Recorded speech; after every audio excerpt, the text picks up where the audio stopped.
Chapter 1. A 3-year period. Beneath the shroud of night, a taxi departed from the airport, making its way towards the vibrant heart of Jiangzhou City. 3 years ago, the wealthiest man in Jiangzhou, Lin Haishan, chairman of the Lin Group, tragically succumbed to a car accident, leaving his wife grievously injured and in a comatose state. The eldest daughter of the Lin family, Lin Chuan, renowned as the most beautiful woman in Jiangzhou, was abducted by criminals and met a brutal demise.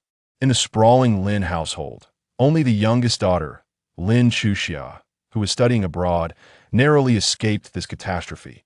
Once the foremost aristocracy of Jiangzhou, the Lin family has since fallen into disarray, dissipating like smoke. As the taxi driver navigated the streets, he engaged in conversation with a young passenger seated in the back, recounting the tragic events that had unfolded 3 years prior. The passenger, maintaining an expressionless demeanor with his eyes closed, spoke softly. "I am aware of this incident. Besides the second daughter, Lin Chuxia, there should have been another survivor from the Lin family." The driver paused, momentarily taken aback, before responding with a nod.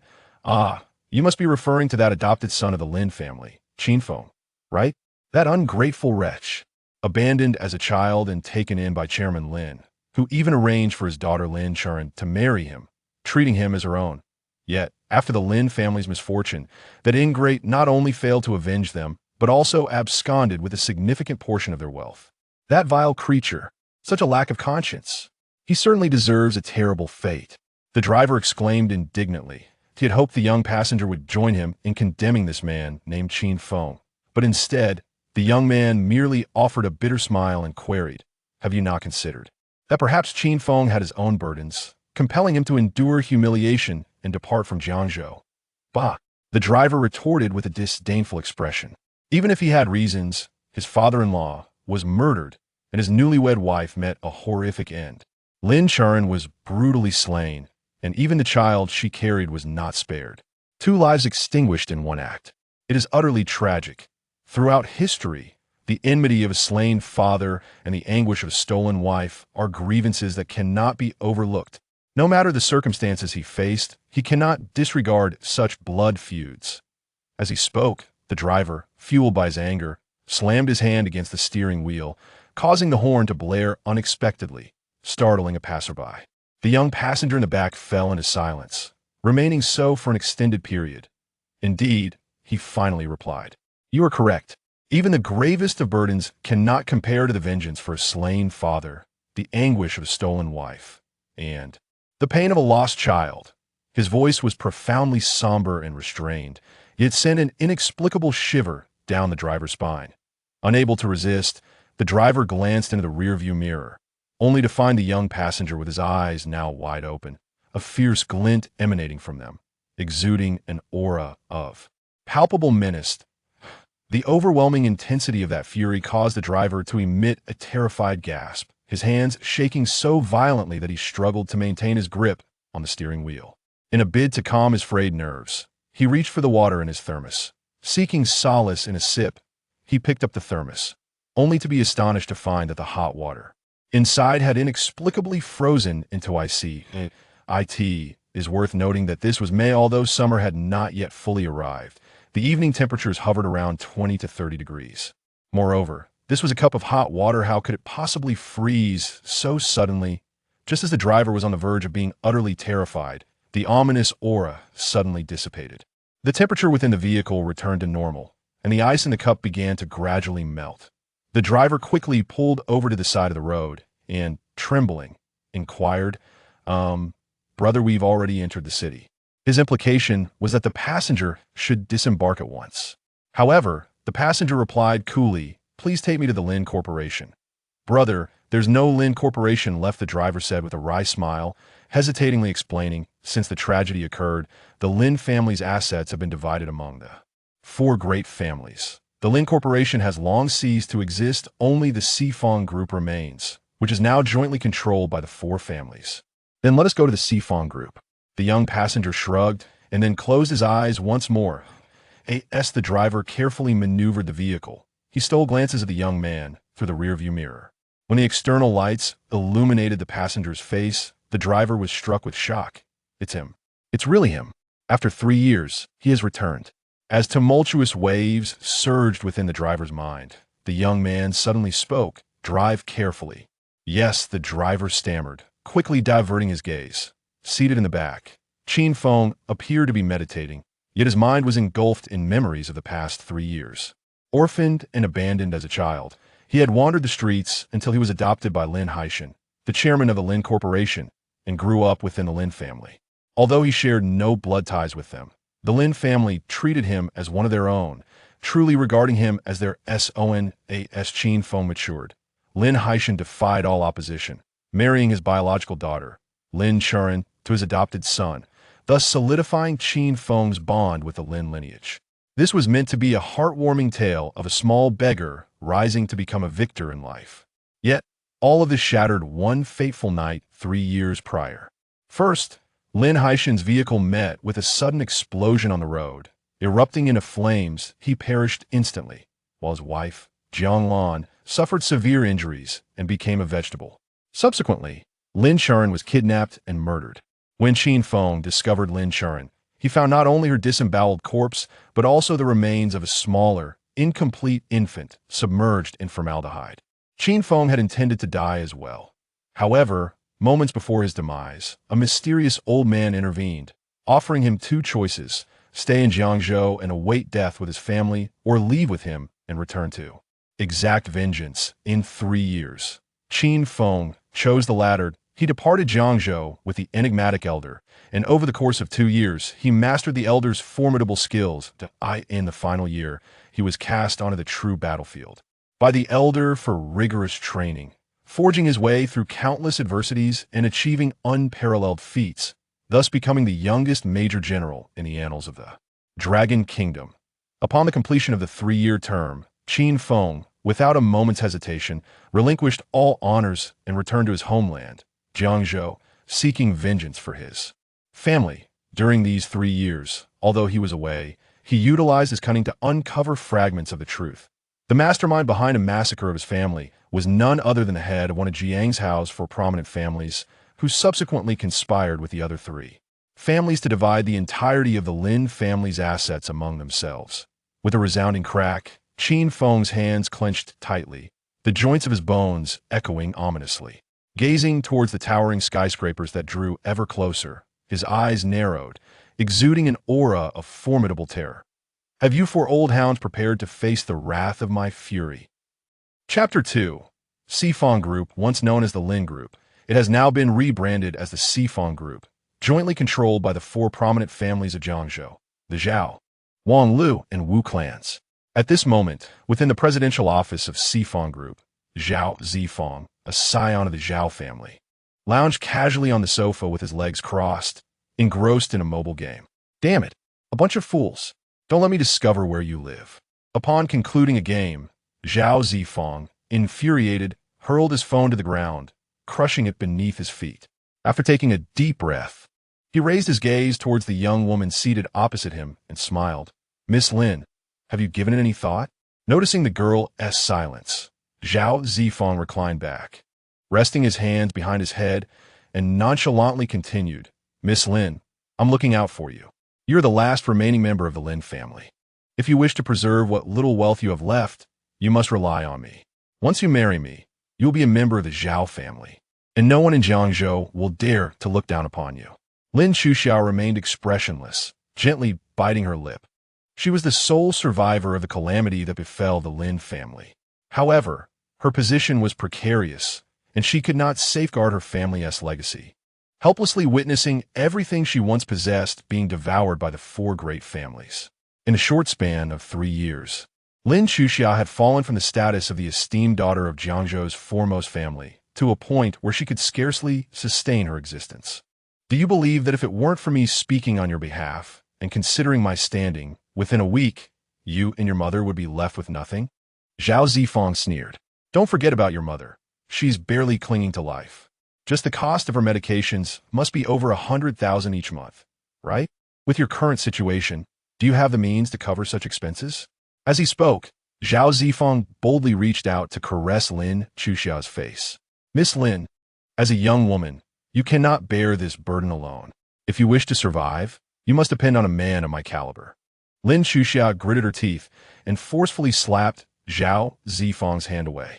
Do not touch me with your filthy hands. With that, she stood up and left. Zhao Zifang did not attempt to stop her. Instead, he mockingly called after her retreating figure, Miss Lin, the only ally you have now is me. Are you still holding out hope for your brother-in-law, Qin Feng?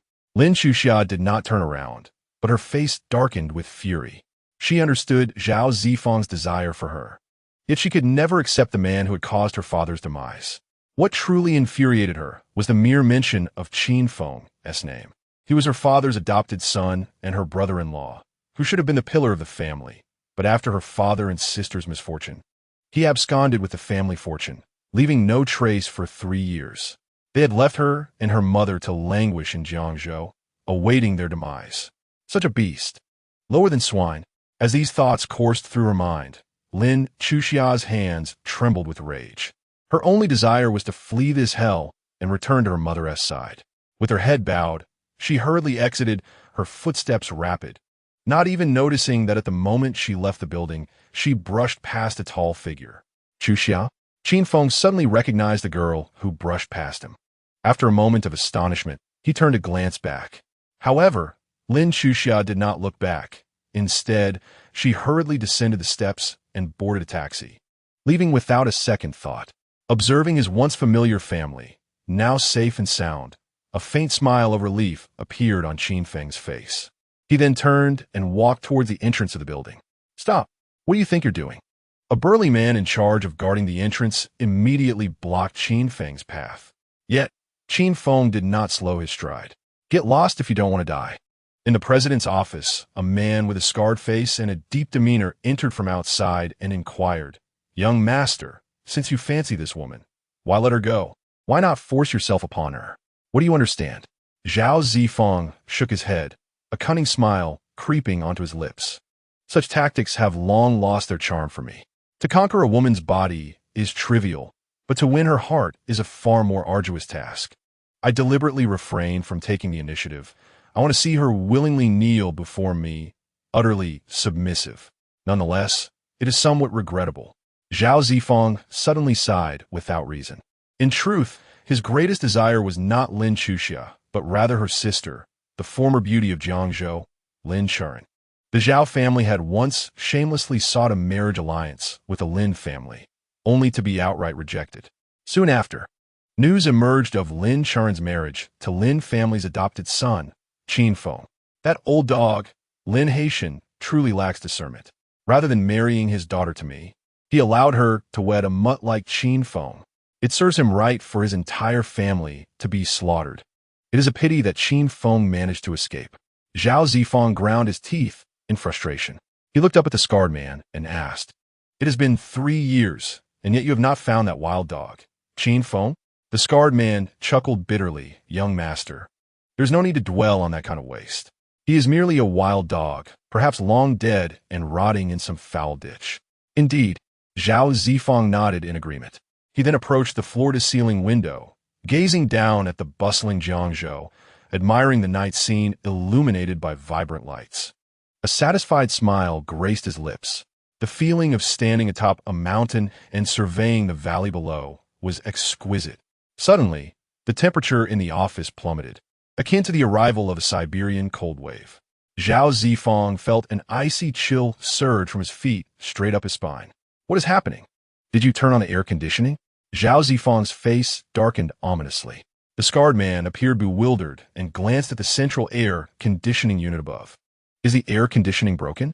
I'll make a call and find out. He pulled out his phone, dialed several numbers, but to his dismay, none connected. With a sudden crack, the lights in the office went out. A power outage? Zhao Zifang frowned, an unsettling feeling creeping into his heart. He immediately used his phone to call the power company. But again, the call failed to connect. At that moment, he felt an overwhelming sense of isolation from the outside world. As the temperature continued to drop, the water in his cup began to freeze, and Zhao Zifang trembled uncontrollably, curling up in discomfort. Scarface, serving as Zhao Zifang's personal bodyguard, was a martial artist skilled in internal energy cultivation. Although his internal power shielded him, The biting cold was overwhelming. He shivered slightly, suddenly sensing something, and his expression shifted dramatically. Young master, this does not seem like mere cold. What could it be? Zhao Zifang's jaw trembled uncontrollably. It is murderous intent. Scarface articulated deliberately. No sooner had he spoken than a thunderous roar echoed through the air.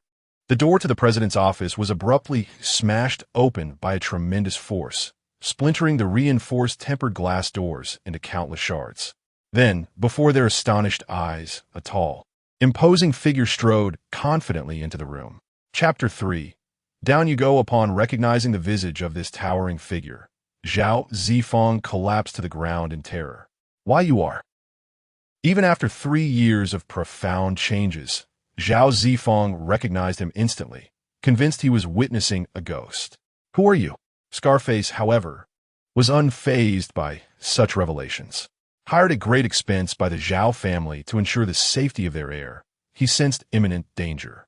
With a grim expression, he bellowed and charged at the figure standing in the doorway, unleashing a powerful punch. Swish! The fist, infused with a howling wind and carrying at least 500 pounds of force, was capable of shattering steel. Striking a human would either kill or severely injure. Yet, the figure merely raised a hand and effortlessly deflected the iron fist. Scarface stumbled back, sneering. So you're a martial artist? Ha ha ha. This shall be interesting. With a menacing grin, Scarface stomped his foot, channeling all his internal energy, his aura surging to its zenith. Yet, the response from the figure was a singular word: get lost. As soon as the word left his lips, the figure appeared before Scarface in an instant, delivering a lightning-fast kick. Scarface barely had time to react before he was sent flying, akin to a baseball, crashing through the floor-to-ceiling window, shattering the tempered glass and plummeting from great heights. Ah! The chilling scream echoed as Zhao Zifang rushed to the window, peering down to witness the once formidable bodyguard reduced to a mangled heap. His heart raced, nearly leaping from his throat. However, he took a deep breath, striving to regain his composure. Turning to face the figure, he beamed. Brother Feng, it truly is you. He rushed towards Qin Feng, arms outstretched, enveloping him in a warm embrace. Brother Feng, where have you been these past 3 years? We have been searching for you. Your return is wonderful. Zhao Zifang spoke with heartfelt sincerity. Though he had harbored resentment towards Qin Feng, 3 years prior, the Zhao family had been allied with the Lin family, and he, Zhao Zifang, had merely played the role of a subordinate to the Lin family's adopted son, Qin Feng. Believing Qin Feng had just returned from afar and remained unaware of the truth, Zhao Zifang planned to buy some time. At the moment Zhao Zifang spoke, a hand stealthily drew a sharp dagger from his person and lunged toward Qin Feng's abdomen with ferocity. Zhao Zifang bellowed in fury. However, as the dagger hurtled towards Qin Feng, it unexpectedly collided with an invisible force, instantly ricocheting away. Zhao Zifang was left utterly bewildered. Panic etched across his face as he gazed at Qin Feng, retreating in fright until he stumbled and fell to the ground. Trembling, he stammered, What are you? A human or ghost? In response, Qin Feng's lips curled into a slight smile as he replied, Do I appear to you more like a human or a ghost? He then strode towards Zhao Zifang, observing his trembling legs, and lifted his foot to stomp down. With a sickening crack, Zhao Zifang's legs were shattered. Subsequently, Qin Feng tossed a mobile phone to Zhao Zifang, instructing him, Call that old dog Zhao Jumin and have him come to rescue you. Rest assured, I shall not take your life before that old dog arrives. Upon hearing this, Zhao Zifang felt as though he had grasped a lifeline. Suppressing the excruciating pain from his broken legs, he picked up the phone and dialed his father's number. Dad, hurry and save me. At that moment, Zhao Jumin had just concluded a meeting with the heads of the other 3 prominent families and was returning home to rest when he received the call. Startled, he asked, What trouble have you gotten into now? It's Qin Feng. He asked back. Zhao Zifang managed to utter with great difficulty. Zhao Jumin's expression darkened instantly. 3 years prior, the 4 major families had banded together to annihilate the Lin family, eliminating all significant figures. Yet one had slipped through their grasp: Qin Feng, the adopted son of the Lin family. As time passed, the families gradually lowered their guard, perceiving Qin Feng as a mere useless pawn. Even if he had escaped, he posed no threat. Now, 3 years later, this insignificant figure had returned. "Dad, Qin Feng is prepared. The bodyguards you arranged for me have already been killed. You must come save me." Zhao Zifeng nearly cried out in desperation. "Wait there, I will come immediately." Zhao Jumin hung up the phone. Initially, he intended to contact the heads of the other 3 families, but realizing the urgency of the situation and that his son's life was at stake, he decided against seeking external help and swiftly mobilized the forces of the Zhao family. Previously, the Zhao family had merely been a subordinate of the Lin family. But after 3 years of seizing their assets, their power had significantly increased and was no longer to be underestimated. 10 minutes later, under the cover of night, a lengthy convoy of Land Rovers sped towards the Xifeng group, comprising over 100 black vehicles that encircled the entire establishment. From the vehicles emerged hundreds of burly men clad in black, wielding machetes, along with several warriors of equal prowess to the Scarface fighter. At that moment, Zhao Zifeng lay on the floor of the president's office, gazing at the approaching tide of black-clad figures, a wave of joy surging within him. He realized his father had brought reinforcements and immediately turned to Qin Feng, exclaiming, "Qin Feng, you wild dog, kneel and beg for mercy. Otherwise, you shall not see the light of tomorrow." Qin Feng replied calmly, "Do you truly believe that if I beg for mercy now, I will see the light of tomorrow? You possess a certain level of self-awareness." Zhao Zifeng let out a cold snort, displaying a hint of arrogance. He advised, "Be sensible. It may allow you to meet your end more painlessly and reunite with your family sooner." Upon hearing this, Qin Feng suddenly chuckled. Ever since he had acquired extraordinary skills from the enigmatic elder, it had been a considerable time since anyone dared to speak to him in such a manner. Without hesitation, he seized Zhao Zifeng by his collar and hurled him out of the window, declaring, "You should go first." "No." Zhao Zifeng was about to protest, but Qin Feng released his grip. In the wake of a heart-wrenching scream, Zhao Zifeng plummeted from the height of over 100 meters, crashing onto the roof of a Range Rover, shattering it to pieces.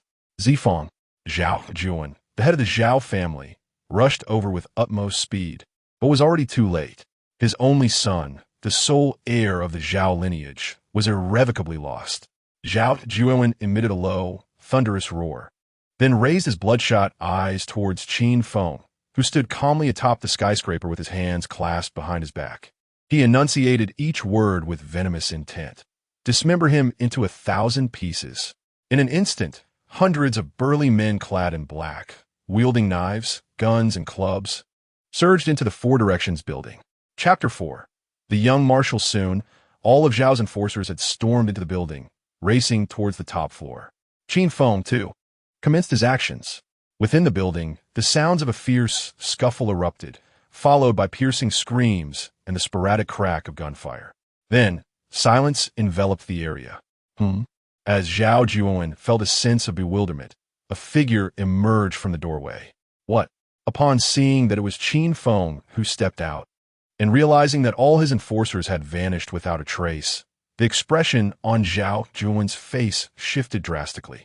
He hastily leaped into a nearby Range Rover and slammed the accelerator, charging towards Qin Feng. "I will run you over." Qin Feng stood his ground, unmoving, as an invisible force coalesced around him. The instant the Range Rover collided with the barrier of energy, it was sent flying back several meters, rolling on the ground and scattering various parts and gasoline everywhere. Zhao Juan, strapped into his seat by the seatbelt and covered in blood, struggled to escape the vehicle. However, upon seeing Qin Feng approach leisurely, he was gripped by terror, pleading, "Qin Feng, please don't kill me. Spare me, and I will reveal the truth. I will tell you who murdered your parents and family. It was that one from the Wu family, that one from the Wu family." Zhao Juan's cries were desperate. Qin Feng slightly furrowed his brow, having anticipated more substantial revelations. Instead, he felt a profound disappointment. According to the clues he had gathered, the orchestrator of the tragic events 3 years prior was indeed the patriarch of the Wu family, the foremost among the 4 great clans. Nevertheless, The identity of the mastermind was ultimately inconsequential. For all members of the four families, the fate awaited them was the same: eternal damnation. Qin Feng narrowed his eyes, fixing his gaze upon Zhao Juan, and inquired, "Do you recall how my father met his demise?" Lin brother was involved in a car accident. Zhao Juan grimaced. But before he could finish, Qin Feng shook his head and interjected, "My father's vehicle was bulletproof. Even in the event of an accident, it would ensure his safety. My father was killed by a timed bomb, which was placed beneath the vehicle. The one who set the bomb was you old dog, wasn't it?" His voice grew increasingly frigid, particularly when he uttered the final words, which were laced with murderous intent. Zhao Juamin's complexion instantly turned as pale as paper. Yet he was unwilling to accept his fate so easily. Clinging to a flicker of hope, he implored for mercy. "Qin Feng, my dear nephew, I beg you, spare my life. I am willing to return all of the Zhao family's assets to the Lin family, and I will even bow at Lin Xiong's grave in repentance." "That's unnecessary." Qin Feng had no patience to listen. In front of Zhao Juamin, he lit a cigarette and tossed the lighter to the ground, the flames igniting the gasoline below in an instant. In a heartbeat, the entire vehicle was engulfed in a blazing inferno. "Ah!" Zhao Juamin let out a piercing scream before he and the car were reduced to a pile of ashes. Qin Feng stood at the roadside, his back to the building, taking a few puffs from his cigarette before casually stating, "Stop lurking in the shadows. Come out." Shortly after his words fell, a middle-aged man emerged from the darkness behind the high wall. He was a robust figure clad in a coat, yet the brilliant insignia on his chest revealed his identity. "I am Yang Qinhui, the deputy commander of the Jiangnan military district." Clearly, Yang Qinhui recognized Qin Feng's status. Thus he did not conceal anything and continued politely. "I was originally dispatched to the airport to welcome the young Marshal's return. However, the young Marshal left in such haste that I could only follow him into the city." Yang Qinhui refrained from questioning Qin Feng about the murder or offering assistance, for he understood that Qin Feng's purpose in Jiangnan was solely for vengeance. Given that it was retribution, was killing not a natural consequence? If Qin Feng required assistance, he would have undoubtedly spoken up, and the absence of such a request indicated that none was needed. "You are free to leave, Deputy Commander. I still have some official matters to attend to," Yang Qinhui remarked, feeling that an outsider's presence was inappropriate in this situation, and turned to depart. "Wait," came Qin Feng's voice from behind. Yang Qinhui was immediately drenched in sweat, a strong sense of crisis surging within him as he turned back to look at Qin Feng in confusion. At that moment, he even feared that Qin Feng intended to silence him. However, Qin Feng exhibited no murderous aura. He inhaled deeply and calmly stated, "Help me manage the scene here and keep the news under wraps. I do not wish for the other three families to catch wind of this before I pay them a visit." Understood, Yang Qinhui nodded. He was the deputy commander of the Jiangnan military district, holding the rank of Major General, while Qin Feng, as the young Marshal, held the rank of only Brigadier General, a full level below him. Yet, when faced with Qin Feng, Yang Qinhui found himself subdued by his demeanor, not daring to assert himself, and he behaved as though he were subordinate. At the hospital, Lin Xuxia, after departing from the Sifong group, hurried to the intensive care unit to be by her mother's side. 3 years ago, a tragic accident befell my mother, Jiang Lan, and my father, Lin Haishan, as they traveled together in the same vehicle. My father lost his life instantly, while my mother sustained severe injuries, ultimately descending into a state of unresponsiveness. Miraculously, under the diligent care of Lin Xuxia, Jiang Lan awakened. However, her injuries were too grave. Over the course of 3 years, she underwent numerous surgeries, yet recovery remained elusive, with monthly medical expenses reaching 6 figures to sustain her life. Given the Lin family savings, this sum should have been a mere trifle. However, as the 4 prominent families encroached upon the Lin family's assets, Lin Xuxia found her shareholding in the group diminishing, gradually forcing her into a desperate situation.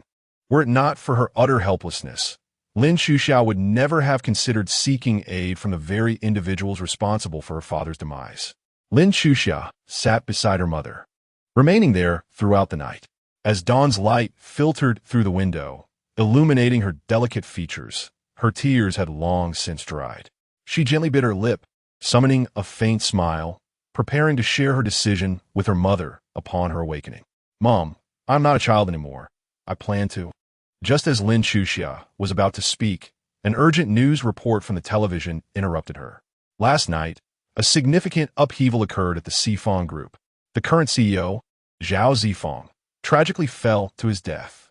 His father, Zhao Juemin, a permanent council member of Qin Group, perished in a car accident, leaving no remains.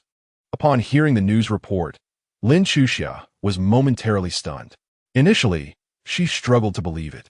However, as other news channels echoed the same story and various videos and images circulated online as evidence, she was compelled to accept the grim reality. Once Lin Chuxia regained her composure, she grasped her mother's hand with immense joy, exclaiming, "Mom, has heaven finally opened its eyes? Those scoundrels have finally received their comeuppance." Chapter 5. A family reunion. Jianglan, lying on the hospital bed, also wore a look of contentment. She nodded gently and said, "Chuxia, let us go visit your father and your sister." "Okay." Lin Chuxia nodded enthusiastically. She borrowed a wheelchair from the hospital and assisted her mother into it.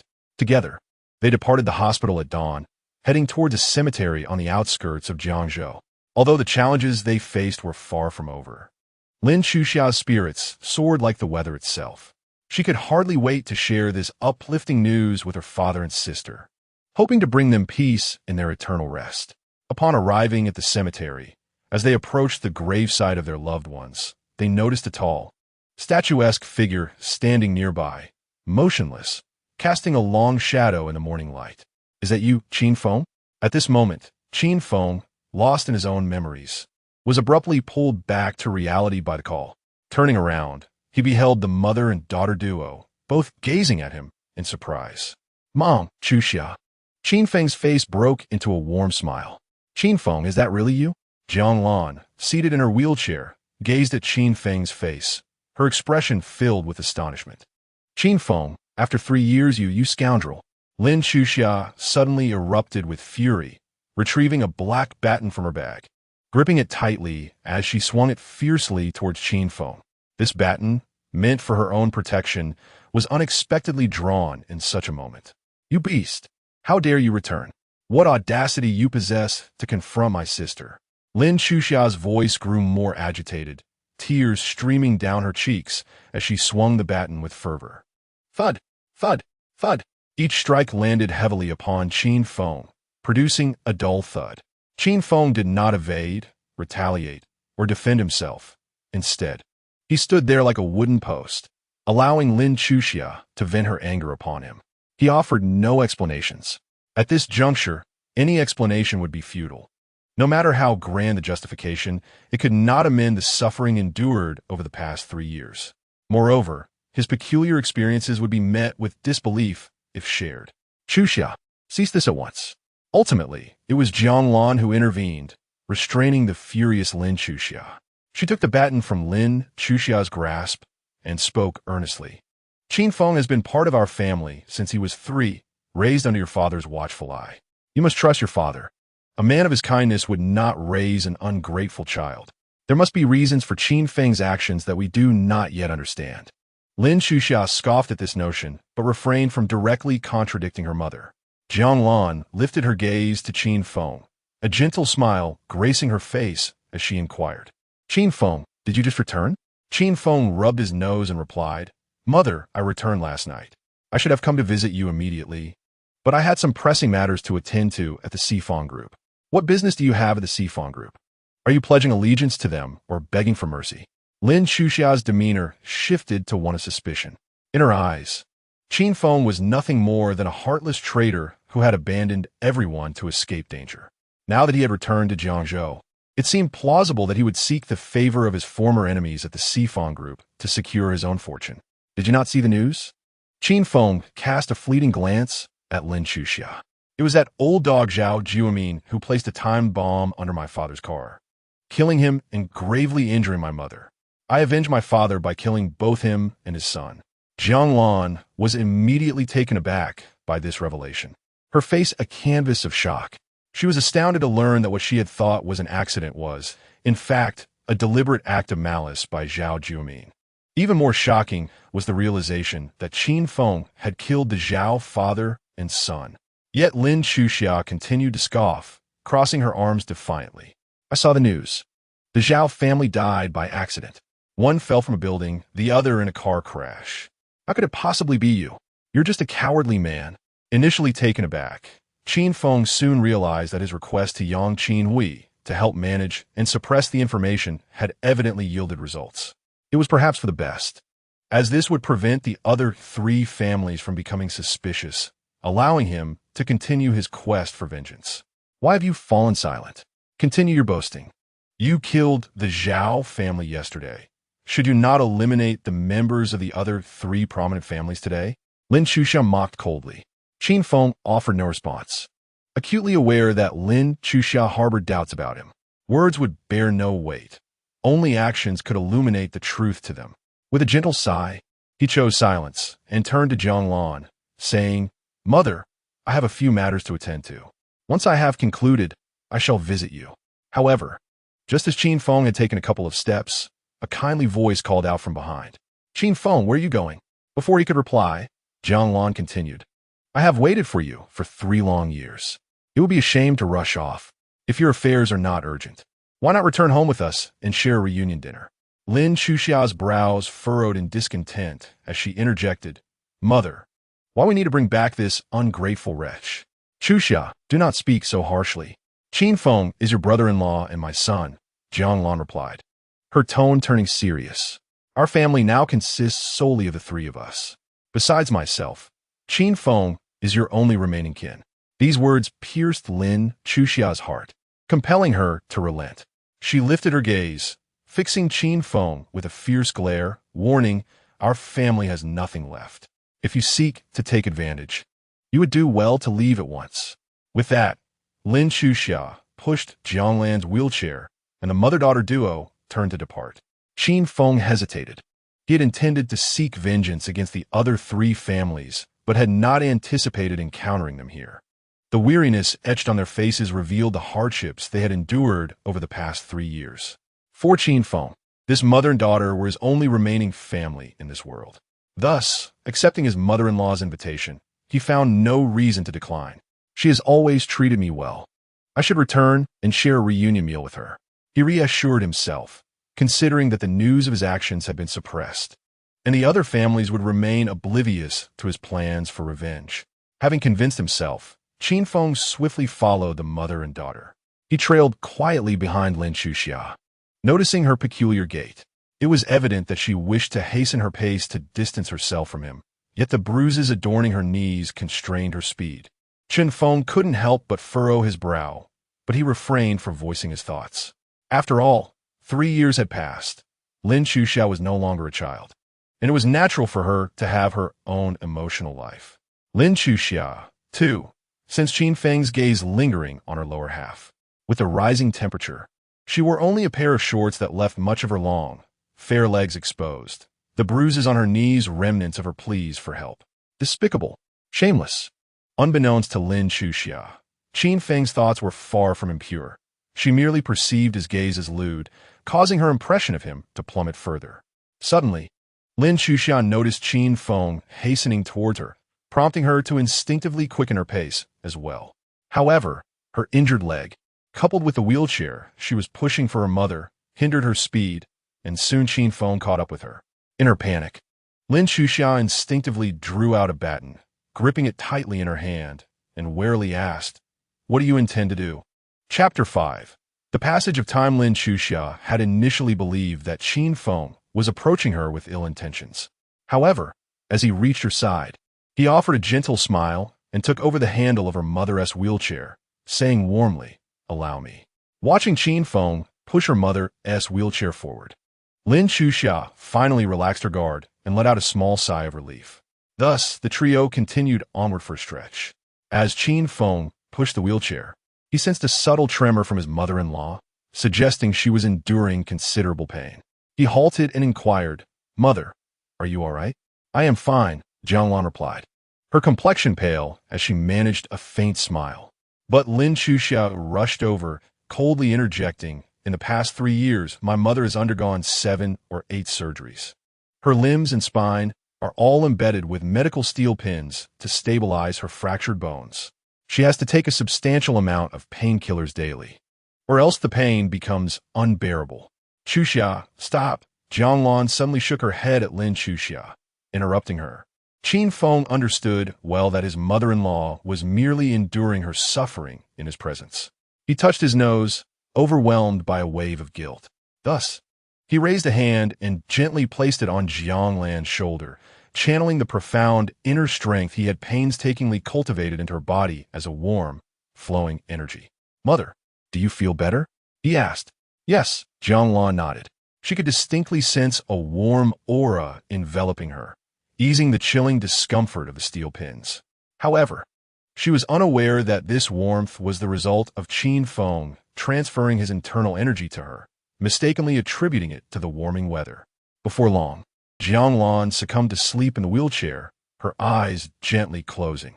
Qin Feng continued to push the wheelchair, step by step traversing familiar streets, until they arrived at an extraordinarily luxurious Chinese villa located in the heart of Jiangzhou City. This villa was the Lin family residence, purchased by Qin Feng's father-in-law, Lin Haishan. On this precious plot of land in the city center, where it was constructed, Qin Feng had grown up in this very villa. "Mother, we are home," he said, a hint of comforting relief crossing his face as he gazed at the house still standing. He then directed the wheelchair towards the villa's entrance, only to be confronted by 2 burly men in black standing guard. "Stop! This is private property. Uninvited guests. Leave at once." Qin Feng was taken aback by their words and was about to respond when Lin Chuxia swiftly approached, bowing her head in apology as she pulled Qin Feng aside. She then quietly explained, "Please don't make a scene here. This is no longer our home. It was mortgaged 3 years ago." "What?" Qin Feng exclaimed in astonishment. "We currently reside over there. Follow me." Lin Chuxia clearly wished to leave this sorrowful place, urgently pulling Qin Feng away. At that moment, a burst of mocking laughter unexpectedly emerged from the entrance of the villa. Are these people still half asleep? Have they forgotten that this property belongs to the Sifong Group and is to be auctioned off in a few days? A burly man in black scoffed. Another stout fellow furrowed his brow and inquired, "Who was that man just now?" He resembled that adopted son of the Lin family, doesn't he? Impossible. How could that spineless fool dare to return? The first man disdainfully shook his head and then jested. "I wager he's just some new man Lin Chuxia has found. Ha ha ha. I've heard that she's willing to do anything for money nowadays. Is that true?" "Of course it is. As long as you offer enough money. You could also enjoy her company." "Forget it. I'm not interested in spending money on that." "Indeed. Who would bother with a worthless piece of trash? What if he brings some disease?" At that moment, Lin Chuxia had not yet walked far and felt deeply humiliated by the derogatory remarks behind her. However, she understood that these 2 brutes were merely dogs of the Sifong Group assigned to guard the villa, leaving her no choice but to swallow her pride. Qin Feng glanced at Lin Chuxia, but remained silent. Once they had exited the street and stood at the corner, Qin Feng reached into his pocket and casually said, "Wait for me a moment." After saying this, he turned and left alone. Approximately 2 minutes later, Qin Feng returned nonchalantly with a box of cigarettes, while behind him, less than 100 meters away, lay 2 bloodied figures of the burly men in black in a trash bin. Since the Lin group had been divided, Lin Chuxia and her mother, Jianglan, had been expelled from the villa, and now they found themselves living in a dilapidated residential building not far from the Lin family estate, renting a 2-bedroom apartment. This building was extremely run down, at least 30 years old, inhabited by the underprivileged. The corridors were not only dim, but also filthy, covered in cobwebs that had gone uncleaned. Inside their home, the furnishings were minimal and outdated, consisting of only the most basic necessities. Moreover, as Jianglan frequently needed to stay in hospital, Lin Chuxia could only occasionally return home for a night, resulting in a disheveled living space that remained in disarray. At this moment, Jianglan awoke and, upon seeing the scene, smiled awkwardly and said, "It's been a while since Qin Feng returned. How can we let the house be like this? Chuxia, you should tidy up." Just as Lin Chuxia was about to pick up a broom, Qin Feng took it up first, his voice slightly choked as he said, Let me handle it. Over the past 3 years, Qin Feng had followed a mysterious elder, training diligently every day, never worrying about food or shelter. He could never have imagined that his family had endured such a tragic existence during his absence. To atone for his unfulfilled responsibilities, Qin Feng meticulously cleaned, gradually restoring order to their home. Seeing this, Jianglan displayed a look of contentment and remarked, "A capable son is essential for the family." Lin Chuxia, however, scoffed at this notion. She always felt that Qin Feng's return was not a good omen and wished to say something that would sting him. Just then, a knock echoed from outside the door. At the door stood a man in a tank top, approximately in his 30s, with a buzz cut. Despite his fierce demeanor, he managed to force a friendly smile as he greeted, "Miss Lin, you have returned." However, Lin Chuxia clearly felt apprehensive, standing at the entrance with her brows furrowed. "Is there something you need?" This man, known as Dong Gu, was the landlord here, often idling about and frequently showering Lin Chuxia with unwelcome attentions. There have been several instances where he cornered her in the hallway, and she narrowly escaped by quickly retreating home and shutting the door. "Oh, it's nothing serious. I just wanted to check in on you since it's rare for you to come back and to extend my greetings to your mother.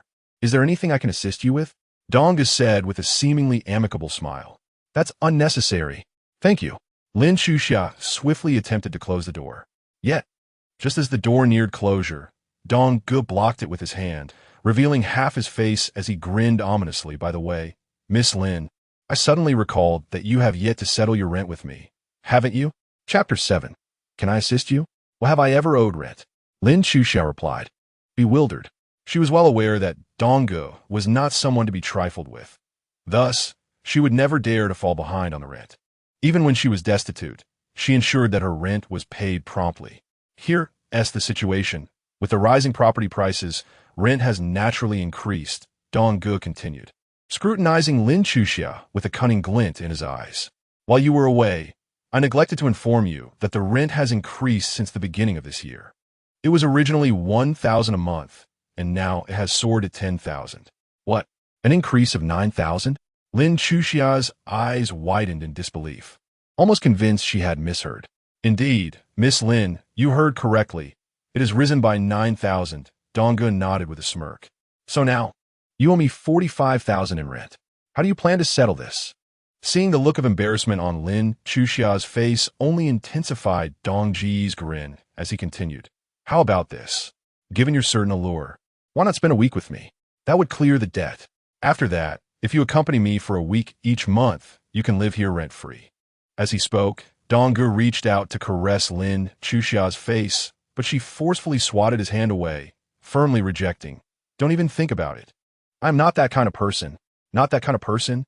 Dong Gu scoffed, pointing at the bruises on her legs, and mockingly remarked, if you're not that kind of person, then why are your knees so red? It's evident that you've been ridden hard by that man all night. Who doesn't he know that you do anything for money now? If you become a harlot, just own it. Why put on a facade? Since you refuse to sleep with me, then pay up, or you can get out. Dong Gu crossed his arms, laughing derisively, exuding an air of arrogance, as if to say he could do as he pleased. Taking a deep breath, Lin Chuxia swallowed her humiliation and replied, give me some time. I will try to gather the money. Upon hearing this, Dong Gu burst into laughter. You worthless creature, you give me no face at all. Why should I grant you time? If you have no money, then get out. With that, he concluded his tirade. With a sweeping gesture, Dong Gu summoned a group of tattooed youths who had long awaited outside, and they burst through the door, unleashing a torrent of violence upon the furnishings within. Dong Gu himself charged into the room, delivering a powerful kick that overturned the wheelchair, causing Jianglan to tumble to the ground, nearly losing consciousness. Good heavens! Lin Chuxia exclaimed in alarm, shouting, I'm calling the police. She retrieved her phone, poised to dial 110. However, Dong Gu rushed over, seizing her wrist before delivering a sharp slap to her face, his voice seething with anger. You insolent wretch, dare you call the police? It seems I must teach you a lesson for you to behave. Frustrated by repeated refusals, Dong Gu was now enraged and resolved to resort to forceful measures. Just as he raised his hand to strike Lin Chuxia again, an unexpectedly strong hand intercepted his fist mid-air, gently pushing him back. Donggu stumbled several steps, crashing heavily against the wall. "Who are you?"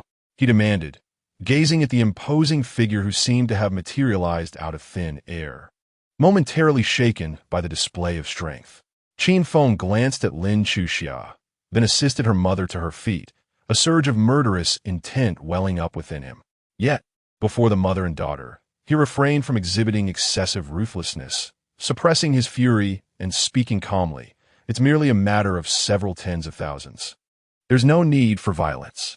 I can provide the amount." Seeing Qin Feng's concession, Donggu seized the opportunity, grinning as he replied, 45,000 is just the principal. Interest hasn't been factored in.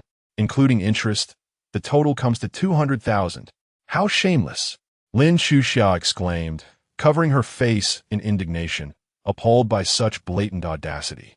She understood that Donggu was not merely after money, but was intent on coercing her into submission. Just as she was about to caution Qin Feng against being deceived, he had already produced a bank card from his pocket. "This card holds 200,000, he stated. "Is that so?" Donggu sneered. "The card number is the last 6 digits of the password. If you don't believe me, feel free to call the bank," Qin Feng replied calmly. Donggu examined the card number, then called the bank to verify the balance. His expression transformed into one of elation as he burst into laughter. "Huh, you're quite the savvy one. In that case, I want to make things difficult for this woman. She's all yours." With a wave of his hand, he signaled his underlings to leave. However, Qin Feng stood at the door, raising his hand to block Dong Ji's exit, and with a low chuckle remarked, "The rent issue is resolved, but what about your earlier aggression towards my family?" At this moment, Donggu was still reveling in the prospect of a lucrative gain, laughing heartily as he patted Qin Feng on the shoulder. "Indeed, I was impulsive earlier. Here's a suggestion. Miss Lin, why not slap me twice? And we'll consider it even?" "Very well." Qin Feng nodded, turning to Lin Chuxia and instructing, "Chuxia, go ahead and give him 2 slaps." Lin Chuxia, covering her face and biting her lip, stood frozen in place. She was acutely aware of Dong Ji's formidable nature, especially since he had come with accomplices. How could she dare to lay a hand on him? Seeing Lin Chuxia remain motionless, Qin Feng casually remarked, "May I offer my assistance?" "Of course, anyone can do it." Donggu chuckled, eagerly presenting his face towards Qin Feng. He exhibited no fear, for in his eyes, Qin Feng appeared to be a foolish, wealthy individual, utterly lacking the courage to retaliate against him. He merely sought to reclaim a semblance of dignity in front of women. As Donggu pondered this, Qin Feng swiftly delivered a resounding slap.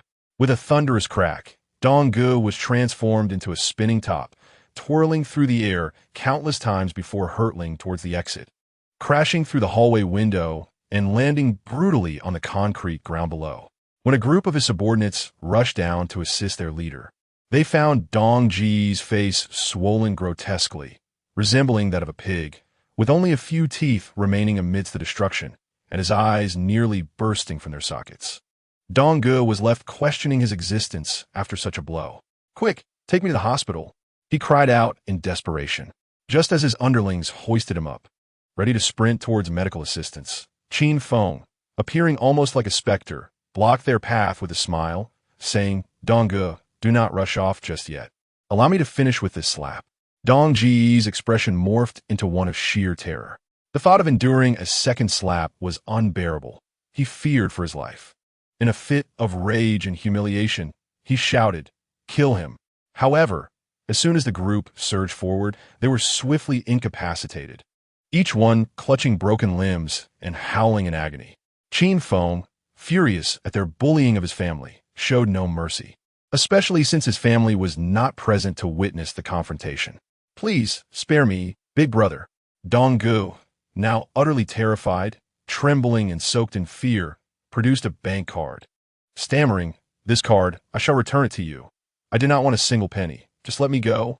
Yet, Qin Feng merely smiled faintly, accepting the card, only to return it to Donggu moments later, stating coolly, "Keep this money. Use it for a grand farewell." In a swift motion, Qin Feng sent Donggu flying with another slap, this time hurtling him like a baseball out of the alley, his fate uncertain. Without a second thought for Dong Ji's well-being, Qin Feng discarded the remaining subordinates into a refuse bin. Just after tidying up the scene, Lin Chuxia arrived. "Where are they?" she inquired, expecting to find Qin Feng besieged by a crowd, only to discover him alone, while Dong Ji's lackeys had vanished. Lin Chuxia was taken aback. "They took the money and left." Qin Feng shrugged, chuckling lightly. "Were you worried I would suffer losses?" Lin Chuxia paused, her expression darkening suddenly. "Do not flatter yourself. I have no interest in your affairs. I merely fear you will cause trouble that implicates me and my mother. You should head upstairs for now. I will go buy some groceries." With that, Lin Chuxia turned on her heel and strode away, although she still bore an unkind demeanor towards Qin Feng. Her tone had softened slightly following the incident. As Qin Feng gazed at her silhouette, a subtle smile emerged involuntarily upon his lips. Upon returning home and ensuring his mother-in-law was settled, he gradually began to tidy up the disarray that had engulfed the house. "Qin Feng, I truly apologize. It is our burden that weighs upon you," his mother-in-law said with evident concern as she observed his bustling figure. Qin Feng understood she was referring to the 200,000 he had given Dongo earlier. He quickly approached her, grasping her hands firmly, and declared, "Mother, please do not say that. This is something I owe you. Your nurturing kindness towards me is a debt that no amount of money could ever repay." Jiang Lan's face broke into a warm smile as she raised her aged hand to gently caress Qin Feng's cheek, compassionately inquiring, "Qin Feng, where have you been these past 3 years?" Qin Feng, feeling a sense of discomfort, merely touched his nose in silence. He had promised the enigmatic elder not to divulge any information regarding his whereabouts, not even to his dearest kin. Noticing Qin Feng's evident unease, Jiang Lan refrained from pressing further, offering a gentle smile instead. "It's all right if you do not wish to share. I trust you. You are not an ungrateful child. There must be a compelling reason for your actions." She patted the back of his hand softly and continued, "Qin Feng, Chuxia is still young and naive. She does not harbor much resentment towards you. Like me, she yearns for the day you return." Qin Feng nodded, his eyes glistening with unshed tears. Throughout the day, Qin Feng remained at the modest, dilapidated home, cherishing the company of his only 2 remaining family members. He assisted Lin Chuxia with chopping vegetables and cooking, and provided his mother-in-law with soothing massages for her joints. The house gradually transformed under his care. Dust-laden windows became spotless, allowing the sunlight streaming through to warm the atmosphere significantly. As evening descended, Qin Feng joined the mother and daughter on the small bench of the balcony, gazing at the sunset on the horizon. Once the sun had set, the city lights flickered to life, illuminating the bustling streets. The most striking sight was the opulent villa standing proudly at the heart of the city, its lights twinkling like a palace. "Mother, we used to sit there every day without realizing how splendid it was. Now, looking back, our former home appears so beautiful," Lin Chuxia mused softly. "Indeed, your father was once a painter. He personally designed this house," Jiang Lan replied with a serene smile. In the eyes of the mother and daughter, only the brilliant lights remained, as if in such moments they could momentarily forget the hardships of life and immerse themselves in nostalgic reminiscence.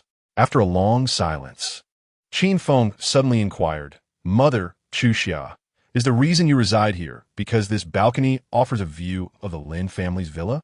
"Yes," Lin Chuxia replied without evasion, nodding slightly. Yet, she soon sighed softly. "However, we will soon lose that view." "Why?" Qin Feng asked. "The landlord, Donggu, is a retainer of the Wang family. Before they catch wind of this, we must relocate," Lin Chuxia said, casting a sidelong glance at Qin Feng with a hint of resentment. "Thanks to you, my mother and I have lost another refuge in Jiangzhou." Qin Feng fell silent for a moment before suddenly asking, "Is there an auction scheduled for this house soon?" "In 3 days, at the auction venue of the Sifong Group, this house will be sold." Lin Chuxia nodded, and then looked at Qin Feng in surprise. "What are you asking about that for?" Qin Feng smiled faintly. "When the time comes, I will assist you in reclaiming the house." "Reclaim? Are you joking?" Lin Chuxia could hardly believe Qin Feng's words. This house now belonged to the Sifong Group, and the starting bid for the auction in 3 days was rumored to be 100 million. Moreover, there were whispers that the Wang family had set their sights on this villa, If all went as anticipated, it would soon belong to them. Lin Chuxia's voice was icy, and she glanced at Qin Feng with a hint of provocation. I do not care what the starting bid is or who desires it. That house is rightfully ours, and I will certainly retrieve it. Qin Feng's voice was calm, yet carried an undeniable authority, reminiscent of someone issuing commands from a position of power. In his current capacity, the Wang family seemed no more than insignificant ants to him. Had he not encountered the mother and daughter at the cemetery and felt compelled by familial obligations to accompany them throughout the day, he might have already dealt with the heads of the three prominent families by now. Yet Lin Chuxia merely scoffed. Even Jiang Lan remained silent this time. Though she wished to support Qin Feng, she perceived his words as rather unrealistic. With their current frail strength, struggling to survive, how could they possibly contend against the Sifang group or the Wang family?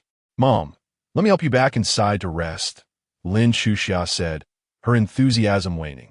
She rose and pushed the wheelchair, leading Jiang Lan away from the balcony and back indoors. Qin Feng said nothing further. He remained on the balcony, leaning against the railing, gazing at the distant Lin family villa, his eyes filled with intrigue. He had initially intended to commence his revenge that night, but upon learning of the auction in 3 days, he decided to revise his plans accordingly. At that moment, his phone rang unexpectedly.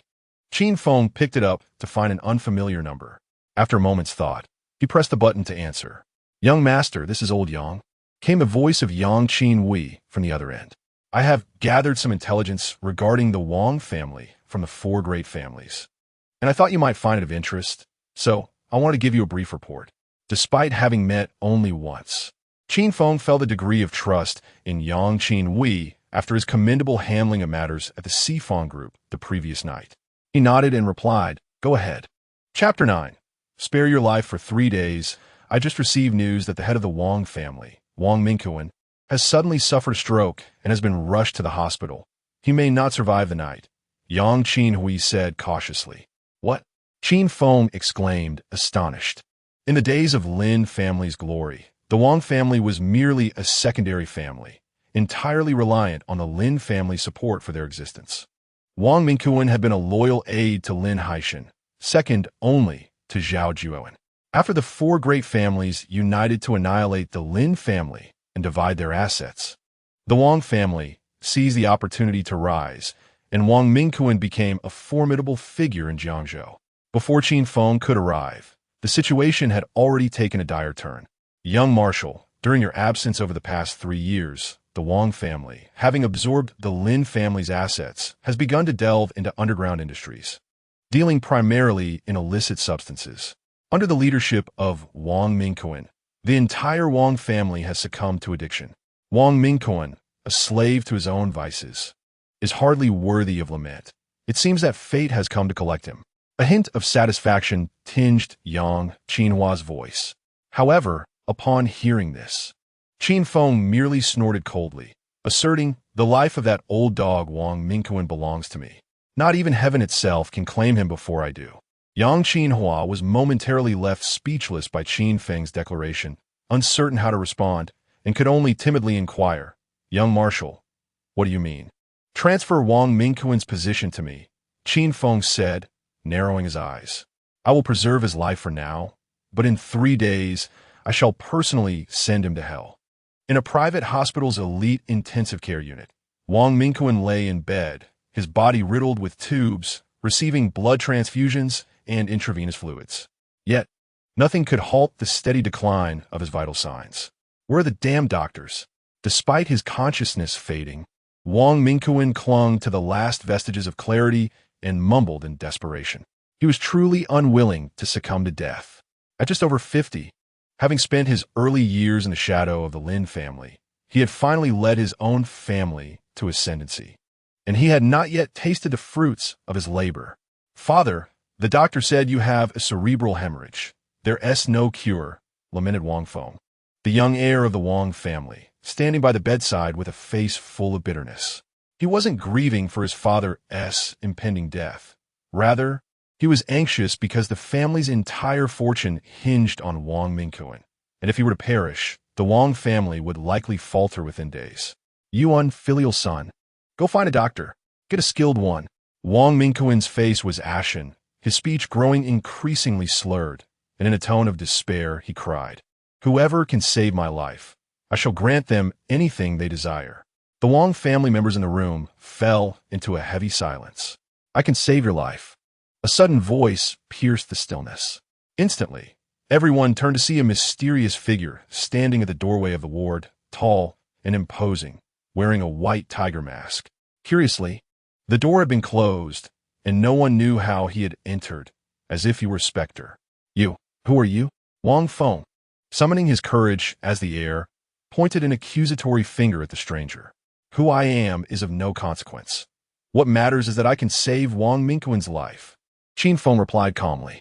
Upon hearing this, Wang Feng and the others wore expressions of skepticism, but the bedridden Wang Mingquan could not contain himself, exclaiming, "Is the doctor here? Hurry, save me. Please, save me." Qin Feng stepped forward, standing beside Wang Mingquan, and said, "My ability to save you comes with conditions." "You say it. I will agree to any conditions," Wang Mingquan implored. "I require 10 billion. As soon as these words left his lips, before Wang Mingquan could react, the rest of the Wang family erupted in outrage, with Wang Feng glaring incredulously, "You bastard! Are you trying to extort us?" Although the Wang family is one of the 4 prominent families in Jiangzhou, it is ultimately a prefecture-level city with limited prospects. The total assets of the Wang family amount to approximately 2 billion. To say that Qin Feng is asking for an exorbitant sum is an understatement. 10 billion. I promise you, just save me. I will give you 10 billion. Wang Mingquan gritted his teeth and declared. "First, the money," Qin Feng replied nonchalantly. Though Qin Feng may not present himself as a doctor, Wang Mingquan was acutely aware of his imminent demise and had no choice but to muster his remaining strength to utter a "Feng, go procure the funds." Wang Feng, unwilling to defy his father's command, immediately set about arranging the necessary funds. He liquidated the family's cash reserves, halted all business operations, and even sold off some fixed assets, ultimately managing to gather 10 billion in cash. When Wang Feng handed the 10 billion cash card to Qin Feng, he clenched his teeth and warned, "I don't care who you are. If you fail to save my father, you will pay dearly." Qin Feng remained silent. After confirming the balance on the card, he turned to Wang Mingquan and with his left hand deftly grasped 3 silver needles, plunging them into Wang Mingquan's chest. In an instant, the 3 needles precisely struck the celestial points of Tian-Tu, Xianji, and Huagai along the Run and Du meridians. Under the stimulation of the needles, Wang Mingquan, a mere mortal on the brink of death, experienced a surge of formidable energy that dispersed the stagnation in his blood. His complexion soon brightened, and his vital signs began to stabilize rapidly. These 3 needles could indeed open the Run and Du meridians and awaken the body's latent potential. But they represented a temporary remedy. Although Wang Mingquan appeared to be cured, he would undoubtedly succumb to death within 3 days. Regrettably, this method bore significant drawbacks. Otherwise, I could use it to restore my mother-in-law's ability to walk immediately, Qin Feng mused inwardly. Before long, Wang Mingquan was fully conscious and, upon realizing his recovery, was overwhelmed with joy. He smiled at Qin Feng and said, "You are truly my savior. Might I trouble you to remove your mask, so I may know the identity of my benefactor?" Clearly, Wang Mingquan, recognizing Qin Feng's extraordinary medical skills, harbored a desire to establish a connection. "No need," Qin Feng replied. "We shall meet again soon." With that, he vanished like a specter, leaving the Wang family members in stunned silence. "Dad, did we perhaps give too much?" Wang Feng questioned, visibly troubled. "Not at all, not in the slightest. Using 10 billion to save my life, and, in the process, forge a connection with a divine healer is an unparalleled bargain," Wang Mingquan exclaimed with delight. "Isporchin akuning ismayo." "A Feng, do not be so short-sighted. As long as I'm alive, can I not recoup that 10 billion? At the auction the day after tomorrow, if all goes well, we will acquire the Lin family's villa at a bargain price. That villa is worth 4 to 5 billion. If we secure it for 1 billion, the surplus will be pure profit." Old Master Wu has already stated that he is not interested in the Zhao family's assets. The inheritance left by the Zhao family will be divided equally between the Wang and Lu families, which amounts to several billion. Upon hearing this, Wang Feng's spirits lifted considerably. Then Wang Mingquan slowly spoke. Moreover, Ah Feng, have you not harbored a fondness for the second Miss Lin Chuxia, since childhood? Previously, she was ensnared by that Zhao Zifeng, who could hardly extricate himself from his predicament. Now that he has passed away, we should seize a suitable opportunity to propose and claim her for ourselves. Father, are you serious? Wang Feng exclaimed, astonished by the suggestion. But I fear that Miss Lin may not agree. She lacks the right to refuse. With the Zhao family extinguished, only the three major families remain. Without our protection, how long can she and her mother survive? Wang Mingquan proclaimed confidently, a smile playing on his lips. Acquiring that girl would indeed be advantageous. In the past, Lin Xiong treated me well, and his legacy has bolstered our four prominent families. One could say that without Lin Xiong, there would be no Wang Mingquan as he is today. If Lin Xiong were to know that his youngest daughter became my daughter-in-law, he would surely rest in peace with a smile. 3 evenings later, Qin Feng announced, Mother, I shall step out for a while to attend to some matters. As he prepared a sumptuous dinner, the family was gathered around the table when he spoke. Jianglan nodded, her face adorned with a gentle smile. Lin Chuxia, holding her bowl and chopsticks, asked curiously, What are you going to do? I am heading to an auction to retrieve your family's villa. Qin Feng replied coolly. That night, 3 days prior, he had saved Wang Mingquan's life as a prelude to his own revenge. This evening, Qin Feng intended not only to reclaim the Lin family as property, but also to eradicate the Wang clan entirely, using their heads as offerings to honor the spirits of his father-in-law and wife. However, upon hearing his words, Lin Chuxia became indignant, banging her fist on the table. If you don't want to share, that's fine. Is it amusing to make such jokes, poking at the wounds of my mother and me? Qin Feng offered no further explanation. After finishing his meal, he set down his bowl and stood up. Before stepping out, he turned back to smile at the mother and daughter, saying, Wait for my return. As Lin Chuxia watched Qin Feng's retreating figure, she felt a wave of confusion wash over her. Could it be that he was not jesting? Was he speaking the truth? Half an hour later, Qin Feng arrived at the entrance of an upscale exhibition hall in the city. This venue had once belonged to the Lin family, but had subsequently fallen into the hands of the Xifeng group, which had renovated it into a space for hosting grand events for the four prominent families. This evening's auction was formally under the auspices of the Xifeng group, yet the auction itself was managed by the Wang family. Over the past 3 years, the Wang clan, under the guise of these auctions, had pilfered the Lin family's treasures, antique artworks, and rare collectibles, enriching themselves by no less than a 10-figure sum. Wang Mingquan, you old dog. Tonight, I demand you return every penny of the ill-gotten gains you have swallowed. Qin Feng narrowed his eyes, adjusting his cuff. Just as he was about to ascend the steps into the exhibition hall, he suddenly sensed something amiss and halted.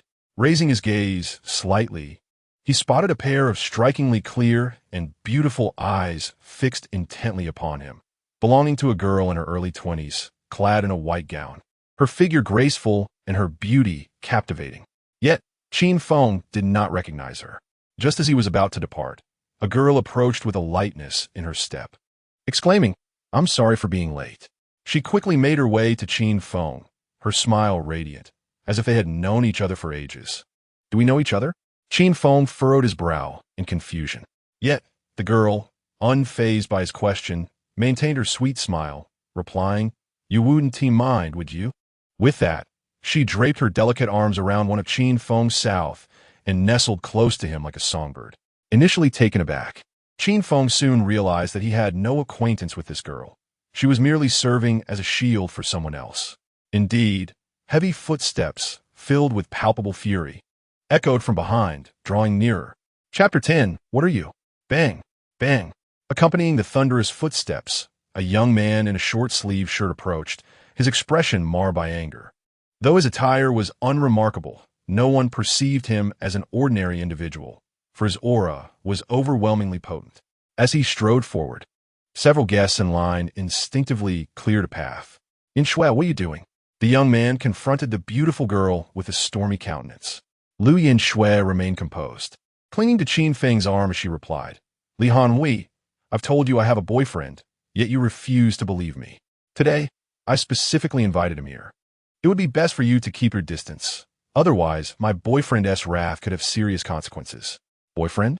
Upon hearing this, Li Hanhui's expression darkened considerably.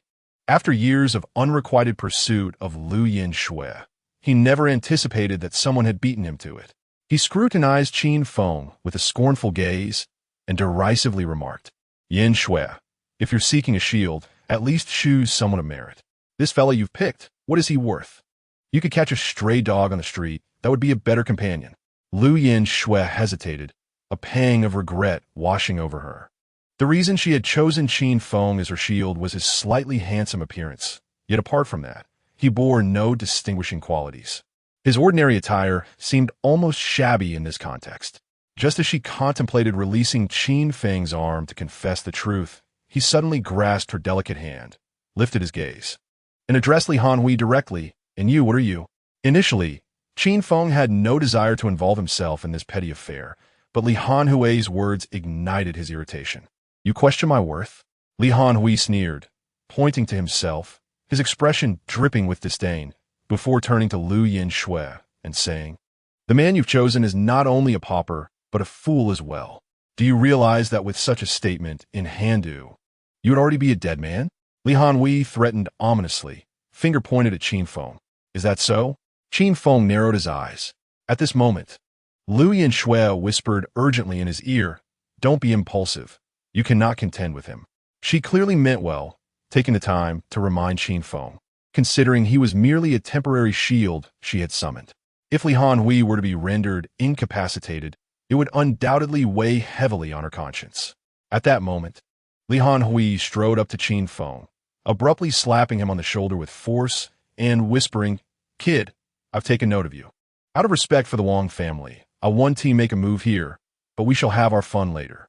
Before he could finish his sentence, Qin Feng swiftly seized Li Hanhui's arm, executing a shoulder throw that sent him spiraling through the air.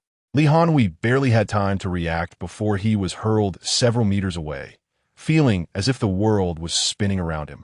With a resounding thud, he crashed into the fountain at the entrance of the exhibition hall, drenching himself and appearing utterly disheveled, akin to a drenched rat. Lu Yinshui was momentarily stunned, almost convinced she had misperceived the scene. While others might be unaware of Li Hanhui's background, she knew all too well that, despite his frivolous demeanor, he hailed from a distinguished martial arts family in Handu and possessed considerable talent, standing out among his peers. Yet, this seemingly frail shield she had chosen had dispatched Li Hanhui with a single move. Qin Feng casually adjusted his cuffs before striding confidently up the steps into the venue. After a brief hesitation, Lu Yinshui followed suit. Meanwhile, Li Hanhui remained in the fountain for what felt like an eternity until security, alerted by the commotion, fished him out. As he regained consciousness, humiliation washed over him. Clenching his fists in rage, he yearned for revenge. But the fearsome pressure he had just experienced from Qin Feng left him devoid of courage to act. Damn it, if I were in Handu, I would have someone eliminate you. Li Hanhui trembled with fury. The onlookers around him cast sympathetic glances at Li Hanhui. Not only had he been bested in front of the goddess he admired, but he had also endured a public humiliation. Stay strong, young man, an elegantly dressed elder consoled, gently patting Li Hanhui on the shoulder. At that moment, a Maybach 680 came to a halt outside the exhibition hall. A father and son emerged from the vehicle, revealing themselves to be Wang Mingquan, the head of the Wang family, and his son Wang Feng.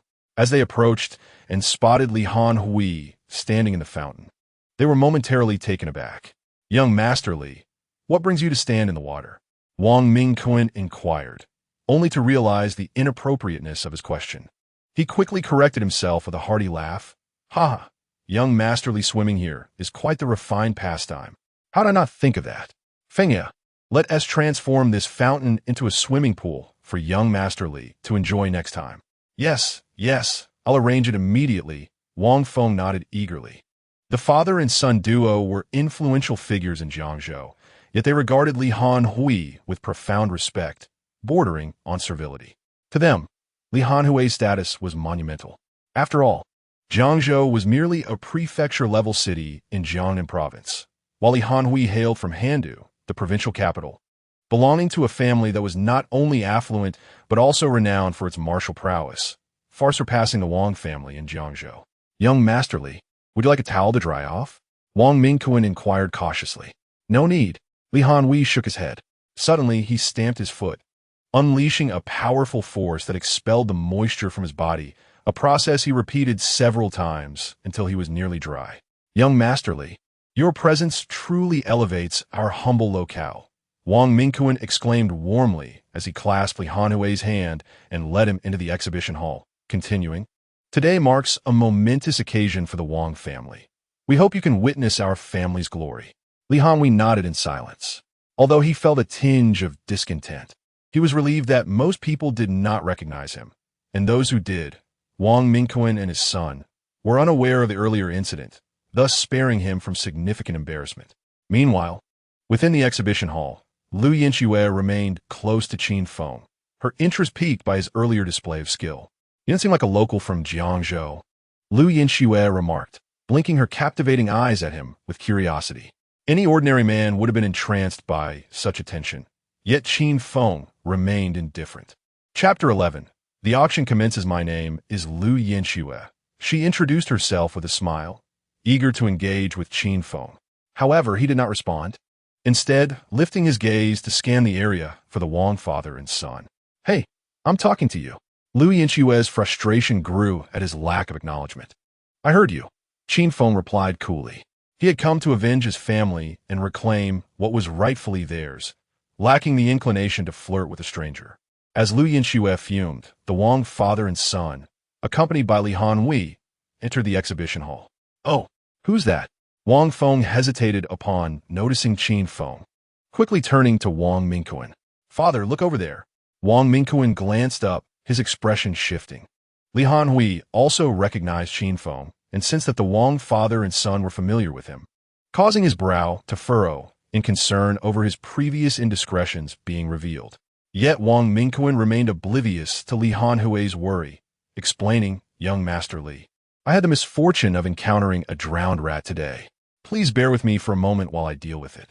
He then exchanged a knowing glance with Wang Feng, who understood immediately and approached Qin Feng. "Well, if it isn't the so-called dog raised by the Lin family," Wang Feng taunted arrogantly. "You truly are fortunate to have survived. We searched for you for 3 years and never found you. Yet here you are, appearing all on your own." In response to Wang Feng's derision, Qin Feng merely smiled faintly. "Surprised, are we? Isn't that an obvious statement?" "Of course I'm surprised." Wang Feng laughed heartily, then pointed to the ground and commanded, "Kneel and bark like a dog 3 times, and I'll let you go." "Not a bad idea." Qin Feng mused, stroking his chin. He spoke and swiftly delivered 2 kicks, striking Wang Feng's knees, causing him to collapse to the ground. Immediately, Qin Feng placed a foot on Wang Feng's back, forcing him to prostrate on the floor, unable to lift his head. The immense pressure made Wang Feng break into a sweat, compelling him to cry out, "Dad, save me." Not far away, Wang Mingquan's expression was as dark as the depths of a stormy sea, but he lacked sufficient manpower around him. Thus, he turned to Li Minghui, beseeching, "Young Master Li, I implore you to assist the Wang family in teaching this wretched fool a lesson. The Wang family shall reward you handsomely." Expecting Li Minghui to readily lend a hand, Wang Mingquan and Wang Feng were taken aback when Li Minghui remained rooted in place, utterly motionless. "Are you certain you wish to intervene?" Qin Feng inquired, his foot still pressing down on Wang Feng, a smirk dancing on his lips. Li Minghui's resolve faltered, his clenched fists relaxing. His face contorted with discomfort as he shook his head. Seeing this, Wang Feng, filled with despair, shouted, "Brother, please stop. My back is going to break. Bark like a dog 3 times, and I shall let you go," Qin Feng replied nonchalantly. Although he was extremely reluctant and loathed to demean himself, Wang Feng preferred not to become a cripple. Thus he bowed his head and, before everyone, barked 3 times. "Such a good boy." Qin Feng chuckled, nodding in approval. Then, in a flash, he delivered a kick that sent Wang Feng flying several meters, landing at Wang Mingquan's feet.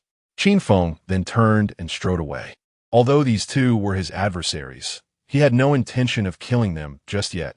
He planned to wait until the spectacle concluded before sending them to their doom. After a moment, Wang Feng rose from the ground, humiliated, and shouted, "Dad, hurry and call for help.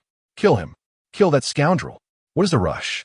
Wang Mingquan, equally furious, gritted his teeth and replied in a low, menacing tone. "In front of outsiders, why stoop to the level of a drowning dog? Even if we were to kill him, it would tarnish the Wang family's reputation. Do not be hasty. Once the auction concludes and we obtain what we desire, I will ensure this wretch meets a fate worse than death." The auction was about to commence. Go change your clothes and accompany me. As guests gathered, the auction officially began. Qin Feng took a discreet seat, holding a glass of champagne, gently swirling the contents.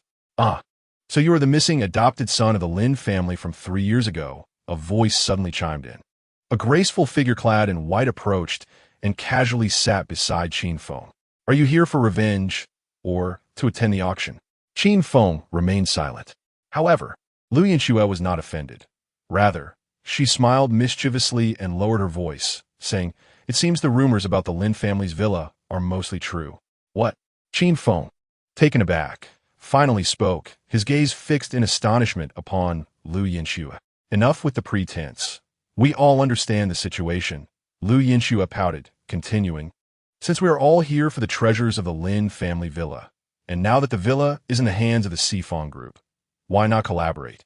At present, my position does not permit me to openly oppose the Sifong group. However, I cannot bear to witness the Lin family's villa fall into the hands of the Wang family. Hence, I am willing to discreetly support you, providing financial resources to enable you to vanquish your adversaries and reclaim the Lin family villa." After pondering briefly, Qin Feng inquired, "And then?" "Then we shall embark on a treasure hunt together. But let it be understood from the outset, the spoils we unearth shall be divided equally," Lu Yinxue exclaimed, her eyes sparkling with enthusiasm. A chuckle escaped Qin Feng's lips. "If you wish to avoid sharing the same fate as the Wang family, it would be wise to refrain from meddling." With that, he averted his gaze.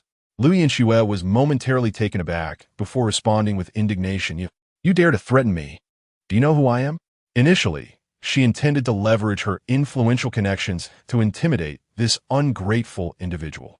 However, upon reconsideration, she smirked coldly. "If you choose not to collaborate with me, so be it. I am curious to see how a mere adopted son from a fallen aristocratic family intends to contend with the Wang family. The auction is not a battleground. It is a contest of financial prowess." Approximately 10 minutes later, the auction commenced in earnest. Organized by the Sifong Group, this auction featured a diverse array of items, ranging from antique calligraphy and paintings to exquisite jewelry and jade artifacts. Yet, Qin Feng found little interest in any of them. After a flurry of bids, the auction reached its climactic conclusion. The final item was an extraordinary key. The last auction item is a mansion located in the heart of Jiangzhou. With a starting bid of 100 million, the auctioneer announced loudly, 100 million. Wang Feng promptly raised his paddle. Subsequently, Wang Mingquan stood up, smiling as he clasped his hands together. "Dear friends, I have long coveted this villa, and I hope to spend my twilight years here. I kindly ask you to grant Wang Mingquan this favor." His words dissuaded many wealthy bidders from participating. Wang Mingquan had made it abundantly clear that the villa belonged to him. Anyone who dared to contest it would be opposing the Wang family. Presently, the Wang family stood as a leading power in Jiangzhou, with influence over both the legal and illicit realms. Who would dare to offend them lightly? "Umph." Lu Yinxue scoffed coldly, eager to intervene. Just as she was about to place a bid, she was halted by Li Hanhui, who shook his head at her. "Do not act rashly. We are merely here to observe. Consider the forces behind Jiangzhou's 4 great families. Antagonizing them brings no advantage." Upon hearing this, Lu Yinxue fell into contemplation. She harbored no fear of Jiangzhou's 4 great families, but the factions supporting them were beyond the combined reach of her and Li Hanhui. As silence enveloped the venue, both Wang Mingquan and his son, Wang Feng, wore expressions of delight. Yet, at that moment, an untimely voice resonated from a corner of the room. I bid 100 million and won. Chapter 12. Who is barking? Everyone turned towards the source of the voice. Who dares to bark? The Wang family members were filled with fury. Wang Mingquan had already declared that the villa was an absolute must for the Wang family. How could there be an audacious fool attempting to contest this? Upon recognizing that it was Qin Feng sitting in the corner, paddle raised, Wang Mingquan's expression darkened. He glanced at Wang Feng, who nodded in agreement and immediately exclaimed, 200 million. Initially, one might have thought that a bid increase of 100 million would deter Qin Feng. Yet he merely responded nonchalantly, 200 million and one. Are you a dog that bites indiscriminately? What does it mean to raise the bid by just 1 yuan each time? If you have the guts, raise it by 100 million like I do. With a sinister laugh, Wang Feng shouted, 300 million. Upon hearing this figure, many were secretly astonished by the Wang family's formidable financial power. To them, 100 million seemed trivial. Since you have said so, I shall raise it further. Qin Feng replied with a faint smile. By how much? 2 yuan this time? Wang Feng sneered repeatedly. Then, unhurriedly, Qin Feng raised his paddle and calmly declared 1 billion. At this utterance, the entire auction hall erupted in a frenzy. 1 billion. It was an astronomical sum. This seemingly unremarkable young man, dressed rather modestly as a foster son of the Lin family, possessed such extraordinary resources. Wang Feng's mouth gaped in disbelief. He was utterly speechless. As the eldest son of the Wang family, he was acutely aware of their wealth's decline after they had given a mysterious master 1 billion for his father's treatment just 3 days prior. Even if everyone sold blood, they could scarcely gather 400 or 500 million. Qin Feng's declaration of 1 billion had decisively crushed the Wang family. Addressing the stunned members of the Wang family, Qin Feng chuckled softly. What? Is this too much for you to handle?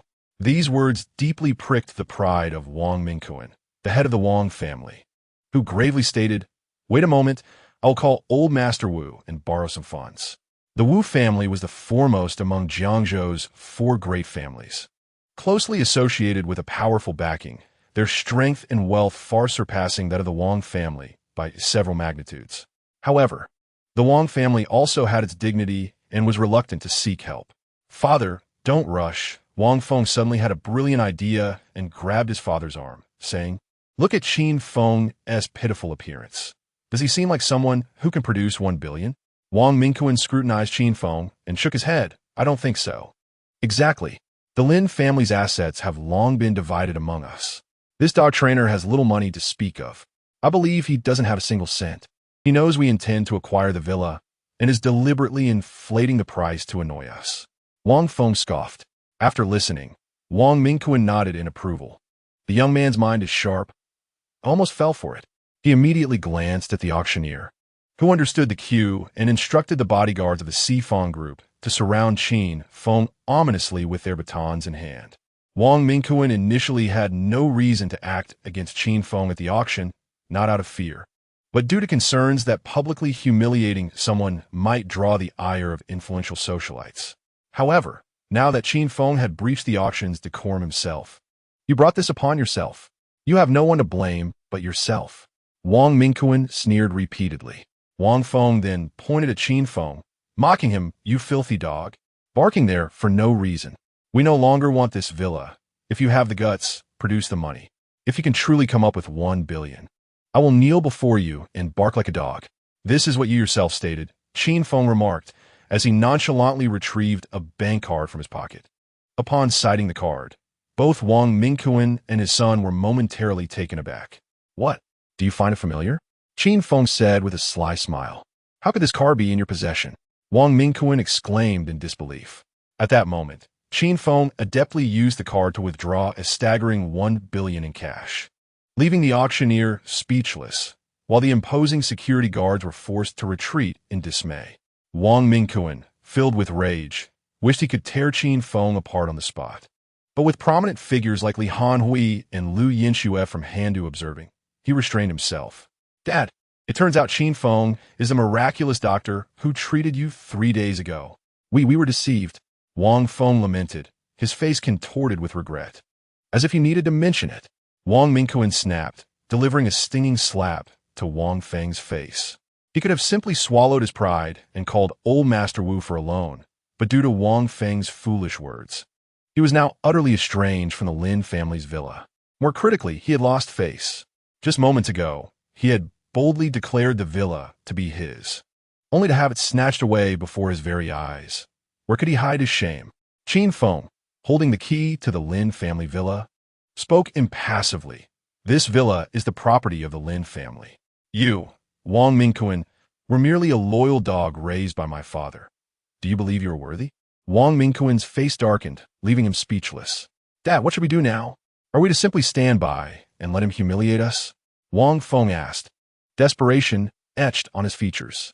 Wang Mingquan lowered his voice. You must immediately exit through the back door and summon Mountain Tiger. Have him bring his men at once. This scoundrel must not leave alive. Understood, Wang Feng responded, a surge of excitement propelling him to leave the auction hall. Mountain Tiger was the underground emperor of Jiangzhou, commanding the entire subterranean industry with a vast army at his disposal, rendering him untouchable.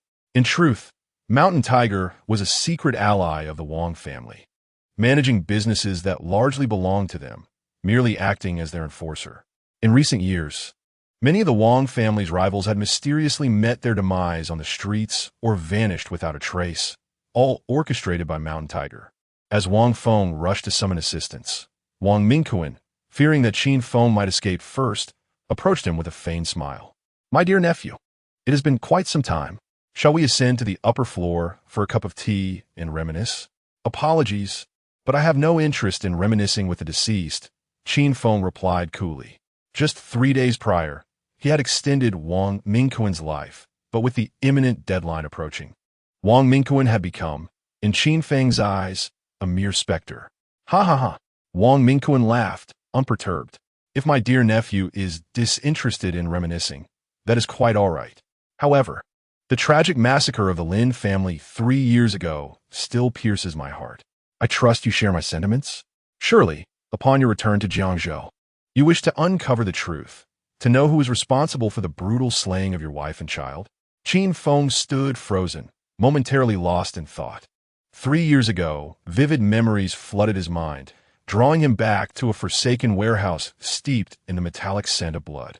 His beloved wife lay there, her body brutally mutilated, her eyes forever closed in death, and within her womb, their unborn child, merely 3 months along, had been cruelly extracted, submerged in a jar of formaldehyde.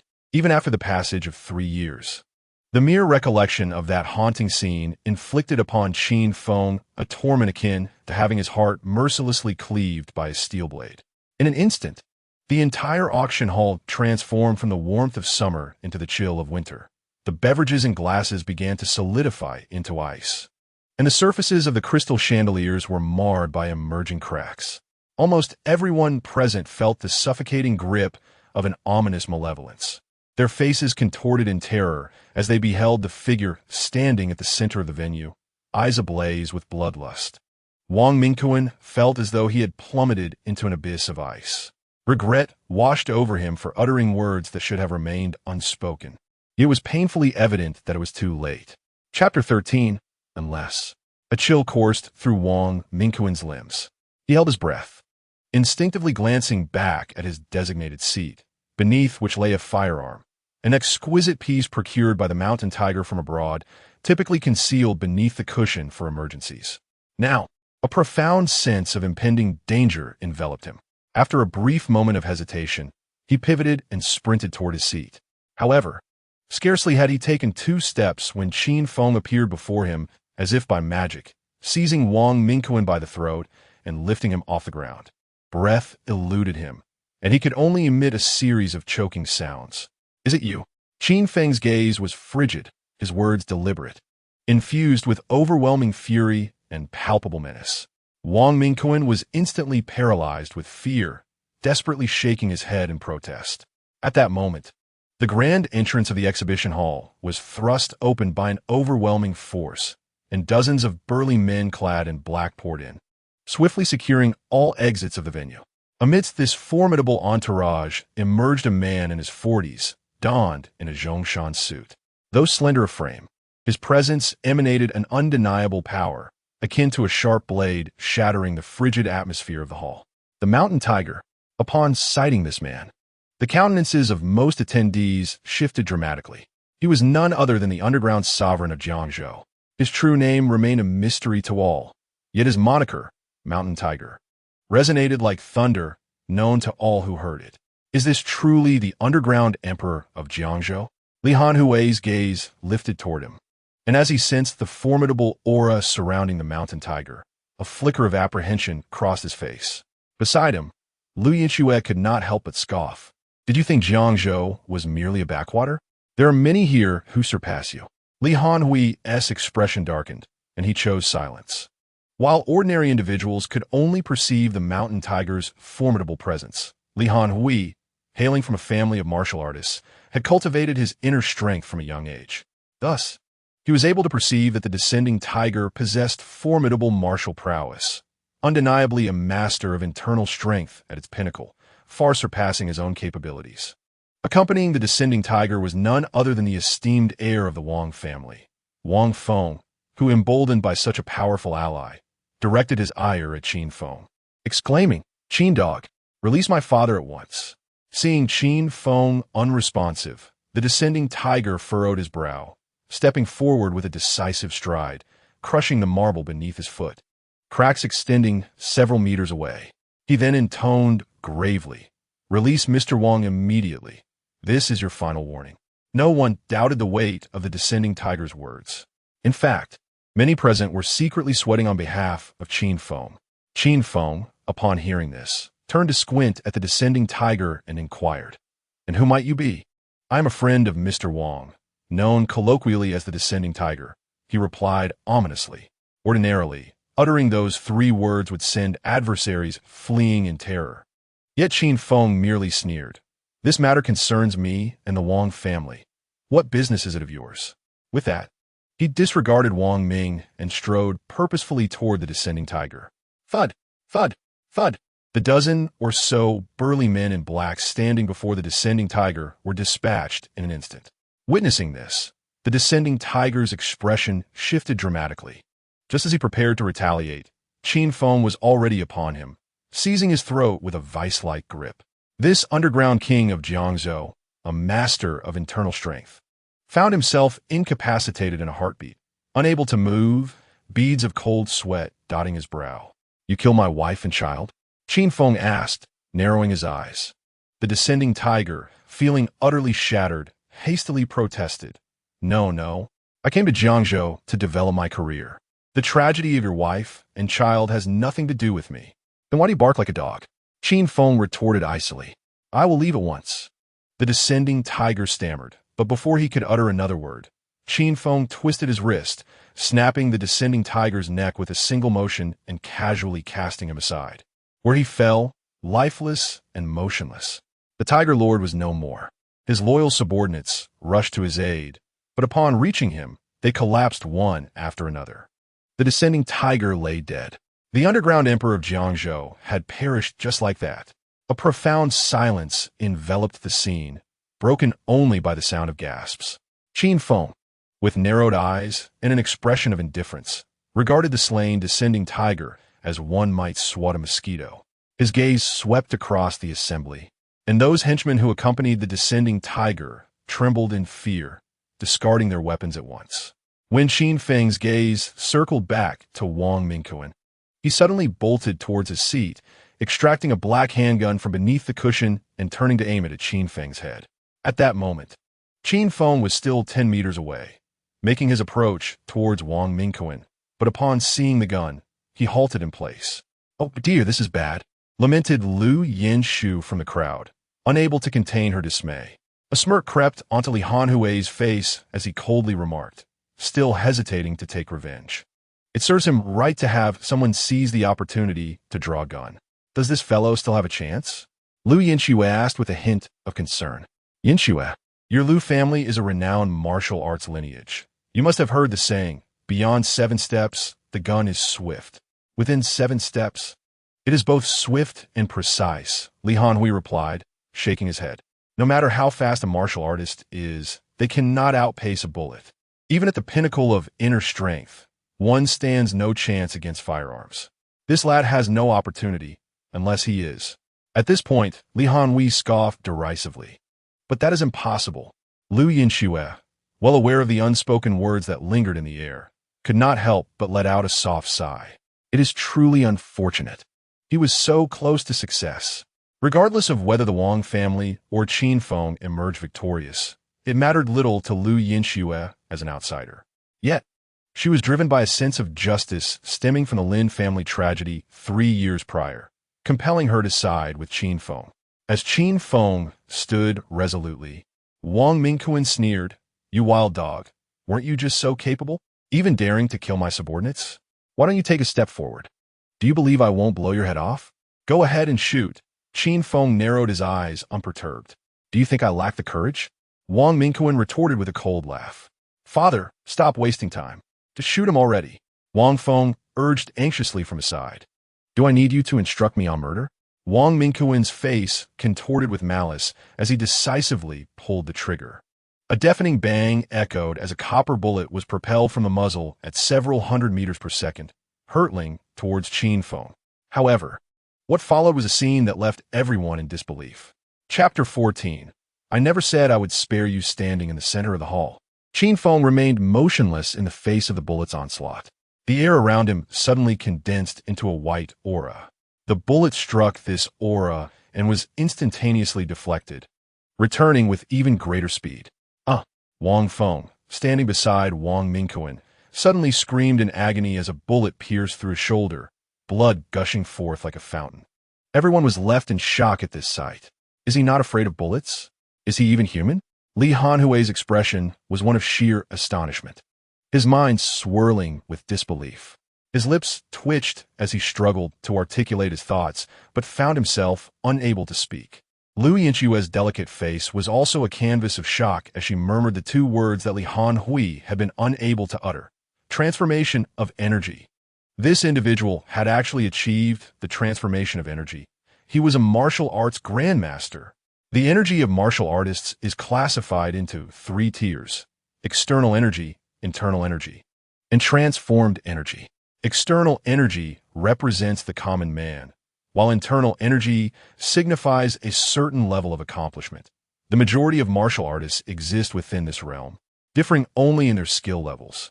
Transformed energy, however, represents the pinnacle of martial prowess, attainable only through the utmost refinement of internal energy combined with extraordinary talent in martial arts. The ability to condense energy into an aura and remain unafraid of firearms is the hallmark of transformed energy. Only those who have achieved transformed energy may be regarded as martial arts grandmasters, possessing the qualifications to establish their own schools within the martial arts community. Although there exists a more formidable realm of martial arts beyond the realm of transformation, it is nearly the stuff of myth and legend. For ordinary martial artists like Lu Yinxue and Li Hanhui, a martial arts master is akin to a celestial being. The mere thought of becoming such a master, or even having the fortune to meet one, fills them with pride. My goodness! Lu Yinxue could not help but cover her mouth in disbelief. She never imagined that the seemingly random shield she had seized would turn out to be a once-in-a-lifetime martial arts master. Whether this was a stroke of luck or misfortune remains uncertain. Bang! Bang! Bang! Bang! Bang! In the hall, gunfire erupted as Wang Mingquan relentlessly fired at Qin Feng. Yet, at that moment, everyone understood that bullets were utterly ineffective against Qin Feng. Wang Mingquan was merely flailing in desperation. Step by step, Qin Feng approached Wang Mingquan, seizing him and inquiring, "Was it your Wang family that killed my wife and child?" No. Wang Mingquan, now engulfed in despair, shook his head vigorously. "But I know who did it. If I tell you, will you spare my life?" Qin Feng narrowed his eyes and replied, "Are you trying to negotiate with me?" "I wouldn't dare." Wang Mingquan trembled, struggling to speak. "It was the Wu family, old Mr. Wu. We were merely responsible for bringing Miss Lin before him. Everything that followed was carried out by old Mr. Wu himself. As for his reasons for such cruelty, I cannot say. You must ask him directly. I've revealed all I know. If old Mr. Wu discovers this, he will surely kill me. Please, let me go." and I promise to leave Jiangzhou forever." Wang Mingquan gazed at Qin Feng with pleading eyes, like a starving dog yearning for food. After a moment, Qin Feng released Wang Mingquan, experiencing a sense of reprieve. Wang Mingquan was elated, but before he could savor that joy, Qin Feng leaned closer and whispered in his ear, "I almost forgot to tell you. You have been dead for 3 days now." With that, Qin Feng patted Wang Mingquan on the shoulder and turned away. Wang Mingquan pondered the implications of these words when suddenly his body convulsed violently. Blood began to flow from his nose, mouth, ears, and eyes. In almost an instant, he was teetering on the brink of death. 3 days prior, Qin Feng had employed unparalleled medical skills to grant Wang Mingquan 3 additional days of life, but now, with his time expiring, no one could save him. Yet, Wang Mingquan clung to his final breath, desperately refusing to close his eyes, gripping Qin Feng's clothing tightly as he mumbled incoherently, "Quickly, call 120. Don't just send me to the hospital. I have money, plenty of it. I haven't enjoyed life enough yet. I don't want to die. I don't want to die."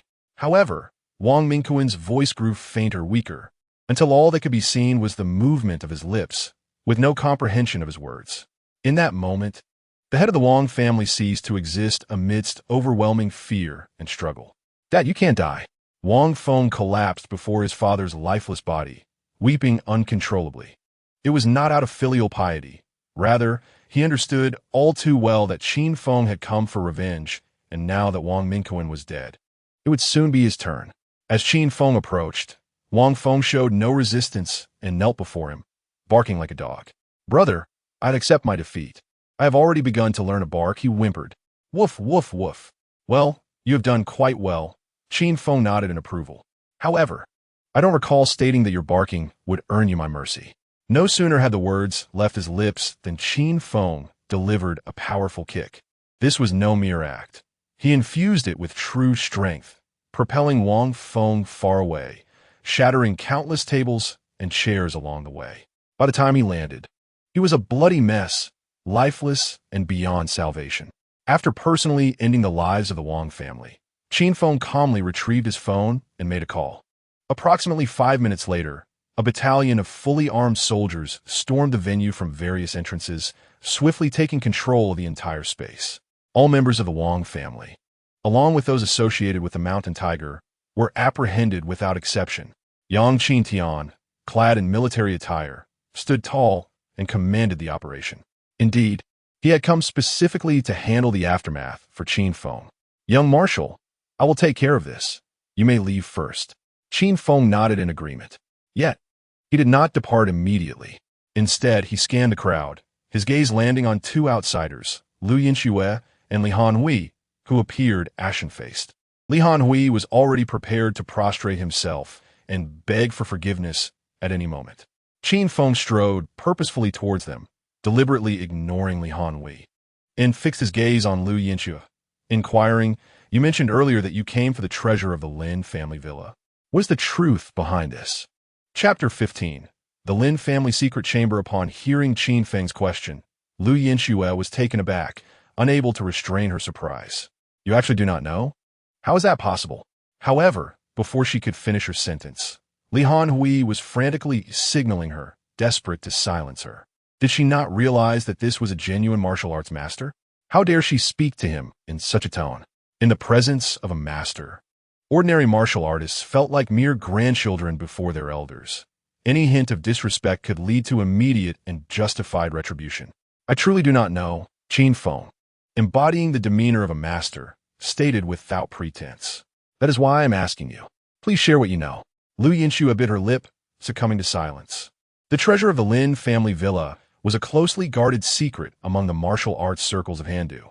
Before her arrival, she had been sternly admonished by her family elders to disclose nothing, lest her life be at stake. Yet Li Hanhui, eager to curry favor with Qin Feng and save himself, disregarded her caution. He quickly interjected, "Brother Qin, we actually heard this information from our family elders. We are uncertain of its authenticity, which is why our family sent us to investigate. Since you have inquired, I shall reveal everything to you. There is indeed a Lin family in Handu, and the Lin family here in Jiangzhou is a branch of that family.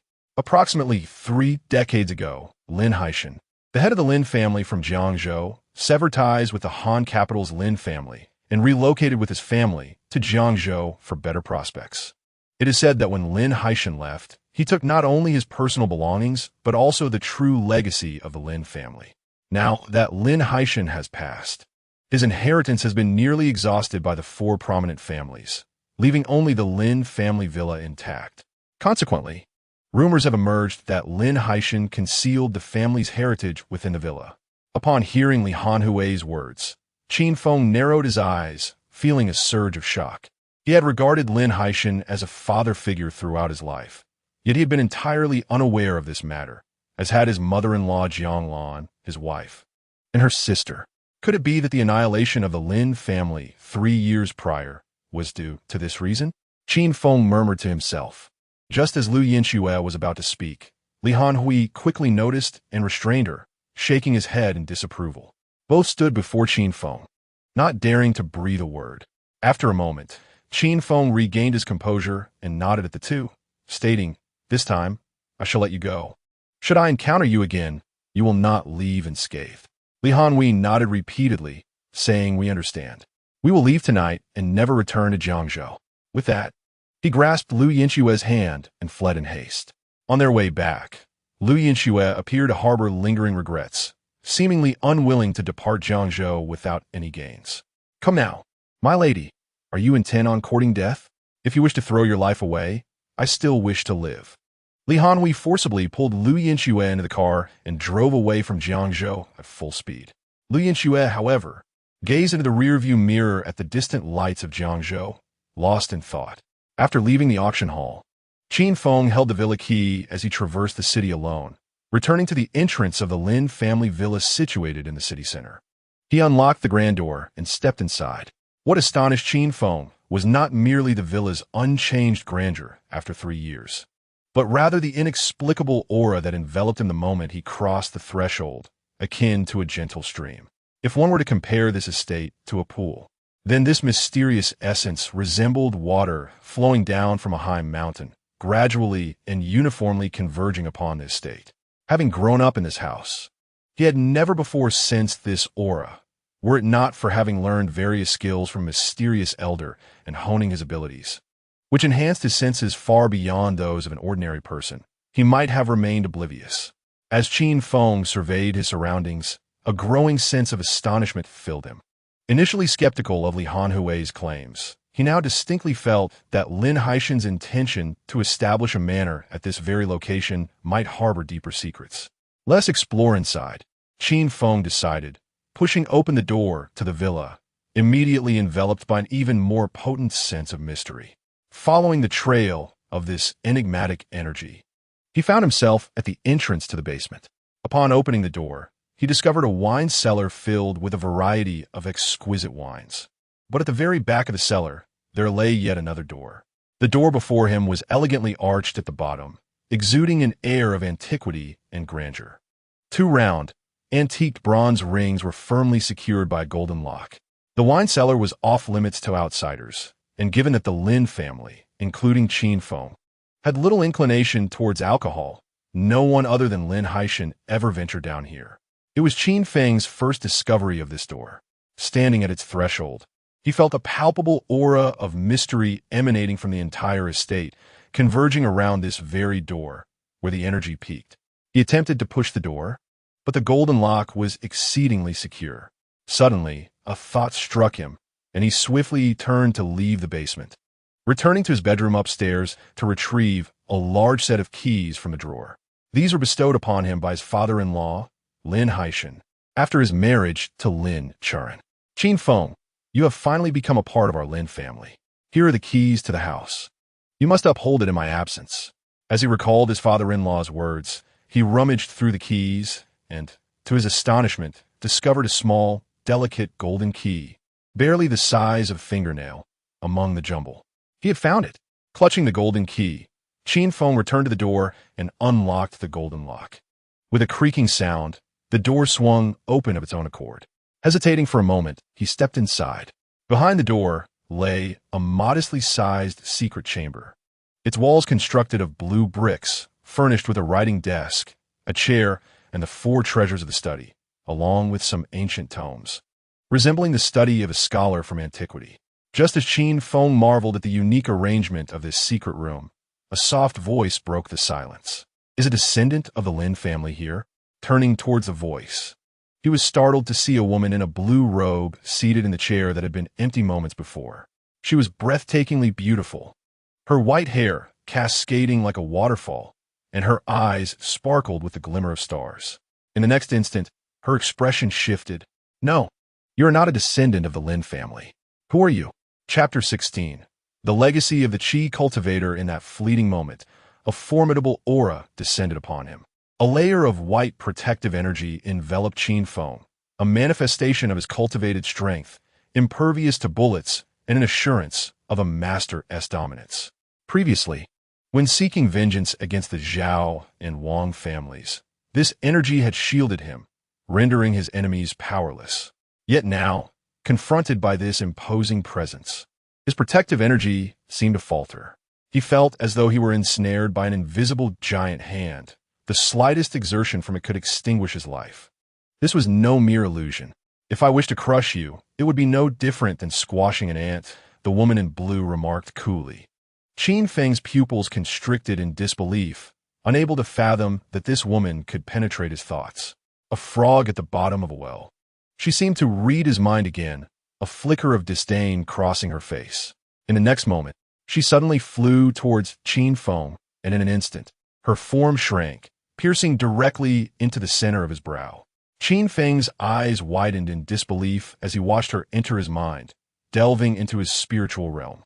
The woman in the azure robe, with her hands clasped behind her back, surveyed the expanse of Qin Feng's inner world, nodding slightly before returning to her seat and calmly stating, "I have examined your memories.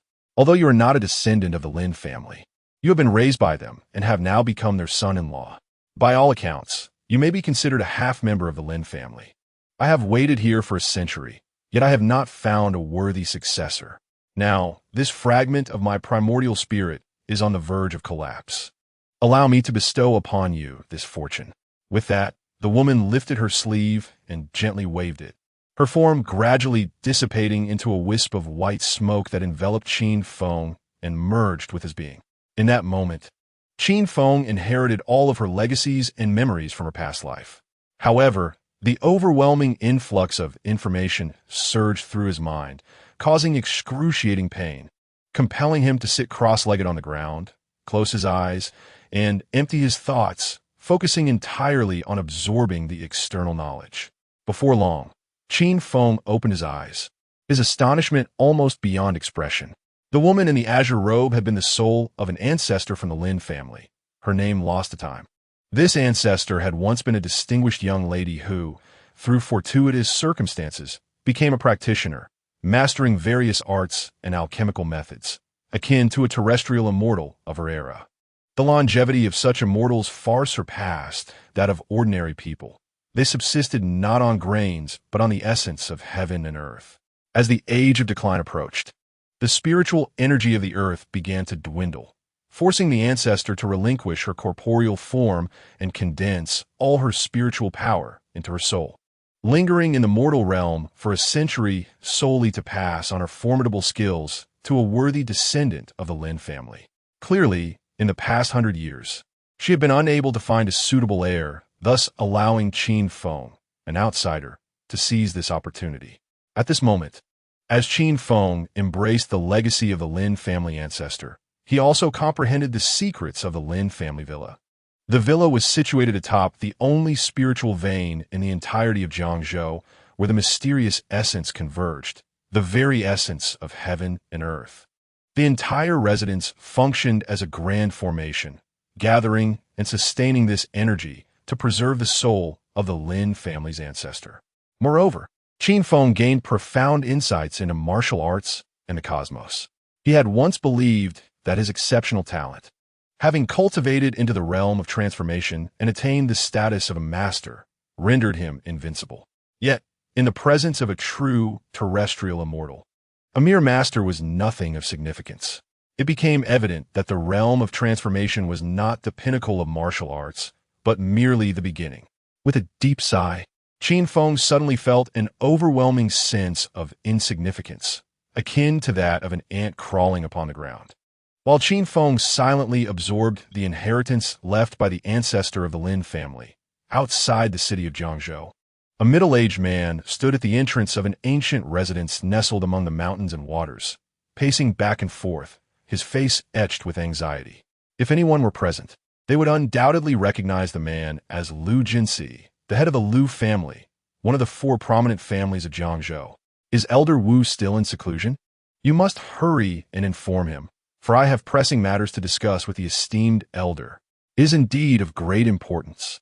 Lu Jinxi, unable to see Elder Wu, beseeched a young man standing at the entrance of the ancient residence. This young man, Wu Bin, was the most favored grandson of Elder Wu. While the elder was in seclusion, all affairs of the Wu family were dictated by Wu Bin. Given the Wu family's elevated status as the foremost among the four great families, even Lu Jinxi, as an elder, had to show deference before Wu Bin. Whatever it is, you may confide in me, and I shall assess whether it warrants reporting to the elder, Wu Bin replied coolly. Sighing deeply, Lu Jinxi expressed his helplessness. This time, the situation is truly dire. 3 nights ago, an unfortunate incident befell the Zhao family. Both father and son perished.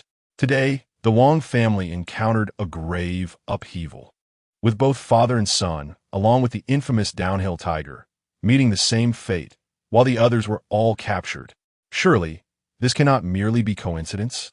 Such occurrences are simply unfathomable. Lu Jinxi, known for his timid and cautious nature, had harbored suspicions since the night of the Zhao family's misfortune.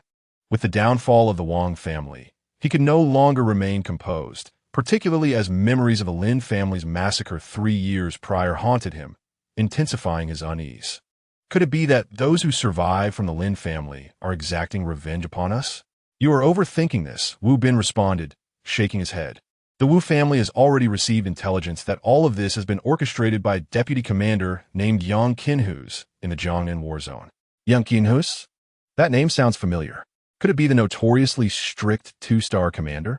Lu Jinxi's eyes widened in disbelief. Indeed, it is he, Wu Bin affirmed, a shadow of gloom crossing his features. It remains unclear why our 4 families, with no grievances against him, have become targets. Perhaps it is for his own ambitions, using us as scapegoats. Since he has chosen to provoke us, we will not be easily intimidated. However, given his rank, eliminating him is impractical. Yet, relocating him from Jiangnan to another post should not pose a challenge. Thus, rest assured, Yang Qinhus will not have the opportunity to strike at your Lu family. Upon hearing Wu Bin's words, Lu Jinxi felt a slight alleviation of his inner turmoil. Yet another matter weighed heavily on his mind. By the way, my subordinates reported seeing Lin family's adopted son, Qin Feng, during the day. What? Wu Bin's demeanor shifted dramatically. It seemed that the information regarding Qin Feng held far greater significance to him than the fates of the Zhao and Wang families, or even the 2-star commander Yang Qinhus. I shall report this to the elder. Please wait a moment, he said, before turning and hastily entering the ancient residence. Approximately 10 minutes later, Wu Bin re-emerged. Addressing Lu Jinxi, the elder has instructed you to investigate this matter thoroughly. You must ascertain whether the adopted son, Qin Feng, has indeed returned. It is insufficient for your subordinates to have seen him. You must witness it with your own eyes. Understood.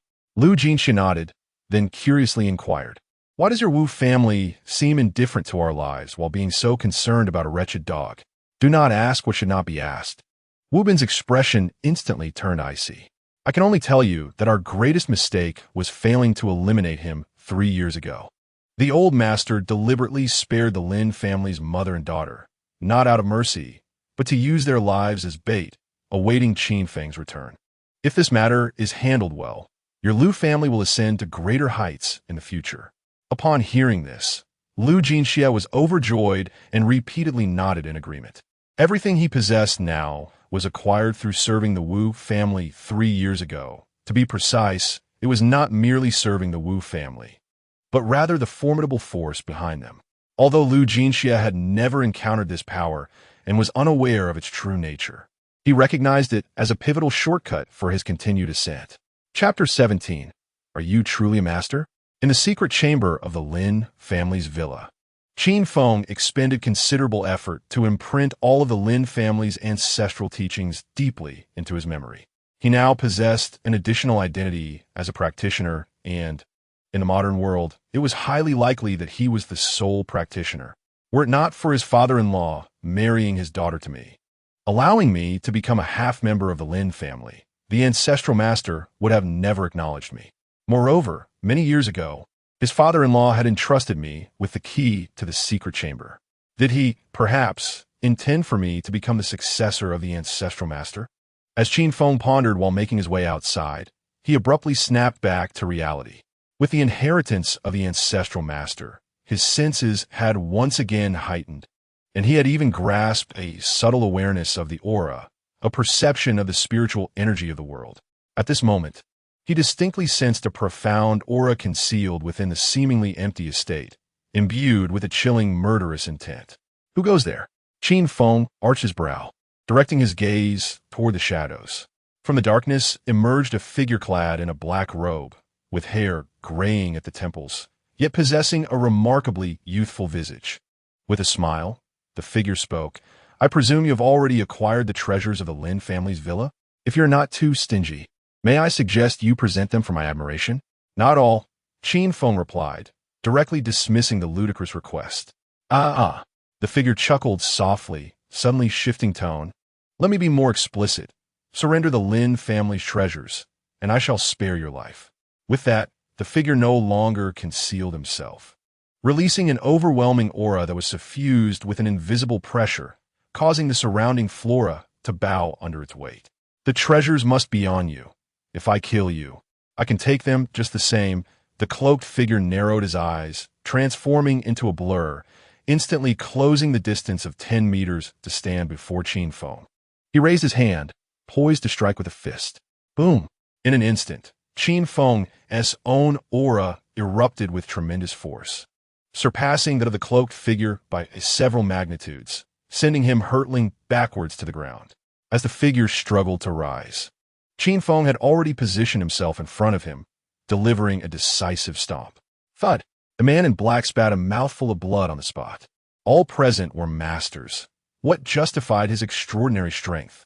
Taking a deep breath, the man in black's earlier arrogance vanished, replaced by a look of terror as he cried out, "Do not kill me. If you take my life, my family will not let you go. Spare me, and I will owe you a favor. My name is Li." Before he could finish his plea, Qin Feng's foot crushed the man's heart in an instant, leaving him to depart this world with his unfinished words. Despite not knowing the man, Qin Feng understood that since this individual had harbored murderous intent towards him, a response was imperative. However, he noted the man's surname was Li, indicating he was sent by that fellow named Li Hanwei. I shall remember this debt and seek retribution when I visit Handu in the future, Qin Feng thought, narrowing his eyes and allowing a cold smile to grace his lips. He tidied up the estate slightly before striding away towards the residence where the mother and daughter were staying. Having already eliminated 2 of the 4 great families and reclaimed the Lin family's villa, it was time to bring his family back. Meanwhile, within the rental apartment, Lin Shuxia and her mother Jianglan sat opposite one another. The night had deepened, and, at this hour, they would typically have been asleep. However, today was exceptionally unusual. Lin Shuxia deliberately turned on the television, half-heartedly watching a tedious program, her mind clearly elsewhere. Shuxia, Jianglan sighed softly from her side. If you're worried about Qin Feng, why not give him a call and ask when he will return? Who is worried about him? Lin Shuxia replied, rubbing her nose, somewhat reluctant to admit her feelings. Mom, it's just that I've started my period today, and I don't feel well. Just as she was making excuses, the television screen flickered, abruptly interrupting the dull variety show with an urgent news bulletin. An hour prior, the Jiangnan Military District had launched a special operation against organized crime in Jiangzhou, achieving remarkable success. The once formidable Wang family and their accomplice, the Descending Tiger, were shot dead on the spot for resisting arrest, while the remaining suspects were apprehended. And the case is currently under review. Our station had the honor of interviewing the commander of this operation, General Yang of the Jiangnan Military District. Now, we will connect with our correspondent on the front lines. As the host quickly read the news, the scene shifted to a man clad in military attire, adorned with 2 stars on his shoulders. It was none other than Yang Qin Tiger. He cleared his throat and addressed the camera, stating, "Based on the evidence we have gathered, the Wang Group has long colluded with the descending tiger, monopolizing the underground industries of Jiangzhou, engaging in nefarious deeds, and showing contempt for the law, thereby endangering societal stability. The principal criminals have now been eliminated, and the criminal organization has been thoroughly dismantled. No longer shall anyone oppress the common people. Justice may be delayed, but it is never absent. Additionally, we have seized a cache of illegally obtained goods. Citizens are welcome to come forward to reclaim their property." Lin Chuxia stared blankly at the television screen, feeling an uncanny familiarity with the scene. Just days prior, she had learned of the Zhao family's unexpected demise through the very same news broadcast, and now, the Wang family faced a similar fate. This General Yang is truly a commendable public servant. Jiang Lan wore a look of contentment as she murmured softly. At that moment, Lin Chuxia had a sudden inspiration and exclaimed, "Oh, Mom, Commander Yang mentioned he had seized a cache of stolen goods. Could it possibly include the keys to our home? Might we be able to reclaim them?" No sooner had she spoken than a knock echoed from outside, revealing Qin Feng, who had returned with the keys to the Lin family villa. This time, Qin Feng intended to lay everything bare before the mother and daughter. Upon seeing the villa keys, Lin Chuxia did not exhibit any surprise. Instead, a radiant smile graced her face as she remarked, "These keys were reclaimed from Commander Yang, weren't they? Consider yourself fortunate, as it seems someone up top is dealing with the Wang family, or you would have been in dire straits." After speaking, Lin Chuxia eagerly took the keys and exclaimed to Jiang Lan, "Mom, we can finally go home. I will take you back right now." The mother and daughter had wandered for 3 years, residing in a place not far from the villa, gazing longingly at its lights each night. Their greatest desire was to return home someday. Witnessing their joy, Qin Feng refrained from further elaboration, instead smiling as he helped them gather their belongings. And together they returned to the Lin family villa. Chapter 18. An unexpected turn with a crisp sound as the key turned in the lock. The door that had remained closed for 3 years slowly swung open before the mother and daughter, revealing the lush expanse of the estate. "Chuxia, I can't shake the feeling that we are dreaming," Jiang Lan murmured from her wheelchair. Initially, Lin Chuxia shared this sentiment, pinching herself to feel pain, and immediately grasped Jiang Lan's hands, overwhelmed with emotion as she wept joyfully. "Mom, this is no dream. It is real. We have truly returned." Standing nearby, Qin Feng surveyed the estate, having meticulously erased all traces of his presence prior to their arrival. He examined the surroundings to ensure that nothing would alert them to any anomalies. Subsequently, he assisted in moving their belongings into the villa and settled the mother and daughter into their bedroom before retreating to the back garden alone. With a keen sense of energy, Qin Feng distinctly felt that the spiritual veins within the confines of the villa remained potent. The natural spiritual essence from the surrounding area continuously converged like threads of silk or rain. Earlier, within the secret chamber, the ancestral spirit of the Lin family matriarch had been absorbing this essence. Now that her soul had completely dissipated, the spiritual energy began to accumulate, forming a delicate mist. This spiritual essence was the lifeblood for practitioners, akin to oxygen. "I shall also partake in this," Qin Feng thought as he settled into a cross-legged position, closing his eyes and silently invoking the chi-refining technique. He observed as the surrounding spiritual energy was meticulously drawn forth, separating from the air and transforming into spirals of white light that converged into his being. Then through his dantian, Qin Feng converted the spiritual energy into his own true energy, filling his dantian and lungs. It was indeed a remarkable experience. Previously, under the tutelage of a mysterious elder, Qin Feng had made rapid strides in martial arts, achieving mastery in 2 years. However, that accomplishment had come at a steep price, as each advancement in his martial prowess had nearly cost him his life. Yet now, Qin Feng has taken to cultivating through the methods of the Qi refinement practitioner. As he continually absorbs the spiritual energy, He not only feels his strength amplifying, but also his mental acuity growing sharper, rendering him completely oblivious to fatigue. Suddenly, an anxious voice disrupted Qin Feng's meditation. Qin Feng, wake up!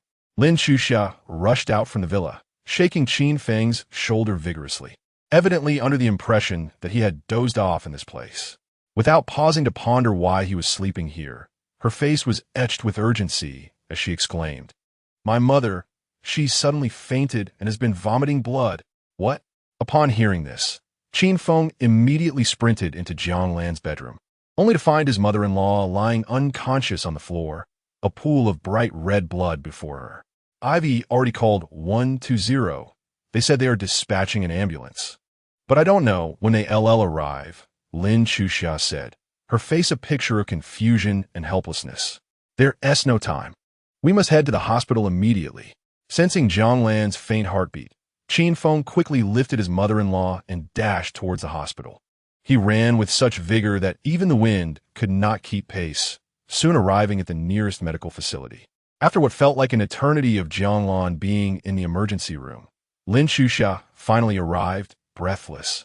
Just then, the door to the emergency room swung open, and a doctor clad in a white coat emerged. "Doctor, how is my mother?" Lin Xuxia, disregarding her own exhaustion, hurried to the physician.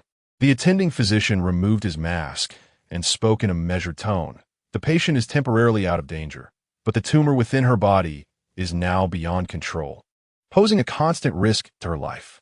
Lin Xuxia stood frozen, her mind reeling. "Doctor, what do you mean? Are you saying my mother has a tumor? How is that possible?" The doctor sighed. "She was diagnosed with cancer 6 months ago. We recommended immediate surgical intervention, but she declined and requested us not to disclose her condition."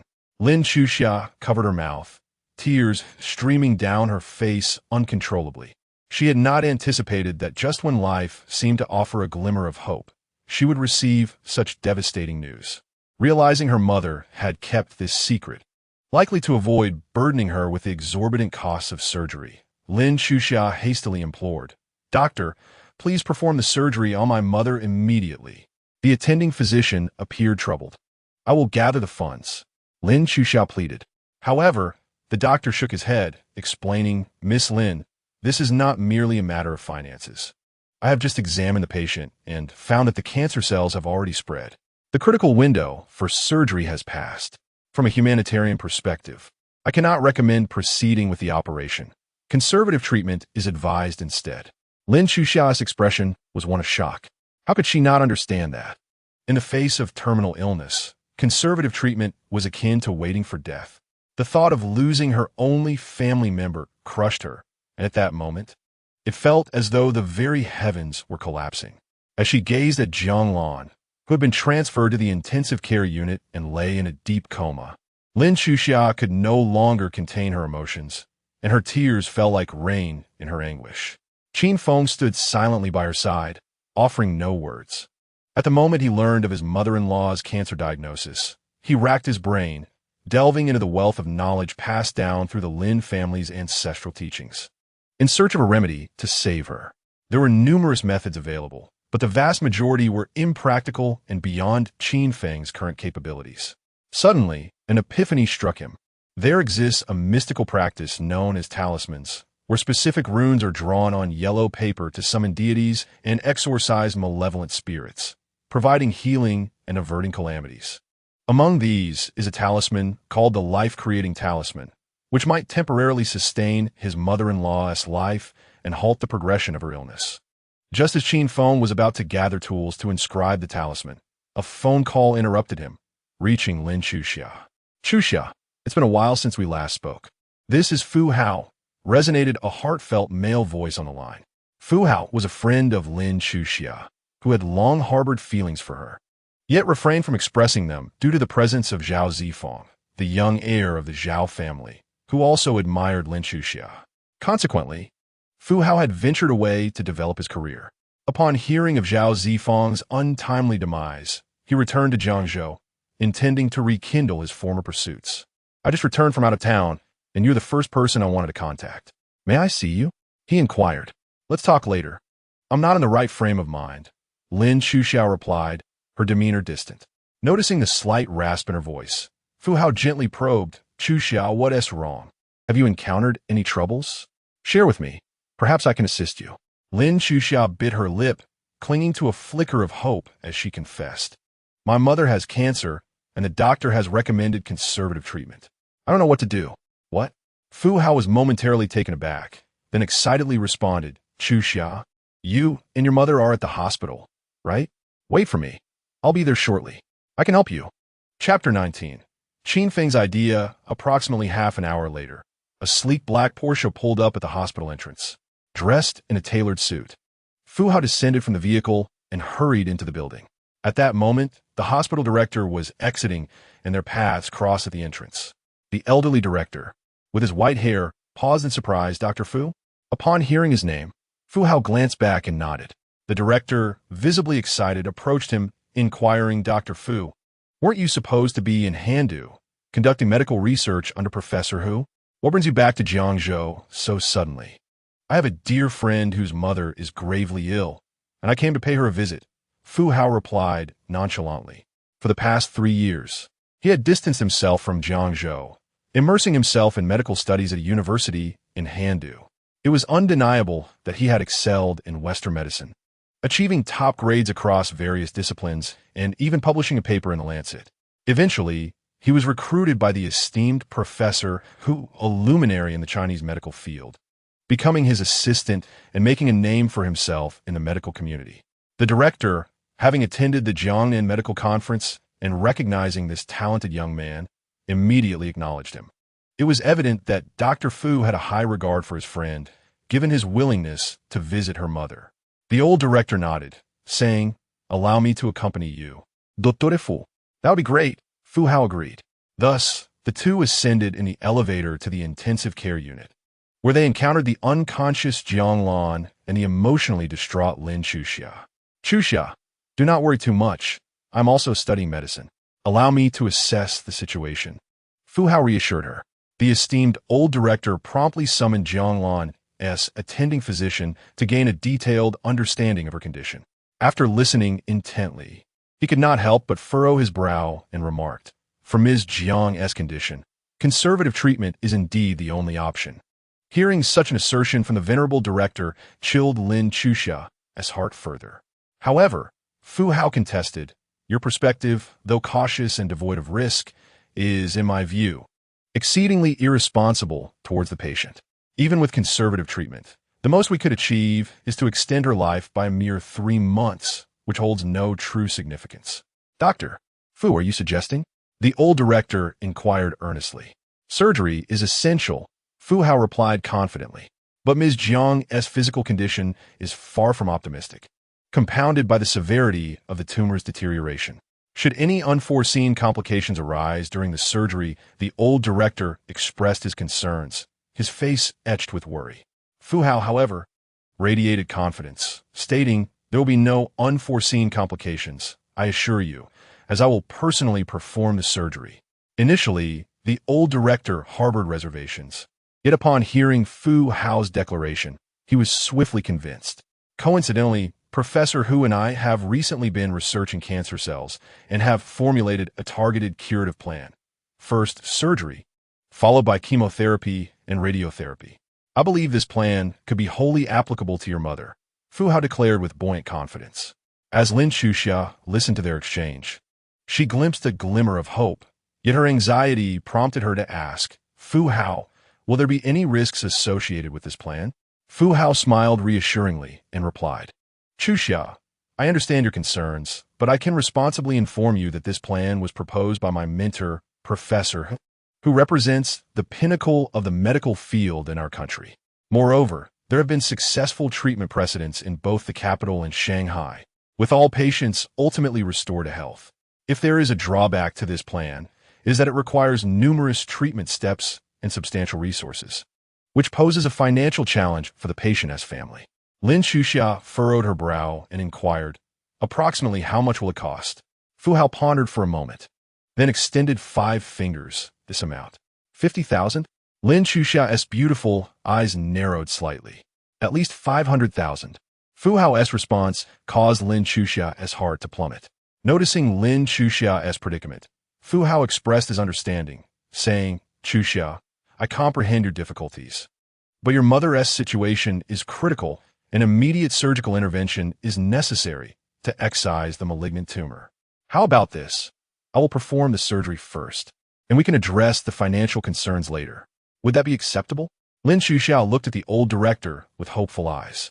The old director cleared his throat and stated, in principle, this is not permissible, but if it is Dr. Fu's friend and with Dr. Fu's assurance, we can utilize resources to provide treatment for the patient.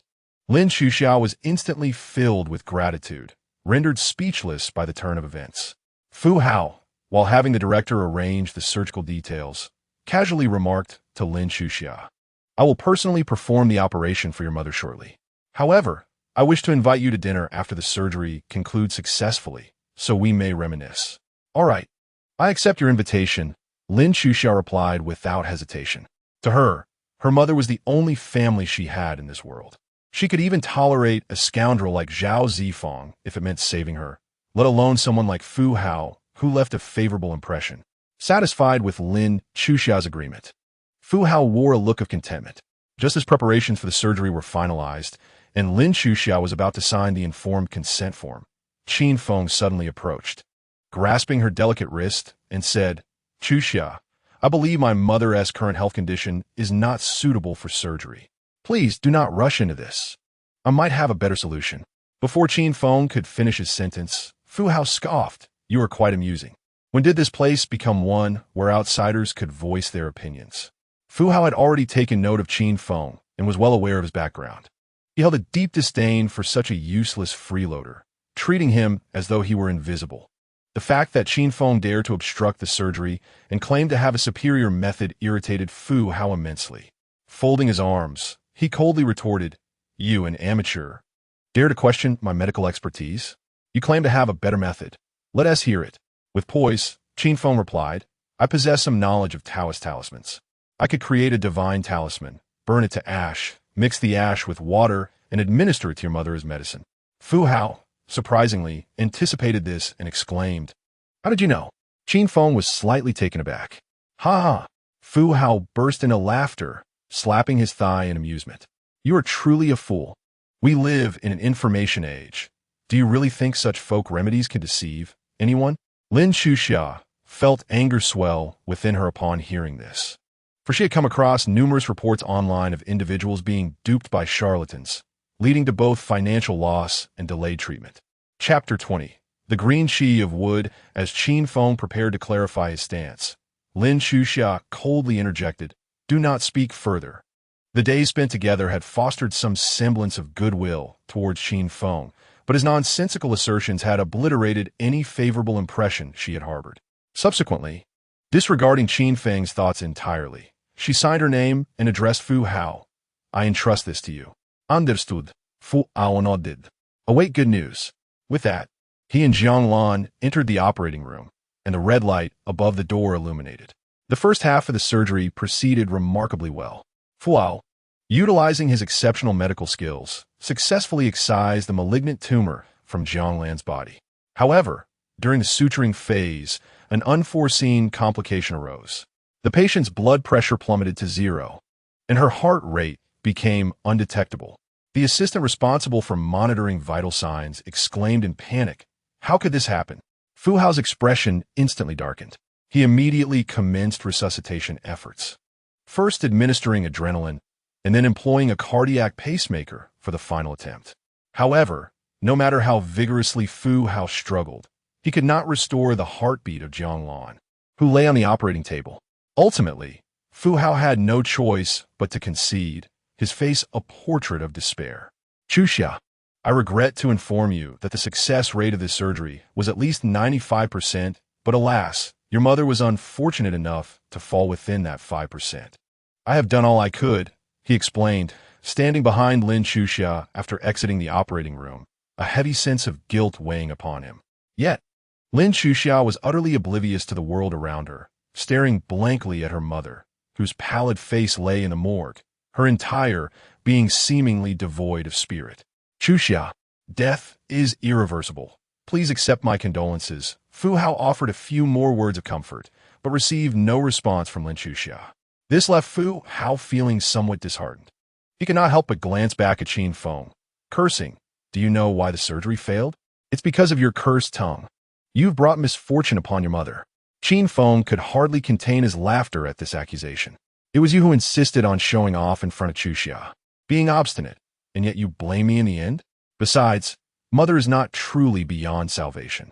Approaching Jianglan, he refrained from expressing overwhelming sorrow, as he sensed that although she had lost all vital signs, a residual spark of life still lingered within her, and her spirit had yet to dissipate. It was merely Fu Hao's haste that led him to declare Jianglan deceased, when in fact she had not entirely departed. Qin Feng produced a talisman he had prepared earlier, igniting it. As the talisman turned to ash, it drifted towards Jianglan. This was no ordinary dust, but rather imbued with the purest essence of Emu, symbolizing the ceaseless vitality of nature. As the Emu essence entered Jianglan's body, it immediately worked wonders, prompting her heart to resume a slow rhythm, and her pale complexion began to regain warmth, gradually returning to normal. Even her fingers twitched slightly, hinting at signs of awakening. Mother has come back to life. Fu Hao witnessed this scene and was so startled that he nearly fled in terror. Without turning to look at him, Qin Feng merely shook his head, muttering, "Fool." Lin Chuxia slowly approached Qin Feng, feeling the warmth radiating from her mother and gasping in astonishment. Mother is still alive? Indeed. Qin Feng nodded. Lin Chuxia could scarcely believe her eyes and turned to Qin Feng. Qin Feng, did you save my mother? Before Qin Feng could respond, Fu Hao, who had nearly been scared away, suddenly rushed back, his face alight with joy, exclaiming, "Ha ha ha! I told you the surgery couldn't possibly fail. It's all those foolish assistants' fault for misguiding me.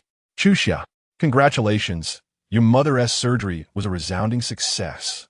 She is saved." At that moment, Fu Hao appeared far more exhilarated than Lin Chuxia. She mistakenly attributed the success to Fu Hao. Meanwhile, Qin Feng simply chuckled softly, his laughter conveying unmistakable disdain. "What are you laughing about? Auntie was saved by me. What does that have to do with you?" Fu Hao's expression was as dark as the water, questioning. "You claim it has nothing to do with me. Then I must ask, what connection do you have to it?" Qin Feng calmly countered. This remark instantly made Fu Hao feel a twinge of guilt, rendering him at a loss for words. Faced with Lin Chuxia's dubious gaze, Fu Hao steeled himself and retorted. "This surgery was led by me, and, undeniably, Auntie's condition has improved post-operation. This is an indisputable fact." Afterward, Fu Hao raised his hand, pointing at Qin Feng with disdain, and said, "I truly cannot comprehend how someone like you, who merely indulges in cold mockery and is utterly useless, dares to question a promising young scholar of Western medicine like myself." "Enough of your bickering," Lin Chuxia interjected, stepping forward. Her primary concern was her mother. Everything else was of little importance to her. In her heart, she believed that it was Fu Hao's surgery that saved Jianglan. There is no need to stoop to the level of such a worthless individual. It would be beneath my dignity. Fu Hao sneered, then swiftly approached Lin Chuxia's side, assisting her in bringing Jianglan out of the morgue and settling her back into the hospital room. Before long, news of the surgery's resounding success spread throughout the hospital. The old dean, accompanied by a multitude of medical staff, came to congratulate Fu Hao, inadvertently affirming his merit in the process. "Chuxia, do you remember the promise you made to me?" Seizing the opportune moment, Fu Hao finally broached the subject of his greatest concern. Lin Chuxia nodded, stating, "My mother has not yet awakened. I must care for her." "I understand," Fu Hao replied with a smile, though he felt a tinge of disappointment within. However, he was soon reassured to see Jianglan awaken from her coma. "Mom, you're awake," Lin Chuxia exclaimed joyously, hastily introducing Fu Hao. "This is Fu Hao, my friend, a remarkable doctor who performed your surgery." "Hello, Annie," Fu Hao greeted Jianglan courteously. After exchanging a few pleasantries, concerned that he might reveal too much, Fu Hao stood to take his leave, saying to Lin Chuxia before departing, "Chuxia, I would like to take you out for dinner tonight." Lin Chuxia hesitated briefly before nodding in agreement. Once Fu Hao left the room, leaving only the three of them, Qin Feng approached Lin Chuxia and said, "Chuxia, you need not force yourself. Your mother's improvement has nothing to do with Fu Hao, and you owe him nothing." "Then who does it relate to?" Lin Chuxia retorted with a mocking expression. "Is it you?" "Indeed," Qin Feng nodded. However, upon hearing this, Lin Chuxia let out a cold laugh. "How can you even say such a thing? Are you foolish, or am I the one lacking sense?" Chapter 21, by Tang in Truth. I am not fond of that person named Fu Hao either, but he is genuine and indeed capable. If it weren't for his insistence and personal involvement in Mom's surgery, she would not have awakened at all. After Lin Chuxia finished speaking, she cast a scornful glance at Qin Feng. "Yet you merely boast and speak of unrealistic things. When true danger arises, you would undoubtedly be the first to flee." Qin Feng could not help but let out a bitter laugh. He understood that Lin Chuxia was mocking him for abandoning the Lin family 3 years ago and leaving Jiangzhou alone. Despite the compelling reasons behind his actions at that time, he found himself unable to articulate them. Even if he did, no one would believe him. Thus, Qin Feng found himself momentarily at a loss for words.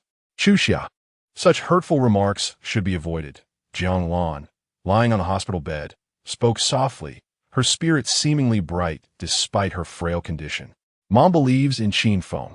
Just a moment ago, as I lay there feeling utterly cold, as if I were on the brink of death, I sensed, in some inexplicable way, that Qin Feng had burned a talisman, and gradually, warmth enveloped me."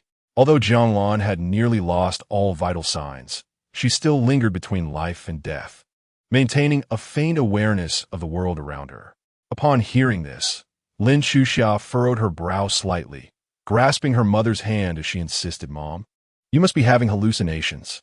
How could it be that Qin Feng's burning of a talisman cured your cancer? This is mere superstition, devoid of any scientific foundation." At that moment, Qin Feng interjected, "There are numerous occurrences in this world that science cannot elucidate." Jiang Lan nodded in agreement. Yet Lin Chuxia remained unconvinced by Qin Feng's words, perceiving him as obstinately clinging to his failures. Her disdain for him deepened, and she retorted bluntly, "Qin Feng, please refrain from speaking nonsense. Mom needs to rest. I will stay here with her. You should attend to your own affairs." In truth, Lin Chuxia merely wished to avoid further interaction with Qin Feng and his unfounded assertions. Qin Feng recognized her sentiments and chose not to press the matter further. Acknowledging that he needed to expedite finding a remedy for his mother-in-law, he nodded and said, "I will step out to attend to some matters and return in the afternoon." Lin Chuxia responded coldly, turning her back to him. Qin Feng exited the hospital and made his way toward Jiangzhou's largest herbal medicine market. The life-prolonging talisman could temporarily halt the deterioration of her condition, but it was not a lasting solution. He realized that only by sourcing the necessary herbs, concocting a formula, and refining a longevity elixir could he hope to restore his mother-in-law to health. Quietly contemplating his next steps, he recalled the formula he had painstakingly uncovered within the alchemical traditions, an elixir designed to alleviate ailments and extend life. Although Qin Feng had never before engaged in alchemy, he was resolute in his willingness to give it a try for the sake of his mother-in-law. Morning light had broken, casting a gentle glow as the herbal shops began to open their doors to customers. Qin Feng entered several establishments, inquiring about the herbs he needed, but to his dismay, he found nothing. Eventually, he arrived at Tang, the largest and most renowned chain of herbal pharmacies in Jiangnan province, only to leave empty-handed once more. "Dear customer, we possess the ginseng, cordyceps, and reishi you seek, all of the highest quality. Is there anything else that does not meet your satisfaction?" inquired the somewhat haughty female manager of Tang. Observing the young customer shake his head and sigh after inspecting the premium herbs in her shop, Qin Gu, the manager, felt a surge of indignation. Is this truly considered top-quality merchandise? Upon hearing these words, Qin Feng could not help but chuckle, gesturing towards the herbs on the counter as he remarked, "Although this ginseng is wild, it lacks the requisite age. The lingji, however, is sufficiently aged. Yet its preservation method has led to a considerable loss of its medicinal properties. As for these cordyceps, Listening to Qin Feng articulately point out the deficiencies of the herbs, Qin Gu was momentarily taken aback, realizing she had encountered a true connoisseur of traditional Chinese medicine. A wry smile crept onto her lips as she addressed him. Sir, since your standards for the quality of herbs are so elevated, Bai Chaodang is certainly capable of meeting your needs. However, those are rare herbs and are exceedingly expensive. Do you possess the means to afford them? With a smile, Qin Feng withdrew an unassuming card holder from his pocket and extracted a black card, placing it on the counter as he calmly replied, Do you believe my means are sufficient? Upon seeing the distinctive pattern on the black card, Qin Gu's eyes widened in surprise. This was the pinnacle black card recently issued by the Imperial Capital Bank, symbolizing an unparalleled status. Even if one had no money, merely presenting this card could enable one to empty the bank's vault. Fortuitously, having grown up in a major city, Qin Gu recognized the card.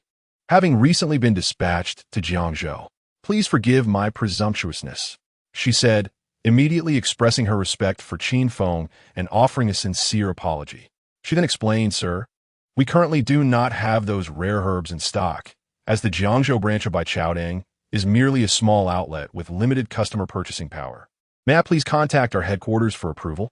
Upon receiving Qin Feng's consent, Qin Gu hurriedly used the store's landline to call the headquarters in Handu. Miss, we have a significant client here seeking to purchase some rare herbs. I have verified their purchasing power, and they indeed possess the financial capability. Such a substantial transaction is beyond my authority. I kindly request you come to Jiangzhou to meet with this esteemed customer, Qin Gu reported cautiously.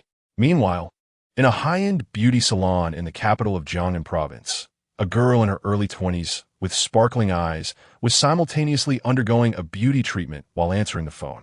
Had Qin Feng been present, he would undoubtedly recognize her as Lu Yanxue, the very same girl who had used him as a shield the previous night. Jiangzhou, you say?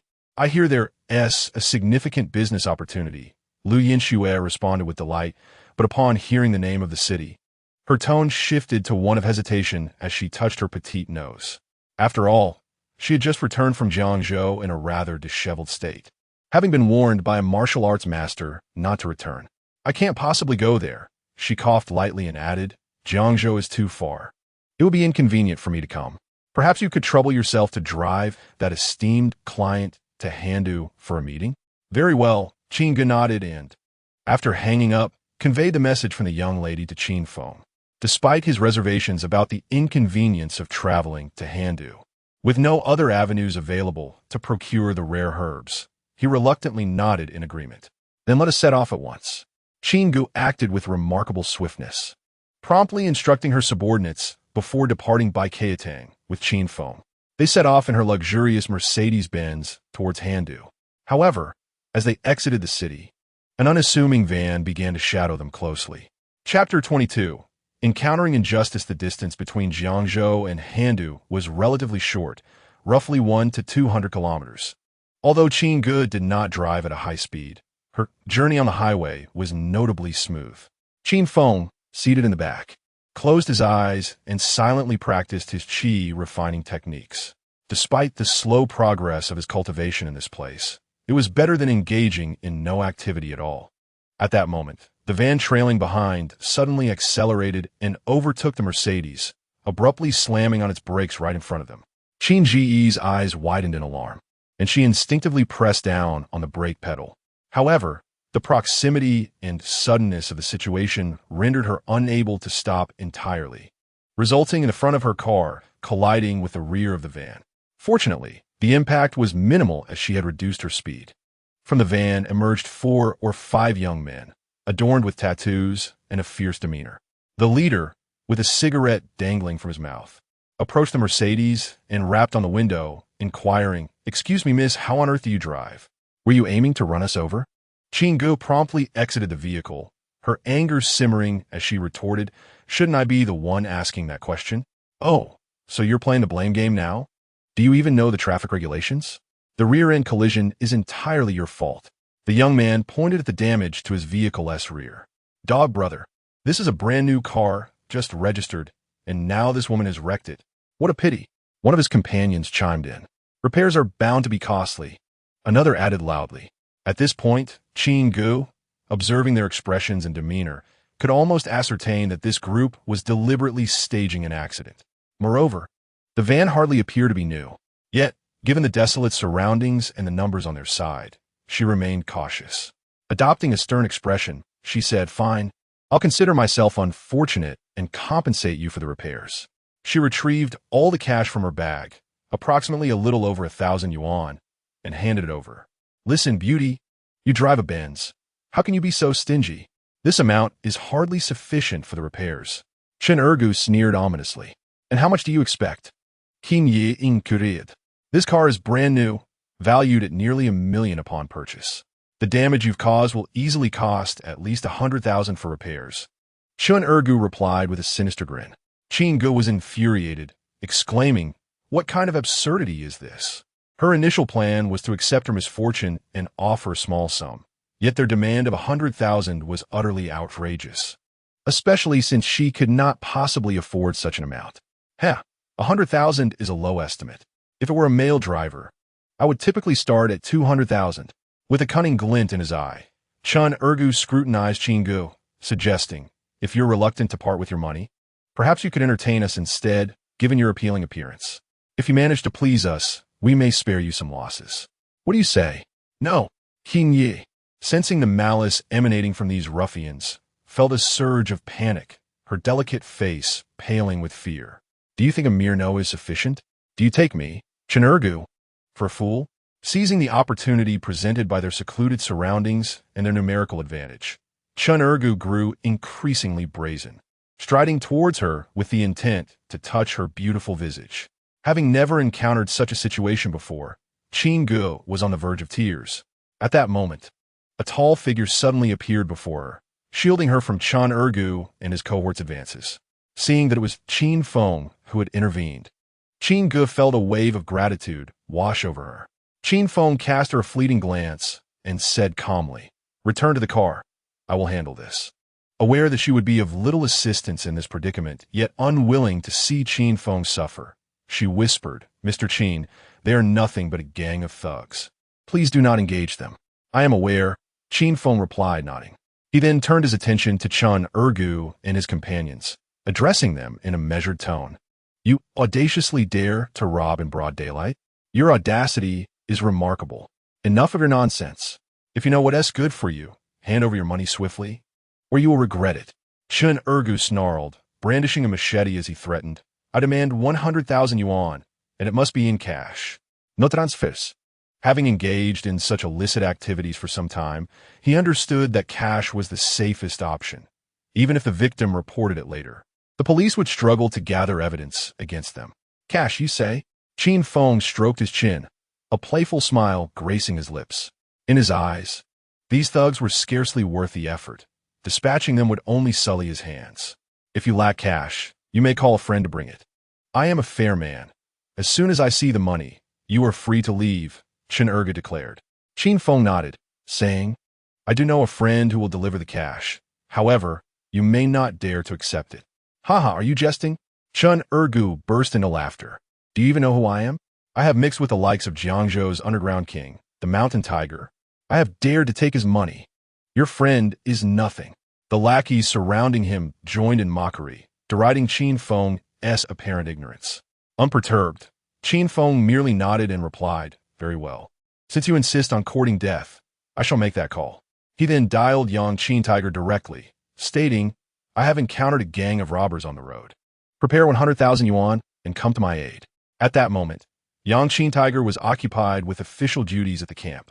Upon hearing Qin Feng's words, he wore a perplexed expression but dared not question the request.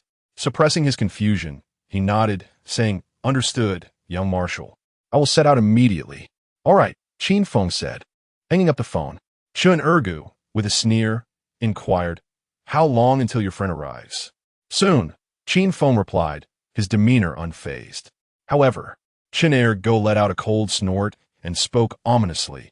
"I don't have the luxury of time to waste with you. I'll give you at most half an hour. If your friend doesn't bring the money by then, don't blame me for being ruthless. I'll slice you up and take your woman." As he spoke, he brandished the cleaver in his hand. Qin Feng, on the other hand, chose silence, lighting a cigarette for himself. Approximately 20 minutes later, a sudden roar echoed down the desolate road from afar. What was that sound? Chun Ergo looked puzzled at the others, who mirrored his confusion. They then lifted their gazes toward the source of the thunderous noise, and what they beheld made their legs weaken with fear. Chapter 23. An overwhelming presence at the end of the distant road. A swirling cloud of yellow dust arose. Amidst the tumultuous scene, colossal figures emerged. It was an array of armored vehicles brimming with soldiers and equipment, and there was more than just one. These armored vehicles formed a formidable line, hurtling toward them with a speed that made it seem as though the convoy had no end in sight. "My heavens!" Chun Ergo exclaimed in terror. "What we do, big brother?" One of his subordinates asked anxiously. Smack! Chun Ergo slapped the young man's face, scolding. "Are you an idiot? Why are you asking me what to do? Run. Big brother, it's bad. There's more coming from behind." Another subordinate shouted, pointing toward the rear. At that moment, Chun Ergo totally panicked. However, in his moment of desperation, he quickly instructed his subordinates to toss their cleavers and weapons into the nearby bushes. He then patted Qin Feng on the shoulder and said, "Kid, consider yourself lucky today. With such a grand spectacle, just cooperate and don't speak out of turn, or else." Little did Chun Ergo anticipate that these armored vehicles were not merely passing by. They surrounded them entirely. Then, over 100 fully armed soldiers closed in like a steel trap, encircling them completely. A man in a trench coat strode swiftly through the crowd, his eyes widening in astonishment upon seeing the petrified Chun Ergo and his companions. "Young Marshal, were you robbed by these fellows?" "Indeed," Qin Feng nodded. "Is the money here?" "It is," Yang Qin who affirmed, reaching into his coat pocket and pulling out a bundle of cash amounting to 100,000. He approached Chun Ergo and extended it toward him. "Here, count it." "There's no need." Chun Ergo stammered, fear causing him to tremble. He forced a strained smile and hastily pushed the money back. Although he was wicked, he was not foolish. Who would dare accept such money? Moreover, Chun Ergo had seen news reports, and this man before him was evidently the two-star general who had recently eliminated his boss, Shan Hu. Tu Chen Argu. This was a person of celestial stature. Upon reflection, Chun Ergo comprehended that Qin Feng's identity was undoubtedly extraordinary. Scratching his head, he stammered, "Brother, I was merely jesting earlier. This old clunker of mine is hardly worth 10,000. Besides, I bear some responsibility for the accident. I shall take it to the repair shop myself." "Your tone was quite different moments ago," Qin Feng replied with a half-smile. "If you refuse to accept this money, you cannot expect my friend to have made this trip in vain, can you?" At that moment, Yang Qin suddenly bellowed, "Take the money." The force of his shout frightened Chun Ergo to the point of nearly soiling himself. Faced with such a powerful figure, he dared not defy him and reluctantly accepted the 10,000, his hands trembling uncontrollably, his entire being shaking like a leaf in the wind. "Excellent." Yang Qin nodded, his tones softening slightly. He then turned to his aide and inquired, "Have we captured everything?" "Commander, we have recorded it all," the aide affirmed. "These individuals are audacious indeed, daring to extort from you so brazenly. I have secured video evidence. Their crimes will surely land them a minimum of 20 years. At this revelation, Chun Ergo was left dumbfounded. He hastily threw the money to the ground, repeatedly exclaiming, "No, no, no, take it away." Yet Yang Qin offered him no chance for explanation, waving his hand as individuals rushed forward to restrain Chun Ergo and his companions. On the journey back, Chun Ergo wept piteously, pleading for mercy, but his cries fell on deaf ears.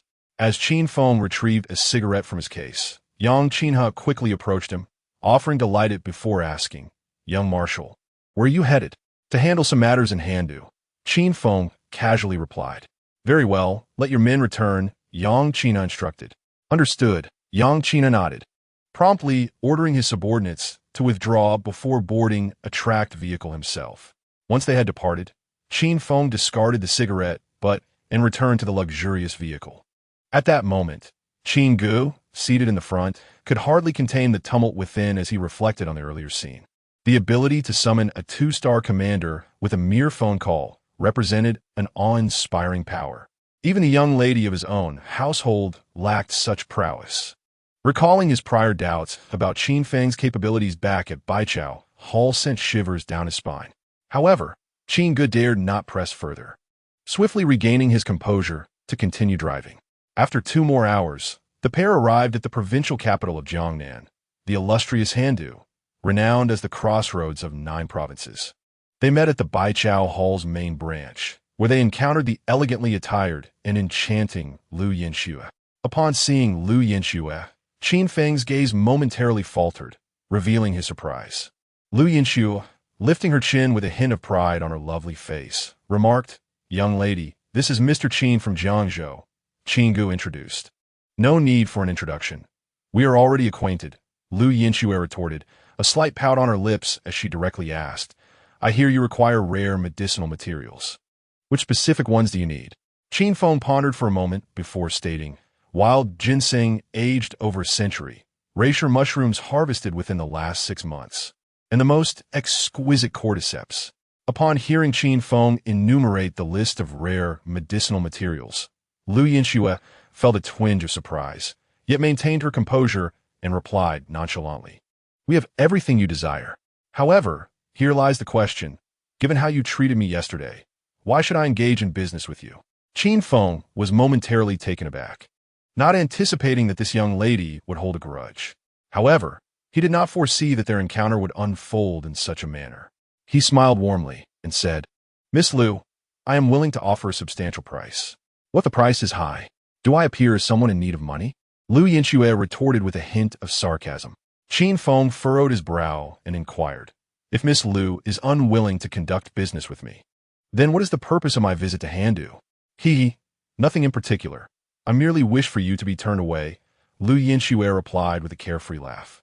In truth, she had intended to pursue this business deal, but upon discovering that the affluent client brought by Qin Gu was none other than Qin Feng, she was determined to reclaim her dignity after the humiliation she suffered the previous night. "Qin Gu, please see our guest out," Lu Yinxue gestured dismissively before turning her back. Disregarding Qin Feng, Qin Feng's expression darkened as he scrutinized Lu Yinxue's retreating figure. He noted her exquisitely crafted deerskin boots, albeit her toes were fidgeting incessantly within them. He stroked his chin and smiled. "Miss Lu, if you can provide me with the medicinal materials I seek, I shall assist in curing your troublesome athlete's foot. What do you think?" The previously self-satisfied Lu Yinxue's demeanor shifted abruptly, and upon catching the astonished gazes of those around her, she exclaimed in alarm, "What nonsense are you spouting?" Chapter 24. Remarkable Efficacy. Qin Feng shrugged nonchalantly and replied, "Miss Lu, there is no need to feel embarrassed. Athlete's foot is quite common, affecting many individuals. However, your symptoms appear to be more severe than others." How could you possibly know?" Lu Yinxue was now thoroughly unsettled, casting an indignant glare at Qin Gu, who had accompanied Qin Feng. Qin Gu, taken aback, hurriedly clarified, "Miss, you wouldn't suspect that I let anything slip, would you?" "I swear to the heavens, I have not disclosed anything about you to Mr. Qin or to anyone else." Lu Yinxue withdrew her gaze, her mind racing with doubts, and could not resist glancing down at her own feet. Could it be that the odor was so pronounced that this fellow detected it? She had a peculiar habit of never wearing high heels or breathable athletic shoes. Throughout the year, she donned heavy boots to conceal the unpleasant scent emanating from her feet. "Miss Lu, what do you think of my proposal?" Qin Feng inquired with a smile. Seeing Qin Feng's demeanor only heightened Lu Yinxue's aversion, and she decided to abandon all pretense, coldly retorting, "Not at all. Even if you're aware of my athlete's foot, I will not engage in any transactions with you. Moreover, I have already scheduled an appointment with the most esteemed doctor in Jiangnan province, Professor Huanbang. He is on his way to examine me." As she spoke, a secretary entered the office to announce Professor Hu's arrival. "Please invite Professor Hu in," Lu Yinxue said, her spirits lifted. A moment later, a middle-aged gentleman, dressed in a gray Zhongshan suit and adorned with black-framed glasses, exuded an air of refined elegance as he entered the office. With a warm smile, he addressed Miss Lu. "I sincerely apologize for keeping you waiting. In preparation for your consultation, I have diligently researched numerous materials and sought the advice of esteemed colleagues in the medical field. That's wonderful. Upon hearing his words, Liu Yinxue felt a surge of confidence. She had indeed consulted various doctors, both traditional and modern, but to little avail. Suddenly, a thought crossed her mind, and she turned to Qin Gu, saying, "Qin Gu, please escort Mr. Qin back."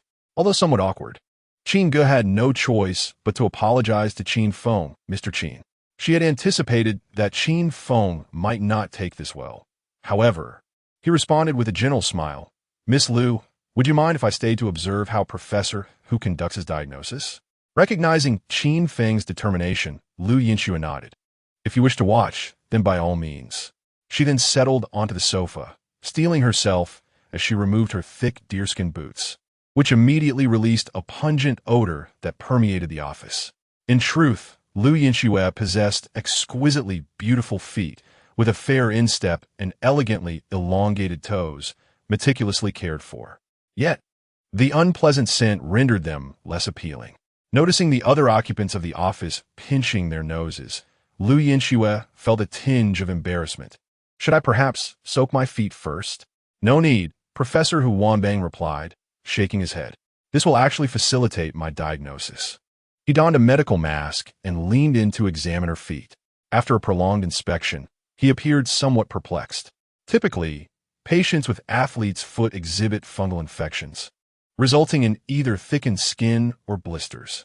However, Miss Liu, you show no signs of such symptoms. It is indeed quite strange. Could this be a novel strain of athlete's foot fungus? If that is the case, it would pose a challenge. Adjusting his glasses, Hu Wanbang contemplated. As it stands, the most effective treatment for fungal infections involves a combination of traditional and modern medicine. We would begin with a foot soak using several traditional herbal remedies, followed by radiation therapy to eradicate the fungus. However, this approach may not necessarily be beneficial for you, Miss Liu. What then shall we do? Liu Yinxue inquired, her voice tinged with anxiety. "Do not fret, Miss Liu," Hu Wanbang reassured her. "I possess a secret weapon. While athlete's foot is typically caused by a fungal infection, the true culprit behind the odor is excessive sweating. We could consider a surgical procedure to excise the sweat glands in your feet. Consequently, your feet would no longer perspire, thus eliminating any unpleasant smells." Just as Liu Yinxue contemplated the feasibility of a suggestion, Qin Feng could not suppress a chuckle, remarking, "Professor Hu, are you intent on rendering Miss Liu disabled?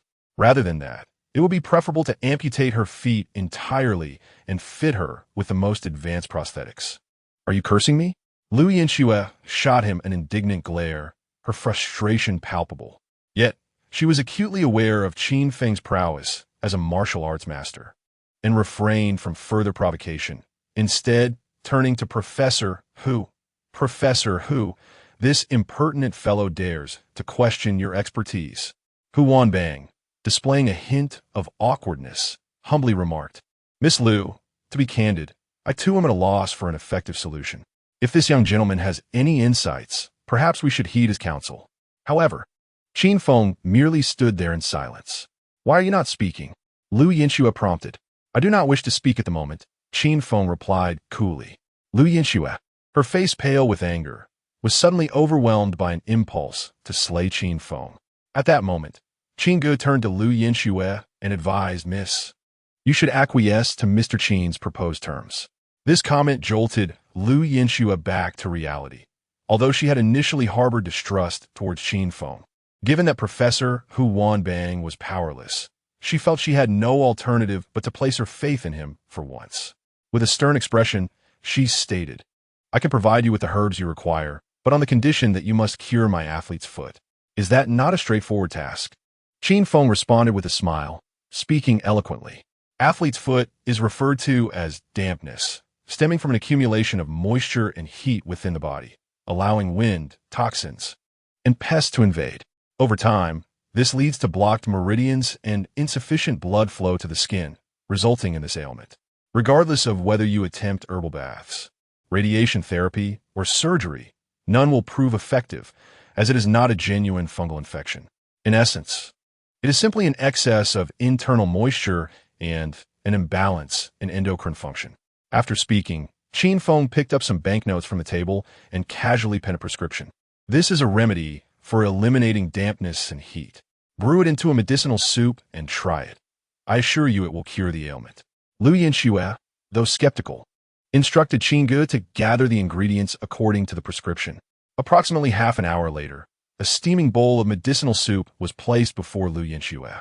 As she lifted the bowl and took a sip, she found it peculiar that although the soup was scalding hot, it did not feel burning upon entering her mouth. Instead, it brought an incredible sense of coolness that spread throughout her body, soothing her previously restless emotions. I feel the odor has diminished, Qin Ge remarked, blinking her beautiful eyes. Somewhat uncertain, Hu Wanbang leaned closer to Lu Yinxue's feet, removed his mask to take a few breaths of air, and nodded. Indeed, the odor has notably lessened. It seems this prescription truly possesses remarkable efficacy. Chapter 25. Qin Ji's identity. Lu Yinxue was somewhat skeptical of this outcome, as she was not particularly sensitive to the odor. It was challenging for her to ascertain whether the prescription was genuinely effective or if Professor who was merely comforting her. I need to use the restroom, Lu Yinxue said, pouting before turning to leave the office. Once in the restroom, she closed the door, removed her shoes and socks, and lifted her foot to bring it closer to her nose for a few cautious sniffs. Oh, it really seems to be odorless, Lu Yinxue exclaimed with delight. Upon her return to the office, her spirits were considerably elevated, and she glanced at Qin Ge, saying, "Please go to the pharmacy and assist Mr. Qin in sourcing the herbs." Understood. Qin Ge nodded and promptly set off to fulfill the task. At that moment, Hu Wanbang addressed Qin Feng, saying, "Young man, your prescription is truly remarkable. If you were to make it public, it would undoubtedly cause a stir in the medical community, bringing you both fame and fortune while benefiting countless patients." However, Qin Feng shook his head in refusal, replying, "This prescription is only effective for Miss Lu's specific condition. It may not be useful for others. Furthermore, I am not in need of money, and fame holds no significance for me." To Qin Feng, money was merely a numerical value. While ordinary people believe that wealth dictated power in this world, the true authority lay in the hands of martial masters.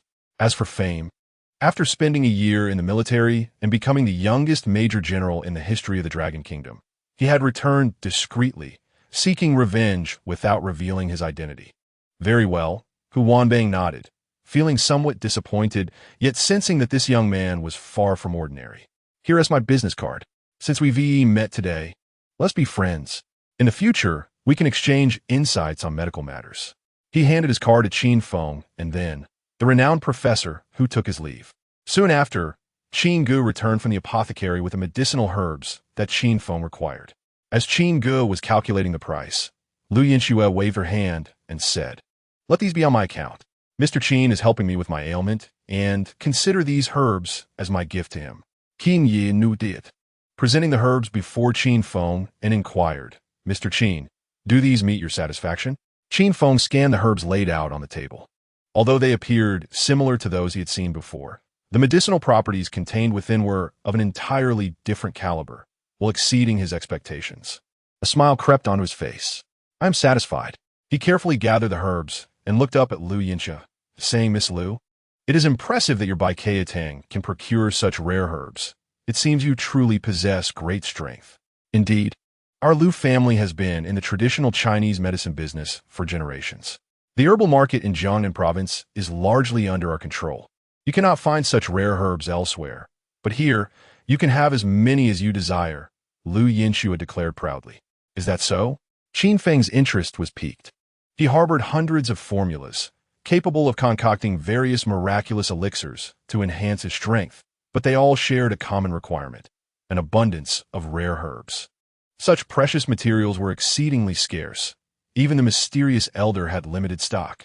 Qin Feng had not anticipated that the Lu family in hand wielded such power. Thus, the herbs he would need in the future could indeed come from the Lu family. Of course, there is one condition.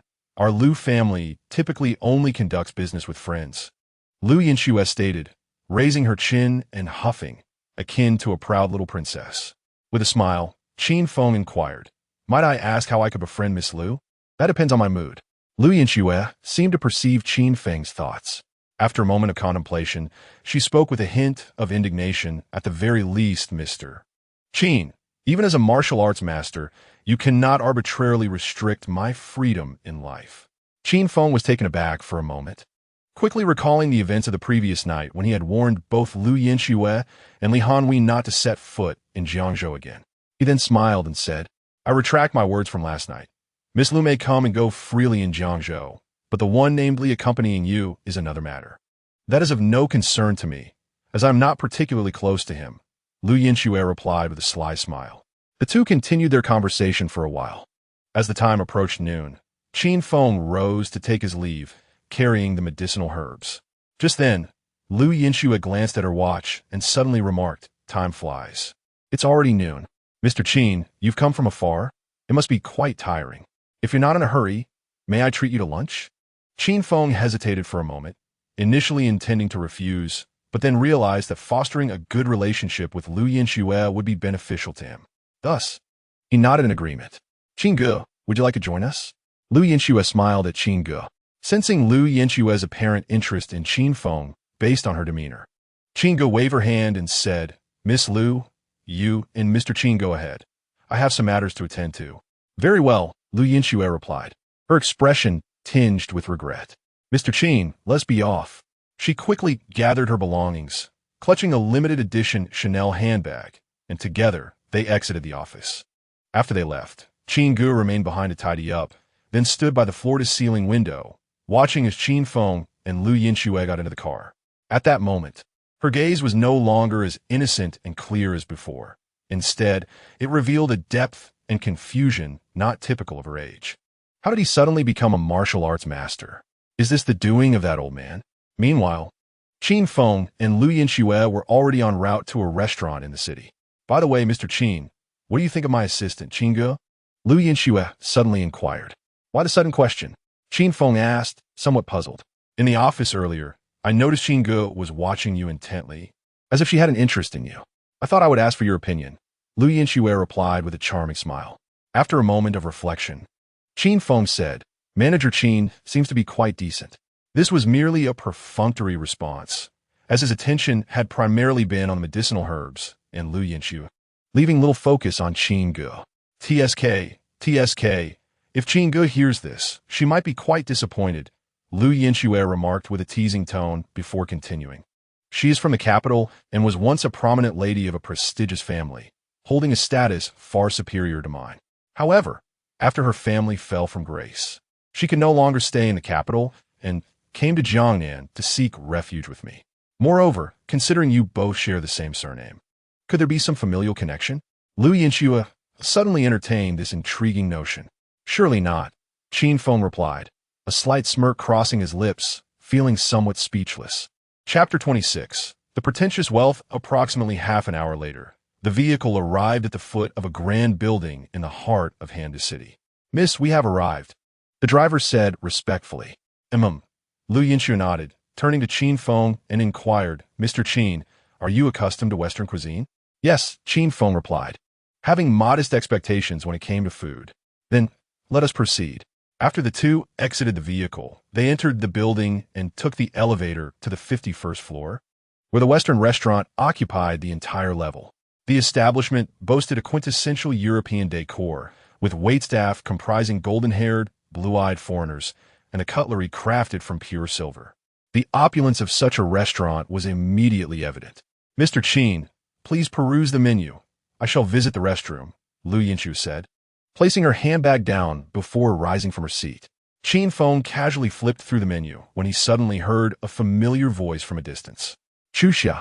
This Western restaurant is the most authentic and upscale in all of Handu. The chefs here are genuine French, and their culinary skills are exceptional. You will not regret coming here.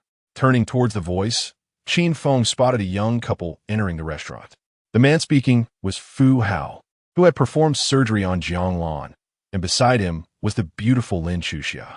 Lin Chuxia was elegantly attired in a dress, her flowing hair cascading with a hint of natural curl, exuding an aura of delicate charm. Chuxia, shall we sit at that window-side table? We can enjoy the beautiful scenery while dining. Fu Hao suggested with a smile. Sounds good, Lin Xuxia replied, her demeanor slightly aloof. After they were seated, Fu Hao snapped his fingers and ordered, "We'll have your most popular couple's lunch, a medium-rare steak, thank you." Lin Xuxia furrowed her brow slightly, but refrained from commenting. "Xuxia, why do you seem unhappy?" Fu Hao asked, his spirits seemingly high as he gazed affectionately at her. "Are you worried about your mother? Rest assured, she will be fine. As for the expenses, you need not worry. I will be by your side to face everything together." As he spoke, he boldly reached out to touch Lin Xuxia's delicate hand resting on the table, but she instinctively withdrew her hand. Fu Hao paused, his expression darkening momentarily. "Xuxia, what's wrong?" Just as Lin Xuxia felt conflicted, uncertain of how to respond, Qin Feng suddenly stood up and approached her, asking Xuxia, "What brings you here?" Lin Xuxia instantly felt like a child caught in wrongdoing. "If you're not at the hospital, who is taking care of mother?" Qin Feng inquired with a frown. Lin Xuxia immediately stood up. I will return right away."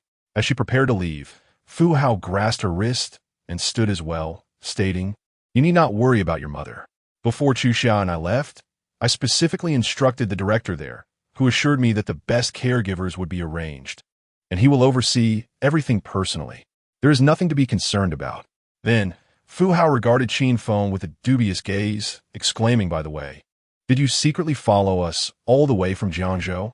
Ha ha ha, you truly are something else. To mooch off a meal, you've cast aside even the slightest semblance of dignity."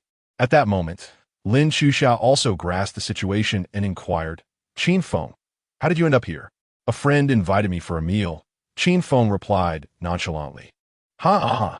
Upon hearing this, Fu Hao could not suppress his laughter, sneering as he continued, "Do you have any idea how exorbitant the prices are here? The cheapest steak costs over 1,000. I refuse to believe anyone would invite a pathetic loser like you to dine here, unless they were a fool." Just as he spoke, an icy voice cut through the air. "Who dares insult me?" A tall, elegant figure swiftly entered the restaurant, revealing it to be Lu Yinxue. Returning from the restroom, Fu Hao was momentarily taken aback, suddenly feeling as though he had been slapped in the face. There was indeed someone willing to treat Qin Feng to a meal, and it was none other than a stunning beauty. Lin Xuxia, standing beside him, was equally astonished. Lu Yinxue quickly approached Qin Feng, asking, "Mr. Qin, is this fellow causing you trouble?" "It's nothing." Qin Feng shook his head. "Don't pay any attention to this clown." Lu Yinxue then took Qin Feng back to their table and began perusing the menu. The courteous waiter, smiling, remarked, "Miss, may I suggest our couple's lunch? It is quite economical and delectable. This gentleman beside you just ordered it." "Forget it. That package is far too low-end," Lu Yinxue replied casually, continuing to browse the menu. After a brief moment, she declared, "I'll have 2 portions of the premium Kobe beef short ribs." Upon hearing this, Fu Hao's displeasure surfaced immediately, and he retorted, "Waiter, cancel my couple S package. I too desire 2 portions of the premium Kobe beef short ribs." "Fu Hao, we're just having a simple meal. Must we be so extravagant?" Lin Xuxiao whispered. However, Fu Hao was unconcerned, eager to assert himself, and unwilling to be outdone by the two across from him, insisting, "You're not the one paying, just focus on eating." "But the Kobe short ribs you ordered are truly expensive," Lin Xuxiao pointed out, handing the menu to Fu Hao and indicating the prices listed. "What the heck?" Fu Hao gasped in astonishment, unable to contain his exclamation. The menu clearly stated that a portion of Kobe short ribs started at 6,888, and the higher the grade, the pricier it became, with the finest Kobe short ribs priced at a staggering 12,888 per serving. Though Fu Hao was a doctor with a 6-figure salary and financially stable, he had never indulged in such luxurious steaks. "How about we just order that previous package?" Lin Xuxia suggested. "It's fine, just a small expense," Fu Hao replied, though inwardly pained. He believed maintaining his pride was paramount, smiling and feigning wealth. At that moment, Lu Yinxue stretched languidly and inquired, "Do you have any beverages?" "Miss, with your order of 2 portions of premium Kobe beef, we shall offer a complimentary bottle," the waiter responded respectfully. "That will suffice," Lu Yinxue nodded. Upon witnessing this, Fu Hao seized the opportunity and burst into laughter, exclaiming, Ha ha ha. You can afford a steak that costs over 10,000, yet you drink mediocre red wine. What a pretense of affluence. Waiter, bring me a bottle of my Martin Louis XIII. Liu Yinxue frowned slightly and retorted coldly, in this day and age, there are still people who drink such inexpensive liquor as Louis XIII. Waiter, please bring me a bottle of 82 Chardonnay. Chapter 27. Fu Hao nearly bled from anger. I apologize, but the Chardonnay is sold out. We only have the same vintage of Sauvignon Blanc available. Would that be acceptable? The waiter inquired. That'll do. Liu Yinxue pondered for a moment before nodding. Fu Hao, sitting nearby, felt as though he had been diminished. He slammed the table and said, Waiter, return my Louis XIII, and, by the way, do you have anything more expensive than Sauvignon Blanc? I'm sorry, sir, but the 82 Sauvignon Blanc is the most expensive wine in our restaurant. We do not have anything pricier, the waiter explained. Then just bring me a bottle of Sauvignon Blanc. Fu Hao gritted his teeth and replied. Since he could not surpass these two individuals, he at least would not allow himself to be inferior to them. At that moment, Lin Chuxia was examining the wine prices on the menu. Upon seeing the price of the 82 Sauvignon Blanc, she was taken aback and wanted to warn Fu Hao. But recalling his earlier disregard for her advice, she refrained from speaking. Fu Hao, entirely oblivious to the gravity of the situation, jested, Come on, it's just wine.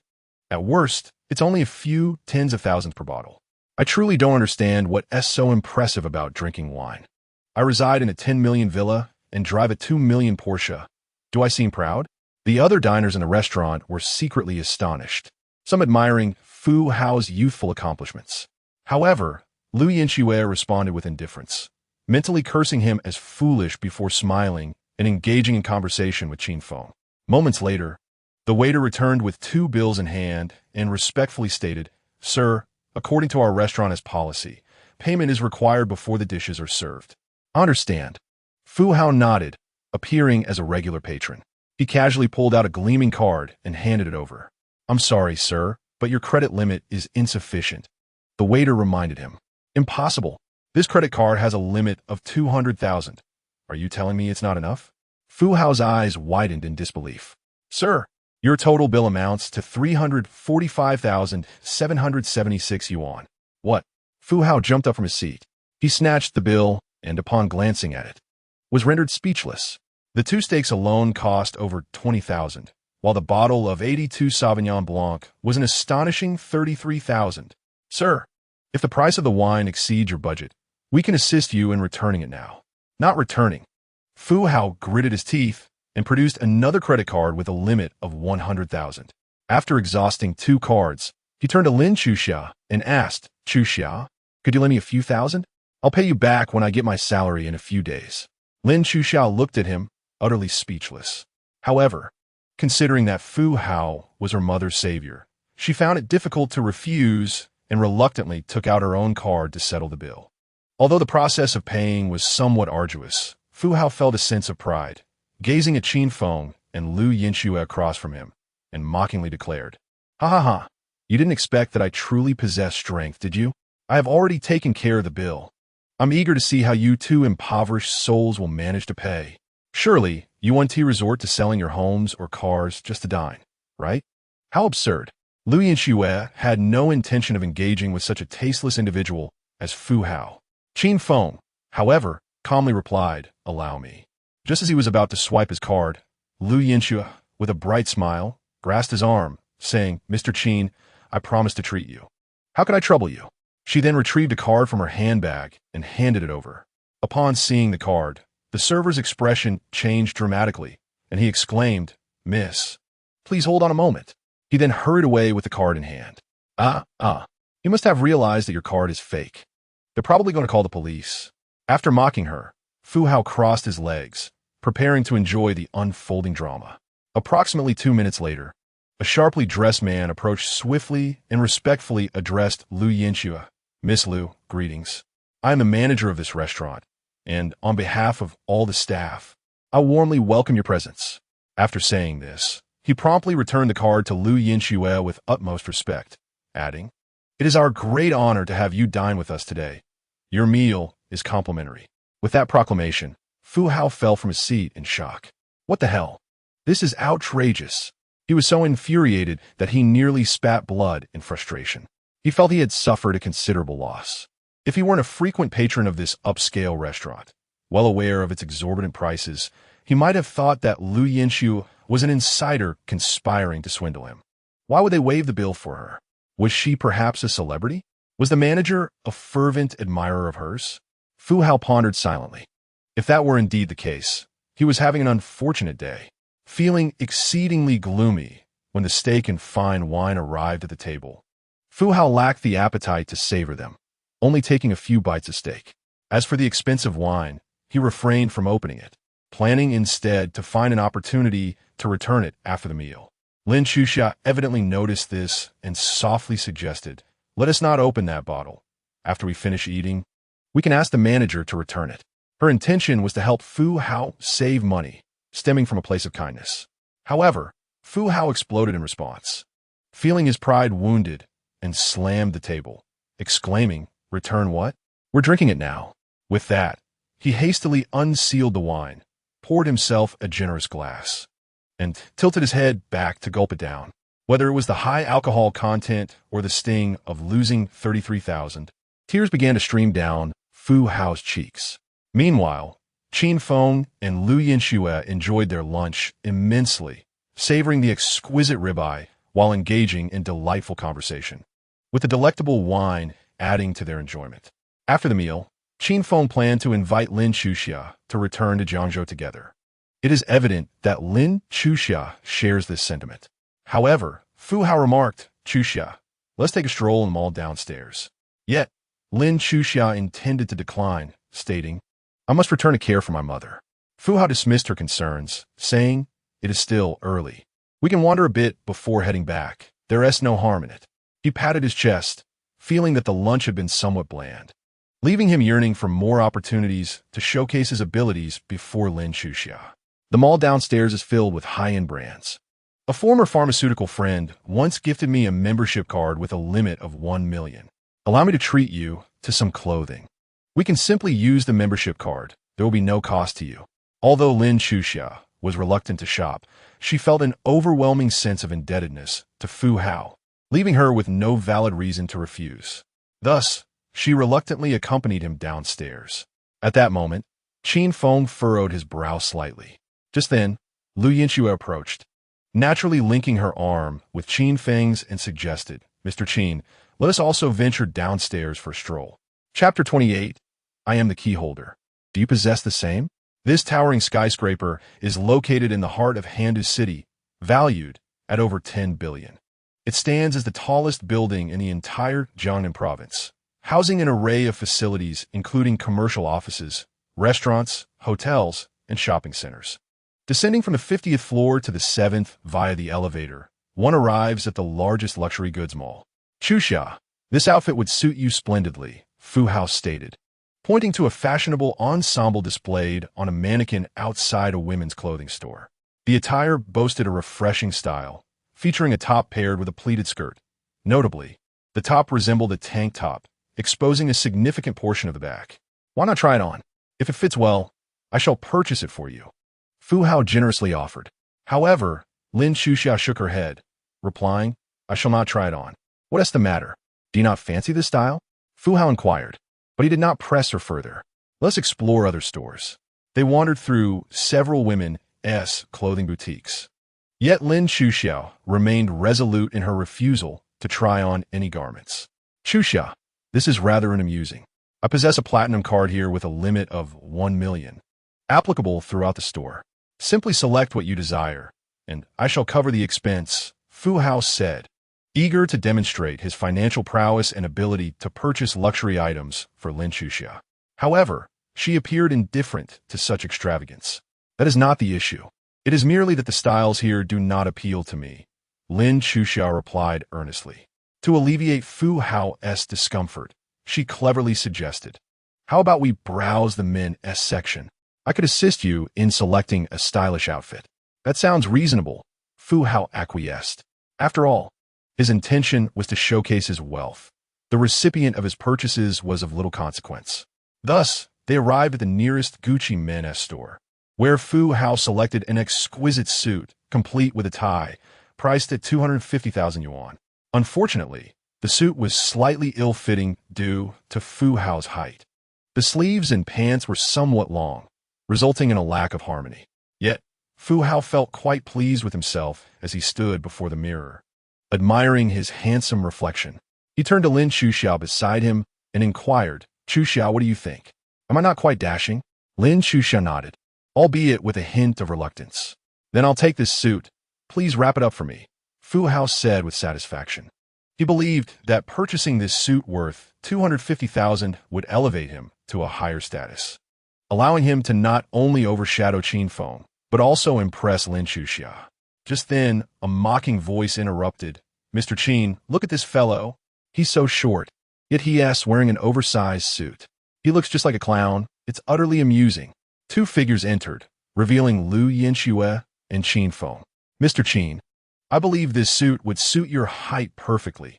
You would look quite handsome in it," Lu Yinxue remarked, her eyes sparkling with mischief. Fu Hao scoffed. "You think you can snatch this suit from me? Not a chance. It's mine." With that, he pulled out his platinum membership card and slapped it on the counter, ready to check out. However, Lu Yinxue swiftly approached the cashier, retrieving a diamond-studded card from her bag.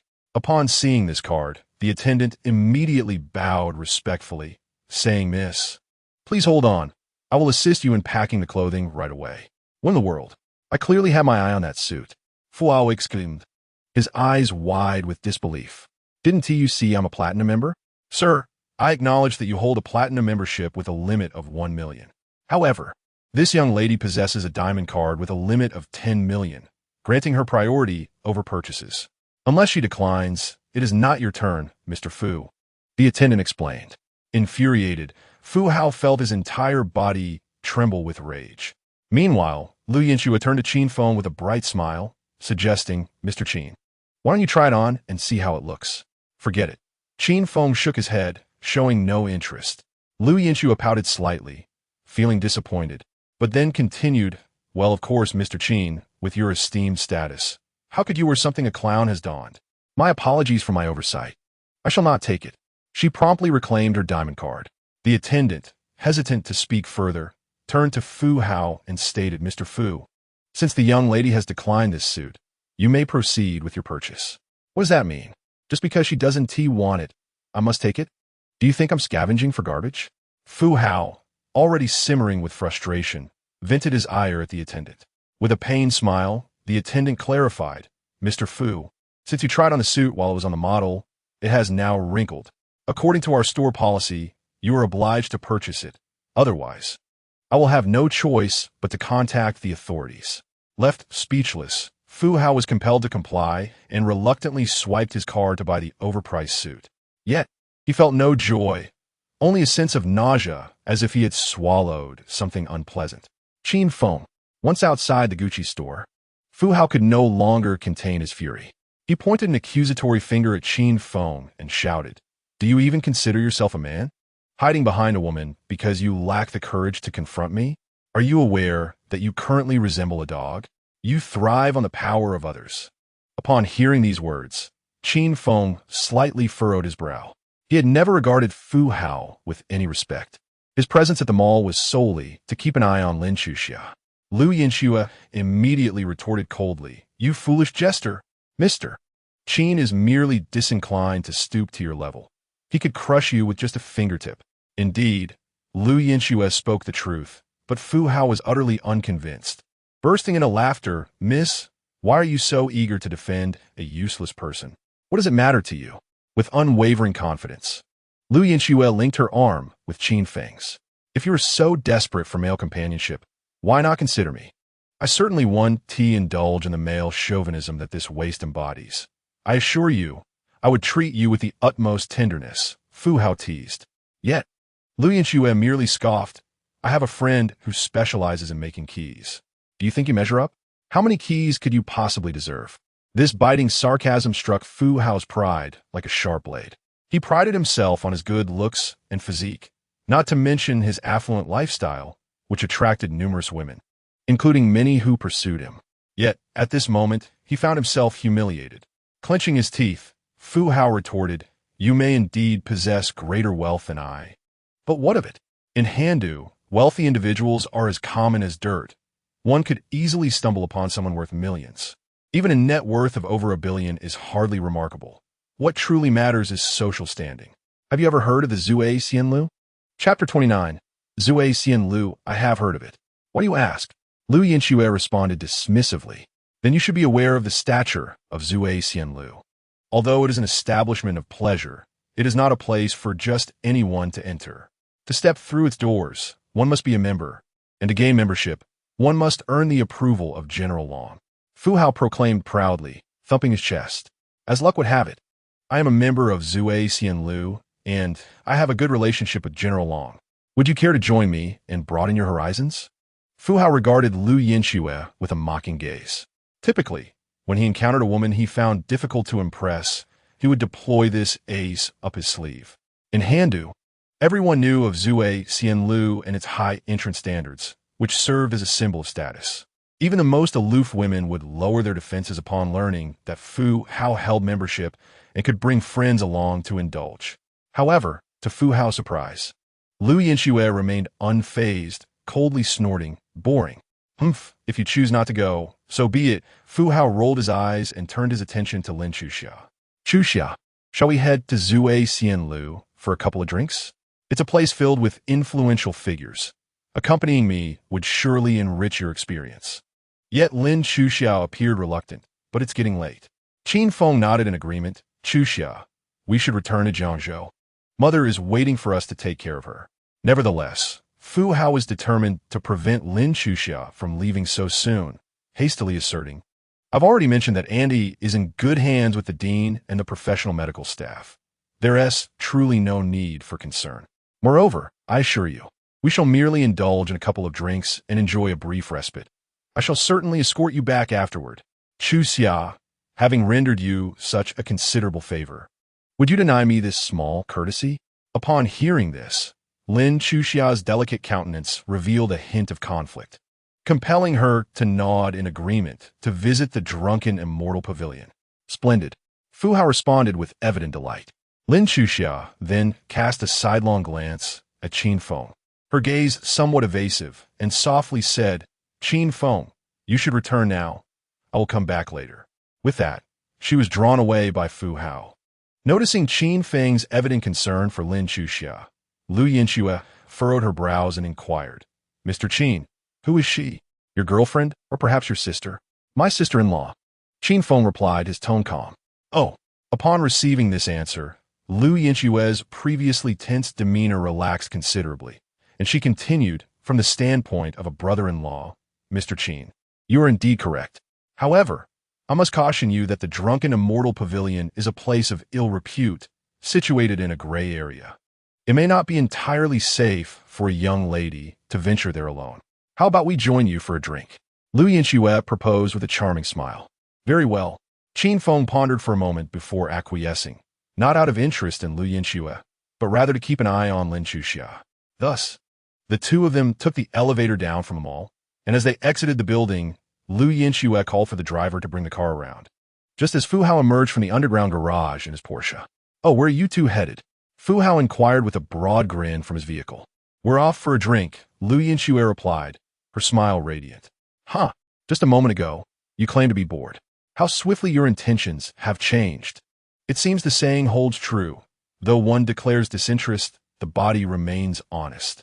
Fu Hao boasted with exaggerated pride. At this hour, hailing a cab is quite troublesome. Why not ride with me? I can give you a lift. He gestured towards the empty seats in the back of his Porsche. Mr. Qin, would you like to accept his offer? Lu Yinxue turned to Qin Feng, seeking his opinion. Why not? Qin Feng shrugged nonchalantly, opening the car door and settling in. Indeed, Lu Yinxue followed suit. Neither of them regarded Fu Hao seriously, perceiving him merely as a pompous fool, since he insisted on being obsequious. There was no reason to refuse him. However, Fu Hao remained oblivious to their disdain, mistakenly believing that they had capitulated to him, and his mood instantly brightened, dispelling any previous gloom. How curious that Qin Feng, that useless fellow, managed to attract such an exquisite woman. Yet, since she has entered my vehicle, It signifies her burgeoning interest in me. With a little maneuvering, capturing both of them should pose no challenge. As for you, Qin Feng, you may amuse yourself alone. Fu Hao amused himself while driving, concocting his schemes for winning over the ladies. Approximately half an hour later, the quartet arrived at the entrance of the drunken, immortal pavilion. From an external perspective, the pavilion was a grand edifice showcasing distinct Eastern architectural features. Reminiscent of an ancient palace, adorned with an array of luxury vehicles parked outside. A line of imposing, burly men stood at the entrance, meticulously verifying the membership status of incoming patrons. What? It's a members-only establishment? I do not possess a membership, yet I am affluent. Can I simply acquire one on the spot? How much does a membership cost? Pray tell. Is it 100,000 or perhaps 1,000,000? A wealthy heir, driving a Ferrari and accompanied by a beautiful model, found himself unable to enter, which incited his profound anger. Membership at the Zhuai Xianlu requires the endorsement of Brother Long. It is not something that is publicly available for purchase. Even if it were, individuals of your modest means would not be able to afford it. The burly man guarding the entrance spoke coldly. How dare you? The affluent heir, infuriated, shoved the bouncer with all his might. In response, the bouncer retaliated with a single punch, toppling the heir to the ground, followed by a swift kick that sent him tumbling down the steps. Approximately 5 minutes later, a Maybach 680 arrived at the entrance of Zhuai Xianlu. Exiting the vehicle was a middle-aged businessman, unmistakably the father of the young heir. The middle-aged man strode over briskly and slapped his son across the face, scolding, "You wretched child! While idling away your days is one thing, to cause a ruckus at Zhuai Xianlu is entirely unacceptable. Are you trying to bring ruin upon your father?" After this admonition, the middle-aged man quickly turned to the bouncer, repeatedly bowing and saying, "This esteemed gentleman, my son has caused a disturbance in Brother Long's establishment. I take full responsibility for his misbehavior. I shall take him home and ensure he is properly disciplined. Please convey my apologies to Brother Long. I beseech you, do not take offense." Despite driving a luxury car worth several million and having a son who drove a Ferrari, the middle-aged man displayed utmost deference to the security personnel at the entrance of Zhuai Xianlu. The bouncer, arms crossed and with a disdainful snort, commanded, "You may leave." "Yes, yes, we shall take our leave immediately." The middle-aged man, after delivering a few more harsh slaps to his son, grasped him by the ear and hastily departed. The onlookers could not help but gasp in astonishment. Those who had contemplated causing trouble quickly regained their senses and hurriedly departed with their friends. Chapter 30. The lustful dragon crossing the river. Let us proceed inside. Fei Hao parked the car and led the group up the steps towards the entrance. To their surprise, the usually stern security personnel, upon seeing Fei Hao, immediately displayed a courteous demeanor. "Mr. Fei, what an honor to have you here.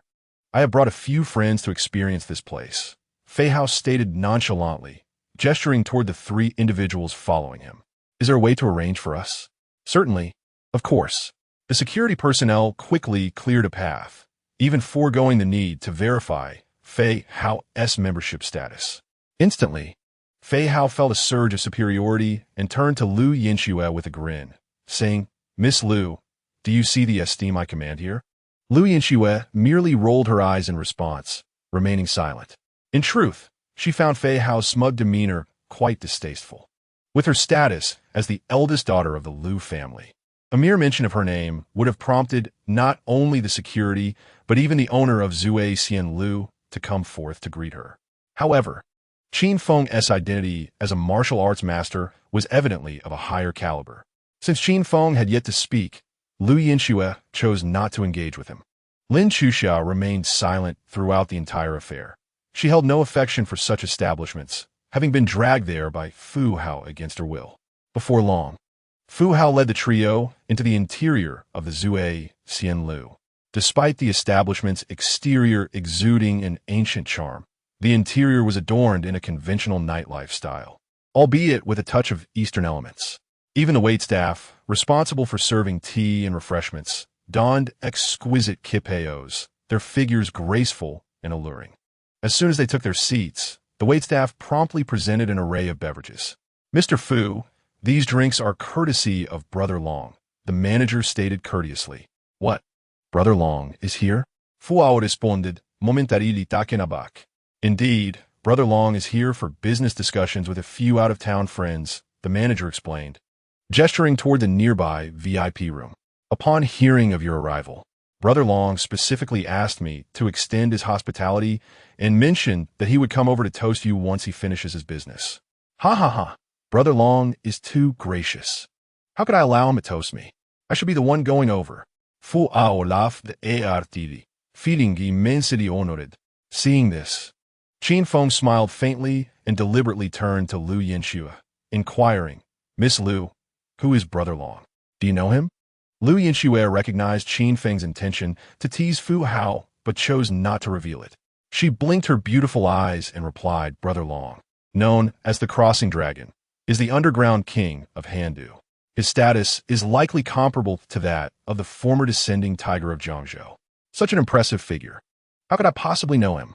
Upon hearing this, Fu Hao eagerly interjected, "Huh, well, you may not know him, I do.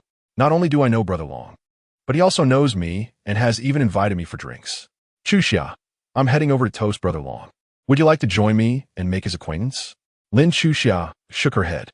"Very well, wait for me here," Fu Hao said without pressing the matter further. He poured himself a glass and made his way toward the VIP room.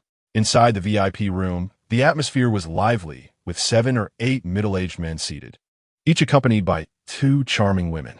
At the center of the sofa, basking in the attention of others, was none other than the owner of Zue Xian Lu, Crossing Dragon. "Brother Long, I am truly grateful for your hospitality. It brings me great honor. Allow me to toast you." Fu Hao entered, raising his glass respectfully. Crossing Dragon glanced at Fu Hao, momentarily puzzled, seemingly not recognizing him. The manager leaned closer to Crossing Dragon and whispered a reminder. Only then did Crossing Dragon recall. Bursting into laughter, "Ah, it's Dr. Fu. Cool me. I'll drink to that." He filled his glass and downed it in one gulp. With a broad smile, Crossing Dragon continued, "Dr. Fu, I've heard from my associates that you brought along 2 beautiful ladies today. Why not bring them over for me to meet? You wouldn't intend to keep both for yourself, would you?" Upon hearing this, Fu Hao's heart tightened. He suddenly grasped Crossing Dragon's intentions. This fellow was not merely seeking to honor him. Rather, he had set his sights on the 2 lovely ladies Fu Hao had brought along, eager to partake in their allure. Crossing Dragon, the underground king of Handu, while not lacking in female companionship, was exceedingly lecherous and frequently engaged in such acts of coveting others' affections. Moreover, being under the scrutiny of the formidable Jiang Long, anyone, regardless of gender, faces dire consequences should they dare to defy him. "Ha, Brother Long, handling 2 at once is indeed overwhelming for me." Fu Hao could only smile in resignation. Yet an idea struck him. "I have brought along 2 young ladies. One is my old classmate from the countryside of Zhangzhou, whom I've brought to broaden her horizons. The other is someone I am less familiar with, hailing from a well-off family and possessing a diamond card for the Peninsula restaurant. However, this lady is particularly aloof and challenging to win over." Challenging to win over? Upon hearing this, Jianglong's interest was piqued. "I relish the thrill of a challenge. Here's the deal. I won't ask for much, just that aloof lady for myself, while you can keep the countryside girl for your own. Whatever Brother Long desires." Fu Hao nodded repeatedly, pleased with the outcome, as his heart was set on Lin Chuxia. As for that Lu Yanxue, with her icy demeanor, he felt he had no chance whatsoever. "Very well then, create an opportunity for me. My reputation precedes me, and approaching her directly might intimidate her. Bring her to me for a drink," Jiang Long stated calmly. "Certainly." Fu Hao nodded, quickly turning to leave, suppressing a smirk, thinking to himself, "You want to act aloof in front of me? Just wait and see." Soon, Fu Hao returned to the trio, cleared his throat, and said, "Miss Lu, is it? Brother Long just mentioned he would like to befriend you and would like to invite you to join him for a drink." "What?" Lu Yanxue's delicate brows furrowed. How could this Jiang Long take an interest in her? It was absurd. Surely, once she revealed her name, Jiang Long would come to his senses. But then she realized this could be an opportunity for her, and she turned to Qin Feng for assistance. Mr. Qin before Lu Yinxue could finish. Qin Feng saw through her intentions and scoffed. Boring. At this, Fu Hao felt a wave of embarrassment wash over him. Miss Lu, please don't hesitate. Go have a drink with Brother Long. You've surely heard of his illustrious reputation. If you refuse, he might come over himself, and things could get complicated. If he comes, then let him come. Lu Yinxue was unfazed. You said that. It's not my concern. Seeing he could not persuade Lu Yinxue, Fu Hao begrudgingly sat down, anxiety creeping in about Jiang Long's potential ire towards him. Approximately 10 minutes later, a group of burly men in black suddenly surrounded their booth, and a menacing voice echoed, Fu, you were instructed to bring the beauty to drink with me. Why are you dawdling? Are you disrespecting Jiang Long? Chapter 31, A Regret for a Lifetime. Fu Hao had initially been pondering how to placate Jiang Long, contemplating fleeing if necessary. However, he did not expect Jiang Long to take things so seriously, emerging himself if he couldn't see the lady. Brother Long, you honor us with your presence. Seeing Jiang Long's furious demeanor, Fu Hao quickly stood, a forced smile on his face. We were just about to toast to you and did not anticipate your arrival. It is truly a privilege. Chuxia, and you, whoever you are, do not just stand there like fools. Rise and let us toast to Brother Long together. As the conversation unfolded, Fu Hao was the first to raise his wine glass. Lin Chuxiao was pulled up by him to toast to the formidable Jiang Long. You too, stand up at once. Fu Hao shot a fierce glare at Qin Feng and Lu Yinxue across the table, gritting his teeth. Do you wish to bring about our demise? Do you have any idea who Jiang Long is? Yet, Qin Feng and Lu Yinxue remained unfazed, clearly dismissing Jiang Long's significance. At that moment, Jiang Long's expression darkened, his gaze fixated on them. However, upon beholding Lu Yinxue's breathtaking beauty and her aloof demeanor, he was instantly captivated, suppressing his anger as he smiled and said, Miss, since you are reluctant to toast me, allow me to raise a glass to you instead. Let's become friends. Jiang Long then took the initiative to lift his glass in salute to Lu Yinxue. Lu Yinxue pursed her lips and glanced at Qin Feng, saying, Mr. Long, this is my male companion. I can only drink this toast if he consents. What? You have a male companion? Jiang Long's gaze swiftly turned to Qin Feng, filled with a sinister intensity. His reputation was notorious. What woman could he not possess, even if she had a boyfriend or a husband with children? If Jiang Long desired it, he could wreak havoc on their lives. Brother Long, she is speaking nonsense. Just look at this poor fellow. How could he possibly be her companion? Fu Hao hastily interjected. However, Jiang Long paid no heed to Fu Hao, his eyes fixed ominously on Qin Feng as he threatened. Miss, tonight you are my prey. If you're not connected to her, you should leave now. If you are, you may stay and test your luck. Though his words were not particularly harsh, the surrounding crowd couldn't help but turn pale. Such incidents were not without precedent. There was a time when Jiang Long pursued a married woman, whose husband was a boxing coach. He stormed into the nightclub, confronting 7 or 8 men single-handedly. In response, Jiang Long commanded over 100 subordinates, who mercilessly beat the man to near death, severing his limbs. If it weren't for the woman's desperate pleas, agreeing to become Jiang Long's mistress, the man would have been reduced to mere pulp. Chuxia, let us leave. Fu Hao sensed the precariousness of the situation and quickly urged Lin Chuxia to depart. Jiang Long did not obstruct them. Observing this, Lu Yinxue's complexion shifted slightly. Her earlier words had been mere fabrications. Qin Feng was not her companion. Their relationship was one of unreciprocated affection. In Qin Feng's true purpose for being, there was Lin Chuxia. Presently, Lin Chuxia was in no danger. It was uncertain whether Qin Feng would act on her behalf. Moreover, Jiang Long was the notorious underground king of Jiangzhou, infamous for his lecherous nature. Even knowing Lu Yinxue was a member of the Lu family would not deter him. Even if Lu Yinxue attempted to call for help, time would be of the essence. Just as Lu Yinxue fretted over her precarious situation, Qin Feng suddenly spoke. Indeed, I am Miss Lu's companion. Despite Qin Feng's profound aversion towards Lu Yinxue's behavior of using him as a shield, the Lu family, being a distinguished lineage of traditional medicine, may one day hold significance for him. Furthermore, Lu Yinxue had accompanied him to the Drunken Immortal Pavilion today, even though he harbored no fondness for her. Leaving her alone in this situation would be tantamount to leading a lamb into the jaws of a tiger. I have no desire to engage in conflict today. You have 1 minute to take your people and vanish from my sight, Qin Feng uttered in a calm tone.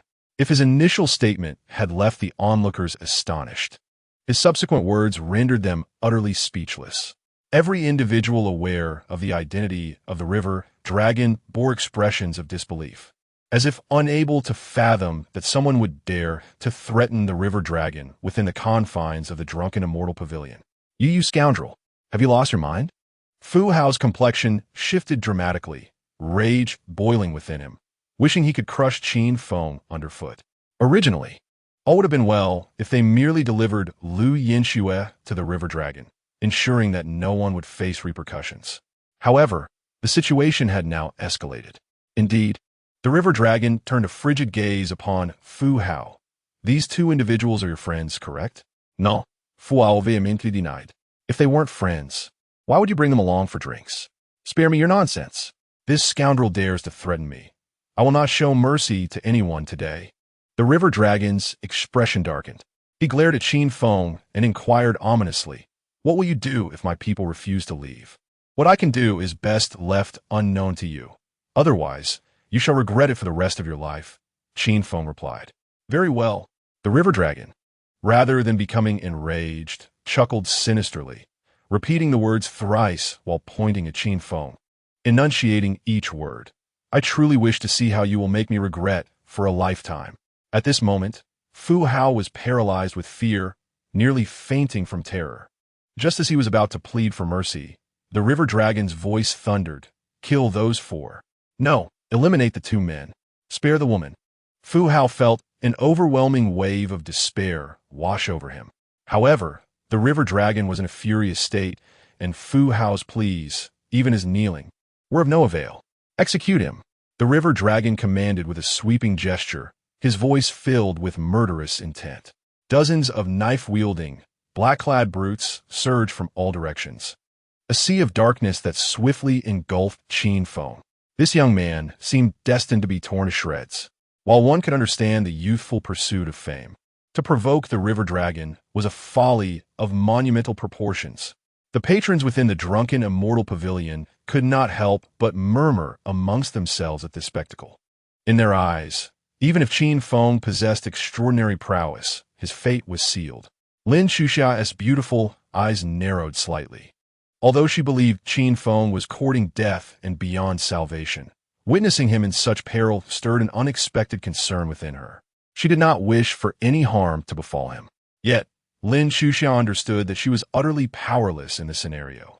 Nevertheless, she found it unbearable to watch Qin Feng meet a tragic end, and so she closed her eyes, unwilling to witness further. In the next instant, a thunderous explosion resonated in her ears, leaving her dizzy and disoriented. Upon opening her eyes, the scene before her was nothing short of astonishing. Chapter 32. The support of the Overlord. In the brief moment when Lin Xuxia was startled into closing her eyes, perhaps no more than 10 seconds elapsed. Within the grand hall of the drunken immortal tower, dozens of bodyguards clad in suits, their faces twisted in terror and wielding sharp weapons, suddenly collapsed to the floor. Their positions varied wildly, each person writhing in agony, clutching their limbs and crying out in despair. Meanwhile, Qin Feng, who was supposed to be defeated, stood calmly in the midst of the crowd, his expression serene, his gaze fixed intently on the Overlord. The Overlord, upon witnessing this scene, was equally taken aback, instinctively exclaiming a curse. He trembled and took a step back. However, in the next instant, Qin Feng appeared as if conjured from thin air, advancing swiftly 10 meters to stand before the Overlord. He seized the Overlord by the neck, lifting this underground king of Handu effortlessly. "What did you say?" Qin Feng's voice was chillingly cold, laced with a terrifying intent to kill. He had previously warned his opponent, but alas, the warning fell on deaf ears, compelling him to take action, which would prove far from simple. I mean your mother is truly formidable, to have birthed such a fierce son like you." The Overlord was utterly at a loss, never having imagined he would suffer such a humiliating defeat. "Brother, spare me." Before the cringing Overlord, Qin Feng scoffed. Your nickname is Overlord, is it not? From this moment forth, you shall no longer be known as Overlord, but as Overlord Worm. Do you understand? The Overlord was left speechless, his mouth twitching. Today, I shall let you go. However, should I ever hear the name Overlord again, I will ensure your annihilation from this world. With that, Qin Feng hurled the Overlord aside, sending him crashing against a liquor cabinet a dozen meters away. Fortunately, the Overlord was robust enough to rise after such a throw. Silently, he shot Qin Feng a meaningful glance before hastily fleeing through the back door. As the Overlord made his escape, a murmur of astonishment swept through the drunken immortal tower. Subsequently, the onlookers, in unison, hastily made their exit, fleeing as if a great calamity loomed should they linger. Chuxia, let us depart, Fu Hao said, a twitch at the corner of his mouth as he looked at Lin Chuxia and stood up. Didn't Yu suggest we have a couple of drinks? Lu Yinxue exclaimed in surprise. Why are we leaving so soon? You wouldn't understand, Fu Hao retorted, casting a disdainful glance at Lu Yinxue. That fool dared to offend the Overlord. He is not someone to be trifled with. At this moment, the dragon must surely be seeking reinforcements. This is the drunken immortal tower. No one can lay a hand on the dragon. If we don't leave now, we may not have a chance. Having mingled within the circles of Handu for some time and having a slight acquaintance with the Overlord, Fu Hao understood the nature of the man well. He was one to settle scores, and anyone who crossed him would inevitably face retribution. Moreover, the Overlord had the backing of the 8 prestigious families of Handu, ensuring that even if matters escalated, he could rely on his powerful patrons to navigate through any storm. As for the ordinary common folk, they dare not provoke such an existence. Lin Chuxia furrowed her delicate brows and stood up, yet she did not depart immediately. Instead, she turned her beautiful gaze towards Qin Feng and said, Qin Feng, you must flee quickly, otherwise trouble will ensue. However, Qin Feng merely smiled faintly. I truly do not believe that this river-crossing dragon would dare to seek me out. Before Lin Chuxia could respond, Fu Hao interjected with a glare. Do you really consider yourself someone of importance? Just because you can fight? Is that truly impressive? Brother Long has someone backing him. Turning to Chuxia, he urged, ignore this fool. Let us leave swiftly. With that, Fu Hao grasped Lin Chuxia's hand and hurried away from their booth. Yet, not long after, they returned, Fu Hao wearing a distressed expression as he exclaimed, Damn it, you've doomed us. Outside, it's all Brother Long's men. We can't escape. He continued, Chuxia. We need to find a place to hide. At that moment, outside the drunken immortal building, a throng of river-crossing dragon subordinates surrounded the premises, armed with sharp weapons. Blocking every exit, most guests had fled, and those who had not found refuge in kitchens or restrooms. Fu Hao, seeking a sanctuary, found no available hiding spots.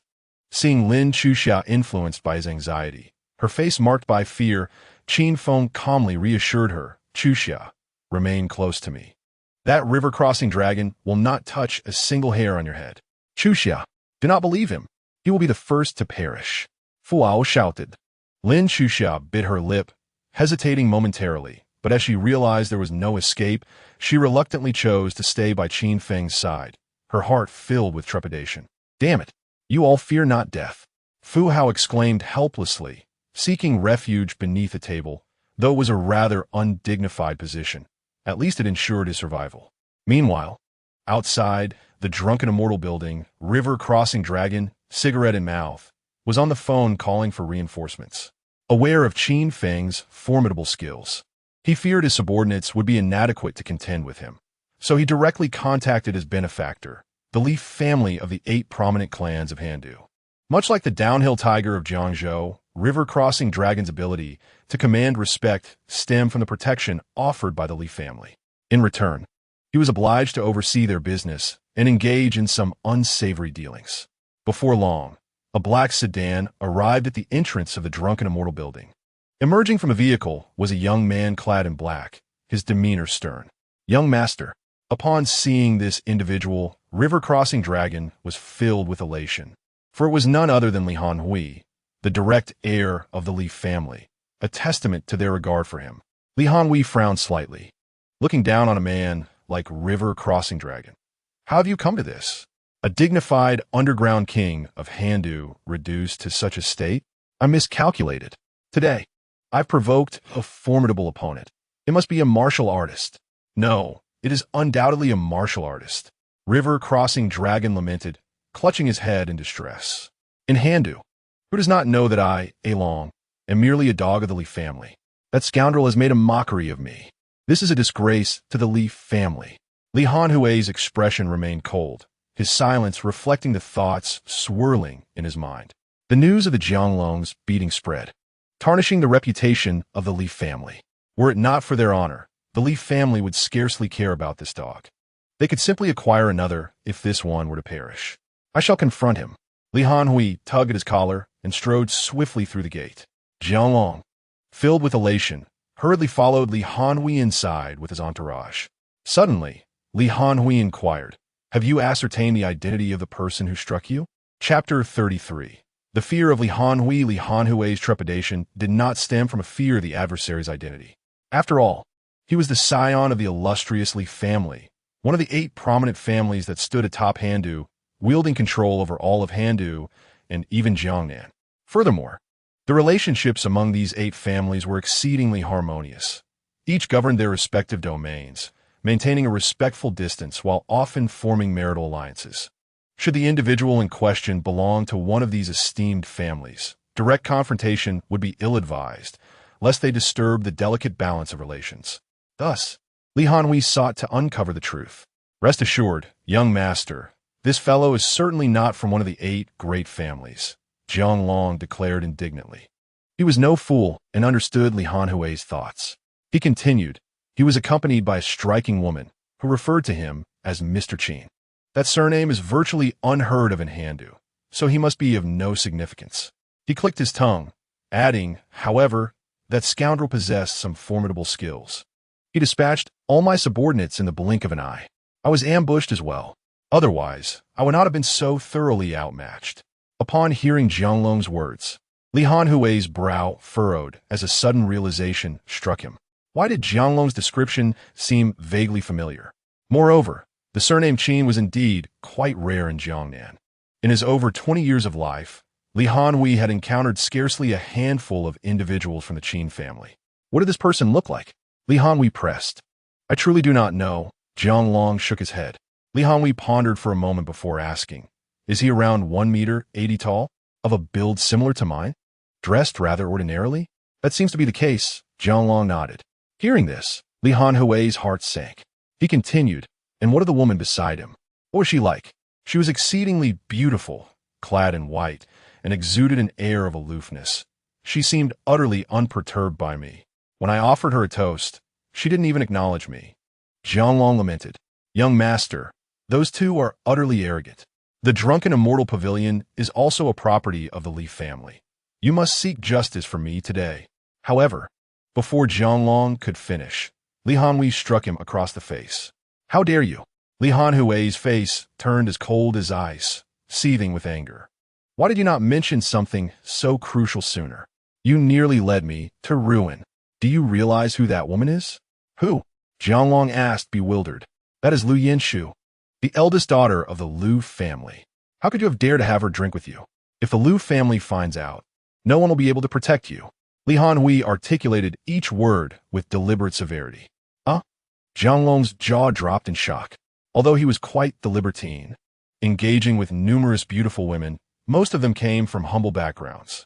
When faced with a lady of noble lineage, he, Guo Jianglong, dared not approach, especially those emanating from the 8 great clans, which he wouldn't even dare to contemplate. Young master, you must protect me. I cannot afford to offend the Lu family. Li Hanhui replied in a grave tone. The Lu family is merely a minor issue. They are unaware of this matter. The real trouble lies with a certain Qin Feng. He is a martial arts master. A martial arts master? Guo Jianglong was struck with shock, collapsing onto the ground. Struggling to maintain composure, he stammered, young master, you must be jesting. If you believe I am joking, then so be it, Li Hanhui remarked, his expression devoid of emotion. Initially, he too had harbored doubts regarding Qin Feng's identity. After returning to Handu, unwilling to let the Lin family's treasure be monopolized by Qin Feng. He contacted his clan and sent a senior martial artist to Jiangzhou to reclaim the treasure. However, that martial artist disappeared without a trace, not even leaving behind a body. His loyalty was unquestionable. Thus, only one possibility remained. I will say this once. No matter how this affair concludes, do not disclose my visit.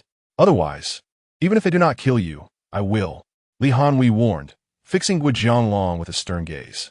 With that, he turned and hastily exited, leaving Guo Jianglong in a state of despondency. Guo Jianglong was utterly defeated. A martial arts master, a being he had never even encountered, a figure akin to a deity in legend, had unexpectedly crossed his path.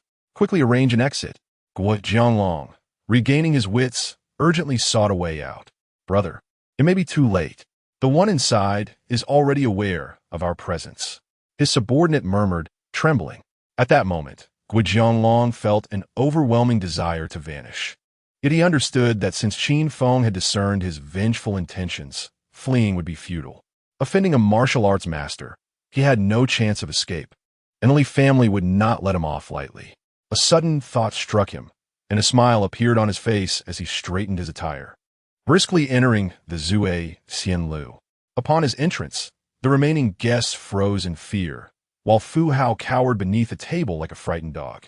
Despite his concealed position, he felt a sense of satisfaction, glancing at Qin Feng, who appeared indifferent and couldn't help but sneer inwardly. Fool, you are doomed this time. Not even Jesus can save you.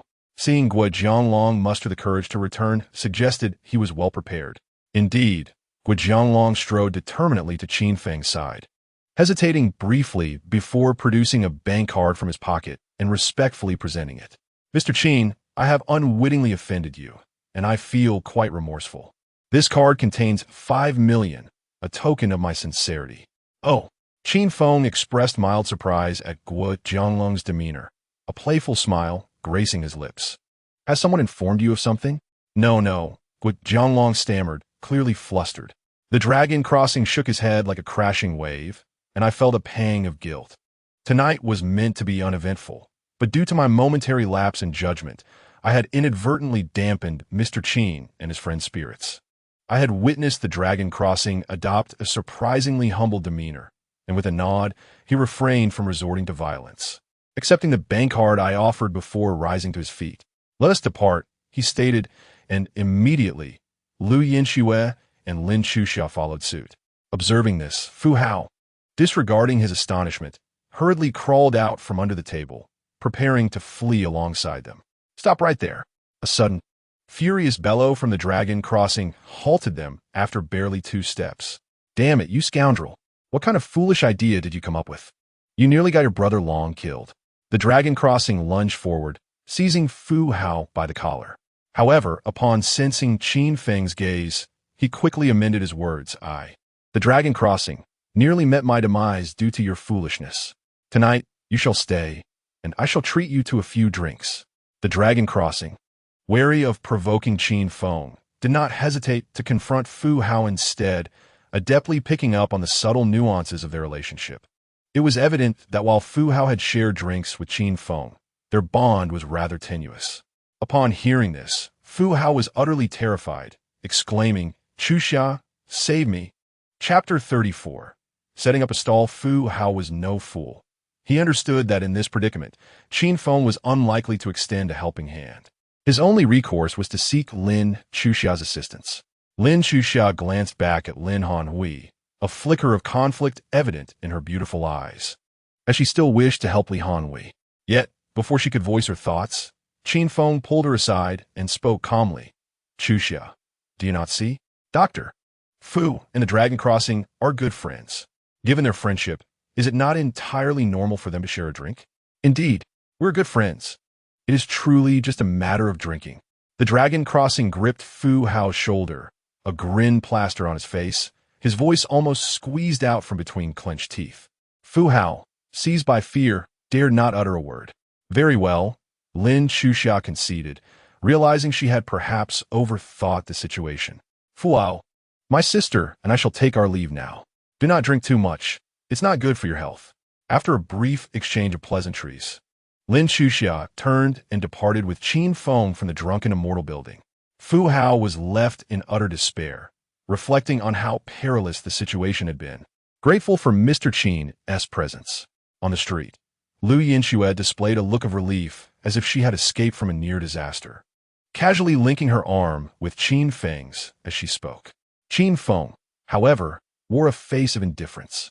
"Stop pretending. I know you are not afraid in the slightest." With a somewhat awkward chuckle, Lu Yinxue released his arm, pondering, "I assumed Mr. Qin preferred gentle, delicate girls."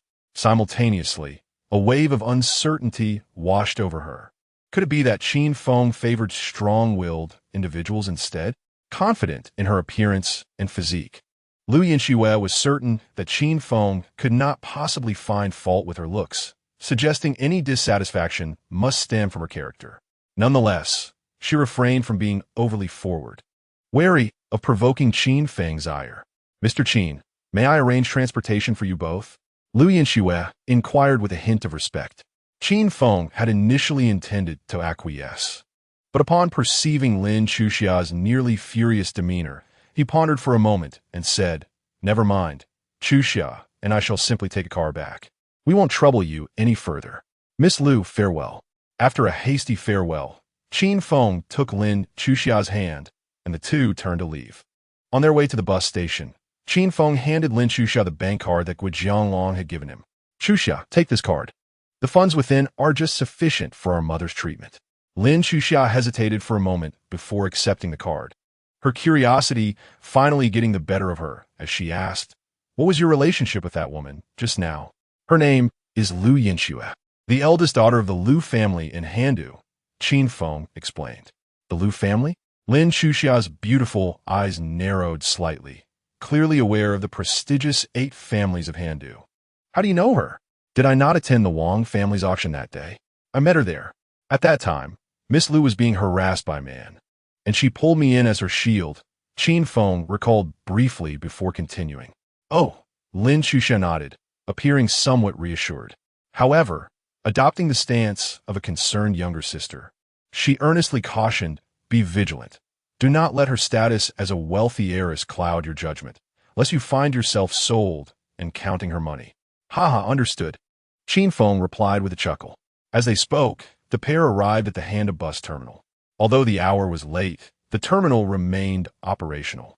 Not far from the entrance of the bus station lay a night market, where numerous vendors set up stalls selling antiques, jade artifacts, and other trinkets.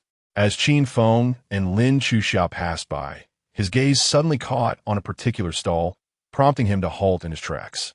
He stared intently at an item displayed before him, an antiquated incense burner, roughly the size of a palm, its surface encrusted with layers of grime, rendering it quite unremarkable at first glance. "Interesting," Qin Feng murmured, sensing the latent spiritual energy emanating from the incense burner as he squinted at it. "All of these are fakes. There's nothing worth seeing. Hurry up. Our mother is still waiting for us in the hospital," Lin Chuxia urged from the side. "There's no rush," Qin Feng reassured her, confident that the talisman he had drawn for his mother-in-law yesterday would keep her safe from harm. Thus, he continued to examine the incense burner. "How much for this?" he inquired. The vendor waved his hand dismissively, 1,000 yuan. "All right." To his surprise, Qin Feng readily agreed, reaching for his wallet only to discover he had no cash on hand. He turned to Lin Chuxia. "Chuxia, do you have any cash? Are you out of your mind? This is clearly a fake. 10 yuan would be too much. You really intend to spend 1,000 yuan on this?" Lin Chuxia exclaimed, her eyes wide with disbelief. "If you don't want to stay, I will leave," she declared, releasing Qin Feng's hand and heading toward the bus station. However, after taking a few steps, she turned back and handed Qin Feng 1,000 yuan in cash. "Thank you," he nodded appreciatively. With the money in hand, he proceeded to purchase the incense burner. Just as the transaction was about to be finalized, a sudden voice rang out, "Wait." Outside the crowd, 2 burly men burst in, roughly parting the gathering, followed by a young man striding forward with an air of indifference. This youth, evidently a dandy, was dressed distinctively, unlike typical wealthy heirs. He donned a linen long coat, adorned with a string of star and moon Bodhi beads, and wore a jade pendant around his neck, complemented by round black sunglasses, reminiscent of the young masters from a bygone era. Ah, young Master Yi has arrived. How fortunate I am. The stall owner, upon seeing him, hastily rose to his feet, respectfully welcoming him and offering a precious cigarette from an exquisite box. Enough. Do you think I came here for you? Yi Chun brusquely dismissed the stall owner, gesturing toward the incense burner. I came for that. Pack it up for me. The stall owner appeared somewhat flustered, explaining, Young Master Yi, I apologize, but this incense burner has already been purchased by this young man. Moreover, it's merely a trinket I acquired for 10 yuan. I have better items. Please take a look. Yet Yi Chun wore a grim expression, showing no interest in the stall owner's better offerings, as if he had set his sights solely on that incense burner. He turned to Qin Feng, inquiring, How much did you spend on this piece? Qin Feng remained silent. Lin Shuxiao spoke up. It was 1,000 yuan. Without hesitation, Yi Chun pulled out a wad of cash, at least 100 bills. Here, 10,000 for you. Now give me the incense burner.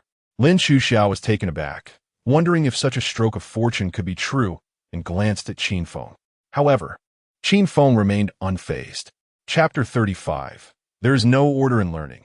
The skilled are the teachers. Hey, did you hear me?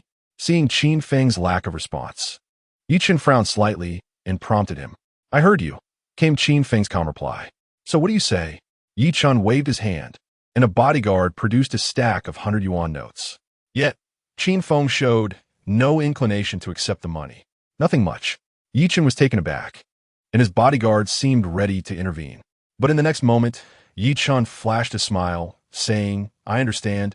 You find it insufficient, right? You lower-class folk are truly insatiable. Very well. I'm in a good mood today. Name your price, and, as long as it's not outrageous, I shall oblige.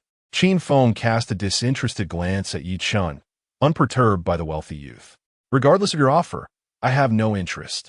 In business, I adhere to a principle. First come, first served. Yi Chun's expression darkened instantly.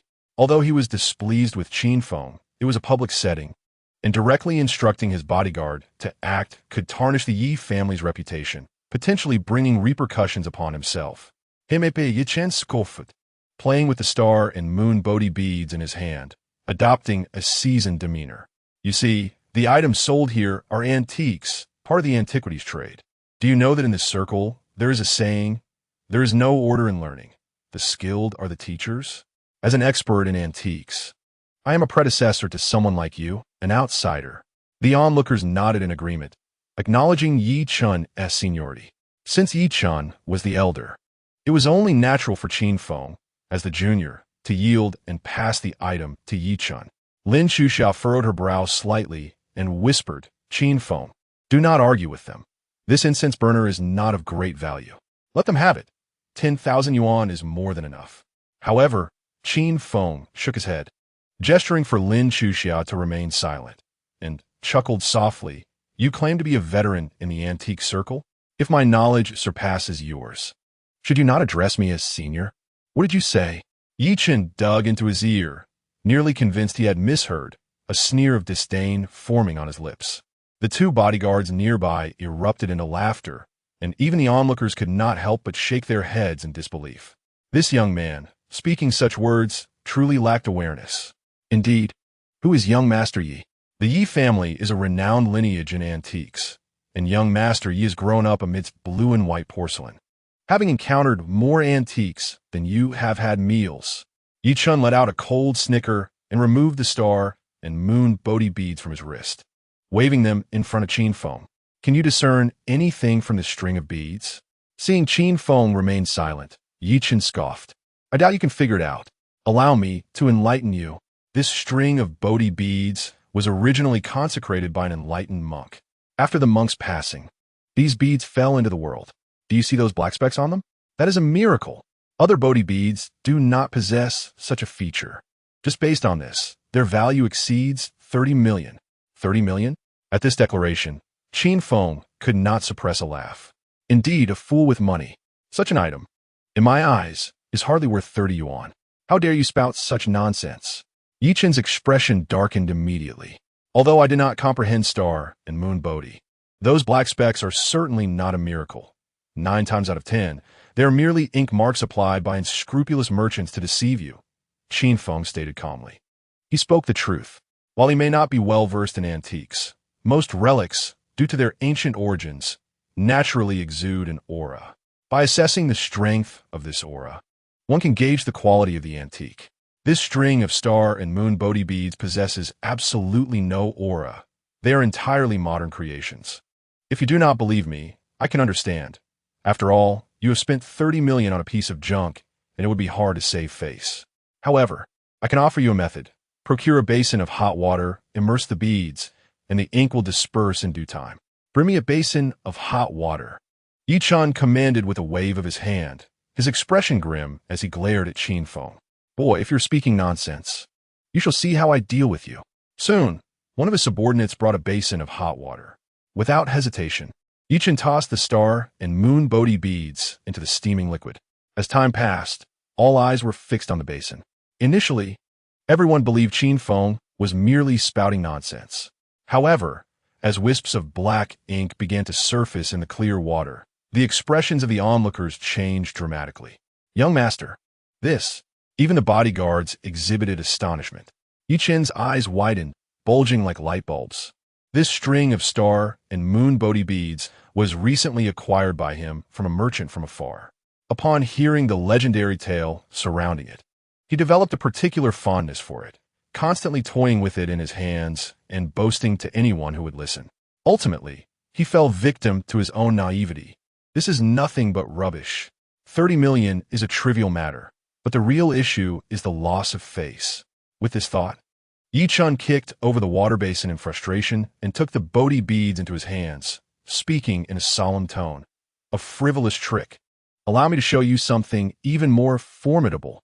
After saying this, Yichun gritted his teeth and removed a jade pendant hanging from his neck by a red cord, displaying it in his palm as he asked, "What about this? How does it fare?"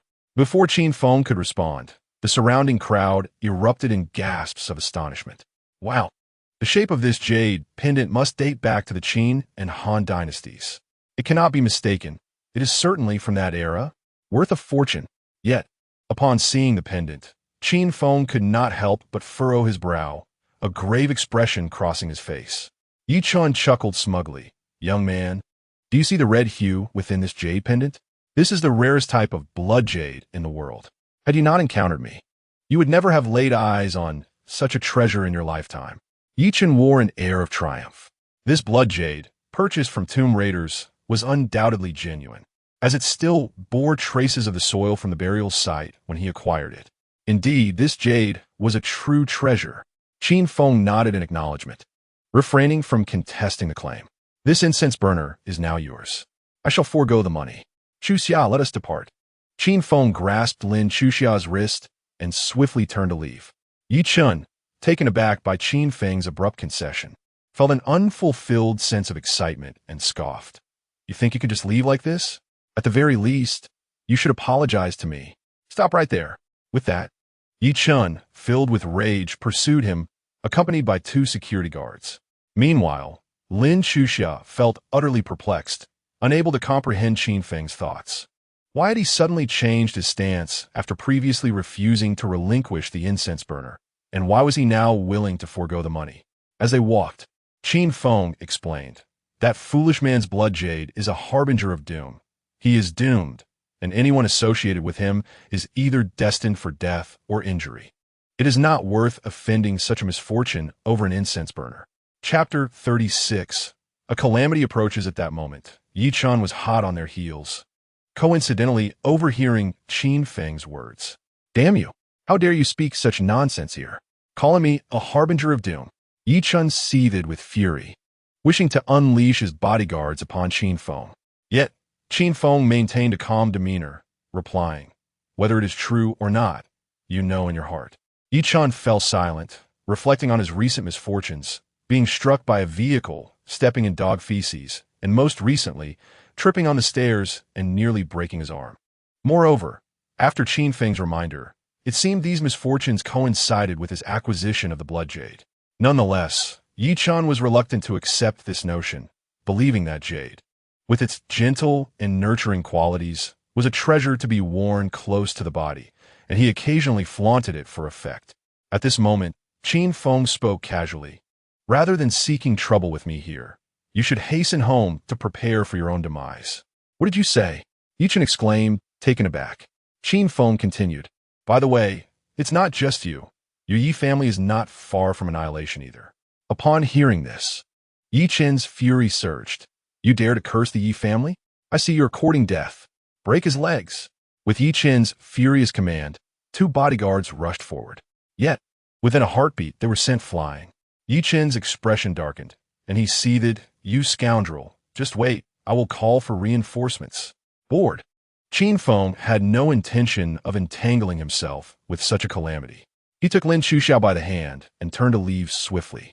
However, they had not gone far when several black Mercedes-Benz vehicles suddenly blocked their path.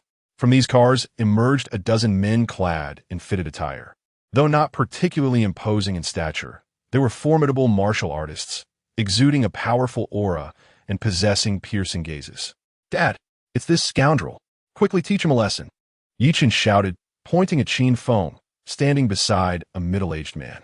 This man was Yi Chen's father, Yi Hao, who managed the Yi family's antiquities business and was the heir apparent to the family patriarch, who was still alive, relegating him to a secondary position. Yi Hao, a fair-minded individual, furrowed his brow and remarked, Xiao Chun, is it you who is wielding your influence to bully others? Dad, I did not. I swear. Yi Chen lamented. On the verge of tears. I knew you were nearby, so I didn't dare to bully him. I was merely trying to reason with him, but he called me a calamity and foretold my impending doom, even cursing our family with extermination. Upon hearing this, Yi Hao's expression darkened. If his son had merely caused trouble for himself, he would not have been angered. A lesson for the boy might even be beneficial. However, if it involved the Yi family's reputation, that was absolutely unacceptable. Yi Hao positioned himself and his men around Qin Feng, speaking in a grave tone, Kid. The Yi family has no enmity with you. Why do you curse us? If you do not provide an explanation today, do not blame me for being impolite. I did not curse you. I merely spoke the truth, Qin Feng replied calmly. As he spoke, he deliberately pulled Lin Chuxiao a few steps aside, evidently wishing to distance himself from the calamity that was Yi Chun. The one who brings calamity to the Yi family is not me, but your precious son. Me? Yi Chen pointed at himself, bewildered, as if he were hearing nonsense. More accurately, it is that blood jade you're so fond of, Qin Feng replied with narrowed eyes. Shut your mouth. Yi Chen erupted in anger, refusing to acknowledge it. However, Yi Hao's brow furrowed deeper as he began to ponder. In recent times, the Yi family had indeed been unsettled. In just 3 months, 2 or 3 elders had passed away due to illness, and even the patriarch's health was deteriorating. Xiao Chun, when did you acquire that blood jade? About 3 months ago? Yi Chen thought for a moment and replied, Dad, you can't possibly believe this nonsense from him, can you? Throw it away immediately. Yi Hao's expression was as cold as ice. Though he could not entirely ascertain whether there was a direct correlation between the elder's demise and the blood jade, caution was paramount. The Yi family was substantial, and the elder was a figure of great respect. Any misstep was intolerable. Confronted by his father's authority, Yi Chun dared not rebel and could only bow in submission. While casting a fierce glare at Qin Feng and saying, You rascal, spouting nonsense here. Just wait, I will make you pay. Qin Feng remained silent, not out of fear of Yi Chun, but rather because he sensed the dark aura surrounding Yi Chun, indicating that his time was limited. He wished to avoid any association with such a person. In the next moment, Yi Chun reluctantly removed the blood jade, gritted his teeth, and hurled it into a nearby ditch. Smack! Yi Hao swiftly approached and delivered a slap, furiously scolding, I told you to throw it away. Yet you tie it around your neck, seeking your own demise. Yi Chen was left bewildered. Dad, I already threw it. His words abruptly ceased as he felt the red cord around his neck, remarkably still bearing the blood jade. This is impossible. I just threw it away. Yi Chun was utterly incredulous. Enough of your nonsense. Get rid of it. Ye Hao badkit angry. Assuming his son was reluctant, he yanked the red cord off and forcefully threw it aside. However, the next second, when Yi Hao turned to face Yi Chun. He was astonished to see the red cord had returned to his neck. What? Both father and son were left speechless. The nearby Yi family guards stood in stunned disbelief, unable to comprehend the situation. Even Yi Hao, well-versed in various experiences, could not hide his panic in the face of such an occurrence. Yi Chun was nearly paralyzed with fear. How could he not discard this object? He removed the red cord once more, handing it to a nearby warrior, saying, "You take this." The warrior was clearly unwilling but had no choice. He reluctantly grasped the blood jade. Yet, in the next moment, he found his hands empty. Everyone focused intently and saw the blood jade had reattached itself to Yi Chun's neck. Observing the fear etched on the faces of the Yi family members, Qin Feng shook his head and remarked, "Inviting a deity is easy, but sending one away is difficult. You would do well to consider your situation." With that, he took Lin Chuxia and began to leave. Wait! Suddenly, Yi Hao called out, hastening to stand before Qin Feng. His demeanor had shifted, now exuding respect as he slightly bowed. "Esteemed young sir, your assertion that this blood jade brings calamity to the Yi family surely indicates your expertise in such matters. I earnestly request your guidance to help us avert disaster. We shall repay you handsomely." Qin Feng stroked his chin and replied coolly, "Averting disaster is no simple task. However, I possess a straightforward solution. Eradicate the source of the calamity by eliminating this young man, and the Yi family will surely be safe." "What?" Yi Chun was instantly gripped by terror, breaking into a cold sweat, his pants drenched. Chapter 37. The Agreement. Upon hearing this, Yi Hao hesitated for a moment before slowly stating, "Is this method truly feasible?" It was evident that Yi Hao was reluctant to harm his own son. Yet, was there truly no other option? This reckless lad had attracted malevolent forces that threatened the very existence of the Yi family, leaving them with only two paths to follow: either the annihilation of the Yi family, either Yi Chun dies alone. At this moment, Yi Chun's expression changed. His eyes widened as he exclaimed, "Dad, why are you asking this? You cannot possibly be serious." Enraged, Yi Hao reprimanded him sharply. He referred to the current head of the Yi family, his father, the old Master Yi. The old master had presided over the Yi family for many years, maintaining good health. Yet recently, for reasons unknown, he had suddenly fallen bedridden. Decades-old ailments had resurfaced, and neither traditional nor modern medicine could ascertain the cause, leaving them helpless as his condition deteriorated. Now, Yi Hao finally understood. It was his beloved grandson who had brought this calamity upon the old master. Although Yi Chun was young, he was nothing but a reckless wastrel, lacking any prospect of greatness, and it was utterly impossible to expect him to revive the Yi family. In contrast, the old master, despite being well past 70, held a formidable reputation in Jiangnan province. As long as he remained, the Yi family would not fall. In response, Qin Feng smiled lightly and said, "Whether it succeeds or not, you shall find out by trying. In any case, even failure will yield the same outcome." Upon hearing Qin Feng's words, Yi Hao nodded and signaled his bodyguards, "Take this brat away and deal with him." These bodyguards were seasoned martial artists, each having taken lives before. Upon receiving Yi Hao's command, they moved without hesitation, surrounding Yi Chun. "What do you intend to do? You servants dare to betray your master?" Yi Chun cried out in fear. As a few bodyguards restrained his hands and feet and dragged him away, he, in his panic, soiled his pants, releasing an unpleasant odor. Witnessing this, Qin Feng could no longer suppress his laughter and said softly, "Well, Mr. Yi, I was merely jesting. The Yi family now faces existential peril. Even if this brat were to be killed, it would not resolve the issue." Yi Hao's face instantly reflected uncertainty. He instructed the bodyguards to release his son and approached Qin Feng, bowing slightly as he implored, "Young brother, I beseech you to guide our Yi family toward a clear path."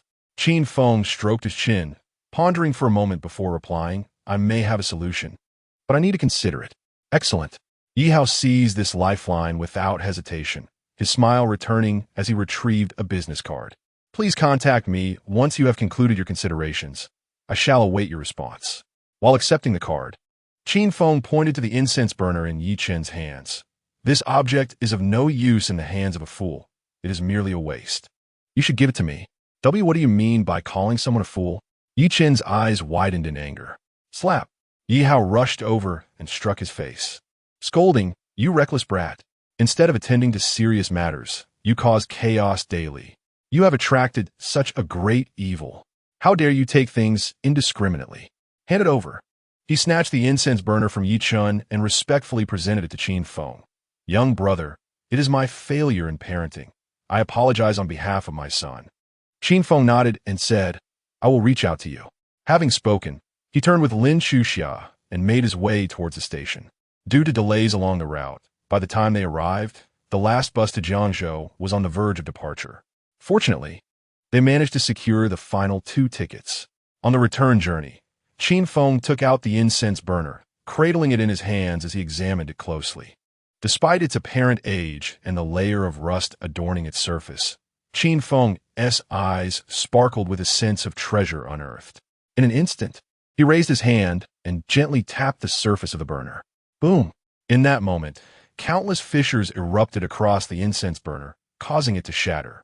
However, it was merely the outer layer of rust that had cracked. Once the tarnished remnants fell away, the incense burner was revealed in its true form. It retained its original shape, but now glimmered with a lustrous silver hue, crafted from a mysterious metal devoid of any impurities. The moonlight streaming through the bus window refracted off the surface, casting a radiant glow akin to jade, undulating in the vastness of space. The previous dull layer of rust had merely been a guise, an illusion masking its true identity. It was astonishing that such an artifact, originating from millennia past, possessed the ability to disguise itself so cunningly.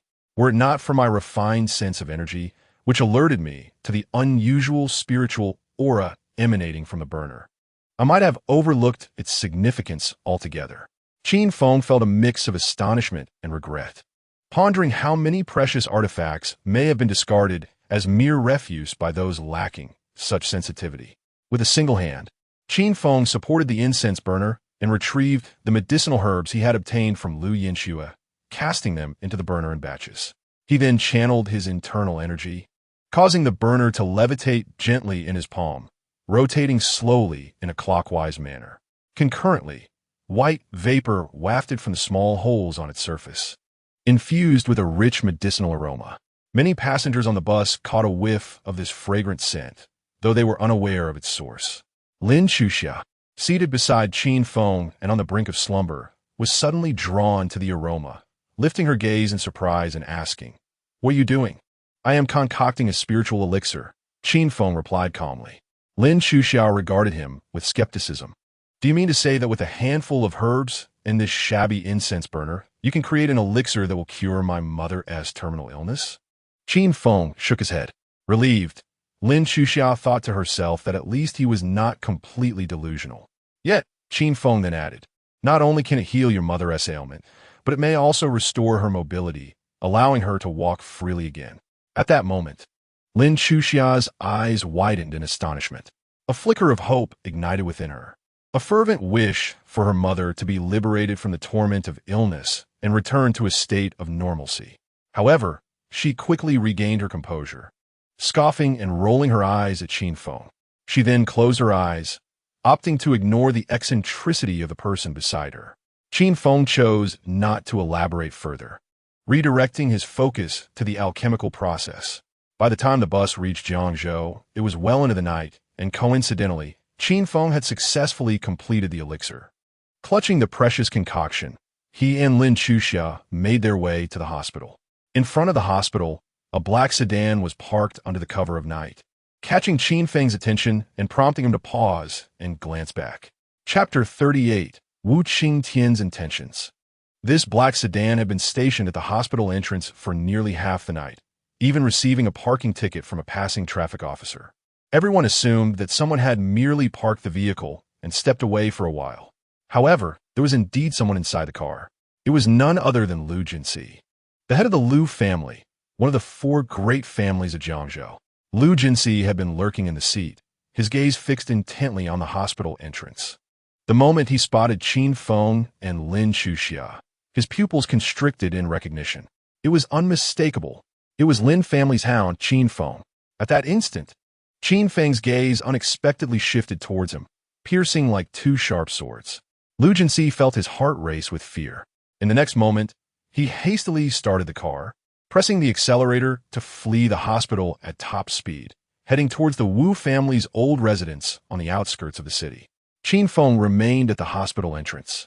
Making no attempt to pursue, he merely squinted his eyes. What is wrong? Lin Chuxia, slow to realize, turned around, looking at Qin Feng with surprise. Nothing. Qin Feng shook his head, then withdrew his gaze. He recognized the occupant of the vehicle as Lu Jinxi, one of the enemies responsible for his father's death. Yet he chose not to waste time in pursuit. Instead, he prioritized visiting his mother-in-law in hospital. After all, aside from the Wu family, the other three great families were inconsequential and could be dealt with at any time. He did not mind this brief interval.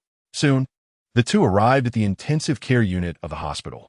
Despite the prior arrangements made by Fu Hao to ensure that Jiang Lan was well looked after, even securing a professional nurse, it was rather late, and the nurse had already slipped away, leaving Jiang Lan alone in the room. Mom. Lin Chuxiao approached the bedside, grasping Jiang Lan's hand tightly, her fair face etched with guilt. Mom, it's all right. Qin Feng comforted, patting her shoulder. At that moment, residual spiritual energy from the miraculous creation talisman still lingered within Jiang Lan, allowing Qin Feng to search for medicinal herbs in Handu without worry. He then took out a longevity pill he had just refined, still warm to the touch, roughly the size of a fingertip, and placed it into Jiang Lan's body.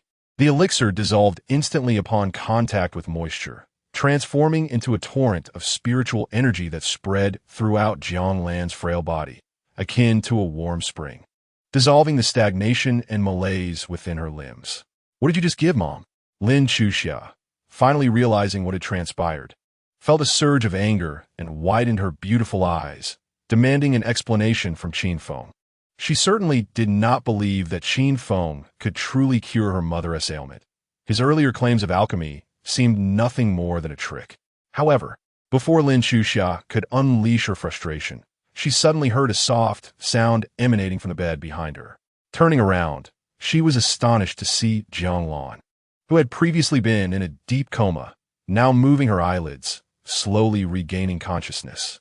Not only was her awareness returning, but the medical instruments surrounding her also displayed rising heart rates and blood pressure readings, astonishingly returning to normal levels at an incredible pace. In the early summer, as the gentle breeze of Qin enveloped the surroundings, Jiang Lan lay upon her hospital bed, softly murmuring, "Where am I?" "Mother, you are in the hospital," Lin Chuxia replied, firmly grasping her mother's hand. "You have just undergone surgery. Please refrain from moving or speaking and focus on resting." Seeing her mother suddenly awaken filled Lin Chuxia with astonishment. Could it truly be that Qin Feng had concocted an elixir that cured her mother's ailment? Regardless of the truth, Lin Chuxia was certain that her mother's revival had nothing to do with Fu Hao, who was likely still in Handu, drinking with Jiang Lan. Qin Feng, for his part, offered no further explanation, as his actions were solely motivated by the desire for his mother-in-law's health, not to prove anything to Lin Chuxia. "Are you certain it is indeed Qin Feng?" Outside the city of Jiangzhou, amidst the picturesque landscape, Wu Bin gazed at Lu Jinxi with a hint of skepticism. "Indeed, I witnessed it with my own eyes." Lu Jinxi promptly nodded in affirmation. He then tapped his head, retrieving a miniature camera from his belongings, and handed a photograph to Wu Bin. "Look, my dear nephew, although he appears somewhat altered, with a different aura and a sharper gaze, can I truly mistake this face?" Wu Bin examined the photograph in silence before turning and entering the ancient Wu residence. This ancestral home had once been inhabited by the Wu family, but as they ascended to become the foremost among the four great clans, most members relocated to the city, acquiring opulent villas. The ancestral home was left to languish. Nevertheless, the family patriarch, Wu Qingtian, continued to remain within, diligently practicing seclusion. As the most favored grandson, Wu Bin learned his craft under Wu Qingtian's guidance, dutifully serving the elder in this austere abode. Despite the modest living conditions, Wu Bin felt immense pride. For the superficial allure of the outside world paled in comparison to the pursuit of excellence found within these walls. It seems that my strategy of waiting patiently, like Jiang Taigong fishing, has finally borne fruit after 3 long years, Wu Qingtian mused, seated cross-legged upon a mat, exuding an ethereal presence as he smiled at the image of Qin Feng. Grandfather, have you transcended to the transformative realm? Wu Bin's pupils dilated in surprise. Indeed, Wu Qingtian affirmed with a nod. This is splendid. Wu Bin was overwhelmed with excitement. His grandfather had successfully broken through, ascending to the rank of a martial arts master, which heralded a new era of advancement for the Wu family. They might even achieve a status akin to that of the 8 illustrious clans of Handu. In truth, I could have transcended long ago. I waited until now solely for this wild dog's return. Wu Qingtian sighed, a long-lost smile gracing his face. There were those above who sought the wild dog's life, demanding his head before they would relent. Grandfather, are you referring to the 8 illustrious clans of Handu? Wu Bin inquired timidly. Having trained alongside his grandfather for many years, he had witnessed the Wu family acquire numerous rare resources, beyond mere wealth and power.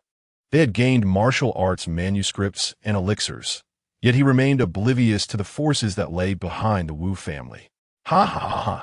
Wu Qingtian suddenly erupted into laughter, a tone imbued with a hint of disdain. Binger, I can only confide in you. Whoever can slay Qin Feng shall earn great merit. I am of advanced age, and this honor I bequeath to you. Go forth and take his head, and I shall introduce you to the esteemed individuals upon your return. Understood?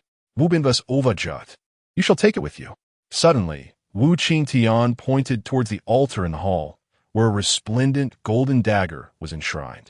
This blade, forged entirely from gold, gleamed brilliantly, measuring approximately 4 feet in length, with 9 gilded rings embedded along the spine, exuding an aura of ferocity and menace.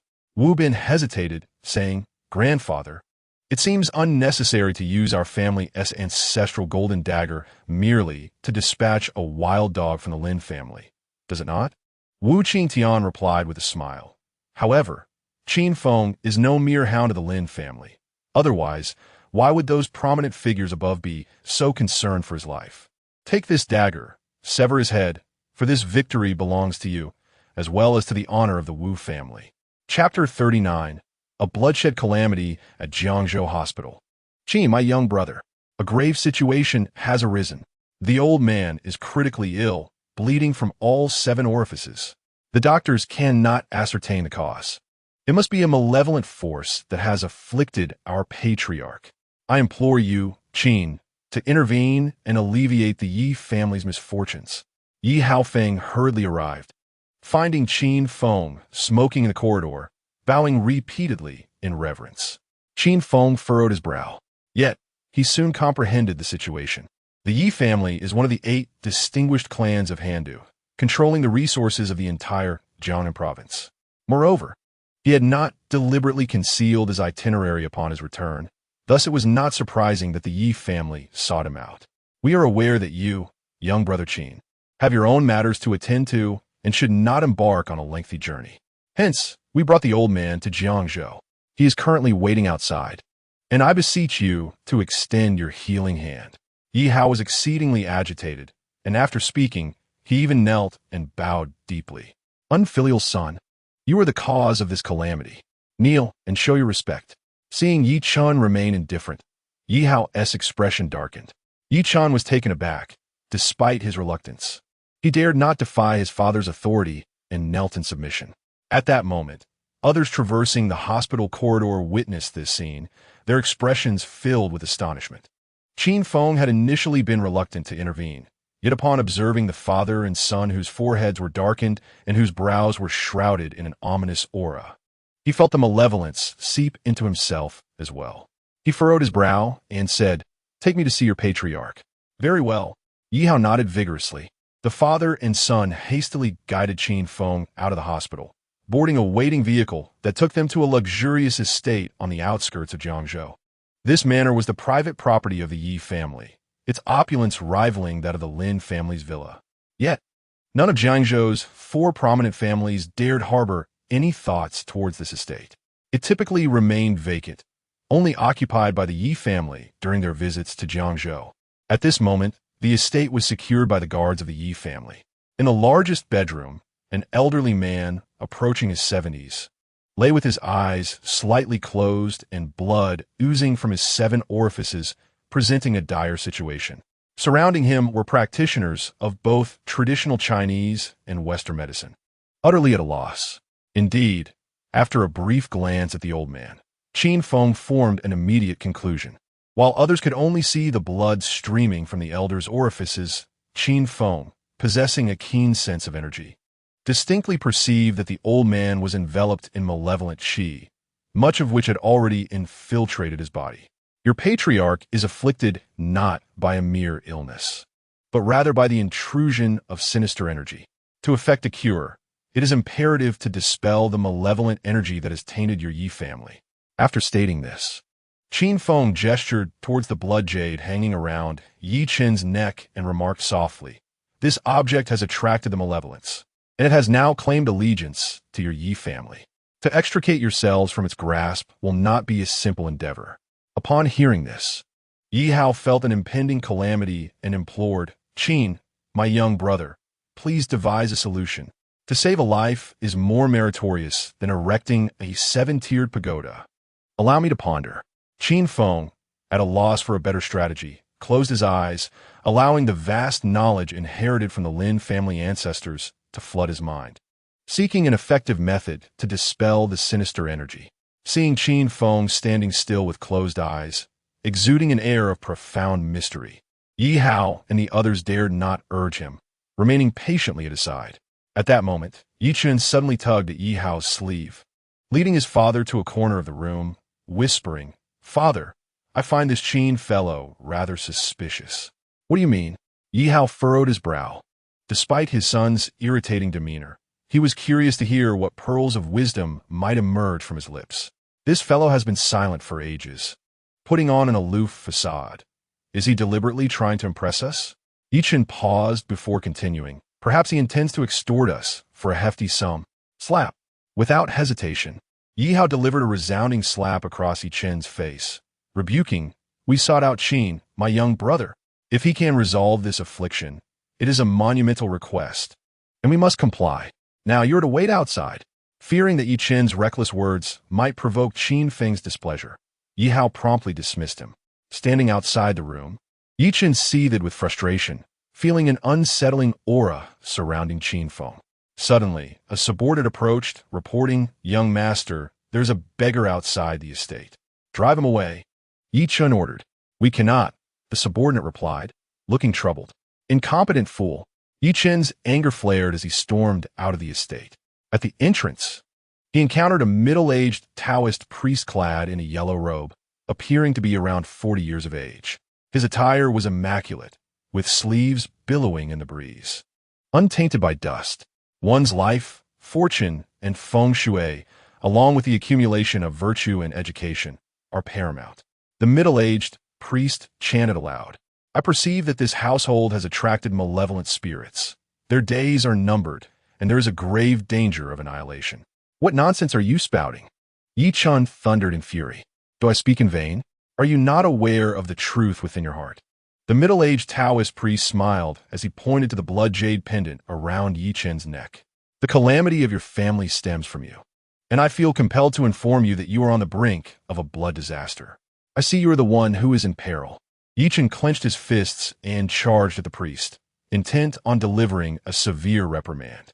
However, just 2 steps into his advance, he suddenly slipped and fell, breaking his nose and causing blood to gush forth from his nostrils.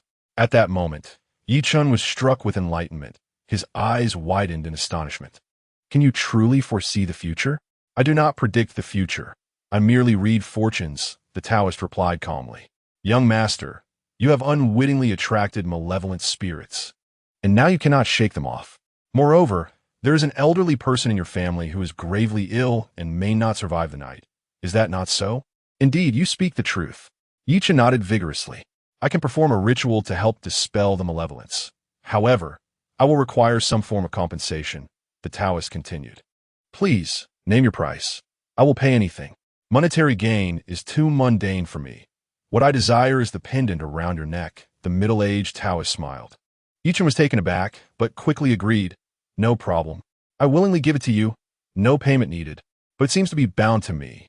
Even if I throw it away, it will return to me. The Taoist nodded knowingly. I'm aware of this. Once I perform the ritual to dispel the evil spirits, it will be resolved. He stroked his beard with a knowing smile. Yichen was immediately convinced. Chapter 40. Taoist Qingyang, please. Come inside, Yichen said respectfully, his demeanor shifting as he invited the middle-aged Taoist into the estate. Very well, the Taoist nodded and followed Yichen inside. Upon entering the estate, he suddenly looked up at the sky and exclaimed, I have just realized that your Yi family is afflicted by a curse. What? Yichen's face turned pale. The Taoist continued, Fortunately, this curse is obscure. In our feng shui studies, it is colloquially known as being plagued by minor spirits, which essentially means attracting petty villains. If I am not mistaken, your family has likely drawn the attention of a treacherous individual. Upon hearing this, Yichen shivered, wondering if the petty villain referred to the insidious Qin Feng. It seemed highly plausible. He quickly inquired, Taoist, you are correct. Our family indeed has a villain currently causing mischief within, and my father is wholly convinced by him, as if brainwashed. Fear not. Let me have a word with him. The middle-aged Taoist stroked his beard thoughtfully. Young master, I am not without a name. You may address me as Taoist Qingyang. Very well, Taoist, Yichen nodded. As the two entered the estate, Qin Feng, who had been deep in thought, suddenly opened his eyes, a glimmer of brilliance flickering within. I have discovered a way to break the malevolence, and it is not difficult. In fact, it is quite simple for me. Is that true? Splendid. Upon hearing this, Yi Hao and the others were overjoyed. Yi Hao swiftly retrieved a bank card from his pocket and said, Brother Qin, this card contains 100 million. Please accept it, and there will be further generous rewards once the task is accomplished. This sum of money was purely a personal gesture from Yi Hao to Qin Feng, akin to a gratuity, amounting to an impressive 100 million, reflecting the immense power of the Yi family. Faced with such an unexpected windfall, Qin Feng had no reason to refuse and accepted it without hesitation. He then approached the elder Yi, preparing to take action when suddenly the door was flung open. Dad, you've been deceived, exclaimed Yichen, standing at the entrance with palpable indignation. This fellow is no master. He is merely a despicable scoundrel. Yi Hao, infuriated, retorted, You insolent brat, what nonsense are you spouting? He rushed over, intent on reprimanding Yichen. However, Yichen boldly countered, Father, do not remain deluded. This man is Taoist Qingyang, and he possesses genuine skills.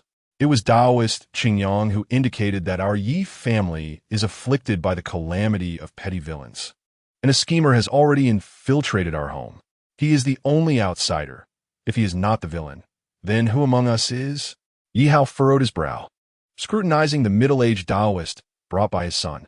In truth, Taoist Qingyang appeared quite respectable, clad in a simple Taoist robe, immaculate and exuding an air of integrity, hinting at some authentic mastery. Yet, his son's reputation as a debauched youth rendered Yi Hao wary.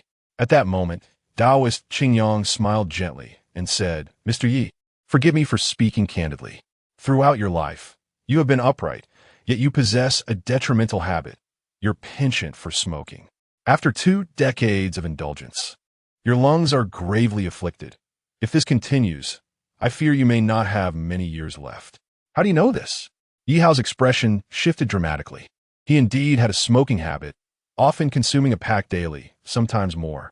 Although he was only 50 years old this year, his health had significantly deteriorated, with severe changes in his lungs. Doctors had repeatedly urged him to quit smoking, yet he found it exceedingly difficult. Currently, Yi Hao frequently coughed, and each bout would result in traces of blood. Considering his elderly father's poor health, he bore the burden of the Yi family's legacy in silence, never disclosing his ailment to anyone. Furthermore, Yi Hao had discreetly sought treatment in Zhonghai, ensuring that even his family remained unaware. Thus, it was inconceivable that such information had leaked from anyone else. With a calm demeanor despite Yi Hao's shock, Taoist Qingyang lightly produced a yellow talisman from his sleeve. Gently igniting it, the talisman burned to ash, mingling with the tea in a cup on the table. Mr. Yi, after drinking this tea, you will feel more comfortable. Yi Hao was skeptical. Yet Yi Chun, in a fit of urgency, exclaimed, Dad, Taoist Qingyang is truly capable. Do not hesitate. Drink it quickly. With that, he rushed over, presenting the cup to his father. With lingering doubts, Yi Hao had no choice but to sip the tea in one go. Oddly enough, a strange sensation began to unfurl within him. Originally, Yi Hao had been plagued by a burning pain in his lungs. However, after sipping the tea, it felt as if a breath of mint had swept through him, bringing an unparalleled coolness and comfort to his lungs. Mr. Yi, do you feel any better? Inquired Taoist Qingyang. Yes, much improved. Yi Hao nodded in acknowledgement. At this juncture, he no longer concealed the truth of his ailment. It appeared that Taoist Qingyang possessed genuine skills. Previously, he had been blind to this fact, acting rather foolishly. Yi Hao expressed his gratitude with a respectful gesture. Taoist Qingyang, unperturbed, smiled and said, I fully understand your predicament, Mr. Yi, as you have been misled by a deceitful individual by your side. Upon hearing this, Qin Feng narrowed his eyes and asked, Are you referring to me? Taoist Qingyang merely snorted in response. Isn't this an evident truth? Who else could it be but you? Yi Chun, unable to contain his impatience, pointed accusingly at Qin Feng and shouted, Someone, throw this scoundrel out. Swiftly, the bodyguards of the Yi family marched in unison, each exuding a formidable presence. Clearly, everyone had come to believe Taoist Qingyang's words, perceiving Qin Feng as nothing but a rogue. Not to mention that Taoist Qingyang had cured Yi Hao's lung ailment with a mere talisman. His demeanor appeared far more virtuous than that of Qin Feng. If one of these two were indeed a rogue, the vast majority would undoubtedly identify Qin Feng as such. Yet, Yi Hao interjected, Hold on. Do not disrespect Brother Qin. His intervention was not because he sided with Qin Feng. In fact, he had come to trust Taoist Qingyang. His reasoning was rooted in the lack of absolute certainty. After all, while Taoist Qingyang possessed undeniable skills, it could not be said that Qin Feng lacked merit. Should he be mistaken, and Qin Feng was not the rogue, but rather a promising young talent, it would not bode well for the Yi family. Chapter 41. A grand scheme. After halting the crowd, Yi Hao turned to Qin Feng with a smile, saying, Brother Qin, please have a seat and enjoy a cup of tea. Qin Feng readily discerned Yi Hao's intentions, recognizing that he wished to avoid conflict. He bore no ill will, simply retrieving his bank card and placing it back on the tea table, stating calmly, Since Mr. Yi trusts Taoist Qingyang, I have no objections. I shall sit and enjoy a cup of tea while observing the unfolding events. Under ordinary circumstances, Qin Feng would have turned on his heel without a second thought. However, the method he had contemplated to dispel the malevolent forces plaguing the Yi family could be immensely beneficial to him. Thus, he chose to remain and watch the situation unfold. Though Qin Feng believed that resolving the malevolence posed no challenge for him, it was undoubtedly a Herculean task for others. You despicable rogue, if you wish to linger, so be it. With Taoist Qingyang present, you shall no longer deceive us or gain even the slightest advantage. Yi Chen retorted ominously. He then addressed Taoist Qingyang with utmost respect, saying, Taoist Qingyang, please proceed. My grandfather's condition is critical. Indeed, Taoist Qingyang nodded, replying, I would appreciate your assistance in preparing some items. Subsequently, Taoist Qingyang recited a list, which prominently included offerings such as incense, candles, and black rooster blood. Once everything was in place, he removed his Taoist robe and draped it over the table, transforming it into an altar. He then stood before the altar, commencing the ritual with incantations. Young master, come here, Taoist Qingyang commanded suddenly. Yi Chun, momentarily taken aback, approached him. In the next instant, Taoist Qingyang seized a bowl of black rooster blood and splashed it directly onto Yi Chun's face, drenching him in the crimson liquid. Before Yi Chun could comprehend the situation, Taoist Qingyang forcefully grasped the blood jade pendant around his neck and yanked it off. This time, the pendant, now tainted with black rooster blood, did not return to Yi Chun's neck. Mr. Yi, you too, step forward, Taoist Qingyang called out to Yi Hao. Yihao histatit beautifully, bracing himself for a similar fate, but instead of being splashed, Daoist Qingyang placed the pendant into Yi Hao's hands, instructing, Mr. Yi, close your eyes tightly and grip this blood jade firmly. Do not let go. If you do, it will be the end. Understood. Yi Hao nodded and clutched the blood jade with all his might. As commanded, Daoist Qingyang continued the incantation. He shook a bell, drawing the malevolent energy from everyone in the Yi family, including Yi Chun, and directed it towards Yi Hao. Yi Hao felt an increasing chill enveloping him, and as the malevolent energy coiled around him, he struggled to maintain his composure, trembling uncontrollably, his complexion darkening to an inky hue. Daoist Qingyang, I can hardly bear it. It feels as if I am on the brink of death. Yi Hao gritted his teeth, murmuring. Endure, Daoist Qingyang replied, his expression grave and solemn. At this moment, even Yi Chun grew anxious, urgently inquiring, Daoist Qingyang, my father's complexion is dreadful. He won't come a harm, will he? Daoist Qingyang sighed and explained, the spell I am employing is known as transforming flowers into trees, to dispel the malevolent energy and save the Yi family. It is imperative to channel all the malevolence onto a single individual, sacrificing that person to preserve the family. Mr. Yi, being upright and with a destiny marked by the purple star, is the only one capable of withstanding this terrifying energy. What? Are you saying my father must be sacrificed? Yi Chen's eyes widened in disbelief. The others also turned pale, and even some of the family's bodyguards could not contain themselves and were about to rush in to intervene. However, Yi Hao declared in a deep voice, do not disturb Daoist Qingyang. If it means saving the Yi family, I am willing to sacrifice myself. Mr. Yi, such courage. Daoist Qingyang nodded in approval.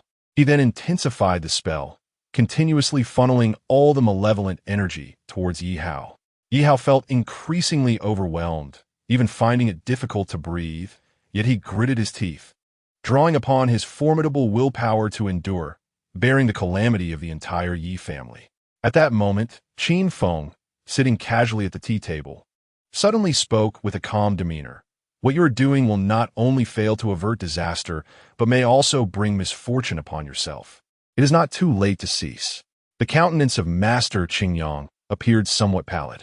She was acutely aware of the formidable, malevolent energy, which proved exceedingly difficult to contend with. However, unwilling to lose face, she intoned solemnly, do not disturb my resolve.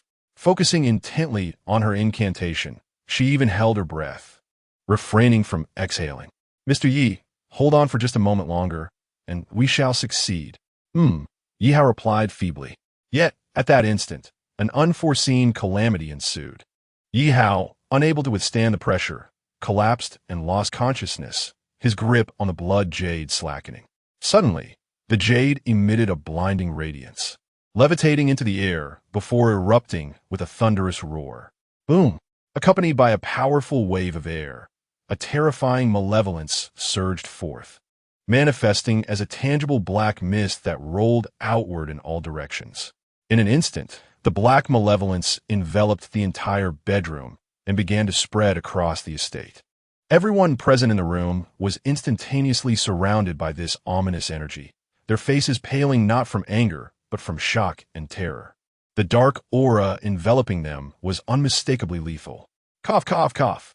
The elderly Master Yi, who had shown signs of improvement, suddenly erupted into a fit of violent coughing, blood seeping from his nose and mouth once more. Master Qingyang, too, coughed up a mist of blood, glancing around to see the faces of all present darkening ominously, eliciting a grim smile as he muttered, It is over, it is over. Master Qingyang, what on earth is happening?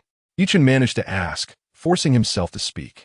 Master Qingyang knelt down, murmuring, I gravely misjudged the terrifying nature of this blood jade, overestimating my abilities in attempting to dispel the malevolence. As a result, I have brought calamity upon myself and all of you. Now, everyone here is assailed by this dark energy, their fate sealed. I fear none shall survive beyond 3 days. It is finished. Master Qingyang's face was etched with despair. Upon hearing this, the others were struck with sheer terror, exchanging frantic glances, each realizing that a pall of death loomed over them all. The blood jade, meanwhile, floated ominously in midair. The single drop of blood within swirling and emanating a fierce glow, as if it were the gaze of a reaper from the depths of hell. The only individual within the estate untouched by this ominous gaze was Qin Feng, calmly sipping tea. Impossible. Everyone is afflicted by the malevolence. How is it that you remain unscathed? Master Qingyang gazed at the tea-drinking Qin Feng, astonished to find him entirely devoid of malevolent energy, his expression shifting to one of disbelief. Qin Feng merely cast him a sidelong glance and uttered two words, foolishness. Chapter 42. The void body refinement technique. At that moment, for the Yi family, it felt as if the heavens were crumbling and the earth was shattering. It is over, it is over. Everyone is ensnared by the malevolence. Surely, all shall perish. Despair was etched across every face as they exchanged glances, wailing in helplessness. What had begun as a critical illness afflicting the elderly patriarch had spiraled into a grim fate for all. Was the Yi family truly destined for annihilation? Yi Hao gradually awoke, his gaze sweeping across his surroundings, his face etched with despair. He murmured, I, Yi Hao, have failed the ancestors of the Yi family. Qin, my young brother, it appears you have yet to be afflicted by the malevolent aura. You must leave this place at once. Yi Hao directed his attention towards Qin Feng. Speaking slowly, he was acutely aware of the terror that this malevolent aura could unleash. A small amount would have negligible effects, merely impacting health in imperceptible ways. However, once it accumulated, the consequences were dire. At that moment, Yi Hao felt utterly drained, the pain in his lungs intensifying tenfold, as if he were on the brink of death. Even the robust and formidable practitioners of internal energy were powerless against this onslaught of malevolence. Their faces darkened and their vitality waning. Outside the estate, the bodyguards, witnessing this scene, were paralyzed with fear, abandoning all concern for their employer's fate, and fled in terror. Yet, Qin Feng remained seated, calmly sipping his tea, observing the unfolding chaos with evident interest. Faced with the incredulous admonition from Taoist Qingyang, he simply uttered two words, foolishness. I warned you that this method would not work. I urged you to cease your actions, but you would not listen. Now look at the predicament you've created. With that, Qin Feng rose to his feet. Everyone assumed he intended to flee, given the perilous situation, which would have been a reasonable course of action. However, to their astonishment, Qin Feng boldly strode towards the heart of the house, directly confronting the floating blood jade that emanated malevolent energy. Young brother, don't. Yi Hao, despite his severe injuries, could not help but shout in a desperate attempt to stop him. Taoist Qingyang, spitting blood, solemnly warned, you must not act recklessly. Just now, I underestimated the wickedness of that jade. It has released all of its malevolent energy. Approaching it will surely lead to your demise. Although Taoist Qingyang had initially looked down upon Qin Feng, he now harbored doubts about his capabilities. Yet, when one's life is at stake, even the harshest words may carry a hint of wisdom. So many lives had already been lost. There was no need to sacrifice another. Nevertheless, Qin Feng disregarded their warnings, stepping directly before the blood jade and reaching out to grasp it. In an instant, a powerful repulsive force erupted from the jade, attempting to escape his grip. Yet, Qin Feng's strength was formidable, and he firmly held onto the blood jade. The next moment, black malevolent energy surged from all directions, rushing towards Qin Feng, enveloping him entirely. It's over. All who beheld this sight were struck with dread. They had merely been touched by a hint of malevolence and felt as though they were teetering on the edge of death. Now, Qin Feng had stirred a hornet's nest. Surrounded by such overwhelming malevolence, he was likely to face utter annihilation. Gather. Qin Feng suddenly shouted commandingly. He activated the void refining body technique, transforming himself into a vortex of air, drawing in the surrounding black malevolence. Soon, his skin darkened, radiating a dense aura of malevolence, resembling a zombie. He has gone too far. Taoist Qingyang was left speechless, astonished even in the face of his extensive experience, having never encountered someone so reckless. It is akin to a vial of poison, where a single drop can prove fatal. yet you choose to down the entire bottle in one gulp, rendering even the most exalted beings powerless. Nevertheless, Qin Feng clung tightly to the blood jade. As the malevolent energy around him reached its zenith, he invoked the void refinement technique once more, sealing himself off from the external world.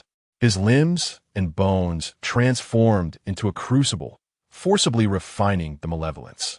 Though this sinister energy is highly lethal, capable of causing grave harm to ordinary individuals and instilling fear even in Qi refiners, under the overwhelming might of the void refinement technique, the malevolence was swiftly subdued and eventually transformed into pure spiritual energy that flowed into his dantian. The void refinement technique not only has the capacity to refine spiritual energy, but can also forcibly purify malevolent forces. This explains why Qin Feng chose to remain behind, aiding the Yi family in clearing the aftermath rather than departing immediately. As Qin Feng continuously recited the mental mantra, his gravitational pull intensified, culminating in a powerful vortex of air that stripped away the surrounding malevolence, drawing it into his being.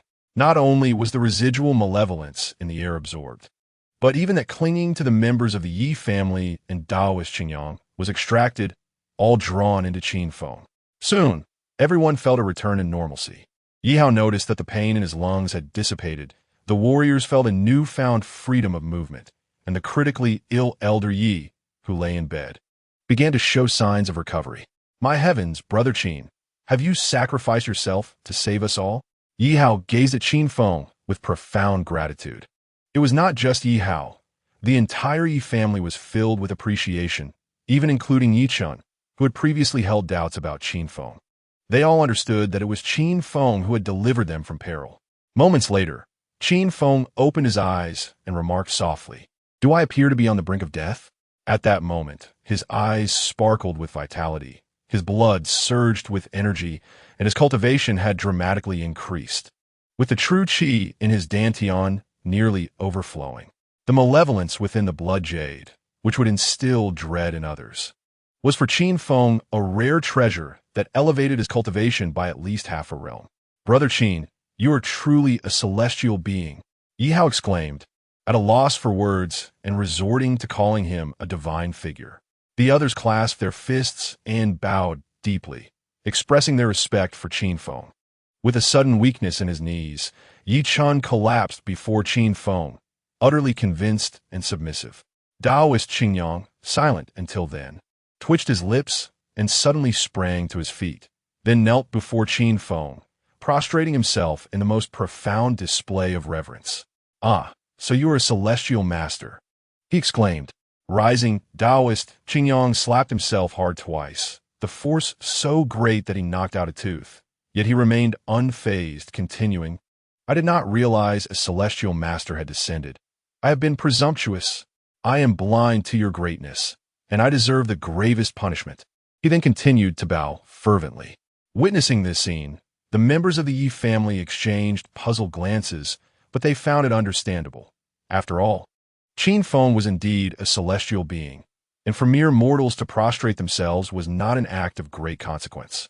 Qin Feng displayed a hint of astonishment as he gazed at Taoist Qingyang, unable to restrain himself from inquiring, "What did you just call me?" Chapter 43. The Celestial Master confronted with Taoist Qingyang's address. Qin Feng felt a semblance of confusion. Celestial Master? This was the first time he had ever encountered such a title. Celestial Master, esteemed elder. Taoist Qingyang, kneeling on the ground, hastily reiterated, a flicker of disbelief crossing his face. "Could it be that you are not a celestial master? Have I misjudged?" At this juncture, the respect that had adorned Taoist Qingyang's visage seemed to wane, replaced by a glimmer of skepticism in his eyes. Qin Feng, however, merely smiled faintly and replied, "I was merely testing you. It appears you are indeed a practitioner of the arts, possessing considerable insight." In truth, it was the first time Qin Feng had encountered the term celestial master. Yet he swiftly recalled its significance from the ancestral teachings of the Lin family. The title of celestial master, akin to that of a martial arts grandmaster, represents a revered status bestowed upon those who have attained profound mastery within the realm of cultivation. While martial arts grandmasters pertain to the martial world, celestial masters are a designation within the broader sphere of spiritual practice. Ordinary cultivators who comprehend the mysteries of the heavens and grasp higher supernatural powers are deemed celestial masters. While there are countless practitioners in the world, the ranks of celestial masters are exceedingly sparse. Furthermore, despite the distinctions between martial and spiritual paths, both lead toward a higher aspiration. Above these identities lies the realm of the earthly immortal. Upon reaching the domain of the earthly immortal, the differences between martial and spiritual disciplines dissolve, culminating in a harmonious unity of both. Reflecting on this, Qin Feng glanced at the blood jade in his hand and inquired, "What brings a practitioner such as yourself to this place? Are you perhaps drawn to this?" "I would not dare." Taoist Qingyang quickly lowered his head in apology. Yet, he refrained from fabricating a tale and explained, "Esteemed celestial master, my initial intention indeed revolved around this blood jade. I heard from someone within the circle that it was purchased by a young master of the Yi family in Handu, prompting me to travel to Jiangdu to reclaim the jade.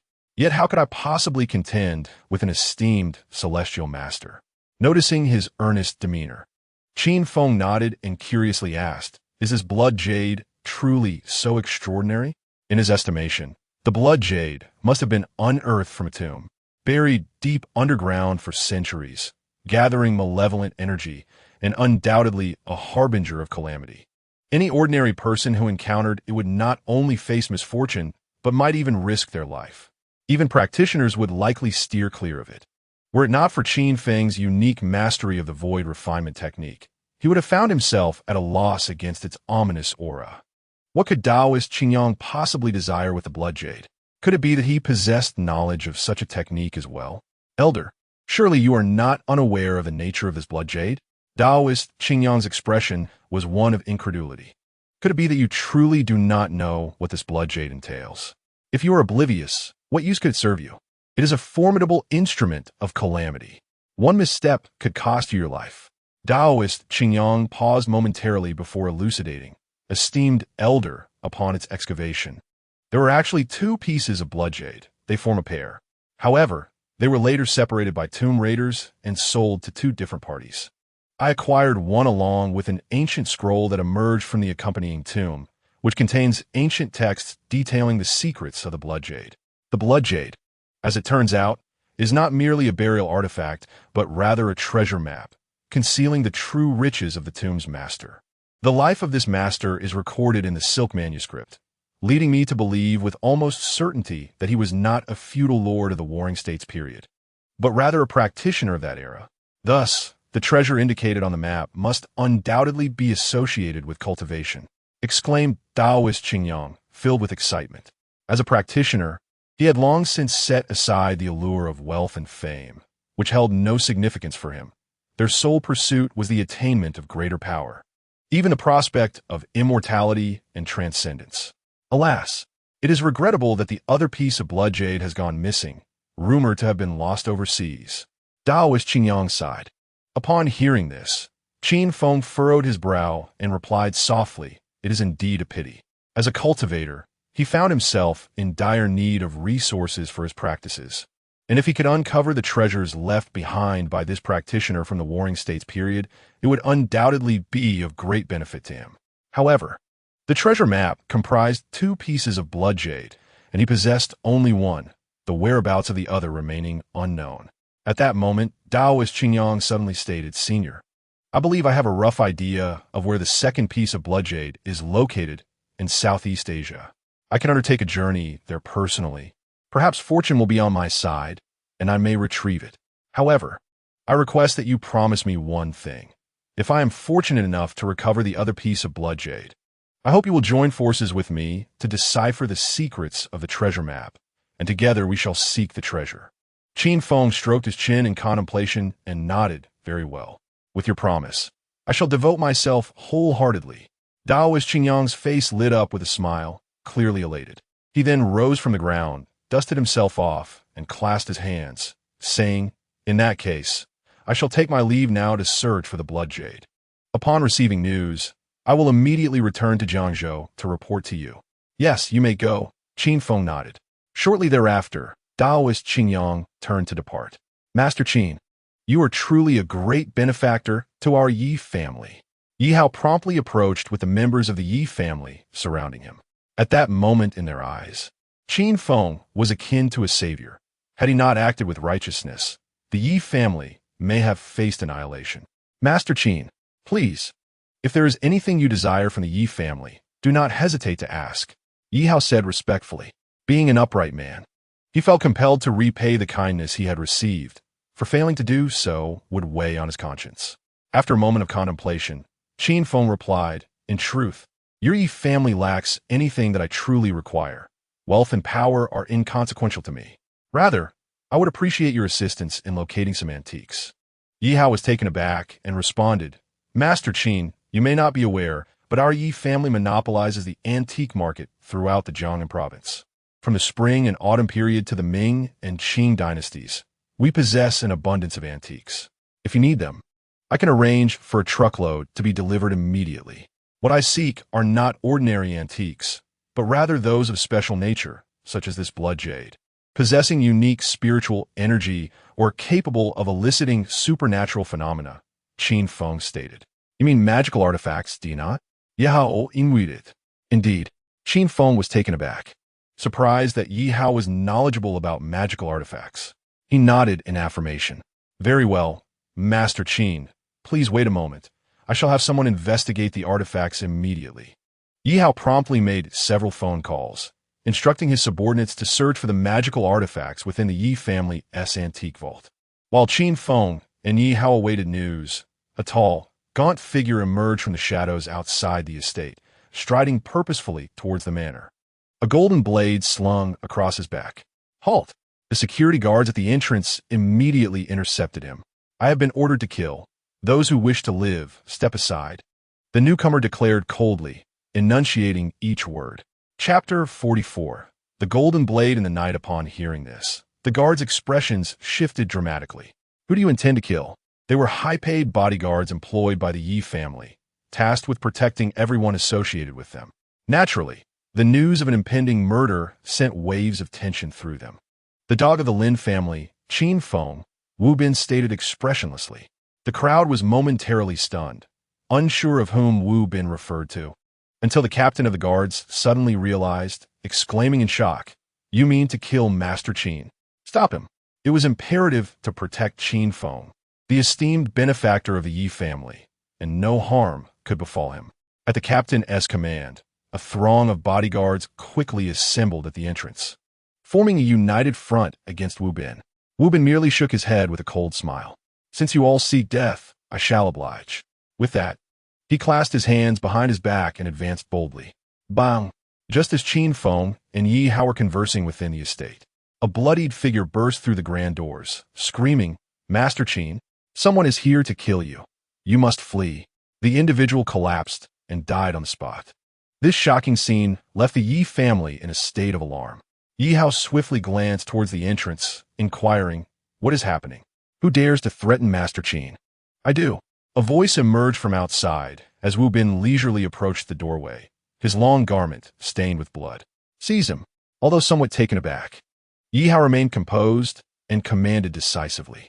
At that moment, a dozen internal martial artists stood around him, each worth millions, possessing extraordinary abilities, able to take on 10 or even 100 foes. Ensure Master Qin's safety. Following Yi Hao's orders, the martial artist stepped forward in formation to confront Wu Bin.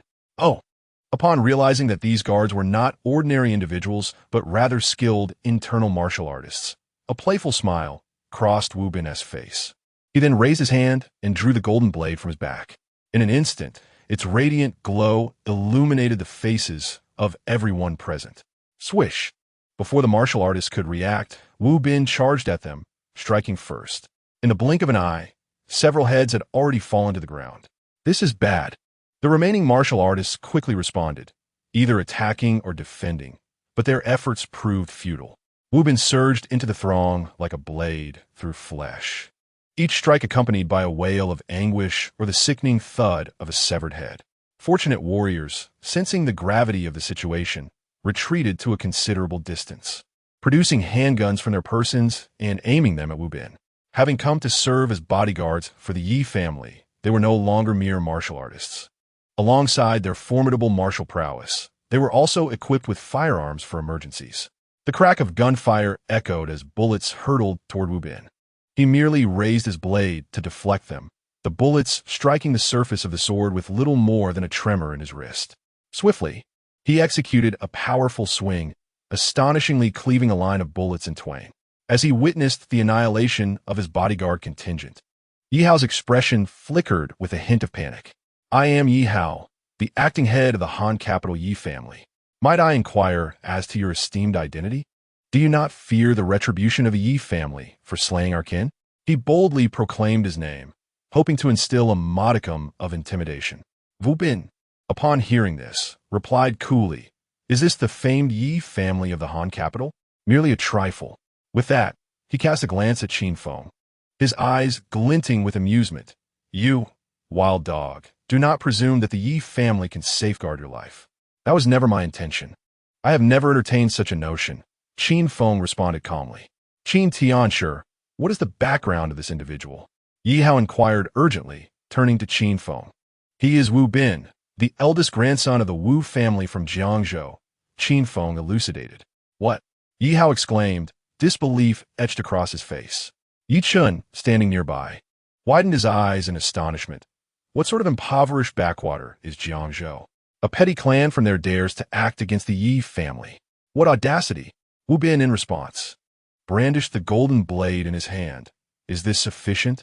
Yi Chun trembled in fear, silenced by the threat.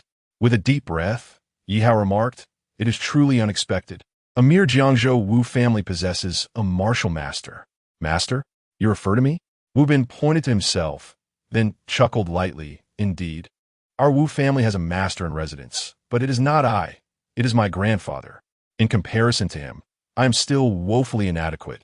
Upon hearing this, despair settled deeper in the hearts of the Yi family members. They had not anticipated the formidable strength of the Jiangzhou Wu family. Wu Bin, who had dispatched all their bodyguards, was merely the second in command, with a master looming behind him. Even if the Yi family could contend with Wu Bin, they stood no chance against the master.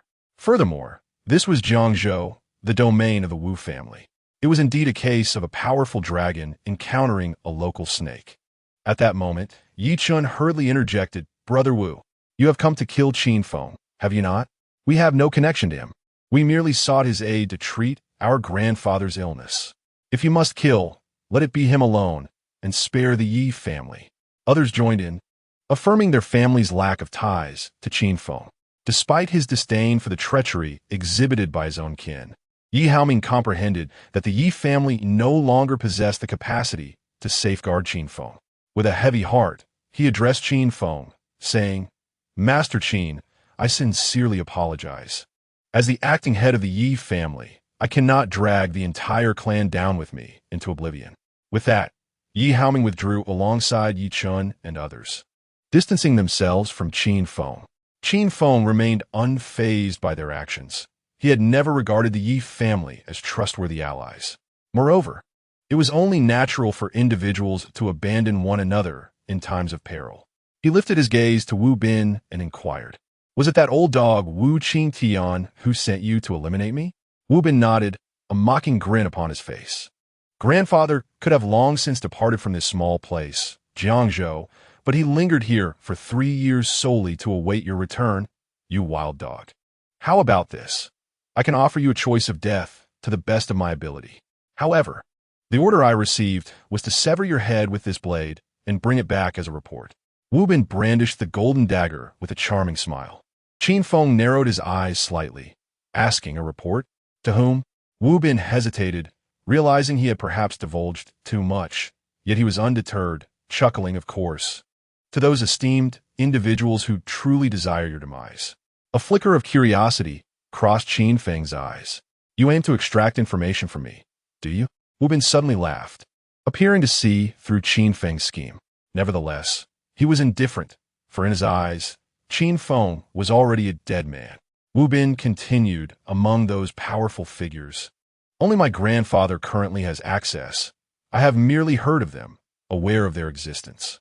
Furthermore, let me inform you that by eliminating you, our Wu family will gain their favor once more, propelling us to greater heights, perhaps even allowing us to trample the 8 prestigious families of Handu beneath our feet. Wu Bin's expression was one of pride. Your words pique my curiosity even further, Qin Feng replied with a smile. Since you are so curious, I ought to take you to meet my grandfather and pose your inquiries directly to him, Wu Bin suggested. However, he shook his head, adding, but you shan't have that opportunity, for I shall present your severed head to him, and a head cannot utter words. With that, Wu Bin waved the treasured blade in his hand, its surface reflecting a dazzling cold gleam that sent shivers down one's spine. This is our Wu family's ancestral blade. It is my first time wielding it. You should take pride in becoming its first victim. Gazing at the golden dagger, Qin Feng's eyes narrowed. This blade is indeed exquisite, but it is a pity that it is wasted in the hands of someone as inept as you. Even when faced with death, your tongue remains sharp. Wu Bin retorted with a mocking smile. Gripping the hilt tightly, he suddenly charged at Qin Feng with remarkable speed, leaving behind a trail of afterimages. By the time the members of the Yi family realized what was happening, Wu Bin had already appeared before Qin Feng, raising the blade to cleave down towards his head. Witnessing this scene, Yi Haoming could not help but close his eyes, unable to bear to watch any longer, silently lamenting, Master Qin, I am truly sorry.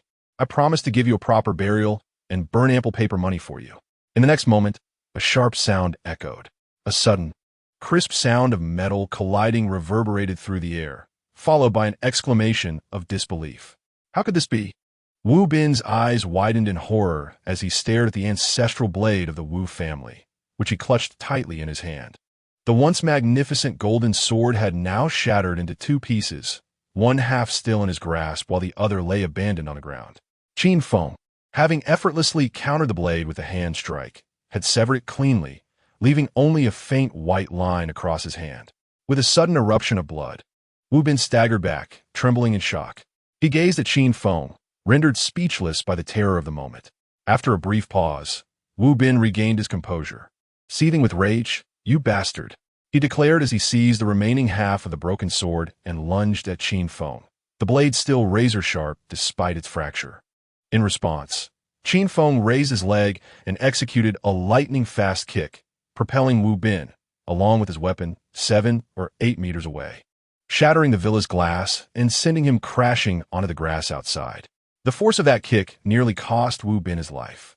However, being young and trained in martial arts, he managed to muster the strength to rise from the ground, gritting his teeth before vaulting over the wall to escape. At that moment, Yi Hao suddenly came to his senses and shouted, "Don't let him get away. Quickly pursue him."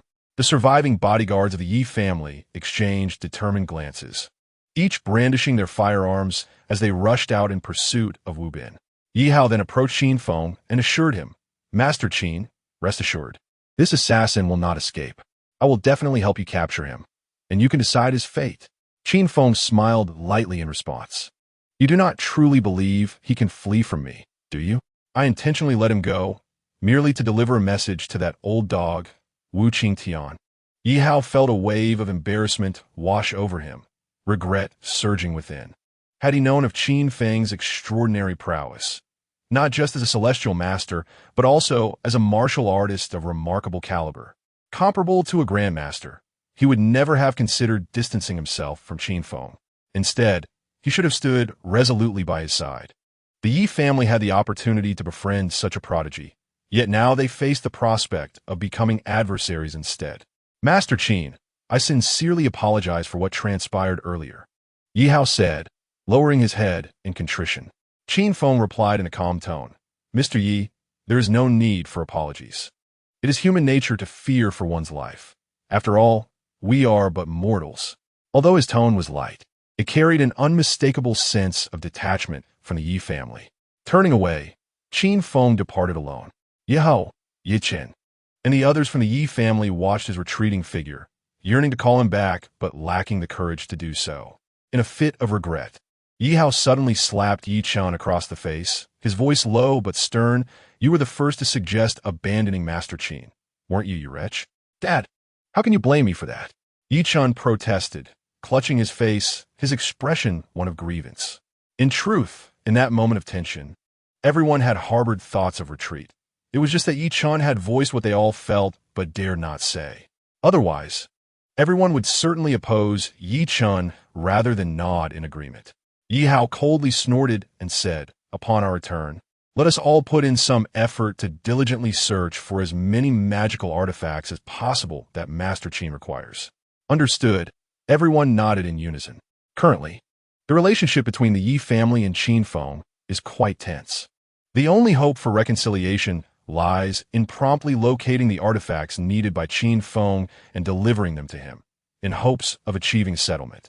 At the Wu family ancestral residence, grandfather, that wild dog Qin Feng, I don't know what he has experienced, but he has become stronger than me.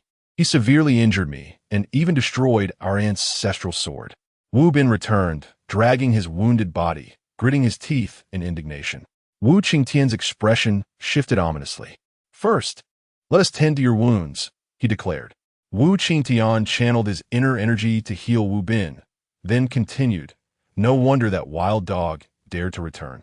It seems he has indeed become formidable. However, it matters not. Even if he has grown powerful, I can easily subdue him with my own hands. Yet, if I am the one to kill Qin Feng instead of you, those esteemed individuals may not hold you in high regard. Wu Bin furrowed his brow, asking curiously, grandfather, why do those esteemed individuals care so much about the fate of a wild dog? Does Qin Feng possess some formidable background? Wu Qingtian did not respond, but solemnly stated, Binner, no matter how impressive Qin Feng's background may be, it will soon be irrelevant, for he is destined to die. I'm growing old. Only you embody the future of the Wu family.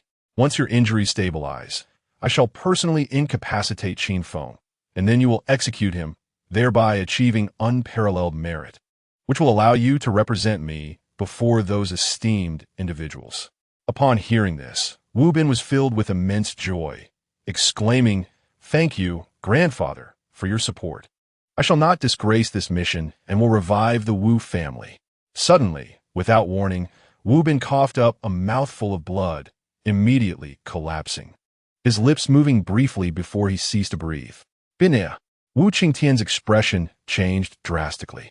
It was only then that he realized a powerful force had been residing within Wu Bin, akin to a ticking time bomb.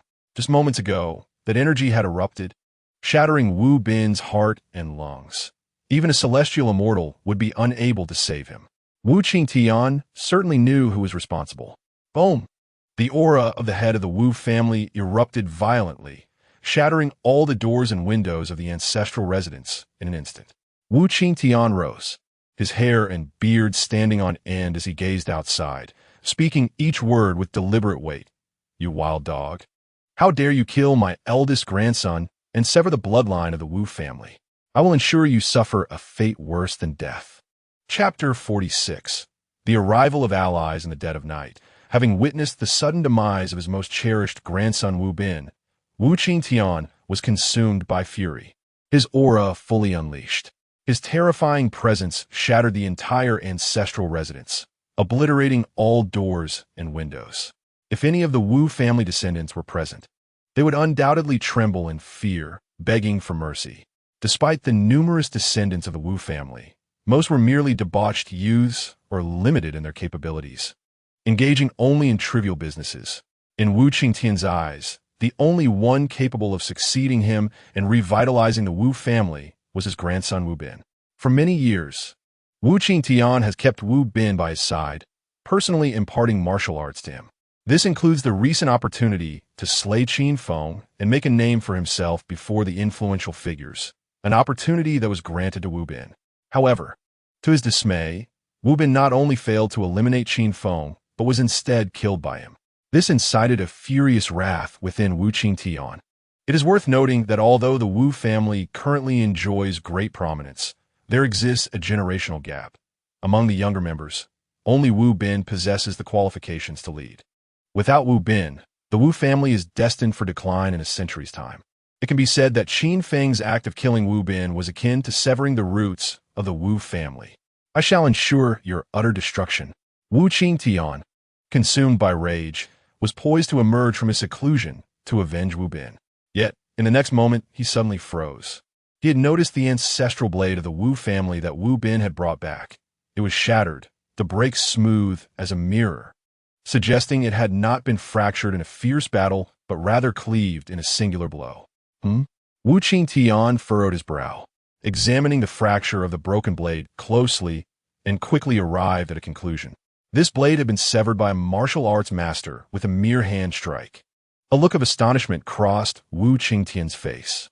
However, he was soon struck by another thought. This blade had been passed down through the generations of the Wu family. And a century ago, when martial arts flourished, it had been wielded frequently by the family's ancestors. One must understand that weapons are consumables. This blade must have sustained hidden damage over years of warfare, which is why it succumbed so easily to a single strike. If it had been in pristine condition and yet shattered by a hand strike, then the prowess of that individual would be unfathomably terrifying. Wu Qingtian pondered silently. He had begun to regain his composure, no longer as impulsive and irate as before, thus refraining from rushing out immediately. After all, with Wu Bin's demise, he was the last pillar of the Wu family. Should he also falter, the family would be doomed. It would be prudent to report this matter to the elders. After a moment's contemplation, Wu Qingtian promptly returned to the ancient residence and used a special contact method to reach out to the influential figure behind the scenes, reporting the recent events in Jiangzhou. Approximately half a night later, several beams of white light suddenly illuminated the exterior of the Wu family residence, revealing a convoy approaching from the distance. The vehicles halted at the entrance of the Wu manor, and a group of robust men disembarked. Among them, the leading man donned a black cloak and bore a stern expression. "Who might you be?" Upon seeing this individual and sensing his formidable aura, Wu Qingtian dared not be negligent and politely inquired. The man replied in a calm tone, "I am Gao Fenglai, arriving from Handu. I have been sent by my superiors to assist you in eliminating a man named Qin Feng." Wu Qingtian was taken aback, then filled with immense joy. It is known that among the 8 prominent families in Handu, one is the Gao family, and this individual before him is likely a formidable ally from that lineage. Thus, Wu Qingtian extended his hand with enthusiasm, saying, "Mr. Gao, what a pleasure to meet you. I am Wu Qingtian, the head of the Wu family." Faced with Wu Qingtian's overtures, Gao Fenglai remained steadfast and motionless, showing no inclination to extend a hand. With a calm demeanor, he remarked, "I am merely here to assist. It does not imply that I hold your Wu family in high regard. Such pleasantries are unnecessary." Wu Qingtian felt an immediate sense of awkwardness, yet dared not offend the man before him. He could only nod and inquire, "Very well, may I ask if Mr. Gao has any plans?" At that moment, a man beside Gao Fenglai stepped forward, holding an official letter of appointment. He explained, "This is the appointment drafted by the War Department, effective from midnight tonight. The previous commander of Jiangzhou, Yang Qintiger, has been reassigned, and Commander Gao will assume the role of Jiangzhou commander. We are subordinates of Commander Gao, accompanying him for this duty." Gao Fenglai then elaborated, "The higher-ups are aware that Yang Qintiger posed a considerable problem, being a regional commander. Eliminating him would entail consequences. Thus, they have decided to transfer him and appointed me to take over as Jiangzhou commander. Now that I am here, along with my loyal subordinates, they are not only peak martial artists but also elite soldiers trained in special operations, adept in martial arts, as well as proficient with various modern weaponry." As he spoke, Gao Fenglai's subordinates began to unveil their cloaks, revealing an array of modern equipment beneath: handguns, submachine guns, automatic rifles, sniper rifles, and even heavy firepower such as machine guns, accompanied by tactical weapons like grenades and flashbangs. This modern special operations team was already formidable, composed entirely of peak martial artists. Their prowess was greatly amplified. Although their combat strength might not be the pinnacle, eliminating 1 or 2 martial arts masters would pose no significant challenge. With an air of unwavering confidence, Gao Fenglai stated, "If you harbor doubts about their capabilities, you may personally test them. Rest assured, I will instruct them not to use lethal force against you." He cast a glance at Wu Qingtian. Wu Qingtian promptly shook his head. "There is no need for that. I have faith in the strength of your Gao family. Subsequently, a smile graced his face as he said, since Commander Gao has prepared everything, let us proceed into the city and seek out Qin Feng. Gao Fenglai shook his head, replying, at this moment, Qin Feng is in the company of the Yi family. Given our ties with the Yi family, I cannot take direct action. My men will remain here. You will be responsible for bringing Qin Feng to this location. Though the Wu family may be lacking, surely this minor task can be accomplished? Upon hearing the slightly disdainful tone, Wu Qingtian felt a surge of displeasure but chose to suppress his anger after a moment's contemplation. Nodding in agreement, I will trouble Commander Gao to wait a moment. With that, Wu Qingtian contacted members of the Wu family to arrange an investigation in Jiangzhou City. Soon, he acquired accurate intelligence regarding the hospital where Jiang Lan and Lin Chuxiao were located. I shall seize your weakness and ensure you comply. Wu Qingtian scoffed, and without delay, he set off. Chapter 47. It sounds simple enough. Hospital. Intensive care unit. Mother, I have brought you your favorite chicken soup, Lin Chuxiao announced as she returned, holding a steaming bowl of the nourishing broth and spooning it gently into Jiang Lan's mouth. Jiang Lan, often plagued by illness, had a poor appetite. Yet she relished the chicken soup from a venerable establishment near the hospital. Given Jiang Lan's condition, having recently undergone surgery, she was not supposed to eat. But after much insistence, Lin Chuxiao personally procured a bowl for her. Jiang Lan nodded slightly, savoring a few spoonfuls of the soup, her complexion visibly brightening. At that moment, the door to the hospital room swung open, revealing the esteemed head physician accompanied by a team of doctors conducting their rounds. Upon observing Jiang Lan's remarkable recovery, even to the point of self-feeding, their faces reflected sheer disbelief. My goodness, this patient underwent surgery just last night, and in less than 24 hours. She has made such astonishing progress? Simply incredible. Is this the result of Dr. Fu's medical expertise? Truly exceptional. When Dr. Fu returns from Handu, I must consult him thoroughly. The local physicians of Jiangzhou engaged in animated discussion, attributing her recovery entirely to Dr. Fu, the renowned disciple of Professor Hu. Once the head physician and his colleagues departed, Jiang Lan sighed softly and remarked, Chuxia, do not simply follow the crowd. The one who truly healed me is not Dr. Fu, but Qin Feng. Though I am unwell, my mind remains clear, and I can see things as they are. Lin Chuxia touched her nose thoughtfully and nodded in agreement, now convinced that it was not Dr. Fu but Qin Feng who had restored her mother's health. At that very moment, Dr. Fu was still in Handu, enjoying drinks with Jiang Long, while Qin Feng, utilizing his peculiar incense burner to concoct medicine, had significantly improved Jiang Lan's condition. I've noticed something, Chuxia, Jiang Lan continued. In the 3 years since we last met, Qin Feng has changed greatly. Though his appearance remains largely the same, his demeanor and character are markedly different. I haven't perceived much difference, Lin Chuxia replied uncertainly, as she had held a bias against Qin Feng in recent days and had scarcely observed him, feeling that he was not much changed since 3 years ago. That's because you haven't been attentive to your brother-in-law. I see it clearly. Qin Feng carries burdens we, as mother and daughter, do not fully comprehend, Jiang Lan said, grasping Lin Chuxia's hand earnestly. You must let go of your resentment towards him. The calamity 3 years ago affected him as well. He is part of our Lin family. His suffering is not less than ours, and among the lost were not only your father and sister, but also his own child. Lin Chuxia bowed her head, silent and contemplative. From now on, do not oppose Qin Feng. Let us three live well together, Jiang Lan said with a gentle smile. In fact, I haven't mentioned this to you, but a few days ago, your second uncle reached out to me. He suggested that if we find it difficult to make a living in Jiangzhou, we could seek refuge in Handu. Handu? Lin Chuxia was taken aback. The name was both unfamiliar and familiar to her, as she had seldom visited the capital of Jiangnan province throughout her life. However, there exist relatives over there, the Lin family's ancestral home. 30 years ago, my father, Lin Haishan, severed ties with the Han capital's Lin family due to certain circumstances, taking my mother with him to Jiangzhou, where he rose from nothing to become the wealthiest man in the region, establishing the Lin family of Jiangzhou. Lin Haishan's siblings have remained in the Han capital, doing quite well for themselves as well. Nevertheless, the two families have had virtually no contact, with decades passing without any communication. Lin Chuxiao recalls having met a kind-hearted uncle, Lin Qingshan, who traveled from the Han capital to Jiangzhou to visit her family and even brought her gifts. Indeed, do you remember Uncle? He was exceptionally kind to you. You adored him as a child because he always bought you expensive toys and gave you pocket money, Jiang Lan said with a smile.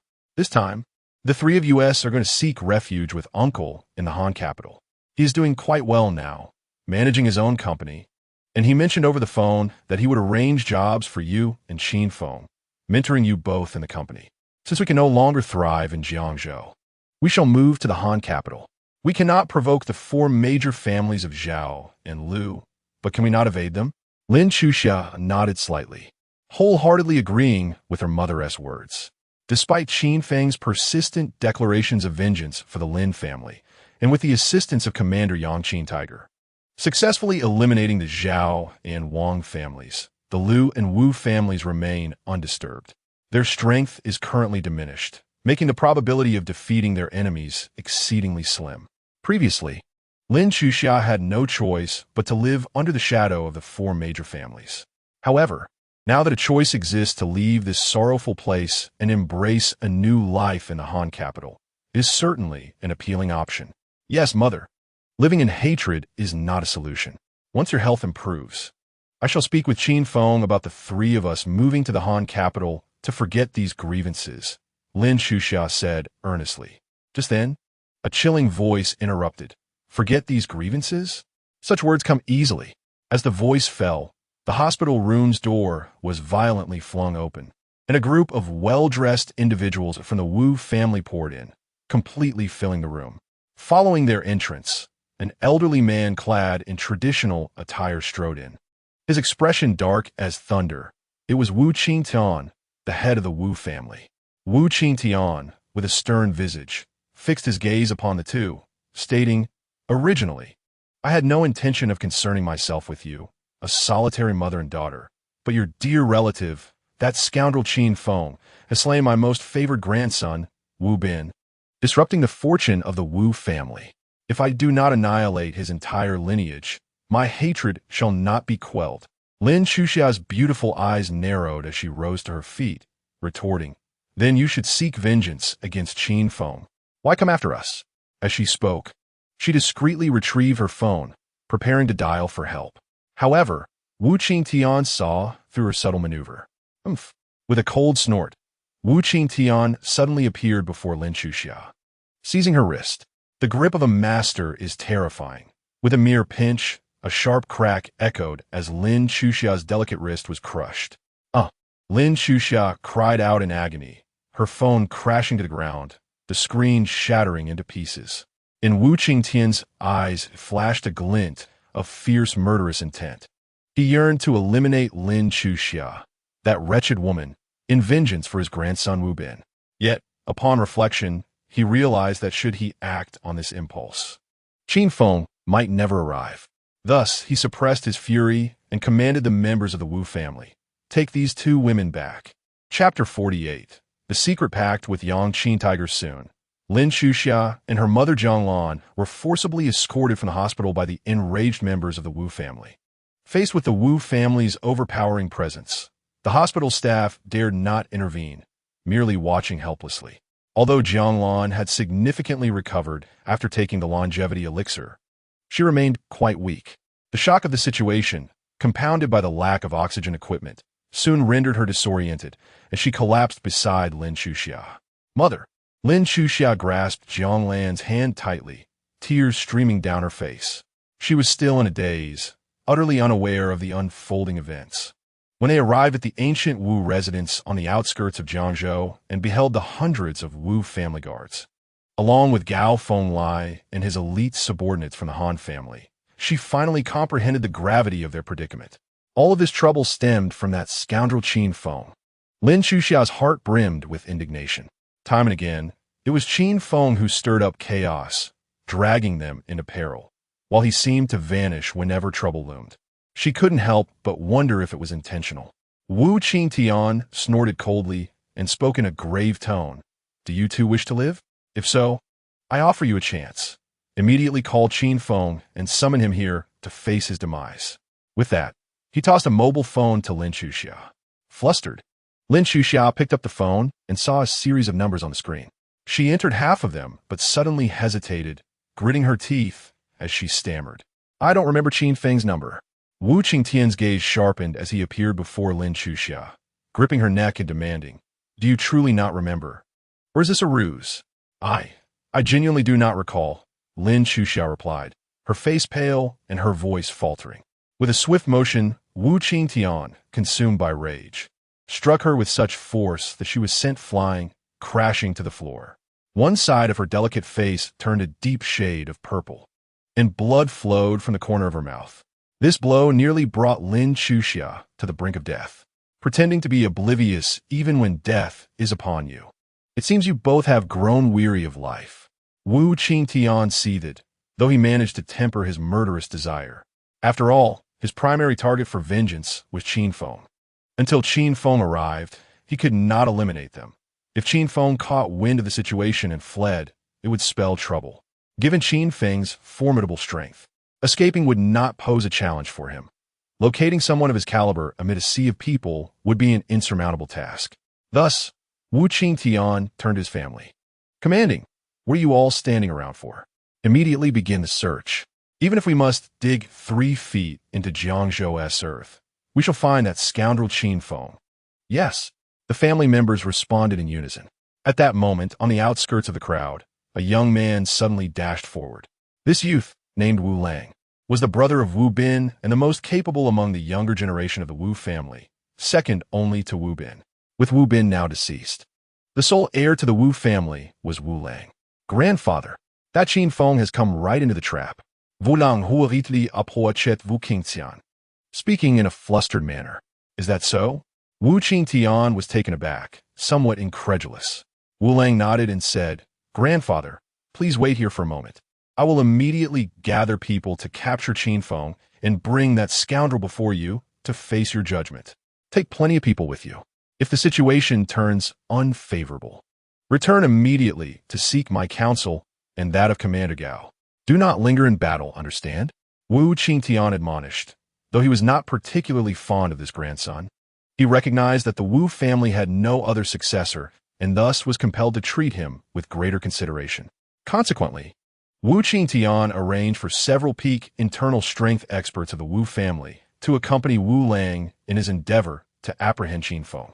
Meanwhile, Qin Feng, after delivering a devastating blow to Wu Bin, did not linger at the Yi family estate and took his leave promptly. He had initially intended to return to the hospital to care for his family. However, en route, he received an unexpected phone call. Young Marshal, it is I, young Qin Hux. A familiar voice resonated through the line.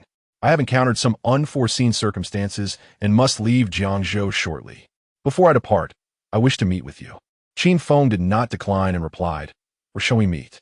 Approximately 20 minutes later, the two met on the streets of Jiangzhou. Young Qin Hux wore an expression of apology as he said, Young Marshal, I have just received orders from above. I am to be reassigned from Jiangzhou. My position will be taken over by Gao Fenglai of the Han family, who has already arrived with his men to escort me away. And the reason? Qin Feng's brow furrowed slightly. Young Qin Hux, being a commander of considerable standing and a diligent officer, was perplexed by such an abrupt reassignment, especially since he had committed no wrongdoing. There is no explicit reason. However, I suspect it is likely related to the recent major news events in Jiangzhou. He replied with a wry smile. Qin Feng rubbed his nose and said, I am sorry to have implicated you. That is not my intention. The 4 prominent families in Jiangzhou have long been a scourge. I have harbored disdain for them for some time. Their eradication would serve to relieve the populace of their afflictions. Young Qin Hux patted his chest, yet he added, nevertheless, I did not anticipate that the 4 families could wield such influence as to have me removed from my post. They could not possess such power. It must be the mastermind behind them who intervened. Qin Feng narrowed his eyes and then turned to Yang Qin Hux, saying, Commander Yang, may I impose upon you one more favor? Please command, Yang Qin Hux replied with a clasped fist. When you arrive in Hanfu, Do your utmost to investigate who issued the orders, Qin Feng instructed. I will keep an eye out for it. Young Qin nodded sleepily. But I must remind the young marshal to exercise caution in Jiangzhou. The one who has succeeded me, Gao Fenglian, is not to be trifled with. As he spoke, Yang Qin suddenly received a phone call, and his expression shifted as he said, "My subordinate has just reported to me that after arriving in Jiangzhou, Gao Fenglian did not go directly to the War Department, but instead brought his trusted aides to the Wu family to meet with Wu Qingtian." Qin Feng snorted coldly, his eyes narrowing. Upon hearing this news, he felt no surprise. The sudden reassignment of Yang Qin and the appointment of another commander was most likely the work of a hidden mastermind seeking to aid the Wu family. Now, with the information of Gao Fenglian meeting Wu Qingtian, Qin Feng's suspicions were further confirmed. Young Marshal, you must be vigilant. Their meeting surely entails a conspiracy against you. Yang Qin solemnly warned.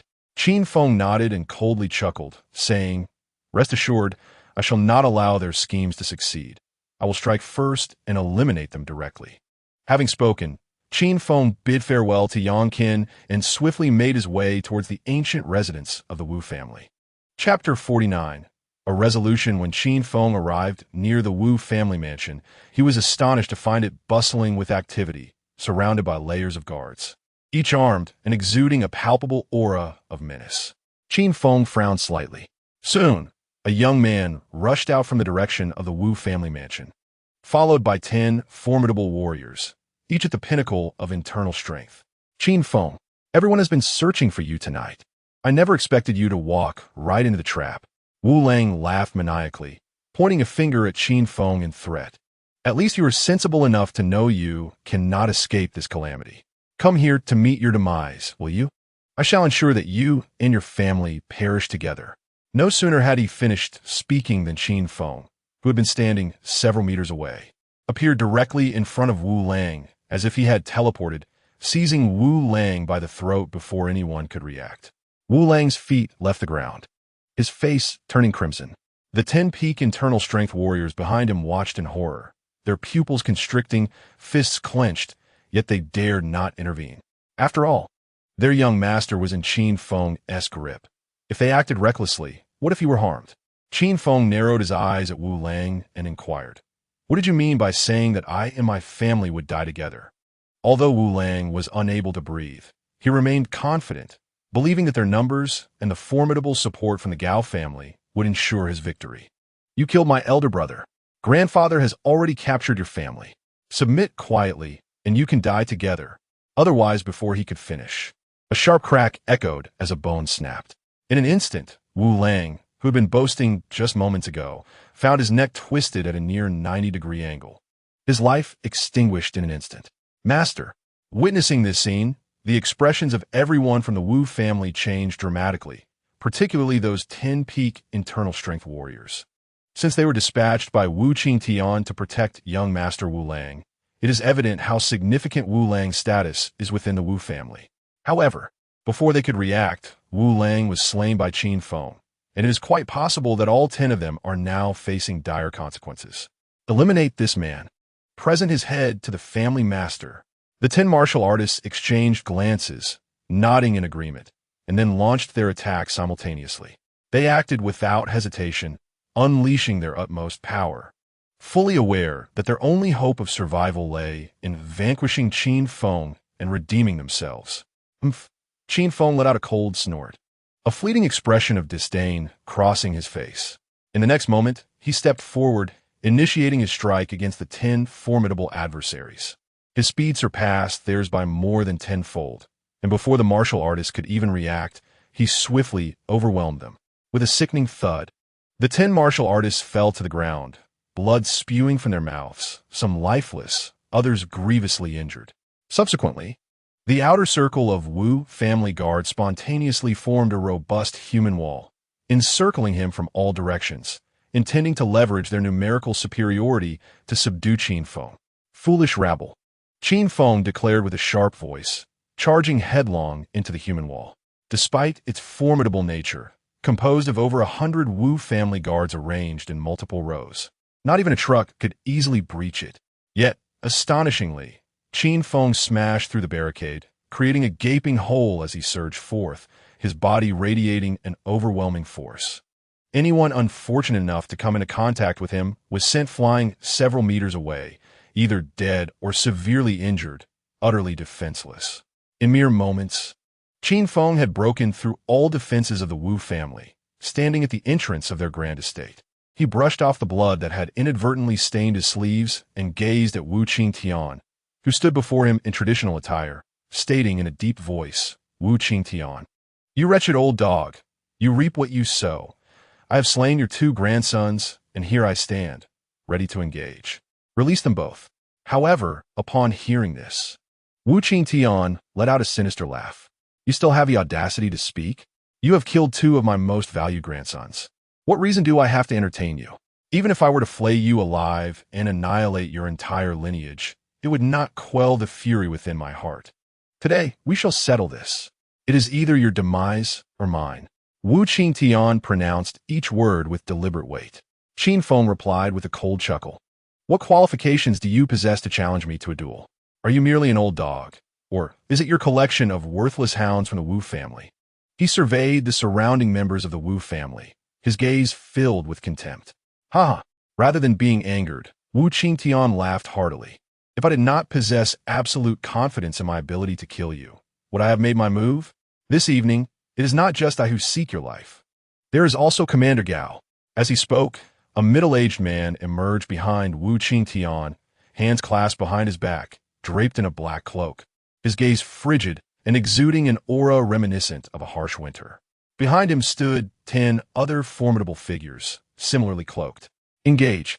Upon Gao Fenglia's entrance, he uttered no superfluous words or made unnecessary gestures.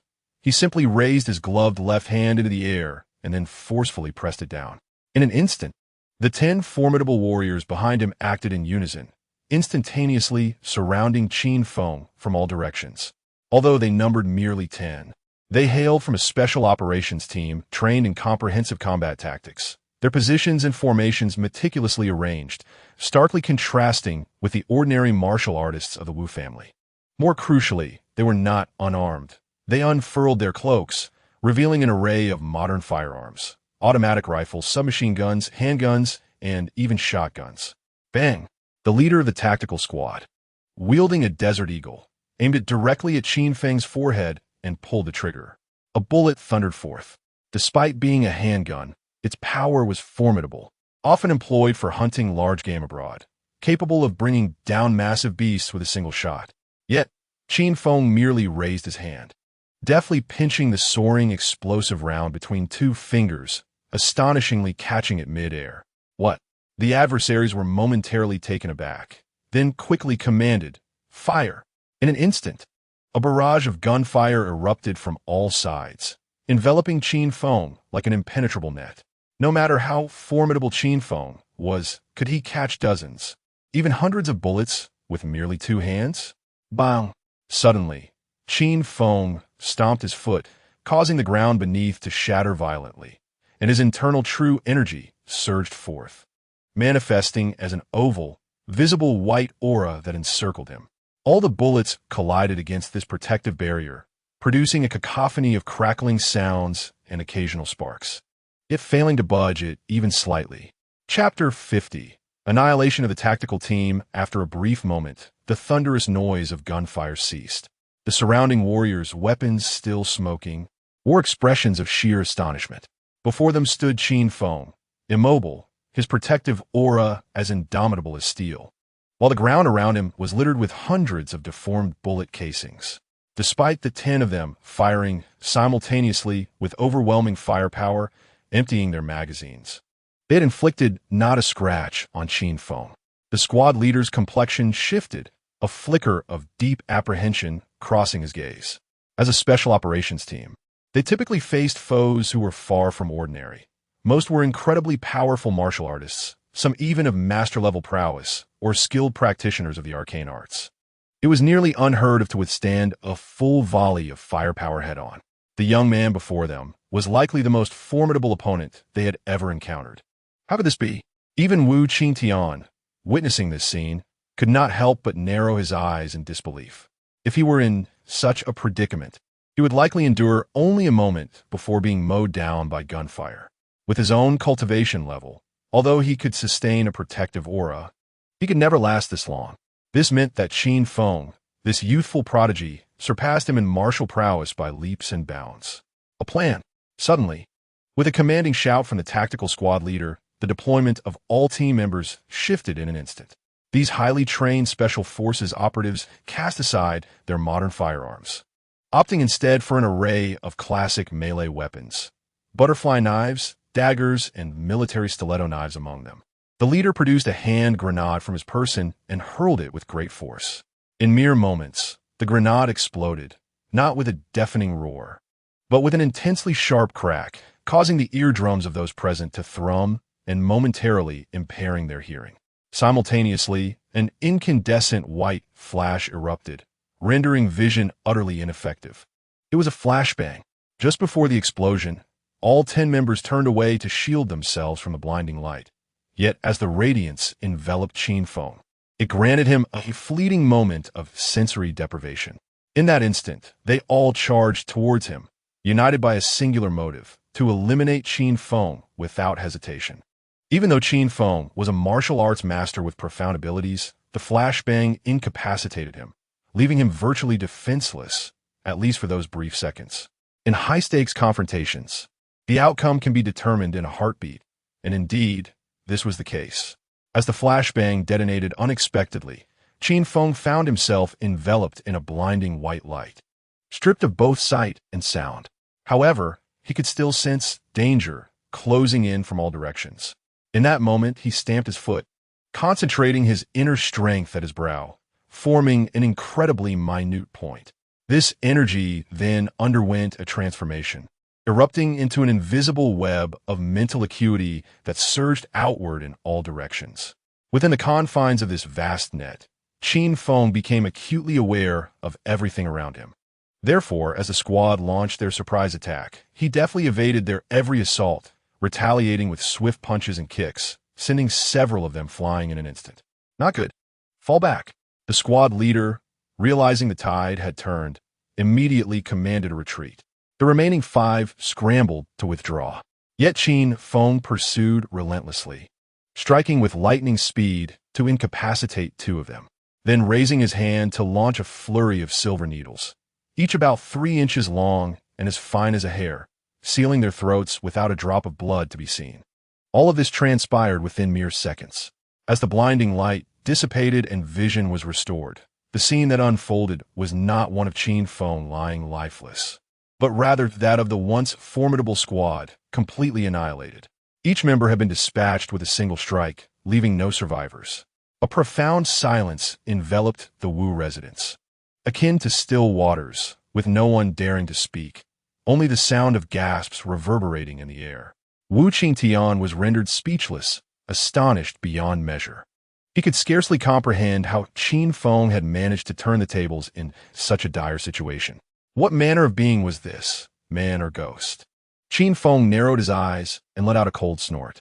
If one were to observe him closely at that moment, they would notice that his complexion had become 3 shades paler than before. In that fleeting instant, he lost all perception of the outside world and could only rely on his instincts to sense the approaching danger. Without hesitation, he concentrated most of his vital energy, achieving a qualitative transformation in an instant, cultivating a formidable spiritual power that enveloped him like a web, enabling him to perceive everything around him. This was the essence of divine consciousness.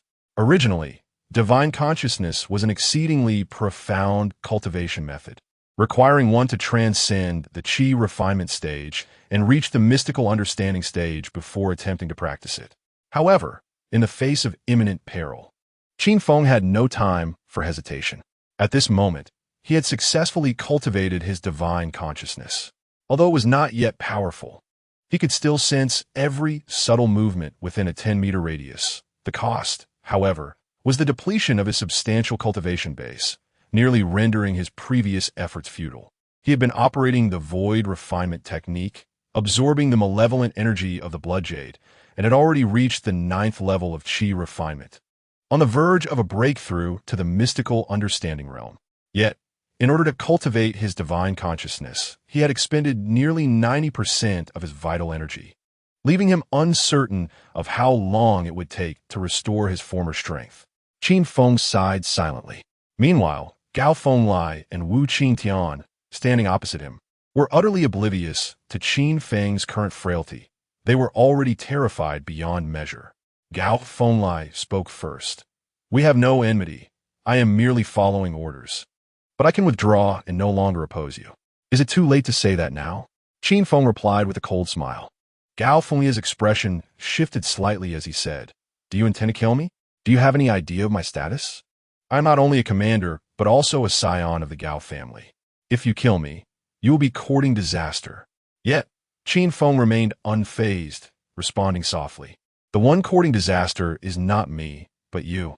What business do you have meddling in the feud between the Wu family and myself? Since you have involved yourself, do not expect to leave unscathed. You shall descend into hell alongside the Wu family." Upon hearing this, Gao Fenglai could no longer maintain his composure. Cold sweat streamed down his forehead as he turned to Wu Qingtian, indignantly exclaiming, "Damn it! Your Wu family has caused no small amount of suffering." Wu Qingtian, at a loss for words, thought to himself, "Weren't you just so arrogant? Turns out you are nothing but a hollow shell. Had I known the Gao family was so pathetic, I would not have risked provoking Qin Feng." At that moment, Qin Feng suddenly interjected, "However, if you honestly tell me who instructed the Gao family to get involved, I might consider letting you go." Chapter 51. The downfall of the Wu family. This was a clever tactic Qin Feng had learned from mysterious elder over the past 3 years. First, he displayed his murderous intent to his adversary, and then offered them a chance for survival. Most foes, faced with the prospect of death, would readily divulge information, for nothing is more precious than one's life. Yet, to Qin Feng's surprise, cornered and desperate, Gao Fenglai seemed momentarily swayed by his words. His mouth opened as if to speak. Suddenly, Wu Qingtian bellowed, "Commander Gao, are you out of your mind? If you dare utter the names of those esteemed individuals, it will not just be your life at stake, but also the lives of all our friends and family surrounding us. This would be a calamity that implicates 9 clans." As soon as these words were uttered, Gao Fenglai shivered, instantly regaining his composure. Although he had no desire to perish, he understood that some secrets must remain unspoken. Once revealed, the consequences would be far more terrifying than death itself. Not only would he meet his end, but the entire Gao family would face ruin, and he would become an eternal pariah within his own clan. In the next moment, Gao Fenglai suddenly drew a handgun, disengaging the safety and aiming the barrel at his own chin. Witnessing this, Qin Feng was momentarily taken aback. He would rather take his own life than divulge the names of those involved. Gao Fenglia's expression was a tumultuous mix of anguish and determination. His jaw clenched, muscles twitching in evident reluctance to embrace death. Yet, under Wu Qingtian's admonition, he dared not speak recklessly. Bang! Bang! Bang! Abruptly, Gao Fenglai pivoted the gun, unleashing 3 shots towards Qin Feng. The bullets surged forth like a tempest. Qin Feng remained unperturbed, a protective aura manifesting before him, effortlessly repelling the projectiles with a velocity that surpassed their initial trajectory. Gao Fenglia's visage paled, his mouth agape. But before he could utter a cry of despair, 3 bullets pierced his chest, causing him to collapse lifelessly. Thus, the reinforcements sent by the Gao family of Handu had met their demise. Only the members of the Wu family remained. Despite their numbers, the sight of such a formidable ally falling before Qin Feng rendered them paralyzed with fear, their fighting spirit utterly extinguished. Even Wu Qingtian, a pillar of the Wu family and a master of martial arts, stood frozen, unwilling to make a move. With a whoosh, Qin Feng materialized before Wu Qingtian, grasping his neck and demanding, "Since you dare not reveal the mastermind, at the very least, tell me why you sought to kill my father-in-law and his family. Why you targeted my wife and children." Wu Qingtian replied with a grim chuckle. "Is that what you wish to know? Why not join me in hell? And I shall divulge it to you there." Boom! Qin Feng's expression darkened as he delivered a resounding slap to Wu Qingtian's face, sending him crashing against the door of the Wu family's ancestral home. splintering the wood upon impact. In an instant, Qin Feng stood over Wu Qingtian, pressing him down against the ground like a lifeless dog, rendering him immobile. Whether you speak or remain silent, it was you, old hound, who caused the death of my family 3 years ago. Today, I demand blood for blood. Qin Feng enunciated with unwavering conviction. To this, Wu Qingtian erupted into laughter once more. You see, the one who killed the Lin family 3 years ago was not I, but rather you. Abandoned as a child, it was the Lin family who raised you. Yet you repaid their kindness by causing the death of your adoptive father and your wife and children. What nonsense are you spouting? Qin Feng's eyes blazed with fury, a palpable aura of vengeance surrounding him. Enough of this, Wu Qingtian declared, no longer wasting breath. He spoke, and without waiting for Qin Feng to act, raised his hand and, with his last ounce of strength, took his own life. Qin Feng attempted to intervene, but it was too late. With a grim expression, he kicked Wu Qingtian's lifeless body, sending it flying several dozen meters until it landed on the vacant ground outside the Wu family estate. Thud! Witnessing this scene, the members of the Wu family collectively fell to their knees before Qin Feng. One middle-aged man trembled as he implored, Qin Feng, please do not kill us. We know nothing. We are innocent. Qin Feng let out a cold snort, his gaze sweeping over the Wu clan as he articulated each word with deliberate clarity. For the past 3 years, all that you have enjoyed has been plundered from the Lin family, and you dare claim innocence? However, Qin Feng refrained from taking action against these ordinary individuals.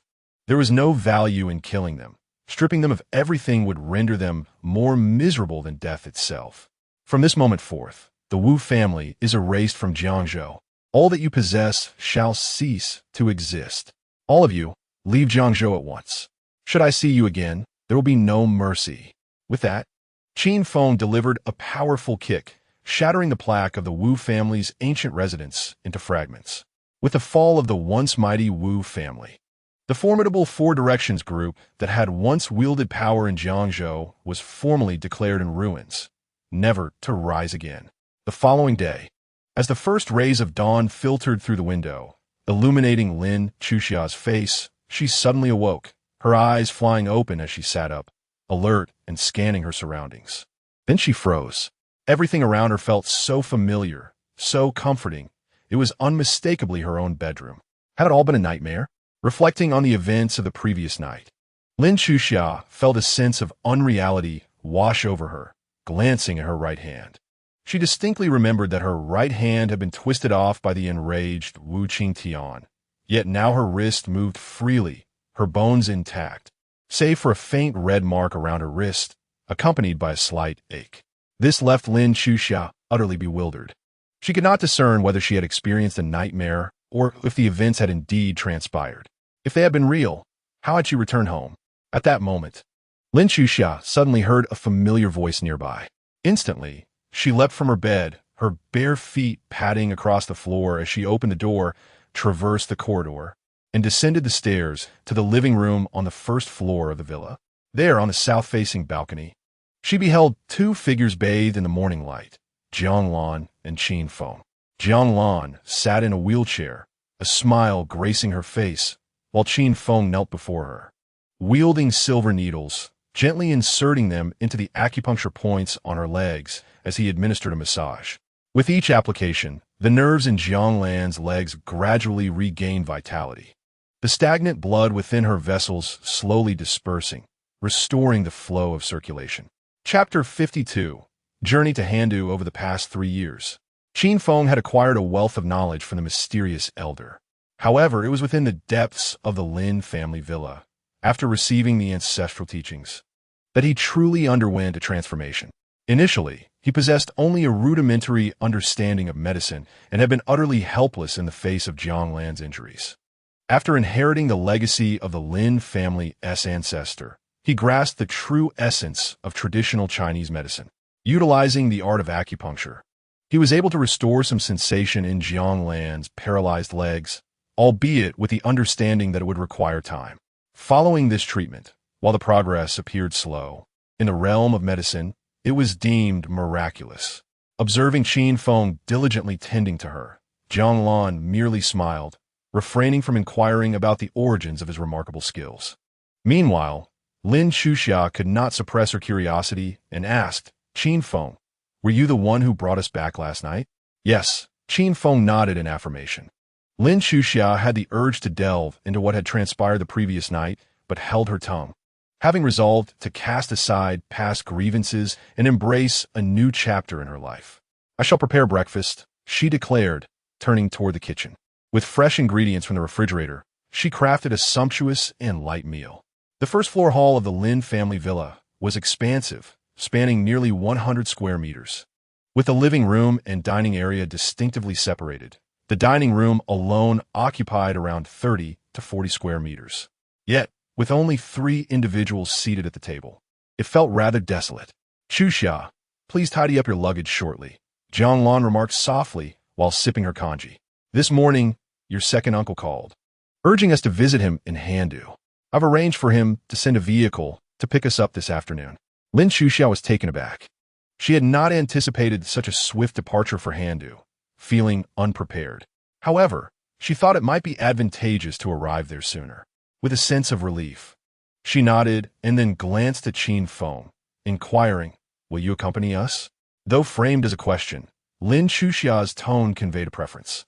She could have chosen to remain indifferent. By asking, it was clear she hoped Qin Feng would join them in Handu, especially considering they would be in an unfamiliar environment, and his presence would provide them with a greater sense of security. Qin Feng met her gaze and nodded. Yes, I will go as well. Lin Chuxia remained silent, but felt a weight lift from her heart. After breakfast, the family began to gather their belongings. In truth, they had little luggage, aside from clothing. Their possessions barely filled 2 suitcases. By noon, the 3 stood outside the Lin family villa. After securing the front door and ensuring it was locked, Qin Feng turned and handed the key to Jiang Lan. Jiang Lan accepted the villa key with a nod and softly said, Chuxia, Qin Feng, we are about to leave. First, let's visit the cemetery to pay our respects to your father and Churen. Thus, the trio made their way to the cemetery outside Jiangzhou City, where they cleared away weeds from the family tombstones, lit incense, and burned paper money to express their heartfelt remembrance. Facing the gravestones of her father, Lin Haishan, her wife, Lin Churen, and their child, Qin Feng bowed deeply 3 times. Father, Churen, I vow to avenge you, he declared fervently. The 4 great families of Jiangzhou have already been decimated. An aloof family shall not escape their fate. Moreover, I shall unveil the influential figures behind the scenes and ensure they face retribution. Henceforth, my inquiries will commence in Handu, Qin Feng silently vowed. Upon their emergence from the cemetery, Jiang Lan received a call. It was the driver dispatched by her second uncle, Lin Qingshan. Brother Zhang, our family is currently at the cemetery outside the city. Could you kindly come over? Jiang Lan spoke to the driver with utmost courtesy.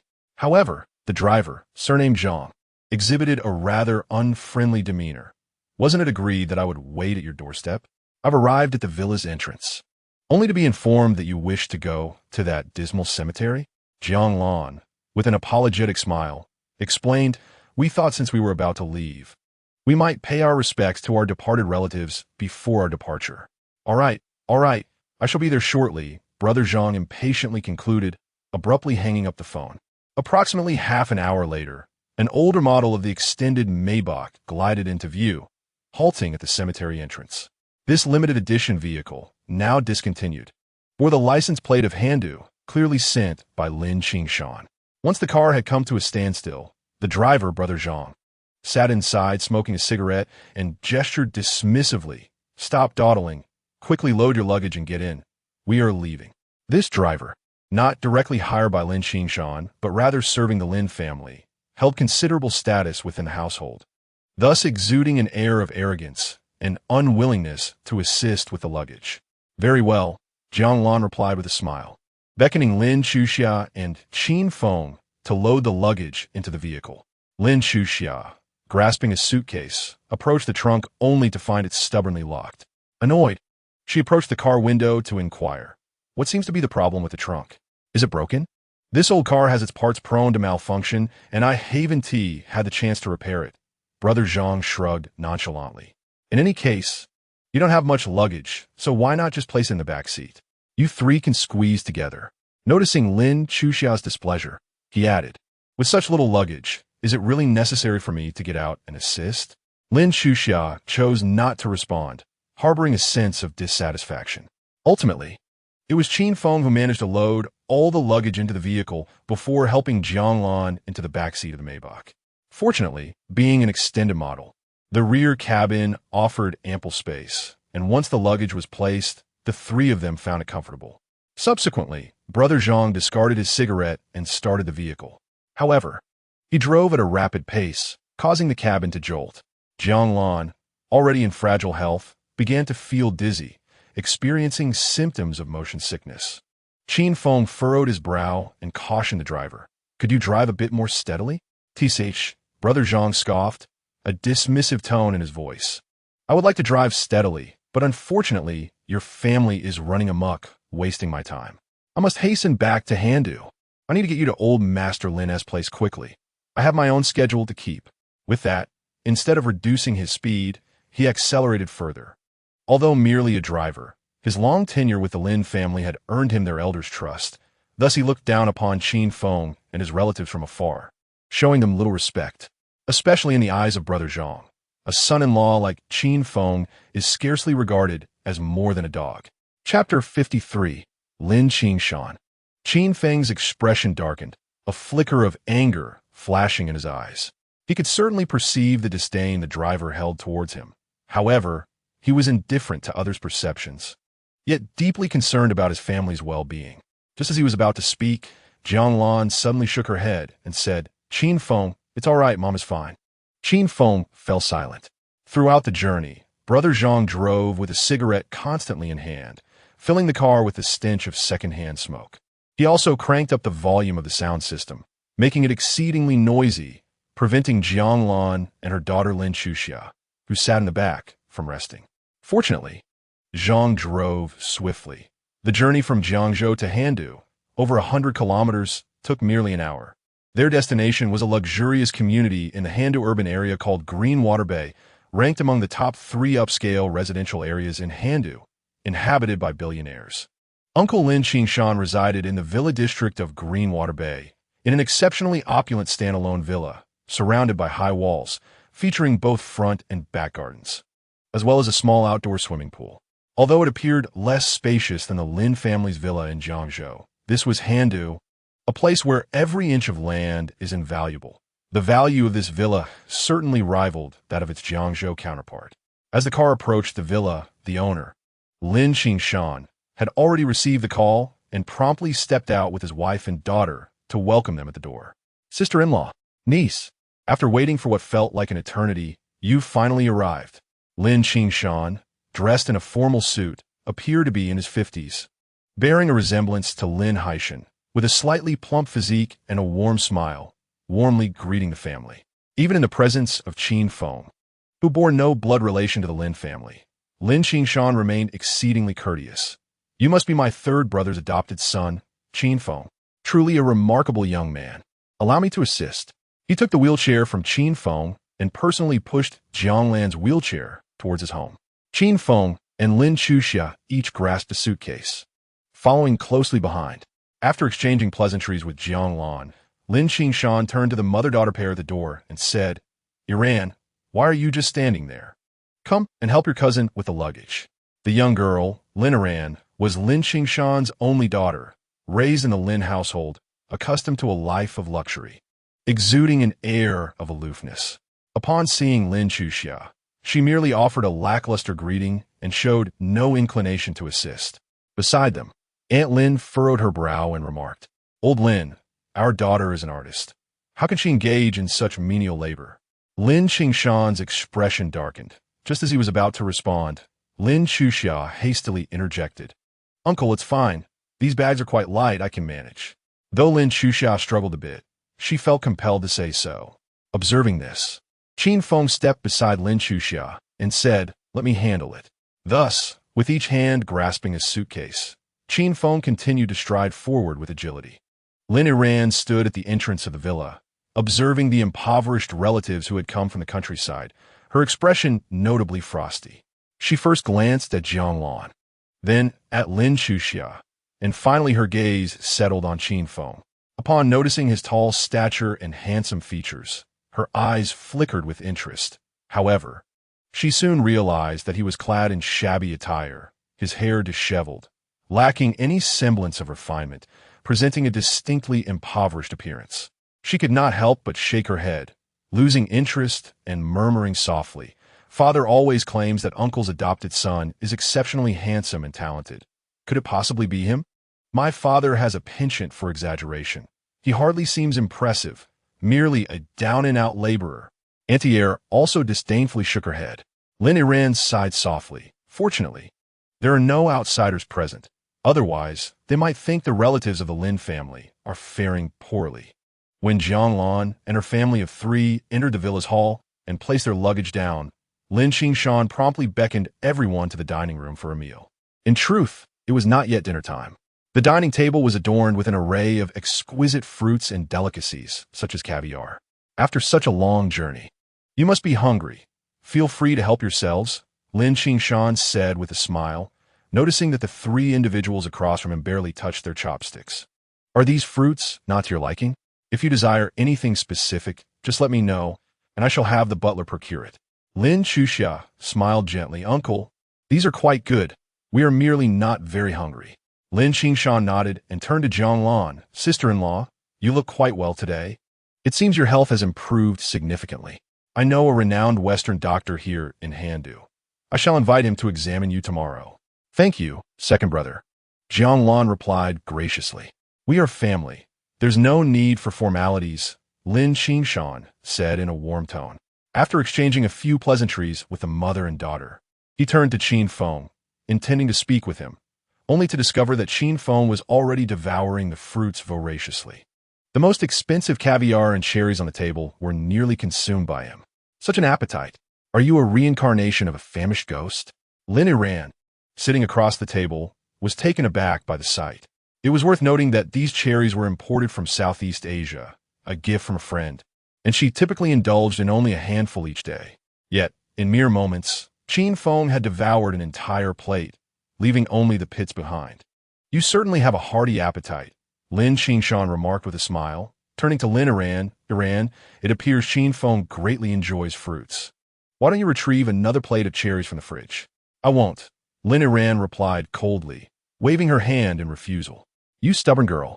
A flicker of irritation crossed Lin Qingshan's face as he contemplated reprimanding her, but was silenced by a glance from Lin Yiran's mother. Thus, Lin Qingshan remained silent and went to the kitchen himself, retrieving another plate of fruits to offer to Qin Feng. Lin Chuxia sensed the atmosphere at the dining table was somewhat tense, and upon seeing Qin Feng continuously eating, she gently tapped him, whispering, "Stop eating." Qin Feng paused in surprise. Lin Qingshan smiled and said, It's nothing. It is now tea time. If you are hungry, feel free to enjoy some fruit." It was then that Qin Feng resumed eating the fruit. This was not due to a lack of understanding of etiquette, but rather, in this setting, he was not familiar with his relatives and had little to converse about. Moreover, as a semi-cultivator, his physical exertion during practice was considerable, so it was only natural to replenish himself when delicious food was available. After sitting for a while longer, as the atmosphere grew increasingly tense, Lin Qingshan remarked with a smile, "The rooms upstairs have been prepared for you. There are 3 south-facing rooms. Why don't you move your luggage up and perhaps take a nap?" Chapter 54. The arrogant Lin Yiran. Upon hearing this, Lin Yiran's countenance shifted slightly, revealing a trace of extreme reluctance. Her inherently aloof personality made her harbor a deep-seated disdain for these impoverished relatives. While she could tolerate their visit, the thought of them living under the same roof was utterly intolerable to her. Beside her, Lin's mother interjected with a smile, "Sister-in-law, niece, knowing you were coming, I arranged for a 3-bedroom apartment in the nearby high-rise a few days ago. It's on a high floor with a lake view, fully furnished. Although it may not be very spacious, I believe it will suffice for your family." Lin Qingshan furrowed his brow slightly and turned to his wife and daughter, stating in a deep voice, "Can you both step outside for a moment? He rose from the dining table, and Lin Iran exchanged a glance with her mother before following him to the balcony. What do you mean by this? Lin Iran began. Oh, Lin, what do you mean? I wish to ask you the same. Allowing a bunch of impoverished relatives into our home is one thing, but expecting them to live here with us? Don't you find that unsettling? What sort of talk is that? We are all relatives. This is their first visit to Jiangdu. What is wrong with them staying for a few days? No way. I disagree. Iran is even more opposed. In the face of Lin Qingshan's dissatisfaction, Lin's mother maintained her stance, adding that these impoverished relatives were coming to seek refuge. And what if they grew accustomed to living here and refused to leave? Lin Iran nodded in agreement, saying, Father, these rural folk, not to mention their lack of hygiene, would surely make the house a complete mess. Oh dear, Lin Qingshan, unable to counter the mother-daughter duo, could only sigh in exasperation. Although their argument could be heard from the balcony, it occasionally drifted into the dining room. Lin Chuxia listened intently. So, when Lin Qingshan returned, visibly upset, she proactively suggested, Second uncle, Aunt, it's quite all right. Our family can stay in a high-rise. Indeed, for you ordinary folks, a high-rise with an elevator will surely be more convenient. You must not be accustomed to a villa, Lin's mother remarked, her tone tinged with arrogance. This infuriated Lin Qingshan. Over the years, he had maintained some connection with his third brother, Lin Haishan, who was thriving in Jiangzhou, and their family had once resided in a villa that was not inferior to his own. Yet, those were bygone days, and revisiting them now seemed pointless. Sister-in-law, let me escort you, he offered, as the relatives were unwelcome by his wife and daughter. Lin Qingshan took the initiative to stand up and personally escort the three of them out of the villa. They walked along the greenbelt for several hundred meters, exiting the villa district and arriving at the high-rise residential area of Greenwater Bay. Greenwater Bay is an elite luxury estate, where the villas typically command prices exceeding $100,000 per square meter, while the high-rise apartments are slightly more affordable, around $60,000 to $70,000. My wife, once a prominent young lady from a wealthy family, was quite domineering, and with our daughter having inherited her temperament, it was truly challenging to endure. Lin Qingshan couldn't help but voice a few complaints. Despite his dissatisfaction, they were still his closest family, and he refrained from saying more. Jiang Lan and Lin Chuxia naturally remained discreet. They took the elevator to the 24th floor of the residential building and used a card key to unlock the door. Inside was a spacious three-bedroom apartment, at least 150 to 160 square meters, fully furnished, with a living room connecting to a balcony that offered a delightful view of the distant Azure Lake. Although Lin's mother had her reservations about these relatives, the Lin family was affluent, and the accommodation provided for the relatives was quite impressive, appearing as a luxury residence in the eyes of ordinary people. Today, the second uncle did not provide adequate hospitality, and I must apologize on his behalf, Lin Qingshan said as he stood at the door, bowing to the mother and daughter. Second uncle, Zian Lan Hudiden et Kalim, Lin Chuxia quickly added. Second uncle, what are you saying? We are grateful for your kindness in taking us in. How can we let you apologize? If you continue like this, we will truly feel ashamed to stay. Lin Qingshan straightened his back and patted Lin Chuxia's shoulder, saying, The second uncle understands. It was my oversight today. You all shall stay here for a few days to acclimate to the environment of Handu, and next month, you can begin working at the second uncle's company. Lin Chuxia recognized that these arrangements were made for her benefit, yet being a proud girl, she bit her lip and replied, Second uncle, we will find our own jobs. Please do not trouble yourself. With a sigh, Lin Qingshan earnestly responded, Chuxia, I understand your feelings, but I must tell you that sometimes one should not be overly concerned with appearances or how others perceive you. You must have goals, possess confidence, and achieve results to earn the respect of others. Many of our relatives work at the company. Meeting them will help you truly integrate with us. By the way, take this card, it contains. Before Lin Qingshan could finish, Lin Chuxia quickly pushed the car back, saying, Second uncle, we really do not need this. We have some money with us. Very well. Seeing Lin Chuxia's insistence, Lin Qingshan did not press further but shared his phone number with her, encouraging her to call if she needed assistance. Just before leaving, Lin Qingshan suddenly tapped his forehead and exclaimed, "Oh, tomorrow is my daughter's 23rd birthday. She plans to host a celebration at home with many friends and relatives attending. You should all come and join us." "Yes, we will certainly attend." Despite her reluctance, Lin Chuxia did not wish to disappoint her second uncle, so she smiled and nodded in agreement. "Then see you tomorrow." Lin Qingshan bid farewell to the three and turned to leave. Once he was gone, Lin Chuxia felt a wave of relief wash over her. Her mood considerably lightened. She suddenly realized that Handu was not as appealing as she had imagined. It seemed even less favorable than residing in Jiangzhou. However, she attributed this feeling to her recent arrival and her lack of adaptation. Thus, she began to tidy up the house. Meanwhile, Qin Feng stepped onto the balcony, gazing intently at the shimmering azure waves of the distant lake, unable to suppress a quiet murmur. What a splendid place for cultivation. He was indifferent to the attitudes of the Lin family. After all, his purpose for coming to Jiangdu was not for them, but to accompany his only two relatives and to investigate the truth from 3 years prior. Instead, he found himself pleasantly surprised by the exceptional geographical environment of Lushui Bay and its abundant spiritual energy resources. Chapter 55. The 8 trigrams palm, what are you muttering about? Suddenly, a voice came from behind him.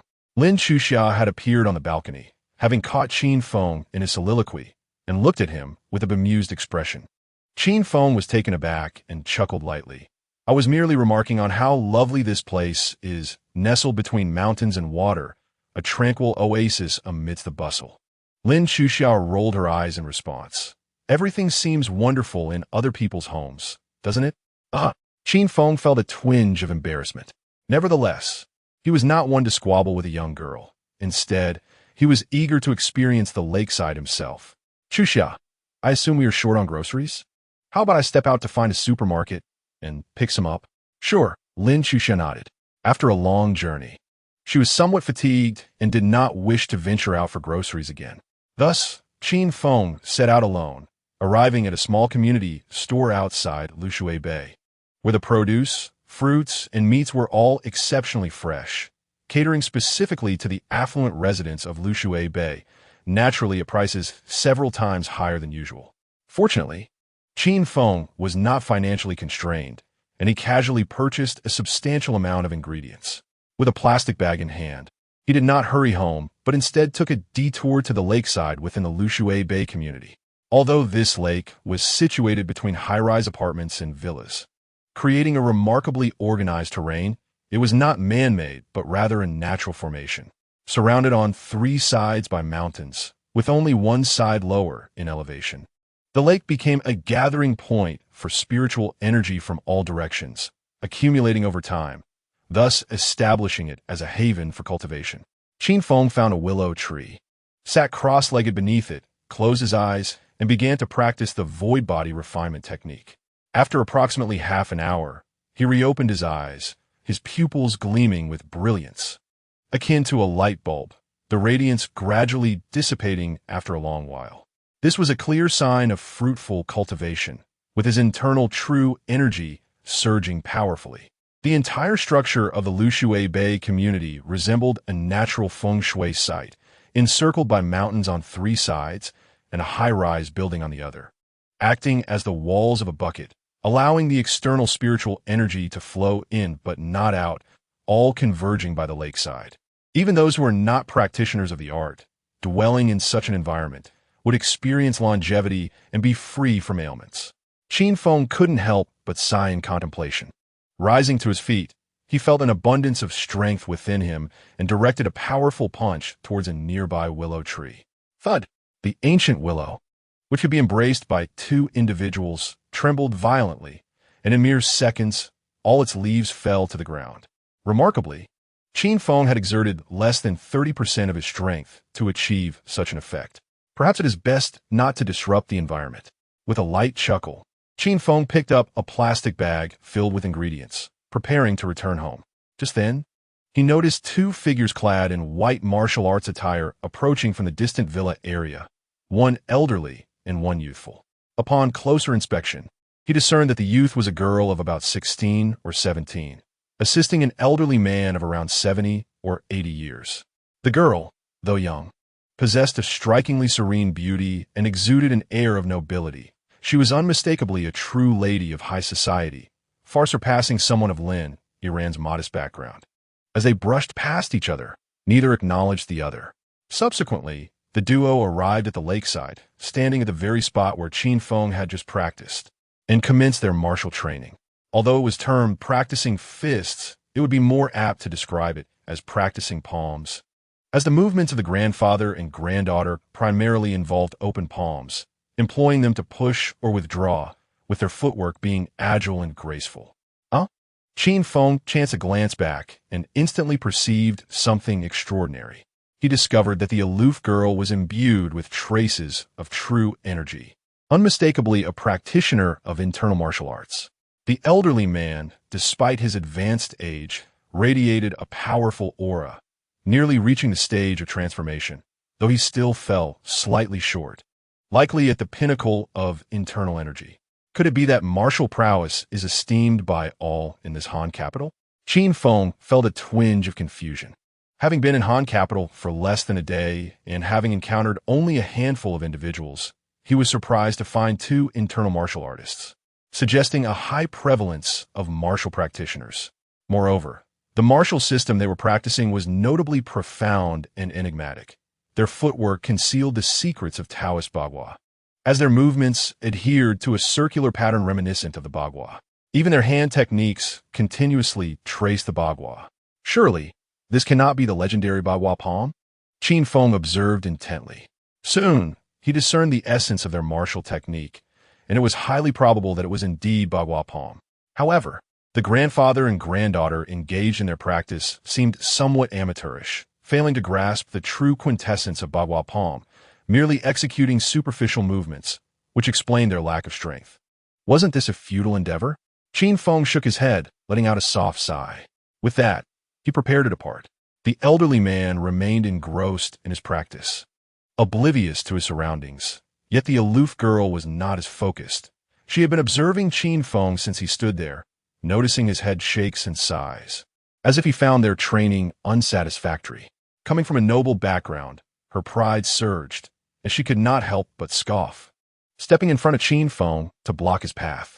What are you murmuring about? Seeing that Qin Feng remained silent, the girl pressed on. Do you even understand what you are watching? Qin Feng found the situation rather amusing. How could he possibly not understand? He had always possessed remarkable talent in martial arts, and after receiving the legacy from the ancestral master of the Lin family, his comprehension of the world had deepened significantly. This Bagua palm technique was something he could grasp in its essence after merely a single glance, an understanding that perhaps others would take a lifetime to achieve. However, Qin Feng had no intention of engaging in a dispute. Instead, he calmly stated, "I do not comprehend.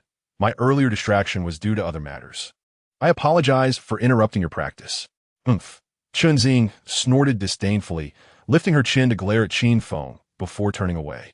At that moment, Elder Chen also cast a sidelong glance, his eyes narrowing as he remarked, "Young man, which sect do you belong to? Has your master not taught you the strict prohibition against learning from others?" From Qin Feng's posture, movement, and breathing rhythm, he immediately deduced that Qin Feng was no ordinary individual, but rather at least an internal energy martial artist. It is worth noting that such practitioners were rare, particularly in the Greenwater Bay community, where the Chun clan was virtually the only family engaged in martial arts. The sudden appearance of an unfamiliar martial artist was inherently suspicious, and given how long Qin Feng had stood observing, it was highly likely that he had been attempting to learn their family's Tai Chi. So you are a thieving apprentice. Chunxing suddenly felt a shiver run down her spine. Turning back, she regarded Qin Feng with utmost vigilance and exclaimed, "Do you realize the price you must pay for stealing the Chun family's Yulong Bagua palm? Since this is your first offense, if you kneel and admit your mistake and sever your tendons, we may let you off this time." "Seriously? I merely passed by to buy some groceries, and now you want me to sever my tendons?" Qin Feng could not help but chuckle. "Did you just pass by and glance? How long have you been staring?" Chunxing coldly questioned. "I truly only took a brief look." Qin Feng shrugged and replied, "In fact, I know a bit about your Yulong Bagua palm as well." "What?" "This is our Chun family's ancestral martial art. How could an outsider like you possibly know it? Qin Feng's eyes widened in disbelief as she regarded Qin Feng as one would a thief. Grandfather, come quickly. This fellow must be a thief. The elder, upon hearing her words, transformed into a gust of wind, swiftly approaching Qin Feng and blocking his path. Young man, you claim to know the Yulong Bagua poem. If you do not provide an explanation today, I cannot allow you to leave. Seeing the grave expressions on the faces of the grandfather and granddaughter, Qin Feng felt somewhat helpless, thinking to himself that with such rudimentary martial skills, who would even bother to steal them? Very well, I shall demonstrate for you, and you may judge for yourselves, he said. After all, as a newcomer, he did not wish to offend these esteemed martial practitioners without reason. With that, he placed his plastic bag down, stood on the grass, and assumed the exact stance that the pair had previously displayed, beginning to practice in the air. His hand movements, footwork, and the rhythm of his strikes were nearly identical to those of the grandfather and granddaughter. However, the distinction lay in the fact that with each strike, Qin Feng emitted a stream of white true energy which spiraled around him, leaving traces of white energy in the air. These traces of energy will dissipate with time. As the sun sets, Qin Feng moves gracefully, enveloped in a celestial aura, resembling a fallen immortal in the mortal realm. Qin Feng, lacking understanding due to her brief cultivation period, is bewildered. Meanwhile, the elder Qin cannot help but stare in astonishment, realizing that the Qin family's Bagua palm, executed by the young Qin Feng, is far more exquisite than his own, despite his lifetime of mastery. In contrast, he feels akin to a child just learning to walk. More crucially, at this moment, Elder Qin has reached the pinnacle of internal strength, only a step away from transformation, yet he remains unable to make that leap. Feeling lost in direction, he vaguely senses that his lack of mastery in the Yulong Bagua palm is the root of his stagnation, unable to pinpoint the exact deficiency. Witnessing Qin Feng's execution of his Bagua palm suddenly enlightens him. Indeed, the young man is a master, and he, in his folly, has misjudged him. Elder Qin promptly alters his demeanor, clasping his fists in respect and offering a quiet apology to Qin Feng. Grandfather, is this truly necessary? Qin Feng is perplexed. For her grandfather is the esteemed head of the Qin clan, a position of great authority in Handa City, where few merit his deference. Additionally, given his age, he could very well be Qin Feng's grandfather. Yet here he is, humbling himself before Qin Feng. Knowledge knows no hierarchy. The accomplished are our teachers. Ziying, you too must apologize, the elder states firmly. Qin Ziying pouts, her inherent pride resisting the notion of bowing to an outsider. Yet, faced with her grandfather's commanding presence, she reluctantly lowers her head, adopting an apologetic stance. Once Qin Feng completes the set of Bagua palm, he calmly asks, do you believe now? Young master, please hold. Elder Qin's tone shifts, now filled with reverence as he inquires, may I ask, from which school or lineage does the young master hail? This authentic Yulong Bagua palm. Where did you learn it? Qin Feng chuckles lightly. Is this truly of significance? Indeed, it is of utmost importance, the elder nods, elaborating in Jiangnan. The Yulong Bagua palm is the Qin family's martial heritage, exclusively passed down to our kin and never shared with outsiders. Yet, the Bagua palm you practice bears many similarities to the Qin families, yet is profoundly more advanced. At this juncture, the elder no longer perceives Qin Feng as a mere seeker of knowledge, as his skill far surpasses that of a novice. Instead, he begins to suspect that Qin Feng's origins are remarkable, perhaps linked to the Qin family's ancestral martial arts, possibly a branch of the family, or even a descendant lost in distant lands. I have no connection to your clan.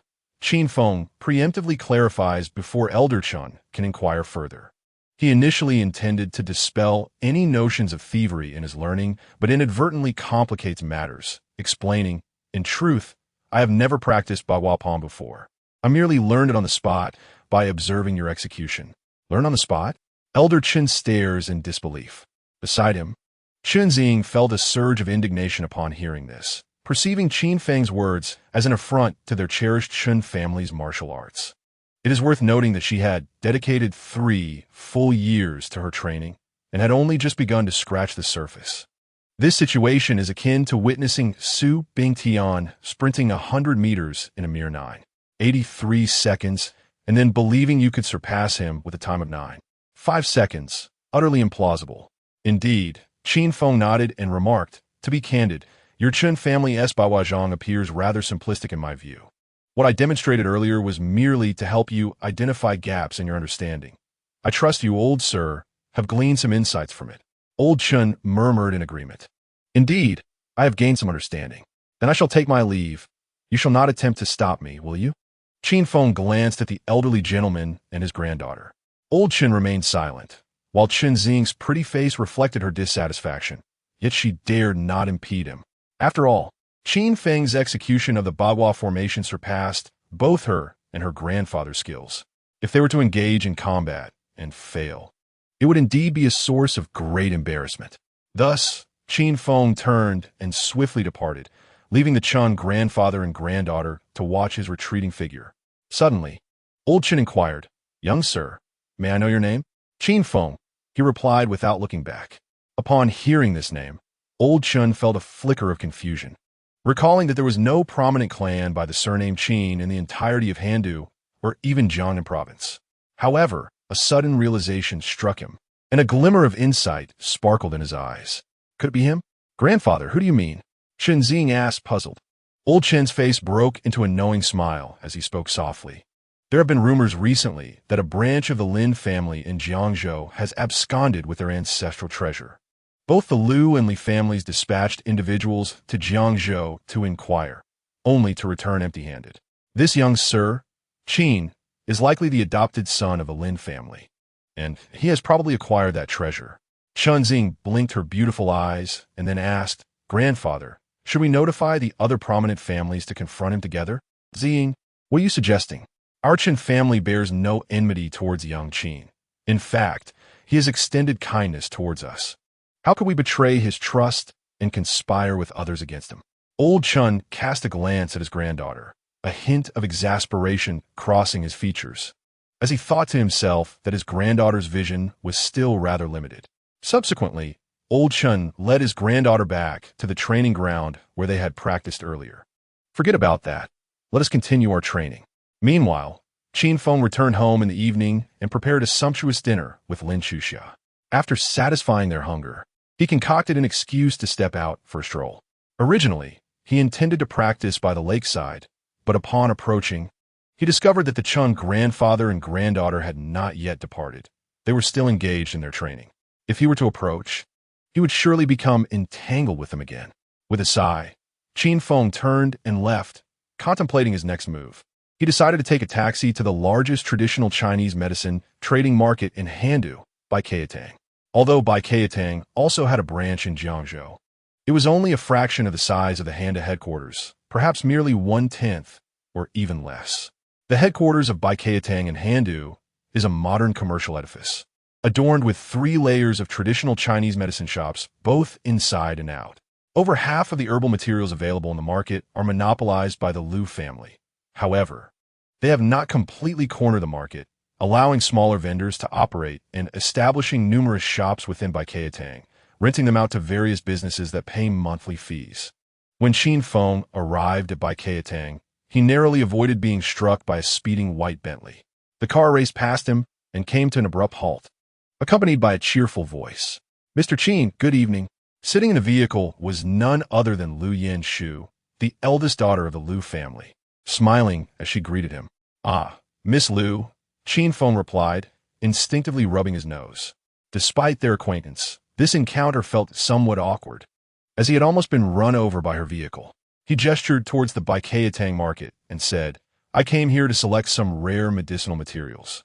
Upon hearing this, Liu Yanshu stepped out of the car, her crystal high heels surely contributing to her unsteady driving. With a playful demeanor, she remarked, "The sales channels for rare medicinal materials differ, and it is I who can make decisions in this regard. A mere phone call from me can summon rare herbs from all over Jiangnan province. However, the question remains, Mr. Qin, what are you willing to offer in return?" "Name your price." Qin Feng shrugged.